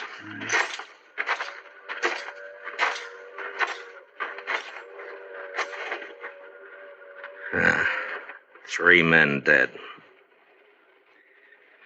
Look down the street there, Mr. Dillon. They're all starting to crawl out of their holes. Sure. They're all on our side now. Oh, come on, Chester. The train's coming. We gotta get on it and get out of here. Yes, sir. Let Rourke clean up this mess. He ought to be good for something. That sounds more lonesome than the coyotes. Gives a man the creeps. Yes, sir, it sure does. Well, you were wrong about that hunch of yours, Chester. It wasn't us. Not this time.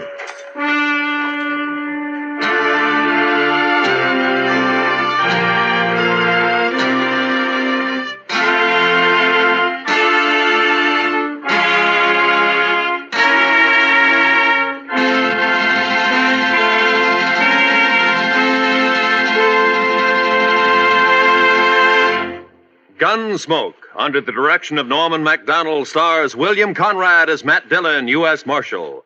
Tonight's story was specially written for Gunsmoke by Les Crutchfield, with music composed and conducted by Rex Corey. Featured in the cast were Sam Edwards and Barney Phillips, with John Daner, Tom Tully, Larry Dobkin, and Jim Nusser. Parley Bear is Chester. Gunsmoke is heard by our troops overseas through the facilities of the Armed Forces Radio Service.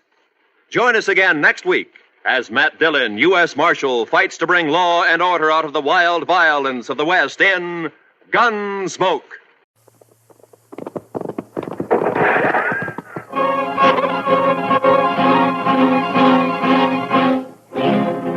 Around Dodge City and in the territory on West, there's just one way to handle the killers and the spoilers, and that's with a U.S. Marshal and the smell of gun smoke.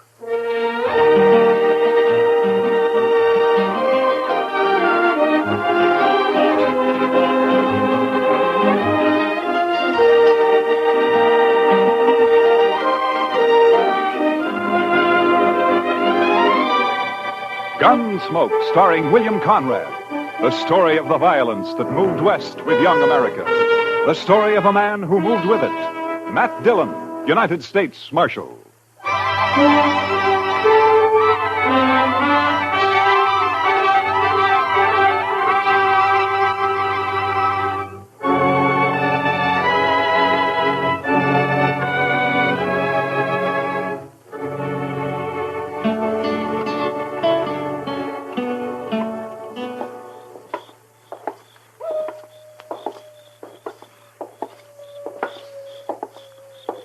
Quiet night, Mr. Dillon. Yeah. Except for that coyote. He's wailing his head off out there. Mad at the moon, I guess. Or in love, maybe. Oh? Yes, sir. The way I've noticed it, any time you find a man or an animal out squalling around in the dark, it's usually love. Yeah, but this one sounds kind of mournful, Chester. Well, sir, love is mournful sometimes, Mr. Dillon. Yeah, so I've heard. Matt, Uh, is that you? oh, good evening, Miss Morley. How have you been, Matt? Oh, fine. Fine, thank you. You, down here on Front Street this time of night alone? I'm looking for Red Lawson. He's a new man, works for Al. Al's meeting him sometime after midnight, and they're going out on a cattle buying trip. I want to talk to him first. You satisfied? Well, it's just that this is no place for a woman alone, Miss Morley. Maybe you better go home. There are other women down here. They belong here, Miss Morley. They work here. Oh, don't be so stuffy, Matt. And call me Ava for once. Everybody else does. Well, your husband might take exception to that, Miss Morley. Now, you're blaming me for what happened before, aren't you? I'm not blaming you for anything, Miss Morley. I didn't tell him to get into a gunfight over me. Wasn't my fault. I didn't say it was. Chester, you better see that Miss Morley gets home, all right? Yes, sir. I can get home by myself. My, she's pretty as a picture. It makes you wonder. Yeah, maybe you were right, Chester. With a woman like that, love might be kind of mournful.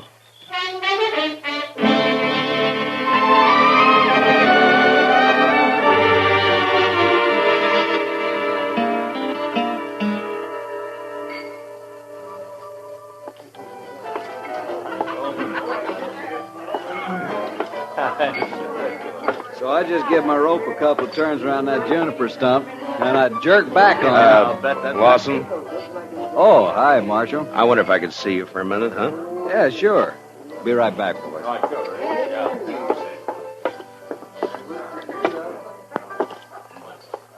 What's on your mind, Marshal? Lawson, I just ran into Miss Morley in the street outside. You did? Yeah, I suggested she go home. She's got no business being down here this time of night. It might be a good idea if you'd tell her that, huh? Seems to me that's up to her husband. Look, you're new here, Lawson. I guess you didn't know Fred Curtis and the Santa Fe Kid. I heard about it. A couple of fools, as far as I can see. Yeah, I guess they were. After they met Miss Morley. Hey, look, Marshal. What's your stake in this? I got no stake. What Miss Morley does is her own business, as long as it doesn't cause any trouble. I'm just trying to keep her peace, that's all. I feel kind of sorry for her, that's all. Al treats her like a dog. Uh-huh. Fred and the kid used to talk the same way. Like I said, a couple of fools. I'm not. I hope not. See you around, Marshal. Yeah, sure. Oh, I would think so. Sure. Hi, Kitty. Could I speak to you? Oh, sure, Matt. Excuse me, boys. I'll be back. All right. You hurry back now. What, Matt? Kitty, has Al Morley been in tonight? Oh, no. I haven't seen him, Matt. Should he have been around? Oh, not necessarily. He and Lawson are riding out around midnight on a cattle buying trip. I just thought they might be meeting here. Oh, well, not yet anyway. Jesse Wells would know what their plans are, though. Jesse Wells? Yeah, the bartender down there at the end, the young one. You know him. Oh, yeah, sure. Why would he know? Well, he's going along. Al asked him to help out. They're going to follow the Lazy Bee Roundup. Try to get in ahead of the buyers from Chicago. Oh, yeah.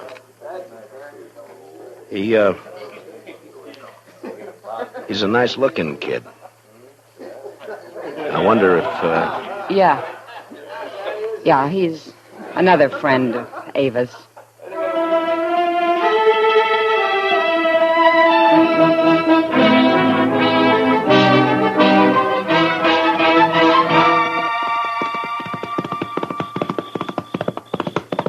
Oh, boy. Hold it.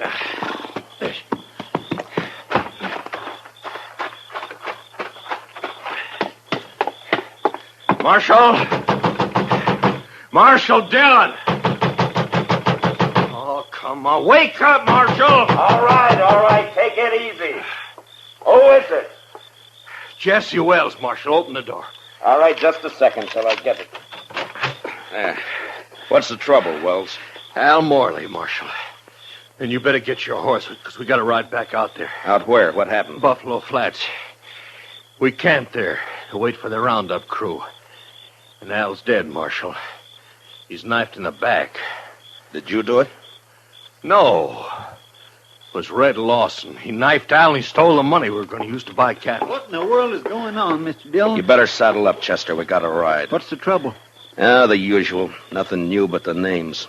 Seems Red Lawson turned out to be a fool in spite of himself.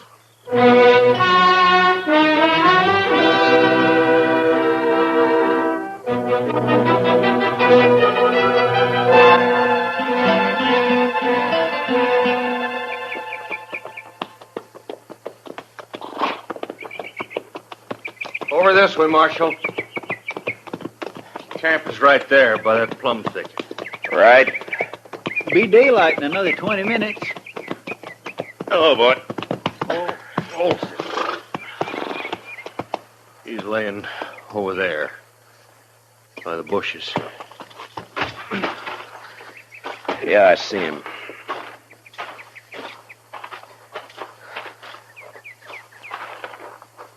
Whose knife is it, Jesse?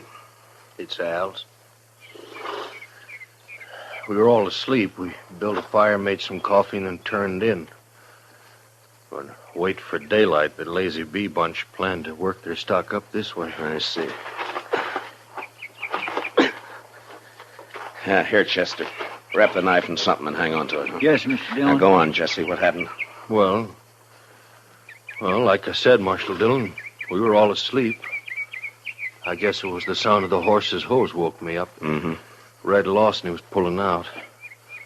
I run over to Al, shook him to wake him up and tell him. Then I saw the knife. He was dead. Where were you sleeping, Jesse? Well, right about here, I guess. Red was across the fire over there, and Al was where he's laying now. What about the money? How'd you know it was gone? Well, I thought about it right off, and I figured that's why Red had done it. Al was carrying about $10,000 in a little leather sack. He'd stuck it under the blanket before we'd gone to sleep. So I went and looked for it. It was gone. You figure Red killed him for the money, then? Well, sure. Of course, I doubt he meant it, though. I think Red was trying to ease the sack out from under the blanket when Al woke up and caught him. Yeah, it's possible. Be light enough to start tracking him in a few minutes, Mr. Dillon. Yeah, sun's poking up over there now. Looks like it's going to be a clear day. Which way'd Lawson head out, Jesse? East. Seemed to be following the wagon tracks. Odds are bad, Mr. Dillon. He's got quite a start on us. Yeah, too much of a start. Well, let's load the pack mule, Chester. I think we'll ride back into Dodge and then take the train from there to Abilene, then work back from the east. Say, that's a good idea. Lawson probably won't be expecting anybody ahead of him. I can't understand it. I just can't understand how anybody could do a thing like this. It sounds like a meadowlark, Chester. Yes, sir. He just flew into those bushes. Red seemed a pretty nice fellow as far as I could tell. It's a funny time of year for a meadowlark, isn't it? Guess $10,000 was just too much temptation, huh? Oh, some of them hangs around all winter, Mr. Dillon. That sure sounds a lot better than that coyote howling. Mm. All right, Chester. Get a hold of his feet. Let's load him up.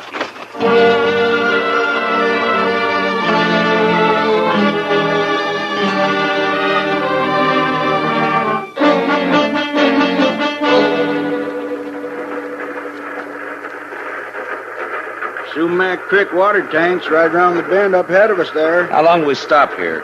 Oh, about 5 minutes. Just long enough to take on water. Might as well relax, Marshal. It's a long ways yet to Abilene. Why, we ain't but 24 miles from Dodge City. Feels more like 100. These seats are harder than a saddle. Yeah. Say, this here feller you boys looking for, guess he's a real mean enough. What? Oh, yeah. Mean enough. Well, it's just like I always say. This prairie country ain't never gonna be a law-abiding place to live. Well, every time I pull out of Kansas City on the run west, I'm expecting every minute to be shot or hung or scalped. Chester. What's the matter, Mr. Dillon? Look out the window here. Around the bend there by the water tank. Looks like we don't have to go to Abilene. Oh, yeah, only there's some fella waiting to catch a train, I guess. You boys recognize... Is he the one? Yeah. His horse is tied there by the tank. Must have decided on a quicker way of traveling. Yeah, it looks that way. All right, Chester, he won't be expecting us. Let's get out in the vestibule and then drop off and take him as soon as the train stops. Yes, sir. Hey, Marshal, whatever you do, don't let him get on this train. Just keep the passengers away from the windows. In a way, it's too bad, Mr. Dillon. Miss Morley would have really enjoyed that $10,000. You're guessing, Chester. Well, he hasn't seen us yet. All right, let's go. Lawson, get your hands up. No. You're under arrest. Get your hands up. No. He's running for his horse, Mr. Dillon. Lawson! He's going to fight. You can't get away on foot. Lawson! Come on, Chester. That's a cutting it awful thin, Mr. Dillon. Giving a man 3 chances before you haul down on him. Well, we're still on our feet. He's not. Yeah, but it's a pushing the odds, though. Yeah, I guess. All right, pick up his gun there, will you? Yes, sir. Lawson? He's still alive, Mr. Dillon. Can you hear me, Lawson? Sure. Sure, I can hear you. There's a sack of money. Looks like it fell out of his coat. Yeah, I see it. Lawson, there's no doctor on the train. We're going to try to stop the bleeding and do the best we can for you. There'll be a train back toward Dodge City in about a half hour. We'll wait for it. Is that all right with you? I don't have any choice, do I? No, I guess you don't. You made your choice last night. Was she worth it?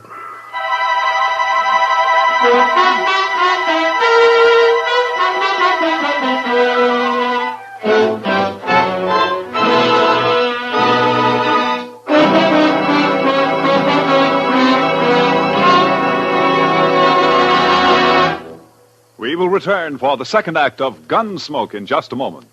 But first, every Saturday night, Gene Autry invites all his friends to visit him at Melody Ranch for a half hour of songs and stories about the Old West. Tune in the Gene Autry Show tomorrow night over most of these same CBS radio stations. Now for the second act of Gunsmoke.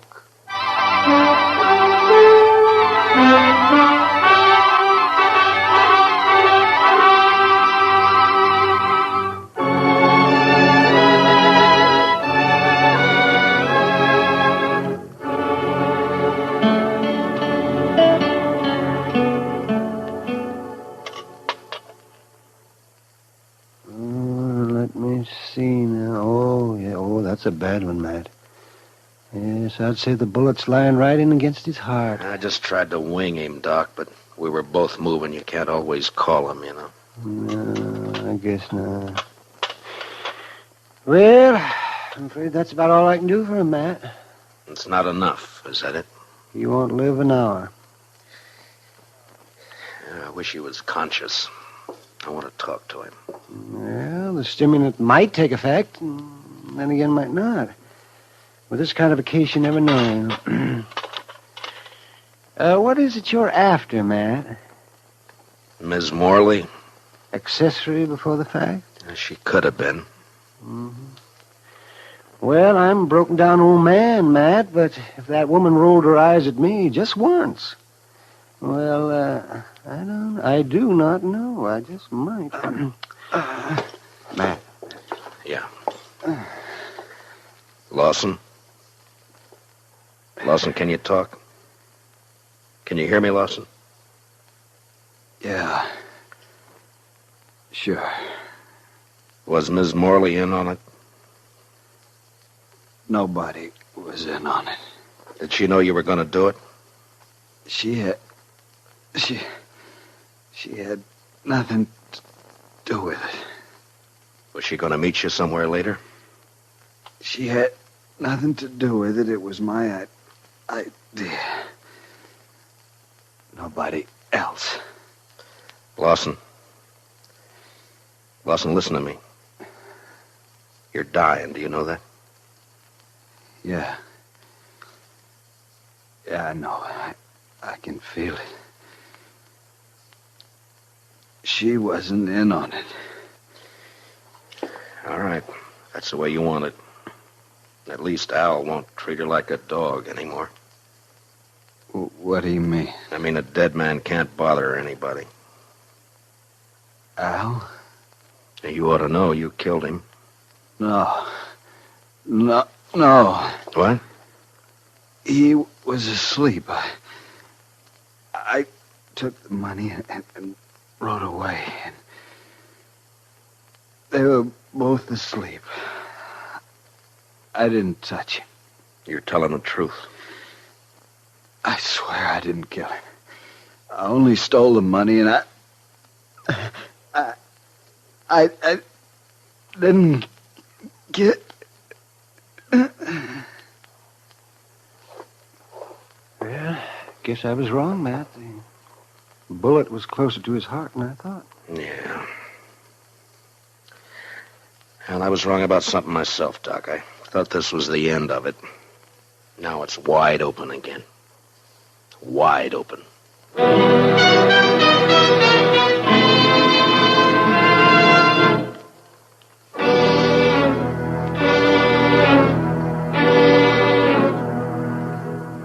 I don't see why you got me here just to ask the same things all over again, Marshal, because I told you how it happened. Yeah, I know, Jesse. You caught Red Lawson with the money on him. Now, what more proof do you need? It only proves he took the money, Jesse. It doesn't prove he killed Al. What do you mean? Chester, you better punch that fire up over there a little, huh? It does seem to be getting chilly in here. Now, what do you mean by that, Marshal? You killed Al yourself. Didn't you, Jesse? You're out of your mind. You woke up and saw Red steal the money and take off, and it gave you ideas. You slipped over and knifed Al in his sleep. You knew Lawson had got the blame for it. Well, sure. Sure, because he did it. He said he didn't. Dang stove. Well, Marshal, did you expect him to tell the truth? He was dying, Jesse. Knew he was dying. I think he told the truth. I see. His word against mine. Word of a thief. I didn't say I could prove it, Jesse. But you did it, though. We both know that. And sooner or later, I'm going to get you for it. Chester, I think it'd draw better if you'd open the damper.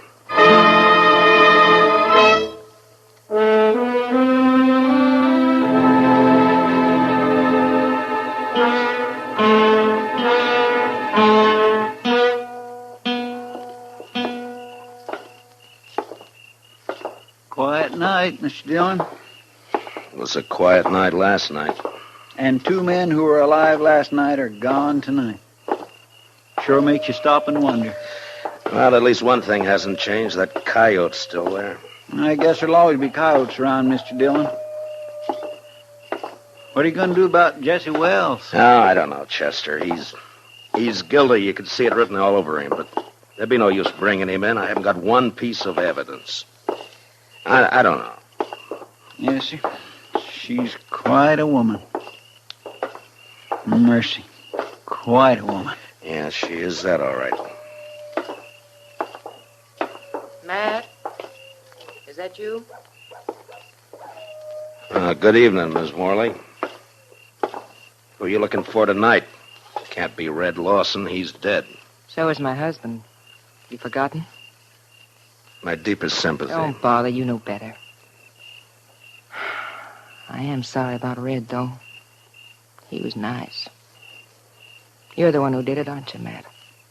Yeah. Yeah, I killed him. For you. I couldn't do anything else. I don't know why you say for me. It wasn't my fault. Yeah, sure, I know. You know. You don't know anything. You don't know how it feels to sit in the house alone with your husband dead. No one in town coming near you. Like he was poisoned or something. Sure, I don't feel sorry about Al, but I would have once. He's the one who changed me, made me feel different. I know it wasn't your fault. And you didn't even come to tell me he was dead. Why not? It's part of your job, isn't it? I didn't come and tell you, Miss Morley, because I figured that you'd... Chester? Yes, sir? Would you mind walking on ahead? I'll meet you on the Texas Trail in a few minutes. Well, All right, Mr. Dillon, if you say so.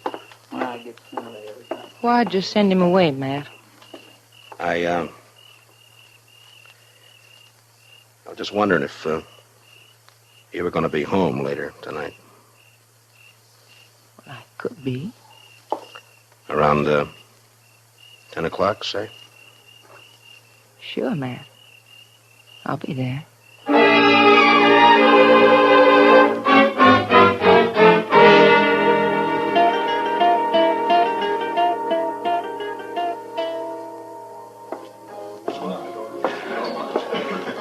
Well. Hiya, Kitty. Chester and I were trying to think of some way to rescue you from Ava's clutches. Only one thing, though, Mr. Dillon. I wasn't sure you wanted to be rescued. Kitty, has Doc been in tonight? Oh, I haven't seen him, Matt. Chester, will you see if you can find him and have him meet me here? Yes, sir. Right away, Mr. Dillon. Kitty, Yeah. I wonder if you'd help me with something. Well, sure, Matt. What? Drop a hint to that bartender, Jesse Wells, that it might be smart to slip out of here and pay a visit to Ms. Morley's around, say, 9:45 tonight. All right.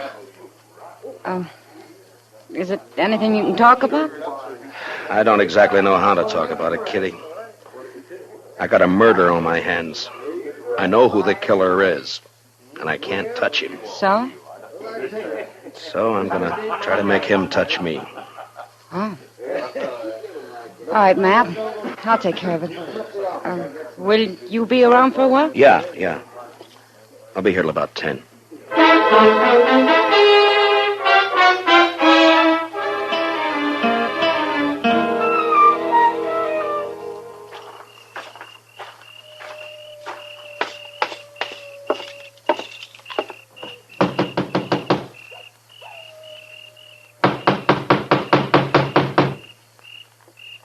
Who is it?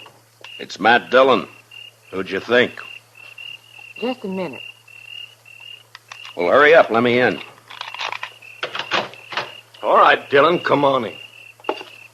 Well, Jesse, I thought you were working.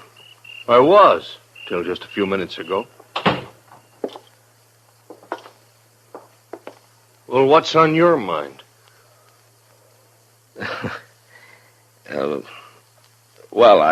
I think Mr. Dillon probably wants to ask me some questions or something. Yeah, I do, as a matter of fact. Jesse Wells, for instance. What?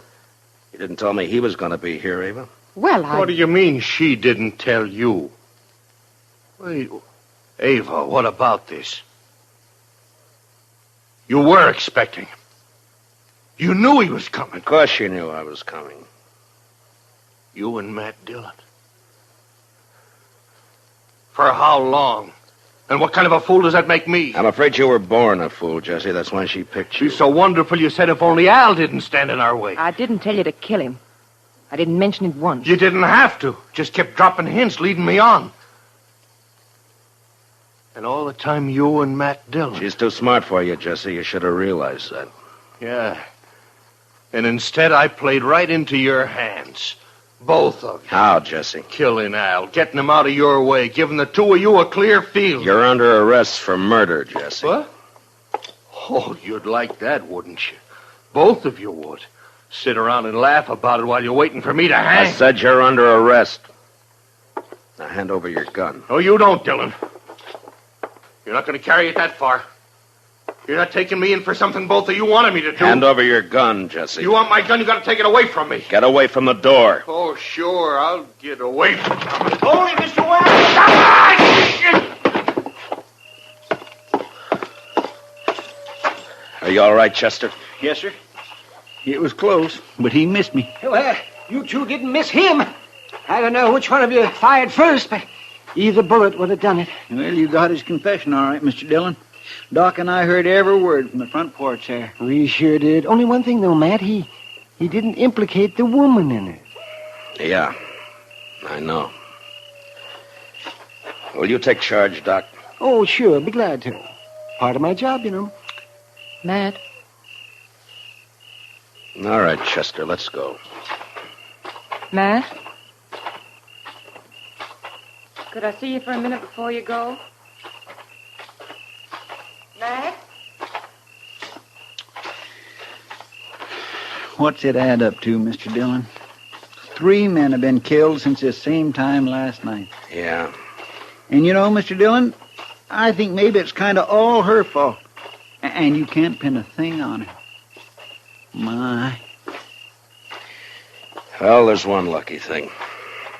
There aren't many women like her.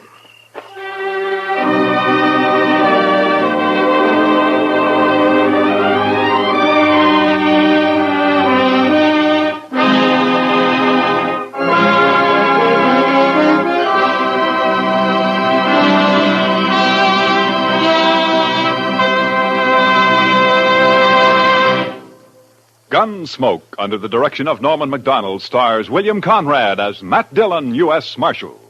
Tonight's story was specially written for Gunsmoke by Les Crutchfield, with music composed and conducted by Rex Corey. Featured in the cast were Lillian Bayef, with Harry Bartell, Lawrence Dobkin, and Jack Crucian. Parley Bayer is Chester, Howard McNear is Doc, and Georgia Ellis is Kitty. Gunsmoke is heard by our troops overseas through the facilities of the Armed Forces Radio Service. Join us again next week as Matt Dillon, U.S. Marshal, fights to bring law and order out of the wild violence of the West in Gunsmoke.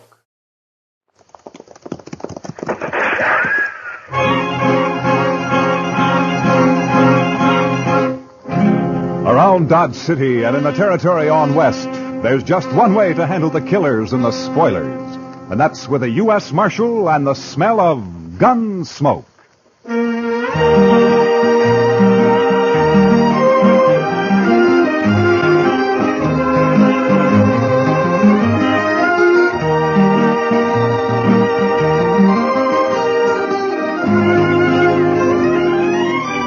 Gunsmoke, starring William Conrad.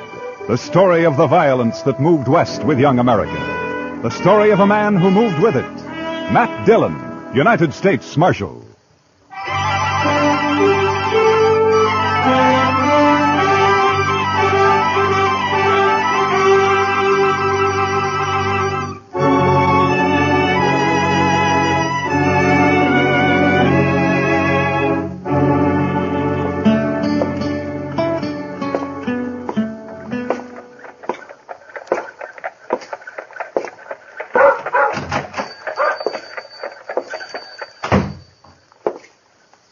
Hello, anyone here?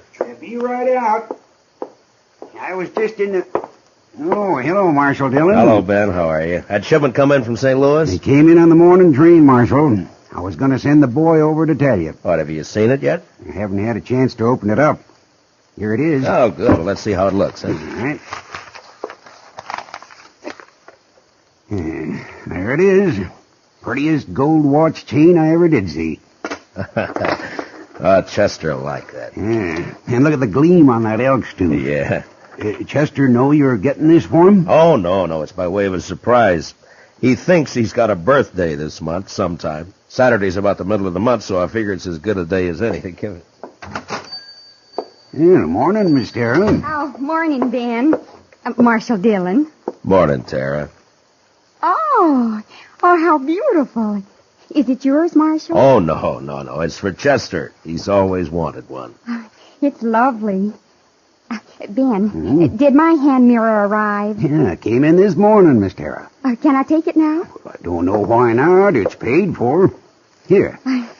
Careful now, Miss Tara. Came all the way from Boston, so don't drop it. Oh, I won't. Don't worry. Thanks, Ben. Goodbye. Goodbye, Marshal Dillon. Goodbye, Tara. That's a mighty pretty girl, Ben. Yes, sir. Yeah. She's blossomed out since I saw her last. Well, what owe you, Ben? Oh, be just about $4, Marshal. $4, huh? Yeah. There we are, $4. Thank you, Marshal. And give Chester my regards. I'll do that, Ben.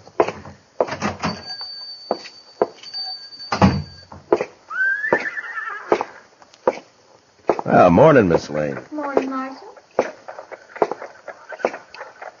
Morning. Marshal? Hello, John. Oh, hello, Marshal. Good morning, Chester. Well, morning, Mr. Dillon. Put this in the safe for me, will you? Yes, sir. How was the auction yesterday?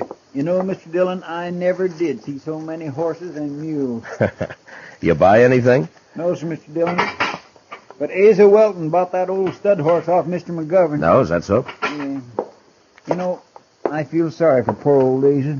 Why, that stud horse has got a ring bone so bad he can't hardly walk. Well, Asa isn't very smart when it comes to horses, I'm afraid. No, sir, he ain't. And I purely hate to see him lose good money on a horse like that. Why, he paid $19 for that horse. No? Well, he'll make out if the stud can get him some colts. Mm-hmm. Yes, sir, I guess. That is, if he's got a mare. Yes, Chester, if he's got a mare. And if he don't, well, sir, I just don't know. My. Chester, this evening I'm going to have supper with Kitty over at Dodge House. Will you stay here? There's no work to do, but you could keep an eye on things, huh? Why, I'd be proud, Mr. Dillon.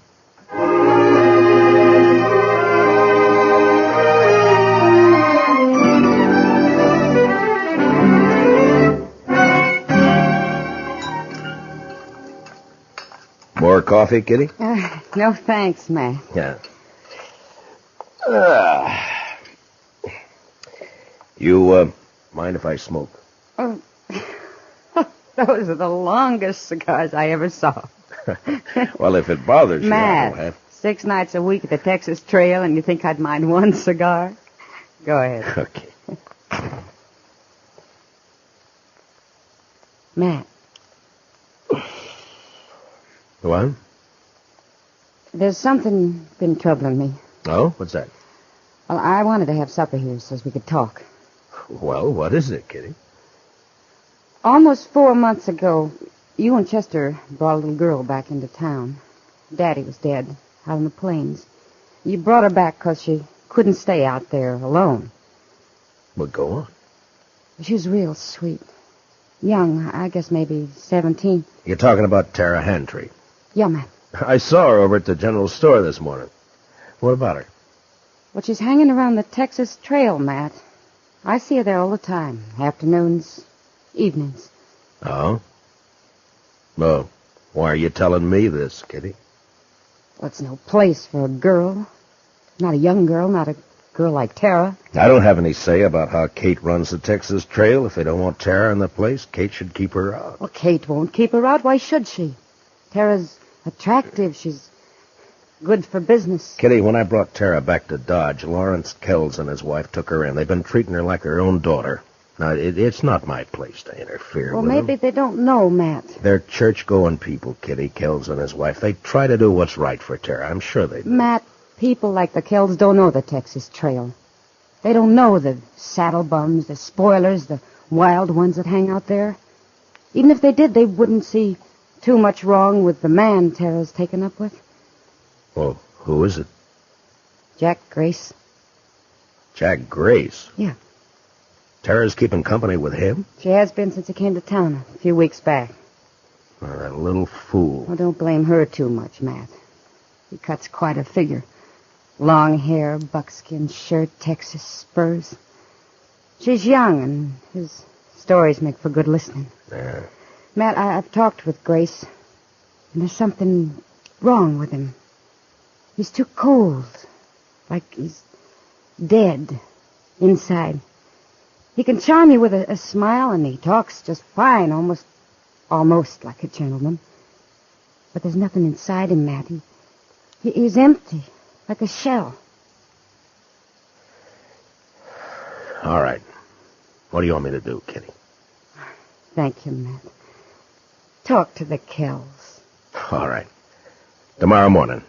I promise.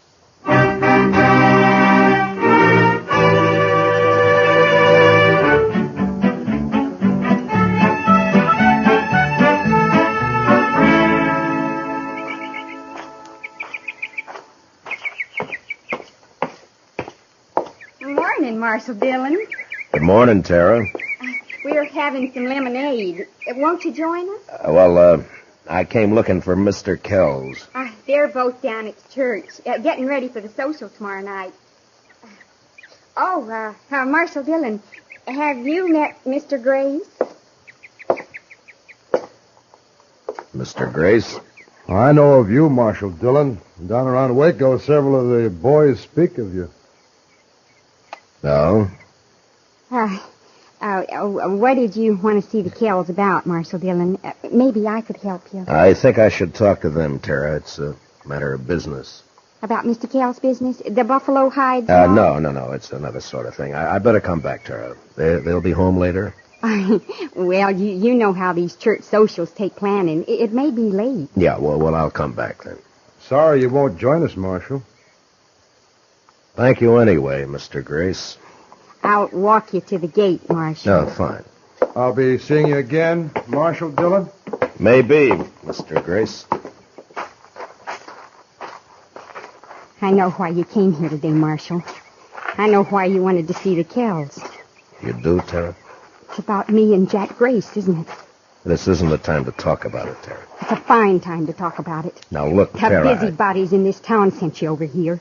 They don't like my keeping company with Jack.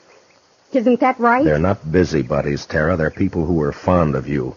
Older than you and know more about Jack Grace than you do. Blue-nosed old gossip. Now, Tara, listen to me. No, you listen to me. For as long back as I can remember, Pa and me worked that dried-up old homestead.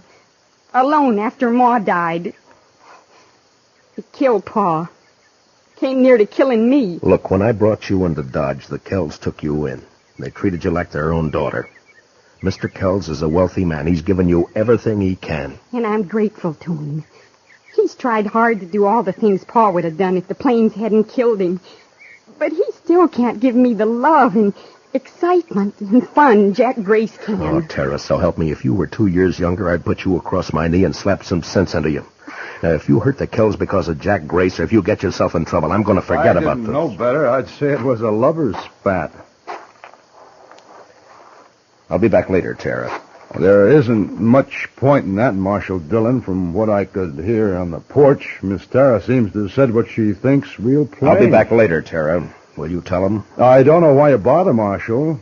If the Kells are ones to worry about loose reputations, they might not pay too much attention to you. What are you getting at? A U.S. Marshal who sniffs around one of the girls at the Texas Trail isn't in the best of company, and after all, everyone knows that Kitty is... Now get up. And if I ever hear you've mentioned Kitty again, I'll come after you. Why don't you do that? I will. Good day, Tara. Oh, Jack, I'll call back for you later this afternoon. I'm sorry, Tara. I didn't mean for this to happen. You're just a big, blundering, stupid bully. Tara, please. And if you mess up the one thing that means happiness for me, I'll help him kill you.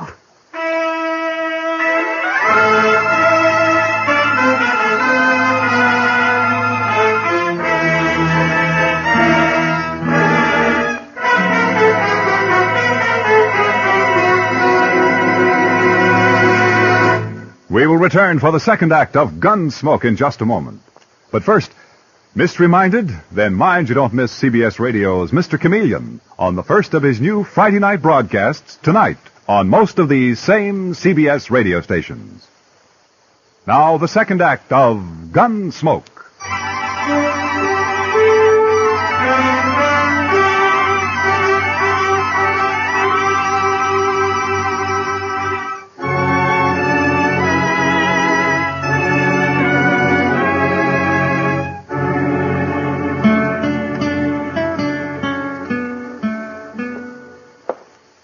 Chester told me you wanted to see me, Mr. Dillon. Yes, Mr. Kells. Won't you sit down, please? Yeah, sure. Hope it won't take too long. Gretchen and I are in charge of the box store tonight, you know. Wouldn't want to be too late. Well, it may take a few minutes, Mr. Kells. It's important. Oh? It's about Tara. And Jack Grace. You know about it, then? I've known about it ever since she came to town 3 weeks ago. They met, heaven knows where or how, and she's been seeing him most every day since. You know where she spends her time? At the Texas Trail. Yes, I know. Gretchen and I have tried every way we know, Marshal Dillon. We've both talked with Tara, but she's young and headstrong. I don't know what to do. I think she'd run away with him if we interfered again. Mr. Kells, as Marshal, this is no affair of mine, but as someone who's fond of Tara and... Well, I wish you'd try talking with her again. Well, we'll do everything we can, I promise you that. Perhaps Grace will get tired of her and leave Dodge. Perhaps. Well, anyhow, you know I'll sure try. Yeah. Well, thank you very much for coming over here, Mr. Kells. Sure, Marshal. You're going to be at the social tonight, aren't you? Oh, sure. Chester and I'll be there. Chester'd be real upset to miss it. Good. We'll see you there. Okay, fine.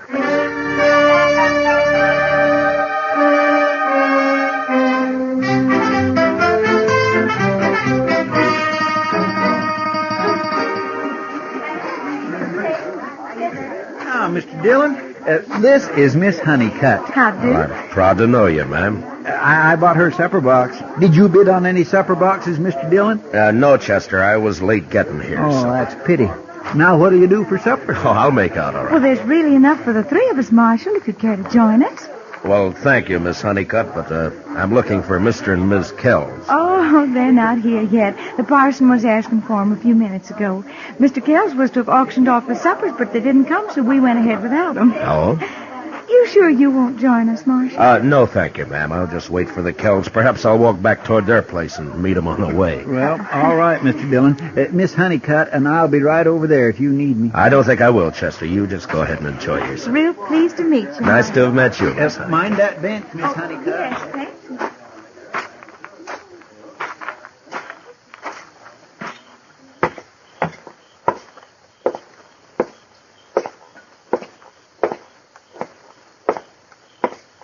Matt? What? Oh, hello, Kitty. You leaving the party before I get there? No. I was just walking back toward the Kells place. They're not at the social yet, and this might be a good chance to talk to them. Oh, all right if I come with you? Well, sure. I had a talk with Mr. Kells this afternoon. Yeah? Yeah. He knows all about Tara and Grace.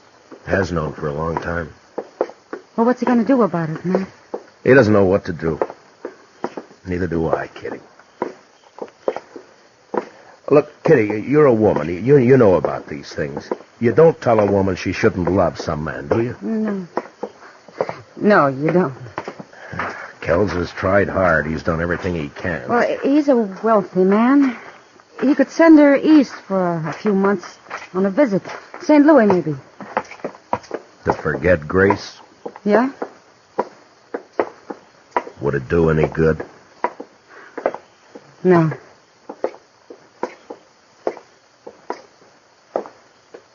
Oh, there's the house. It's dark. Maybe we passed them. No, I don't think so. Here. Oh, thanks. Thanks, Matt.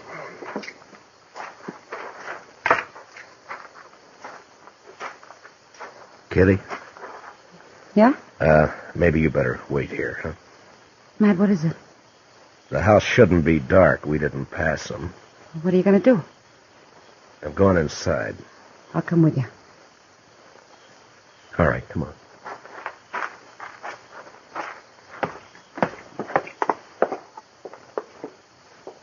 The door's open.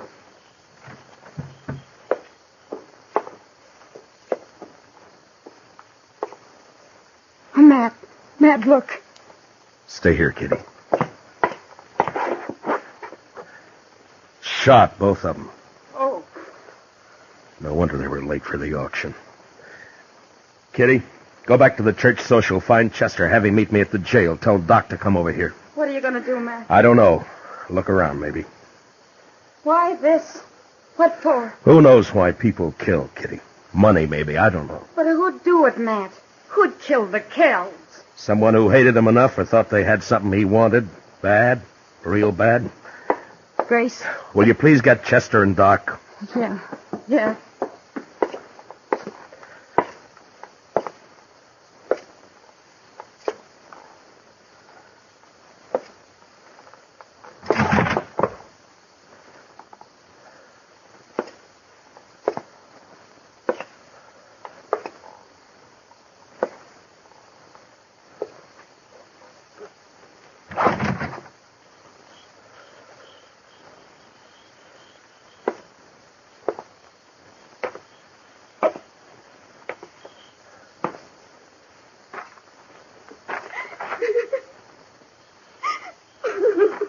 Tara?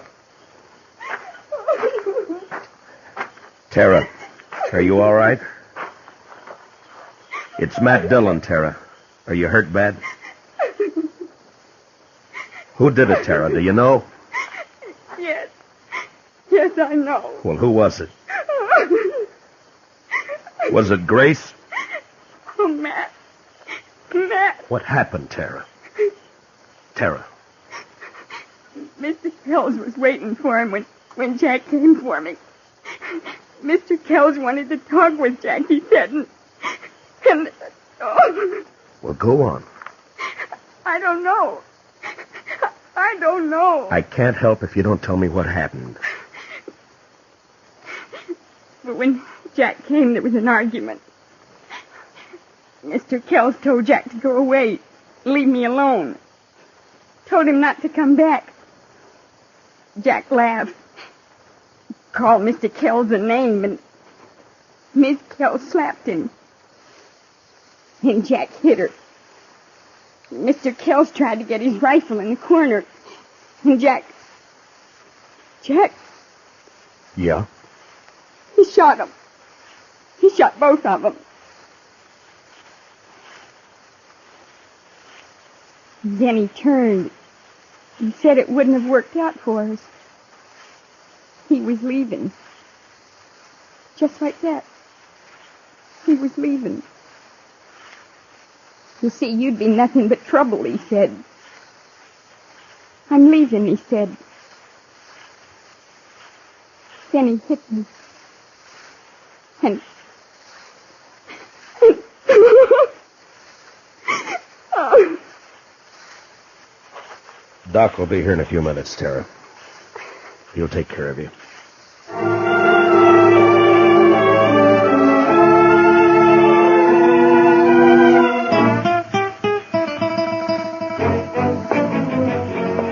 You want me to go with you, Mr. Dillon? No, you stay here. Get me that Winchester, will you? Yes, sir. Here you are. Thank you. How do you figure to trail him at night, Mr. Dillon? I don't. I'm taking a guess, that's all. You know where he's going? Like I say, it's a guess. I won't be back to Texas. He's wanted there. Might be Abilene. Ben Thompson would cover for him there. You'll have an hour or more start on him, Mr. Dillon. Yeah, I know, but I figure to take the back country and ride hard. Maybe he'll cut his sign by morning. You'll be riding 3 miles to his 1. I'll take the buckskin. He can last. Yes, sir. Don't you want me to follow you? I should be back by tomorrow night. You stay here and help Kitty and Doc with everything. And take good care of the girl. She needs help. Yes, sir. Good luck, Mr. Dillon.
Grace!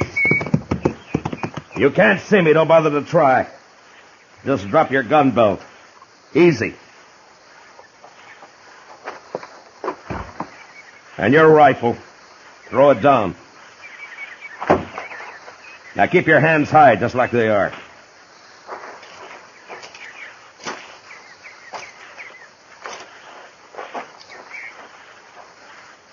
You travel fast, Dillon. I didn't waste time getting to here. I know this country better than you, Grace. Roads aren't always straight. Even so, that buckskin of yours must be quite a piece of horse. He is. We'll be starting back right quick, but meanwhile, you just sit tall right where you are. Arms will get tired. Taking me back to jail in Dodge. Well, what do you expect? You murdered 2 people just last night, tried a third. I just hit Tara down. I don't know as I tried to kill her. You must have known I'd come after you. I figured maybe you'd start tracking me toward Texas.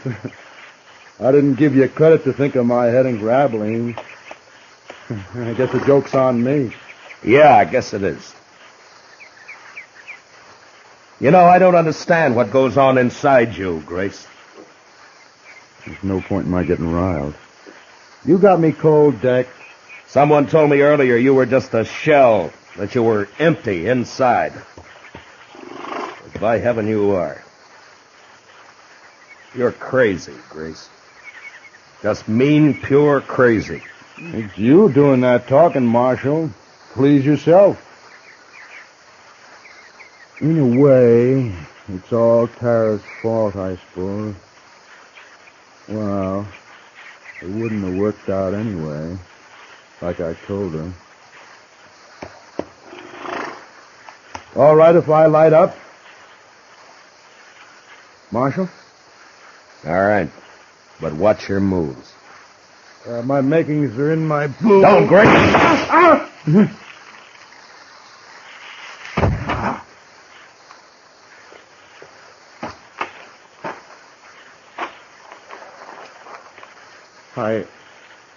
I didn't know Kansas marshals were so fast. A derringer up the sleeves, an old story, Grace. Yeah, but they sure are. Guess I won't go to trial after all. No, maybe not. But you're going back to Dodge. Like they say on the posters. Dead.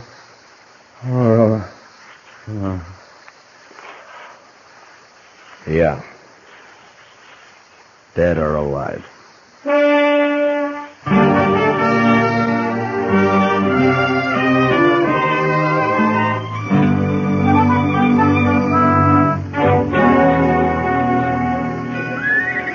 Marshal Dillon, I want to thank you and Miss Kitty for everything you've done for me since... Sure. You got everything in the stage, Tara? Yes, Miss Kitty. It's a long trip, Tara. You sure you won't change your mind? I think I'll like it back east, and St. Louis won't be as big as all this. Marshal Dillon will be late into Haines City if I don't get away now. Okay, driver. Well, goodbye, Tara. Good luck. Goodbye.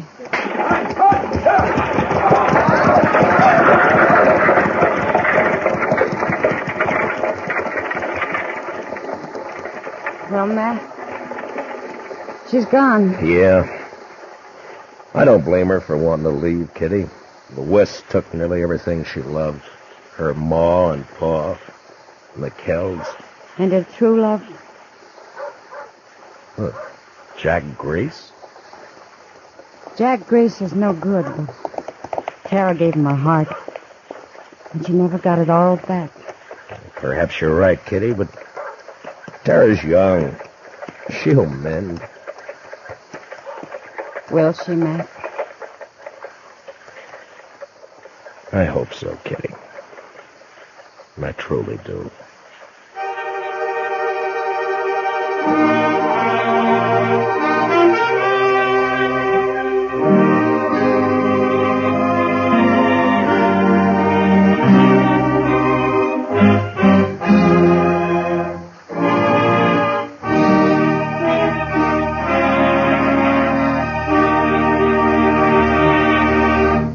Gunsmoke, under the direction of Norman MacDonald, stars William Conrad as Matt Dillon, U.S. Marshal. Special music for tonight's story was composed and conducted by Rex Corey. Featured in the cast were Sammy Hill as Tara and John Daner as Jack Grace, with Ralph Moody, Joe Duval, and Vivi Janis, Parley Bear as Chester, and Georgia Ellis as Kitty. Gunsmoke is heard by our troops overseas through the facilities of the Armed Forces Radio Service. Join us again next week as Matt Dillon, U.S. Marshal, fights to bring law and order out of the wild violence of the West in Gunsmoke.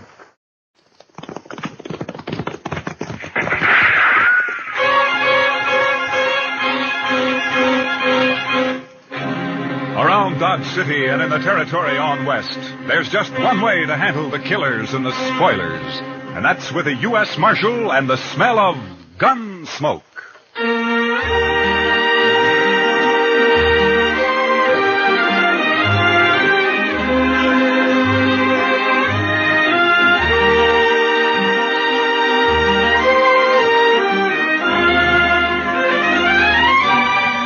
Gunsmoke, starring William Conrad, the transcribed story of the violence that moved west with young America. The story of a man who moved with it, Matt Dillon, United States Marshal.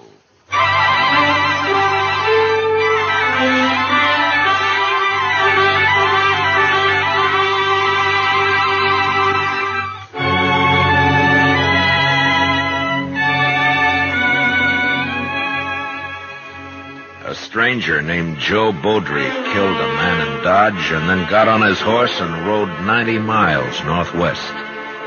He made it across the Smoky Hill River before his horse played out and fell behind a small knoll. Baudry put a knife in him and settled down to wait. Half hour later, he shot my horse out from under me and crippled Chester's with a slug in the shoulder. And then he gave up. He just threw down his guns and walked toward us across the prairie, his hands in the air. You think it's a trick, Mr. Dillon? I don't know, Chester, but if he makes a move, I'll kill him. Yes, sir.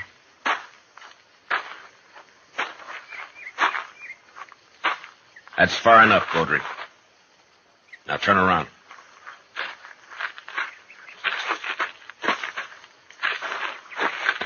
I ain't armed, Marshal. No. You know, I'm curious, Baudry. Why didn't you shoot it out? I don't want to kill anybody, Marshal. You killed a man in Dodge. He went for his gun. I had to. Some of the witnesses say he didn't. Oh, sure. Friends of his. I heard him. That's why I lit out. Man looks guilty when he runs. You should have stayed and faced it. Now, what there. kind of shake could I get in a strange town, Marshal? Everybody be against me. The law protects you if you're innocent. You'll have to stand trial now anyway. Well, maybe I made a mistake, but I'm still alive. Yeah, and a long way from Dodge. Say, by gracious, that's right. How are we going to get back, Mr. Dillon? Well, we crossed the Overland Express route about 5 miles back. We'll just walk to the road and wait for his stage, I guess. Yeah, but the stage don't go up to Dodge from here, sir. Well, we'll take it into Fort Donner. Maybe the Army will lend us some horses there, and we can turn them back at Fort Dodge. Marshal. Yeah. Well, I know you don't owe me no favors, Marshal, but I never been arrested before. I'd be kind of ashamed in front of everybody at the stage. Well, that's tough, Baudry. What do you expect me to do? Well, only a little thing, Marshal. Won't make any difference to you. Just don't let them know that you're taking me in is all. All right, Baudry. I guess it doesn't matter. Thanks. I'm not wearing a badge anyway. But you make one move, and I'll hog-tie you, and you'll ride on the roof. Or you'll be dead. Well, it's a deal, Marshal. You'll get a fair trial, Baudry. If you're innocent, you'll go free. Well, if it is a fair trial, I'm going back to California. I don't know why I ever left it. You come from California? Yeah. Hey, Marshal, look, is it all right if I lug my saddle back with me? Yeah, sure. We're not leaving ours.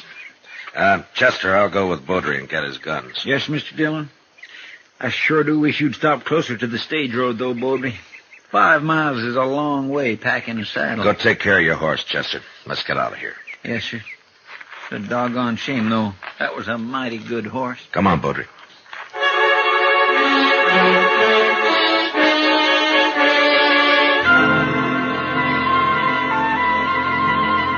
I sure hope the stage hasn't gone by already, Mr. Dillon. Why don't you get off your back and look down the road, Chester? Well, I declare. Look yonder, it's a-comin'. And it's painted bright red, too, Mr. Dillon. Hey, what if they don't stop for us, Marshal? Road agents don't usually carry their saddles. The driver will notice that if he's awake. Driving a 6-horse hitch ought to keep him awake. Yeah, but not sober.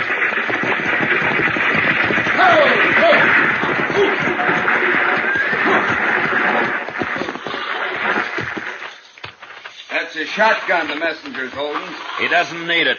We want to ride, that's all. Where's your horses? Marshal, please, you remember what you said. We lost them. You don't look like greenhorns to me. It can happen to anyone. That's good. The one in the middle ain't even armed. Pick 'em up, Hank. All right, Berryman, it's your treasure box. How far are you going? Fort Downer. It's about 60 miles to Fort Downer. You're crowding us. That'll be 15 cents a mile. 15 cents. How much is that, Mr. Dillon? About $9, Chester. $9 apiece, that is, and payable right here. All right. It's high, but I can't argue with you now. Here you are. 20, 5, 6, 7. All right, mister. Get in. I don't know how the passengers are going to like this, though. You got room for a couple more in here? Anybody can't keep his horse ought to walk home. There's room for 2, maybe, but not 3. Oh? Take a look for yourself, mister. Yeah, I guess you're right. Chester? Oh, no, sir, I can't. I don't want Beaudry on top. You'll have to get up there, Chester. Well, I guess you're right, sir. But I think you fellas ought to charge us less if I can't ride inside. The Overland stage guarantees a ride, mister. Comforts the passengers' problem. Get in, Beaudry. Yeah. Now get fixed somehow. You've held us up long enough. Give me a hand.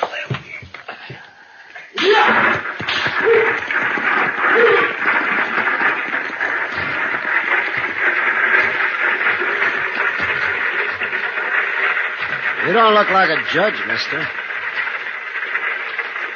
I'm not a judge. Well, you must be important somehow.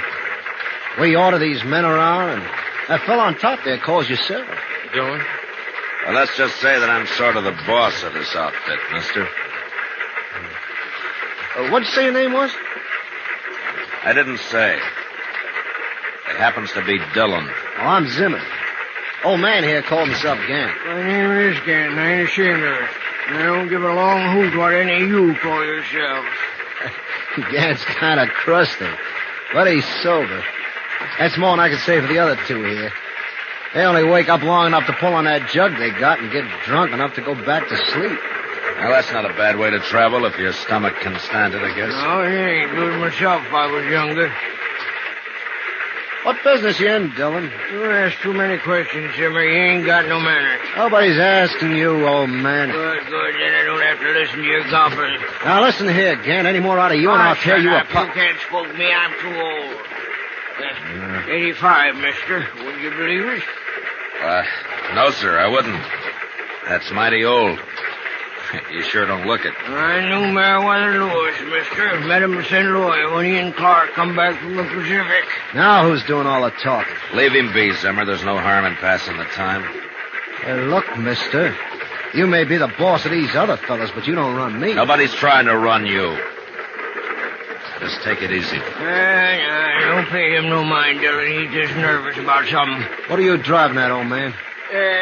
We'll be at Monument Station in about an hour, Dillon. Spend the night there. Hope the chow's improved. Last time I was there, all I had was fat pork. One passenger says, I never eat fat pork. So the cook told him, well, then just help yourself to the mustard.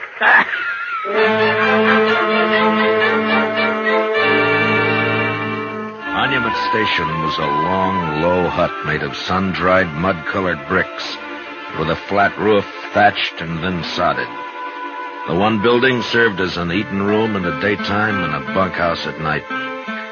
There wasn't much air inside, and after dinner, fat pork and mustard, Chester, Beaudry, and I went out to the corral for a smoke. My gracious alive, I hate to think of sleeping in there. All those men, why, a fella could suffocate. And I'll bet that stock tender hasn't washed himself since he left home. He said he washed his blankets anyways, just this morning. Yeah, sure. You know how? He spreads it on an anthill for a couple of hours. Oh, well, that's settled it. I'm sleeping outside. All right, Chester. We just don't get too cozy. Half the night you're standing guard over Beaudry here. I'll watch him the other half. Well, I'm not going to run away, Marshal. You ran once, Beaudry. All right, I'll tell you something, and maybe you'll trust me a little then. Tell me what? Would you like to know who Zimmer is? Zimmer, he that real testy fella? I don't like him at all. He's always on the prod about something or other. Wait a Just minute, little bit Chester. ago, Wait a minute. What about Zimmer, Baudry? His real name is Chess Rhine. So? Well, at least that's the name was under his picture. Well, where was this picture, Baudry? Well, in California, tacked onto a pole.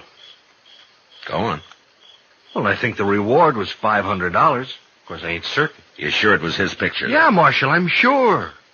Heard a lot of talk about him in Sacramento just before I left. What kind of talk? Well, like one time he rode in a stagecoach as a passenger, and he was peaceful enough until some fellows on horses, they stopped that stage in a canyon somewheres, and then this here Chess Ryan, he pulled a gun on the other passengers, and he disarmed them, whilst the boys outside unloaded the treasure box. They had an extra saddle horse along, and Ryan, he rode off with them. That's the way I heard it. Seems to me he went to a lot of trouble. Sometimes the passengers give road agents as much fight as the driver and messenger, Chester. They feel safe because they're inside. Yeah, and that's what Chess Ryan figured. What, are you going to arrest him, Marshal? I can't arrest a man without cause, Baudry. You may be telling the truth, but I don't know that for sure. I can check on Zimmer when we get to Fort Donner, but all I can do till then's keep an eye on him. Well, this stage will be robbed long before it gets to Fort Donner, Marshal. Yeah, maybe, but not without a fight. Thanks for telling me, Baudry, and for your sake, I hope it's the truth. If it isn't, you're going to be in more trouble than you are now. All right, keep an eye on him, Chester. I'll be back in a few minutes. Yes, sir.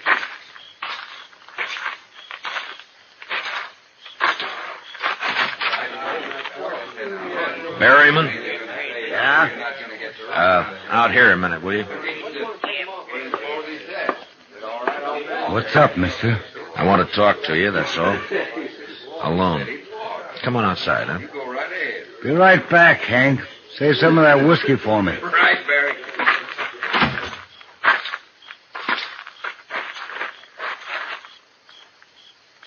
What's on your mind, mister? How long you been an express messenger, Berryman? 2 years? Not that it's any business of yours. Did you run into any trouble in that time? Some? Why? I just want to know if you can handle yourself, that's all. You want to find out? Look, Berryman, you know my name. It's Dillon. I'm Matt Dillon. I'm the U.S. Marshal out of Dodge. Dillon.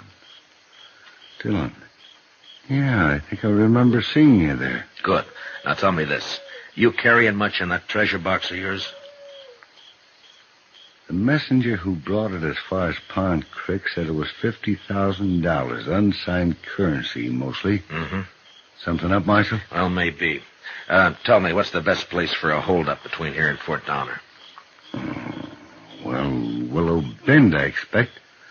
Man on a horse could keep hidden there till we were right on top of him. All right, tell the driver to whip those horses through Willow Bend as fast as they'll go. Chester will be on the roof to help you, and I'll sort of organize the passengers inside. Well, now, if there's going to be a holdup, Marshal, you Well, should... I don't know, but we'll play it safe. And, by the way, Berryman, don't let on inside there about this, huh? Or, who I am. All right? Okay, Marshal. Thank you. Good night, Berryman. Night, Marshal. Oh, Marshal. Yeah? We got a jug of station whiskey inside if you want a drink. I don't think it'd do much good. I've heard of that stuff freezing solid on a cold night.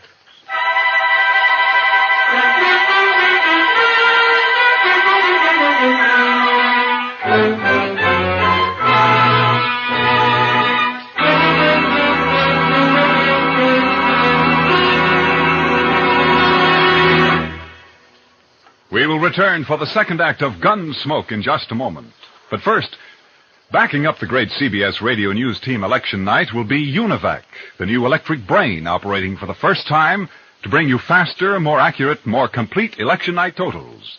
November 4th, starting at 8 p.m. New York time, CBS Radio reports the election returns from coast to coast. Make CBS Radio your election headquarters to hear the trends, the color, and the mounting tide of results reported by Edward R. Murrow, Lowell Thomas, and the rest of the same great CBS radio team that made convention reporting history earlier this year. Now, the second act of Gunsmoke.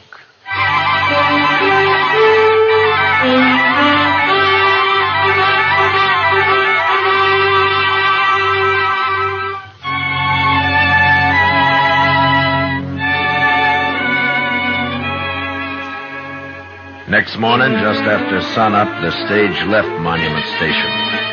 It was 10 miles to Willow Bend and 12 miles to the next change of horses at a small swing station run by a lone stock tender.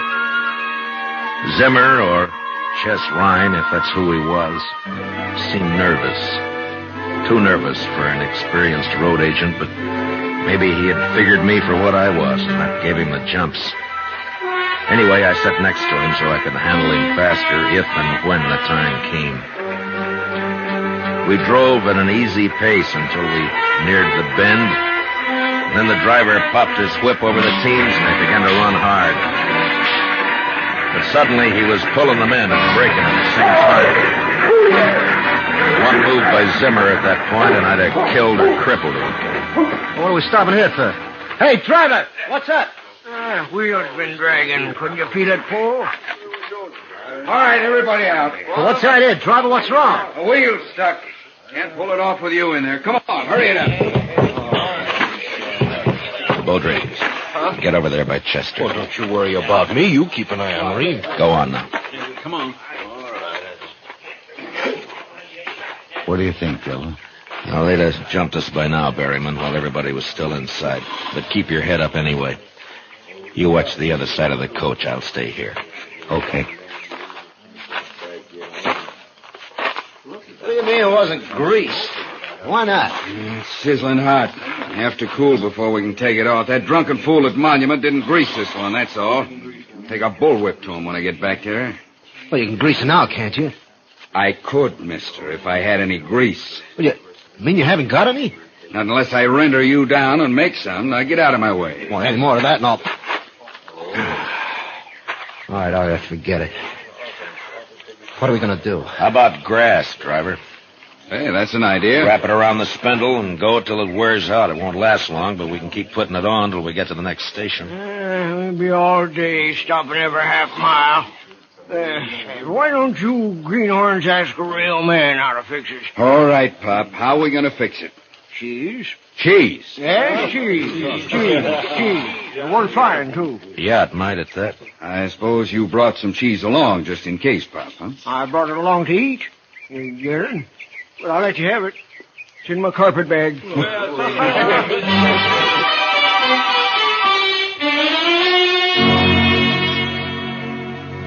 Old Gant's cheese worked fine, and we left Willow Bend without more trouble. I began to figure Baudry for a liar, but he just sat there, staring out at the prairie. He said nothing. A few miles further on, as we approached the swing station, I heard a shout from the messenger, and then Baudry pointed ahead. And I leaned out to take a look. The station was a small one-room adobe hut with the usual corral at the rear, but there wasn't a horse in sight. And out of the two windows facing us poured thin streams of white smoke. As the stage pulled to a stop, I saw two arrows embedded in the half-open door. Comanches! Look at them there! Wait a minute. Let me take a look in there. Let's all take a look, Zimmer. Where's the stock tender? They kill him? They tried to fire the place, but it just smoldered. Who are those two men? I don't know. But this one's still alive. Well, that's the stock tender. But who are those two? Never mind them. They're dead.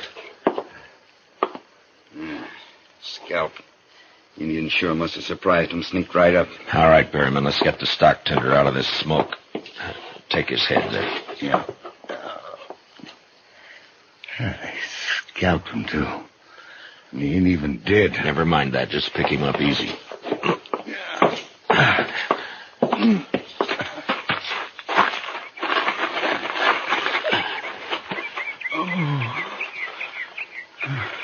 It's all right, fella. Stage is here. Indians, Comanches, they scalped me. Never even heard them. Ask him who those other men were. What were they doing here? Leave him be. The man's dying. Water. Give me a drink. Chester, get the water bag. Yes, sir. Can't you let the man alone, Dillon? Scalped 3 men and stole the horses. That's Comanches for you. Here's the water, sir. Oh, thanks. Here, fella. Here now. Take a drink. There we go. Road agents. Those two. They held me up. They said they'd hide till the horses were unhitched, and then hold up the stage. Had a partner on the stage to keep the passengers out of it. What was his name? Their partner, I mean. Put my head down, mister. It's bubbling over.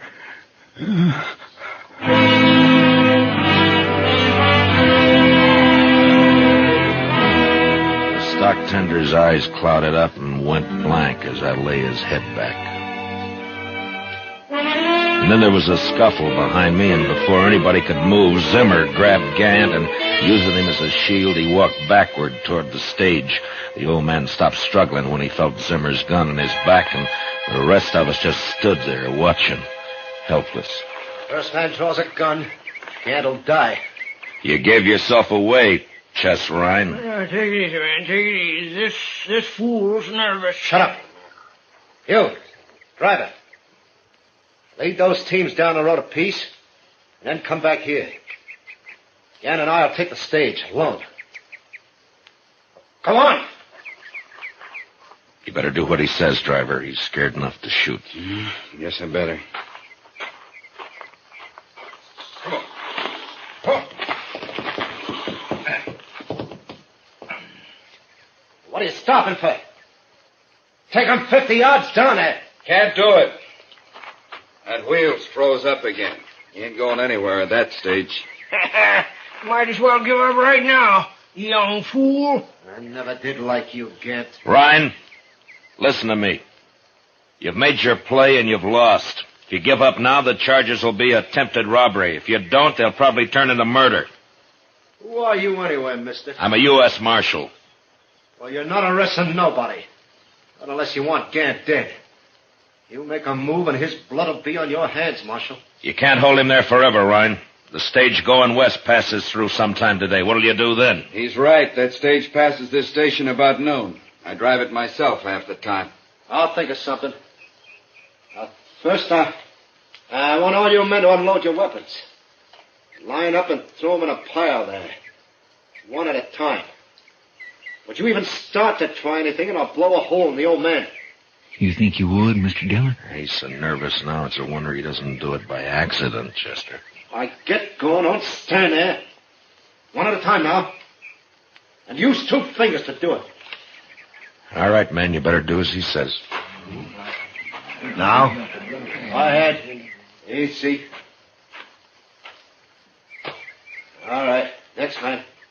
Beaudry. Yeah? You're the only man who might There's stop mine. this. How? Pretend to join him.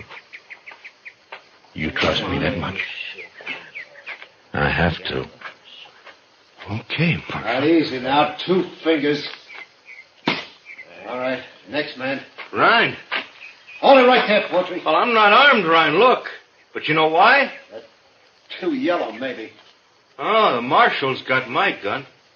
I'm under arrest. He's taking you in, is that it? He was, till I woke up just now. I killed a man in Dodge, Ryan. They want to hang me for it. Now, Beaudry, we told you you'd get a fair trial. Chester, And what's more... shut up. Yes, sir. Well, look, you haven't got much chance alone, Ryan. But you and me, we can disarm these men, throw away their guns, and ride off on those horses without the coach. You do that, Beaudry, and I'll quit my job and run you down if I have to chase you all the way to Oregon. I couldn't show up in Dodge after this anyway. Well, I'll be watching for you, Marshal. It beats hanging. Well, how about it, Ryan? Make a fool out of Dillon, huh? I like that. I pick up a gun, Beaudry, and get over here. I'm warning you, Beaudry. Sorry. I figure I'll live longer this way, Marshal. Here. You hold the old man, Beaudry. I want a free hand. Yeah. I'll kill Gant quicker than Ryan would. If any of you men try anything. You heard him. Now, let's get this over with. Fast. Ryan, I want to tell you something. That's far enough, Marshal. All that... That gun in your hand, Ryan, you better keep it on me. You even glance at Beaudry, and I'll draw and kill you. What are you talking about? You shoot me and Baudry will kill you from behind. What? That's right, Ryan.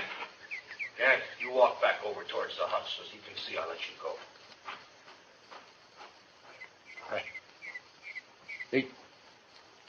They trick you, too. But I can still kill you, Marshal. Yeah, that's right, Ryan. You can still kill me. But I'm paid to die. I settled that in my mind when I took this job. It's only a matter of time. But what about you, Ryan? You ready to die? You can't do this. I'm doing it, Ryan.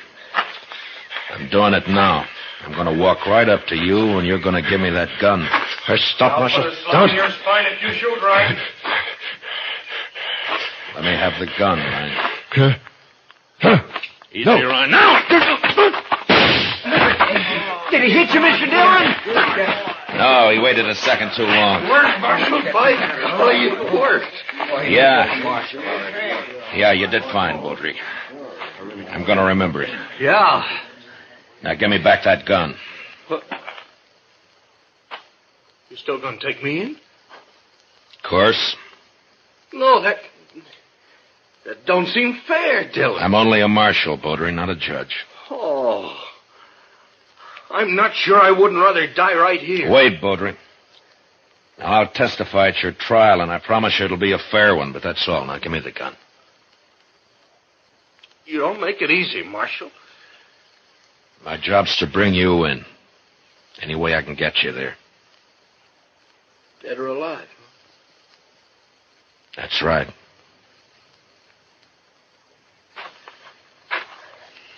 Here's the gun. Thank you.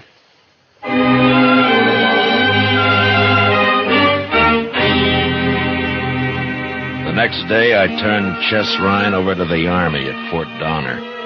The colonel wanted credit for sending him back to California, and I wanted to be rid of him. Took us 3 days to ride back to Dodge. On the way, we got to be real good friends with Joe Baudry. I wouldn't let him have his gun back. But even so, he managed to supply us with antelope steaks every morning. I made him borrow Chester's gun.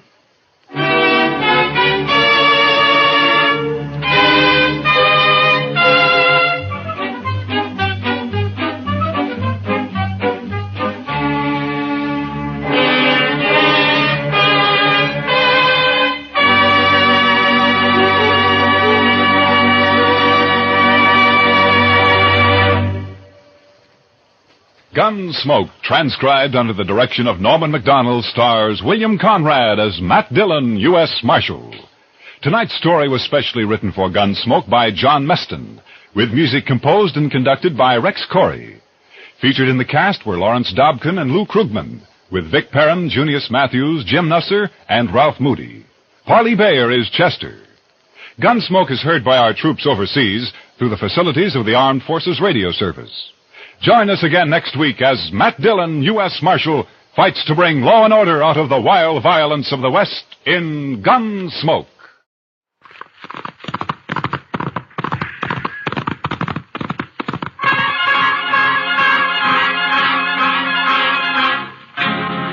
Around Dodge City and in the territory on West, there's just one way to handle the killers and the spoilers. And that's with a U.S. Marshal and the smell of Gunsmoke.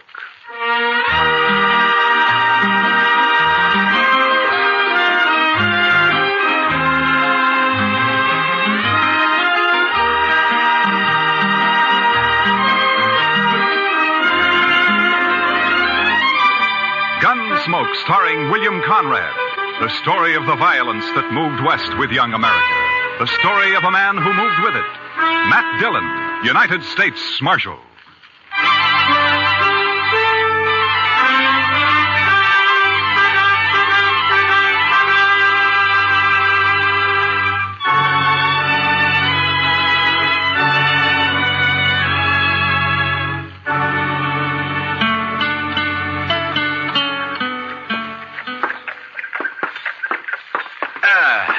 You know, Chester, a morning like this makes a man glad to be alive. Oh, it's a fine one, all right, Mr. Dillon. Yeah. A little nippy, maybe, but just fine. Indian summer hanging on and winter holding off. You know, Chester, this time of year, I wouldn't trade western Kansas for everything east of the Mississippi. Ah, good. Pedro's got a fire going. I built the fire, Marshal Dillon. Oh, good morning, Caleb. I've been waiting in his jail office for a full 2 hours. What time do you start work, Marshal? You know Caleb Andrews, don't you, Chester? Oh, yes, indeed. How are you, Mr. Andrews? Marshal, I have an order here from the U.S. District Court. I believe it's your job to serve such orders. Yeah, it is. I don't get them often, though. Order of foreclosure and eviction on Ed Blake.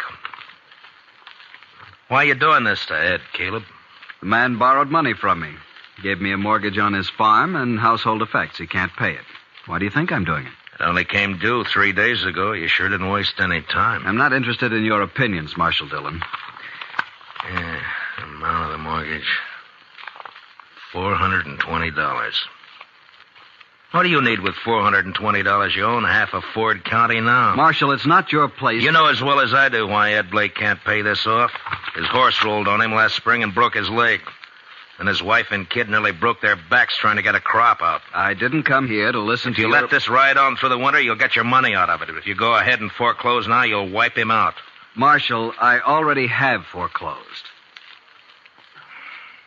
You would break a man for $420 you don't even need, huh? As I said, your opinions don't interest me. All I expect from you is to serve these papers. All right, I'll serve them. You'll notice they're to be served today. I said I'd serve them. Now get out. What? This office belongs to the United States government, and as far as I know, that's one thing you got no mortgage on, so get out. You may find I have some influence in Washington, Marshal Dillon. Then see if you can get me a decent salary for this rotten job of mine. It sure was a fine morning, Mr. Dillon. Yeah, it was. All right, Chester, let's saddle up.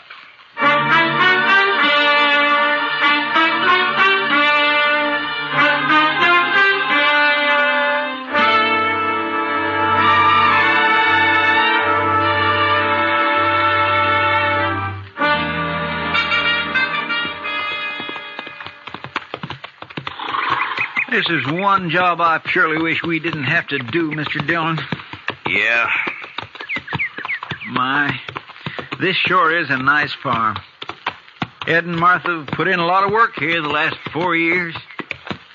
We don't have any choice, Chester. Yes, sir, I know. It's a downright shame, though. Hey, Marshal! Oh, boy. Wow. Hi, Jimmy. Look at here what I got, Marshal. Well, looks to me like a mighty dead coyote. Sure, that's what it is. He's been killing my chickens, so last night I hid out behind the barn. Yeah? I got him with one shot, Mr. Dillon, and there wasn't even a full moon. Well, that's fine, Jimmy. Matt Dillon, how are you? Oh, good morning, Martha. And Chester, too. Miss Blake? Well, I'm glad to see you. Get down, come on in. Oh, thank you. Jimmy, now that you showed that thing to Mr. Dillon, take it away somewhere. All right, Mom. He sure is a big one, ain't he, Mr. Dillon? Yeah, about the biggest I ever saw, Jimmy. He's real proud of those chickens of his. He's done fine with them. Well, here I am, though, keeping you standing out here in the yard. Come on, let's go inside. Well, we really can't stay, Martha. Oh, nonsense. You don't get out here once in a coon's age. Yeah, I know, but you And see... you're just in time. Your favorite dish, Matt. I was about to take it out of the oven when you rode up. Cornbread. Buttermilk cornbread, huh? That's right. Ed's not here, but you will say, won't you? Well, Martha, I'd like to, but, well, we just can't, that's all. The thing is that, you say Ed's away? Yes, he's in town. Matt, you're not yourself. What is it? Well, I suppose I ought to talk to Ed about this, but maybe it'll be better if he hears it from you. Here's what? Martha, I got a court order here. It has to do with that mortgage of Caleb Andrews. It's an order of foreclosure and eviction and sale. No. Oh, no. Here it is. We were so sure he'd extend it. He knows what happened, why we couldn't pay it. We were sure he'd extend it. Well, he won't. I talked to him. Matt, how long before we have to get out? 5 days. So soon. You were right, Matt. It is better that Ed hears it from me. Coming on top of everything else, Well, I can't let it break him. I just can't let it break him. Martha, if there's anything I can do, you let me know, huh? Matt, I don't blame you for this. I understand. Well, come on in now and have some cornbread with us. I couldn't. I'm sorry. Thank you anyway, Martha, but I just couldn't.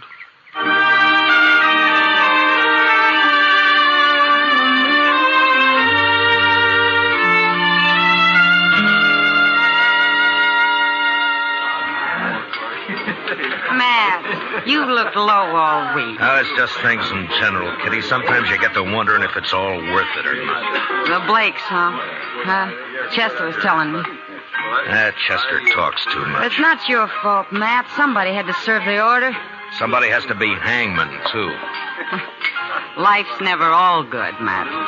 There's always a little bad in it. Well, in my job, it's more than a little. Try making your living sometime as a dance hall girl. Yeah, I guess. But when you gotta go out and boot somebody like the Blakes off their land and out of their home, then you start wondering what's right and what's wrong, that's all. Well, if you find out, Matt, let me know. I've always... Oh, there you are, Marshal. I stopped by the jail. Well, all right, Caleb. What's on your mind? That Blake family, Marshal, they were supposed to vacate today. Well, they haven't done it. I rode by there a little while ago. According to the court order, they got until sundown. But they haven't made the slightest preparation to... Marshal, I believe I'd prefer to discuss our business elsewhere than in the presence of this... Easy, Caleb. Matt, I'll go. Caleb, you're going to apologize to Miss Kitty right now. No. Apologize? If you think I'm going to apologize to this cheap little baggage who's in it... Matt, you shouldn't have done that. Finnegan, take him outside and throw some water on him. Yes, sir, Marshal. Why not, Kitty? He had it coming to him. He'll do everything he can to hurt you now. He'll take it out on the Blakes, too. Yeah, maybe. Look, Kitty, I just got an idea. I'll see you later. All right, Matt.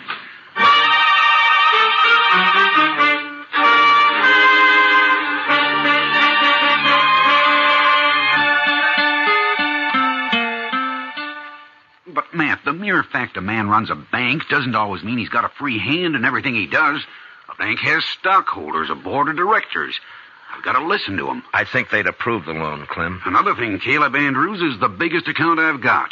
If I crossed him by taking this loan you suggest, Matt, he'd break me.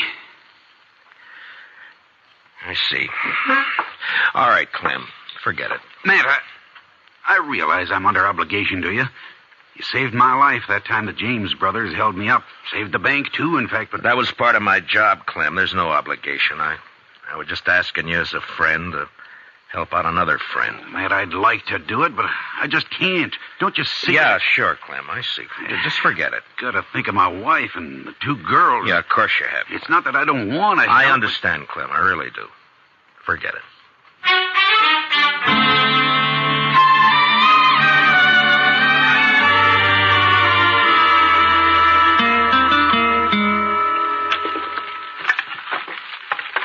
There.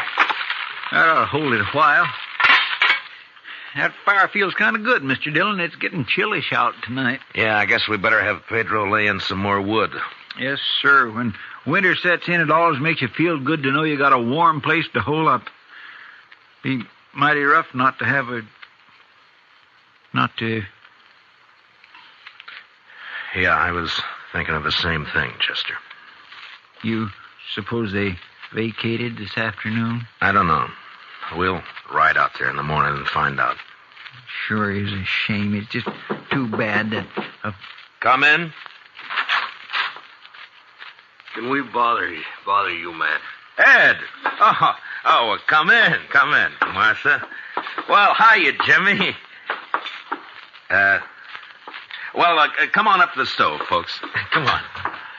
Matt, the fact is that we kind of like to impose on you for tonight. We haven't got any place to go, no money. Wondered if we could sleep in the jail tonight. Oh, Sure, Ed. Chester, would you get a fire going back there? All right, Mr. Dillon. And dig up some blankets out of the storeroom, huh? Yes, sir. Hey, want to come help me, Jimmy? Jimmy? No, you go along with Chester now, boy. Go on. All right. He doesn't understand all this, Matt. He... Ed, we may as well get your stuff out of the wagon, I guess. Well, there ain't any wagon, man. We walked into town. 6 miles? With that leg? I know, but that wagon, the horses, all the household goods, they're all covered by that mortgage. We didn't take anything. Except the clothes on our backs. Oh, so help me, Ed. So help me if I could... It's all right, Matt. We know how you feel.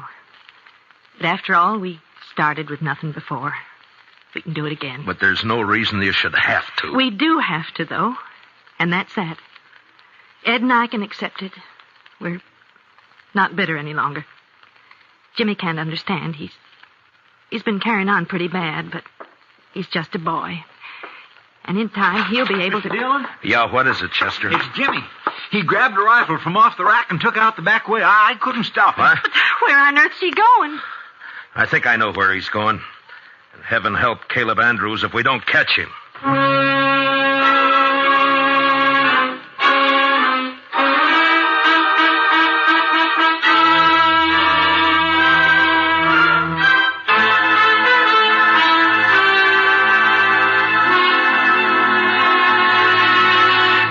We will return for the second act of Gunsmoke in just a moment. But first, that widely traveled man of music, Mr. Vaughn Monroe, will land in Pottstown, Pennsylvania this Saturday night.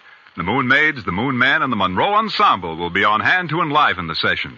Remember, tomorrow night and every Saturday evening, it's Vaughn Monroe and his musical caravan on most of these same CBS radio stations.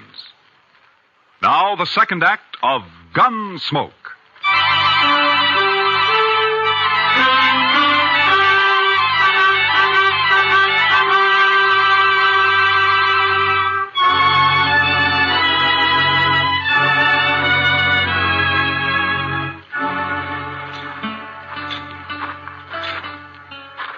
That's Mr. Andrews' house there on the corner. Looks dark, Mr. Dillon.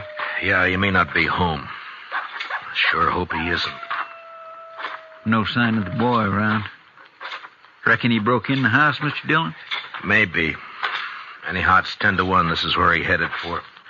His mother said he was real upset about it, and it's just like a kid. Chester? Hmm? There's somebody back of that tree up there on the left.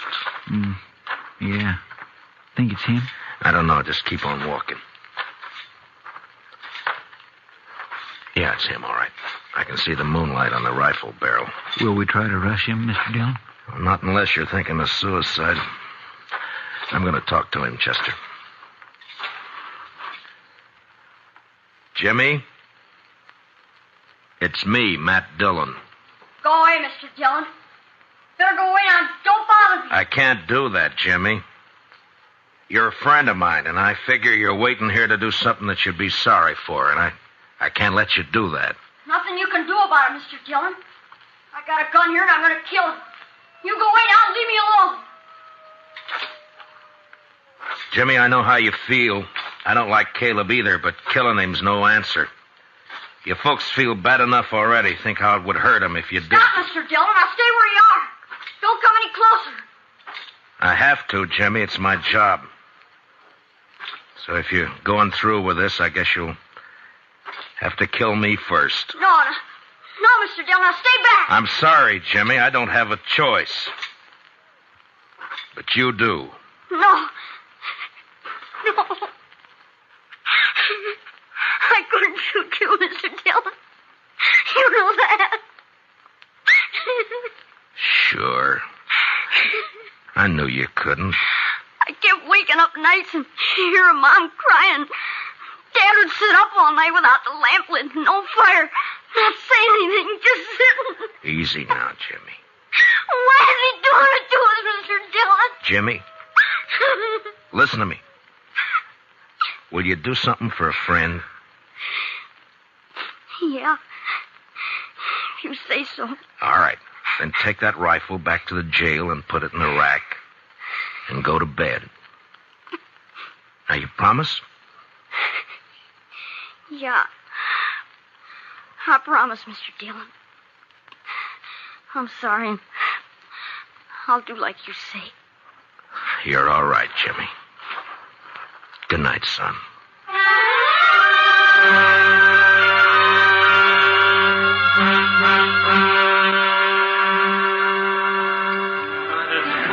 I could have told you Clem Bates wouldn't do anything, Matt. He wouldn't dare.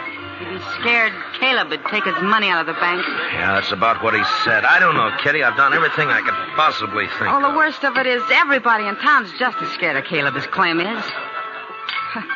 I doubt if they'll even have the nerve to bid against him at the sale. Yeah, I know. He'll probably get the place at not much more than the amount of the mortgage. $420. Matt, I've seen more than that change hands across a poker table here in one deal. You think that's all it takes? I beg your pardon, Miss Kitty. Oh, of course, Jack. I'm not usually one to eavesdrop on people, but I have been listening to you two. Jack, have you met Marshal Dillon? No, I haven't had the pleasure. The reason I butted in, Miss Kitty, I heard you talking about these people losing their home. I don't know this fellow Blake. He's never done any business over my table and probably never will. No, I don't think he's ever been in here. And I don't know if this will make sense. But the thing is, I left home when I was 10 years old, and I've been drifting ever since. When I see somebody like this Blake that sticks it out and works and fights and gets a raw deal. Well, what I'm getting at, here's $50 if that'll help him any. Oh, Jack. Well, this is awful decent of you, Jack. Matt, I said a while ago that nearly everyone in town was afraid of Caleb. Yeah? Well, there's some who aren't. Like Jack here and me and the rest of the dealers and the gamblers and the girls and the bartenders. That's right, Miss Kitty. Because we're drifters. We got nothing to lose.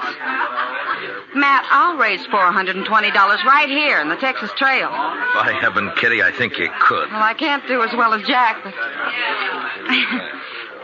here's 20 from me. Boys! Everybody! Now listen to me for a minute. I got something to say.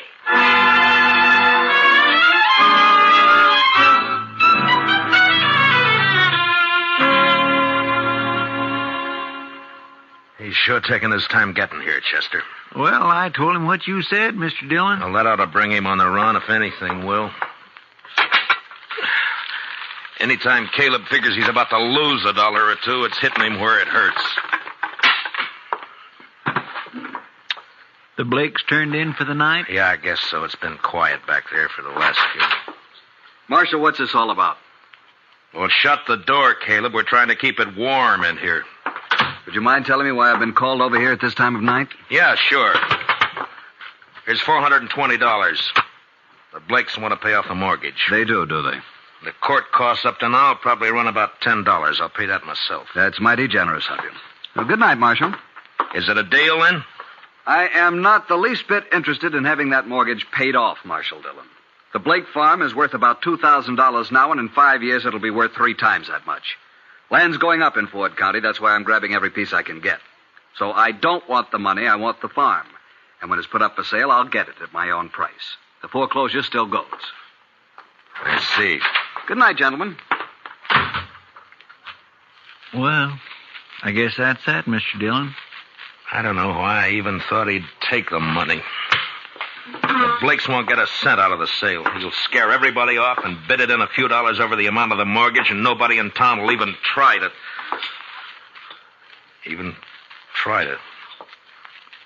Try to what, Mr. Dillon? Chester, I'm going over and wake up Clem Bates. I got an idea, and if it works, we'll hold that sale at noon tomorrow. That's pretty short notice to find an auctioneer. I don't need an auctioneer, Chester. This one I'm going to run myself.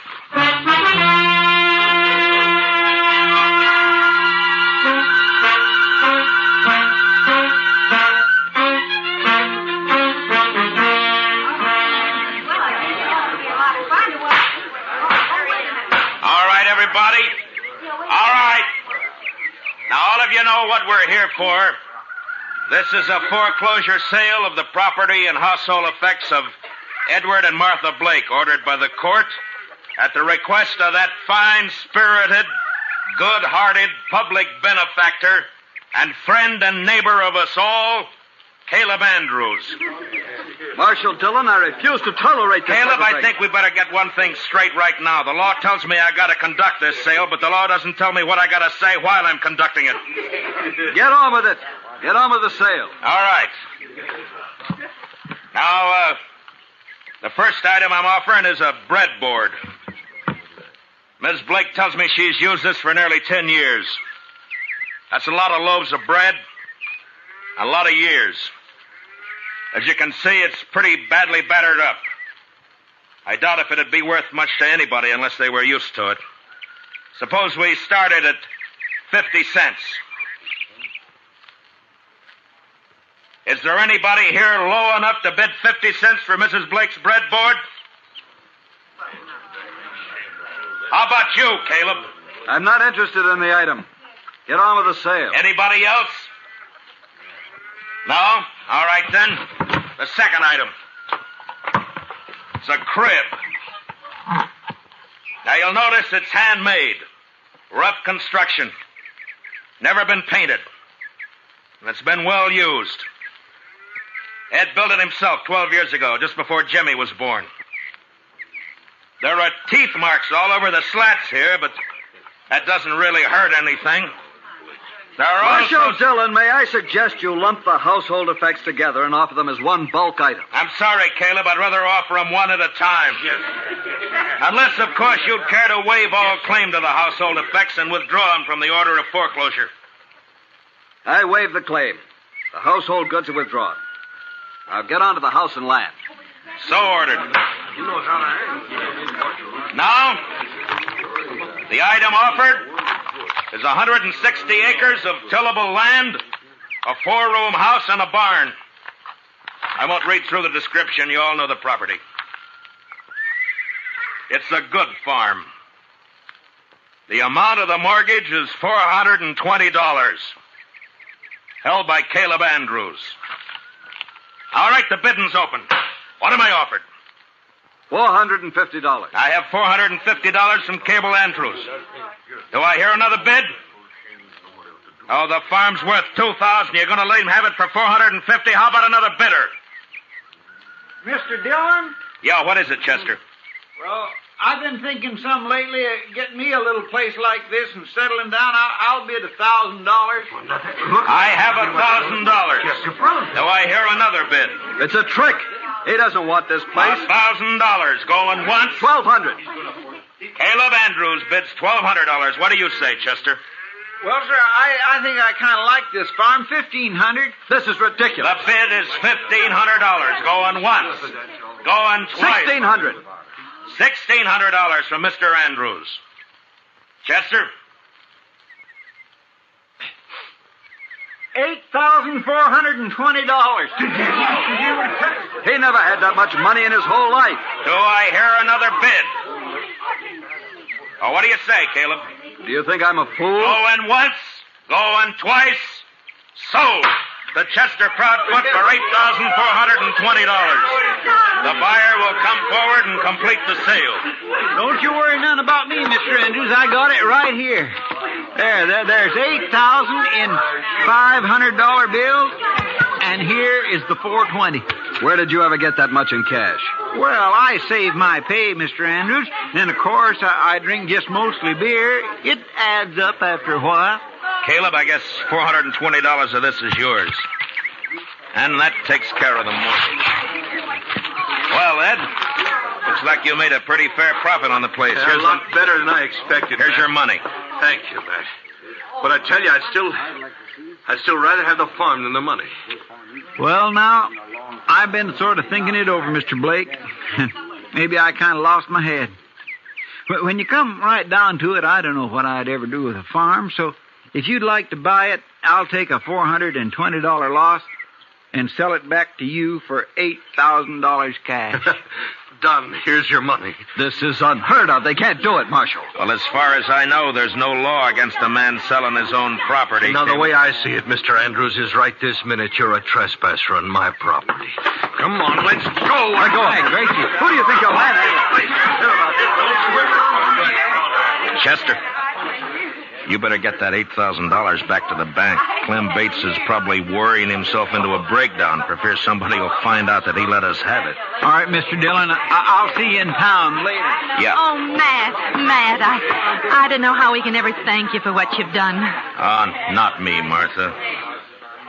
Thank the bunch that work at the Texas Trail. You know, they're bums and drifters, most of them. But when Kitty told them the story, they really came through. We'll pay it back, Matt, every cent of it. And, well, that girl, Kitty, I guess I've said some hard things about her in the past, but... Matt, will you ask her to come out to dinner some afternoon? What? I'd like to thank her myself. Sure, Martha. I'll ask her. And I think she'll appreciate that more than you'll ever know.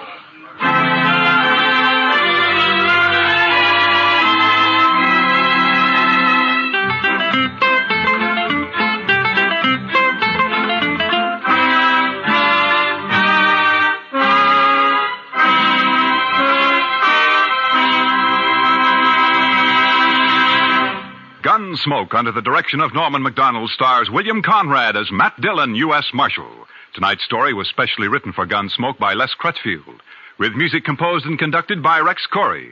Featured in the cast were Harry Bartell, Paula Winslow, and Richard Beals, with Joe Duvall, Lawrence Dobkin, and Jim Nusser. Parley Bear is Chester, and Georgia Ellis is Kitty. Gunsmoke is heard by our troops overseas through the facilities of the Armed Forces Radio Service. Join us again next week as Matt Dillon, U.S. Marshal, fights to bring law and order out of the wild violence of the West in Gunsmoke.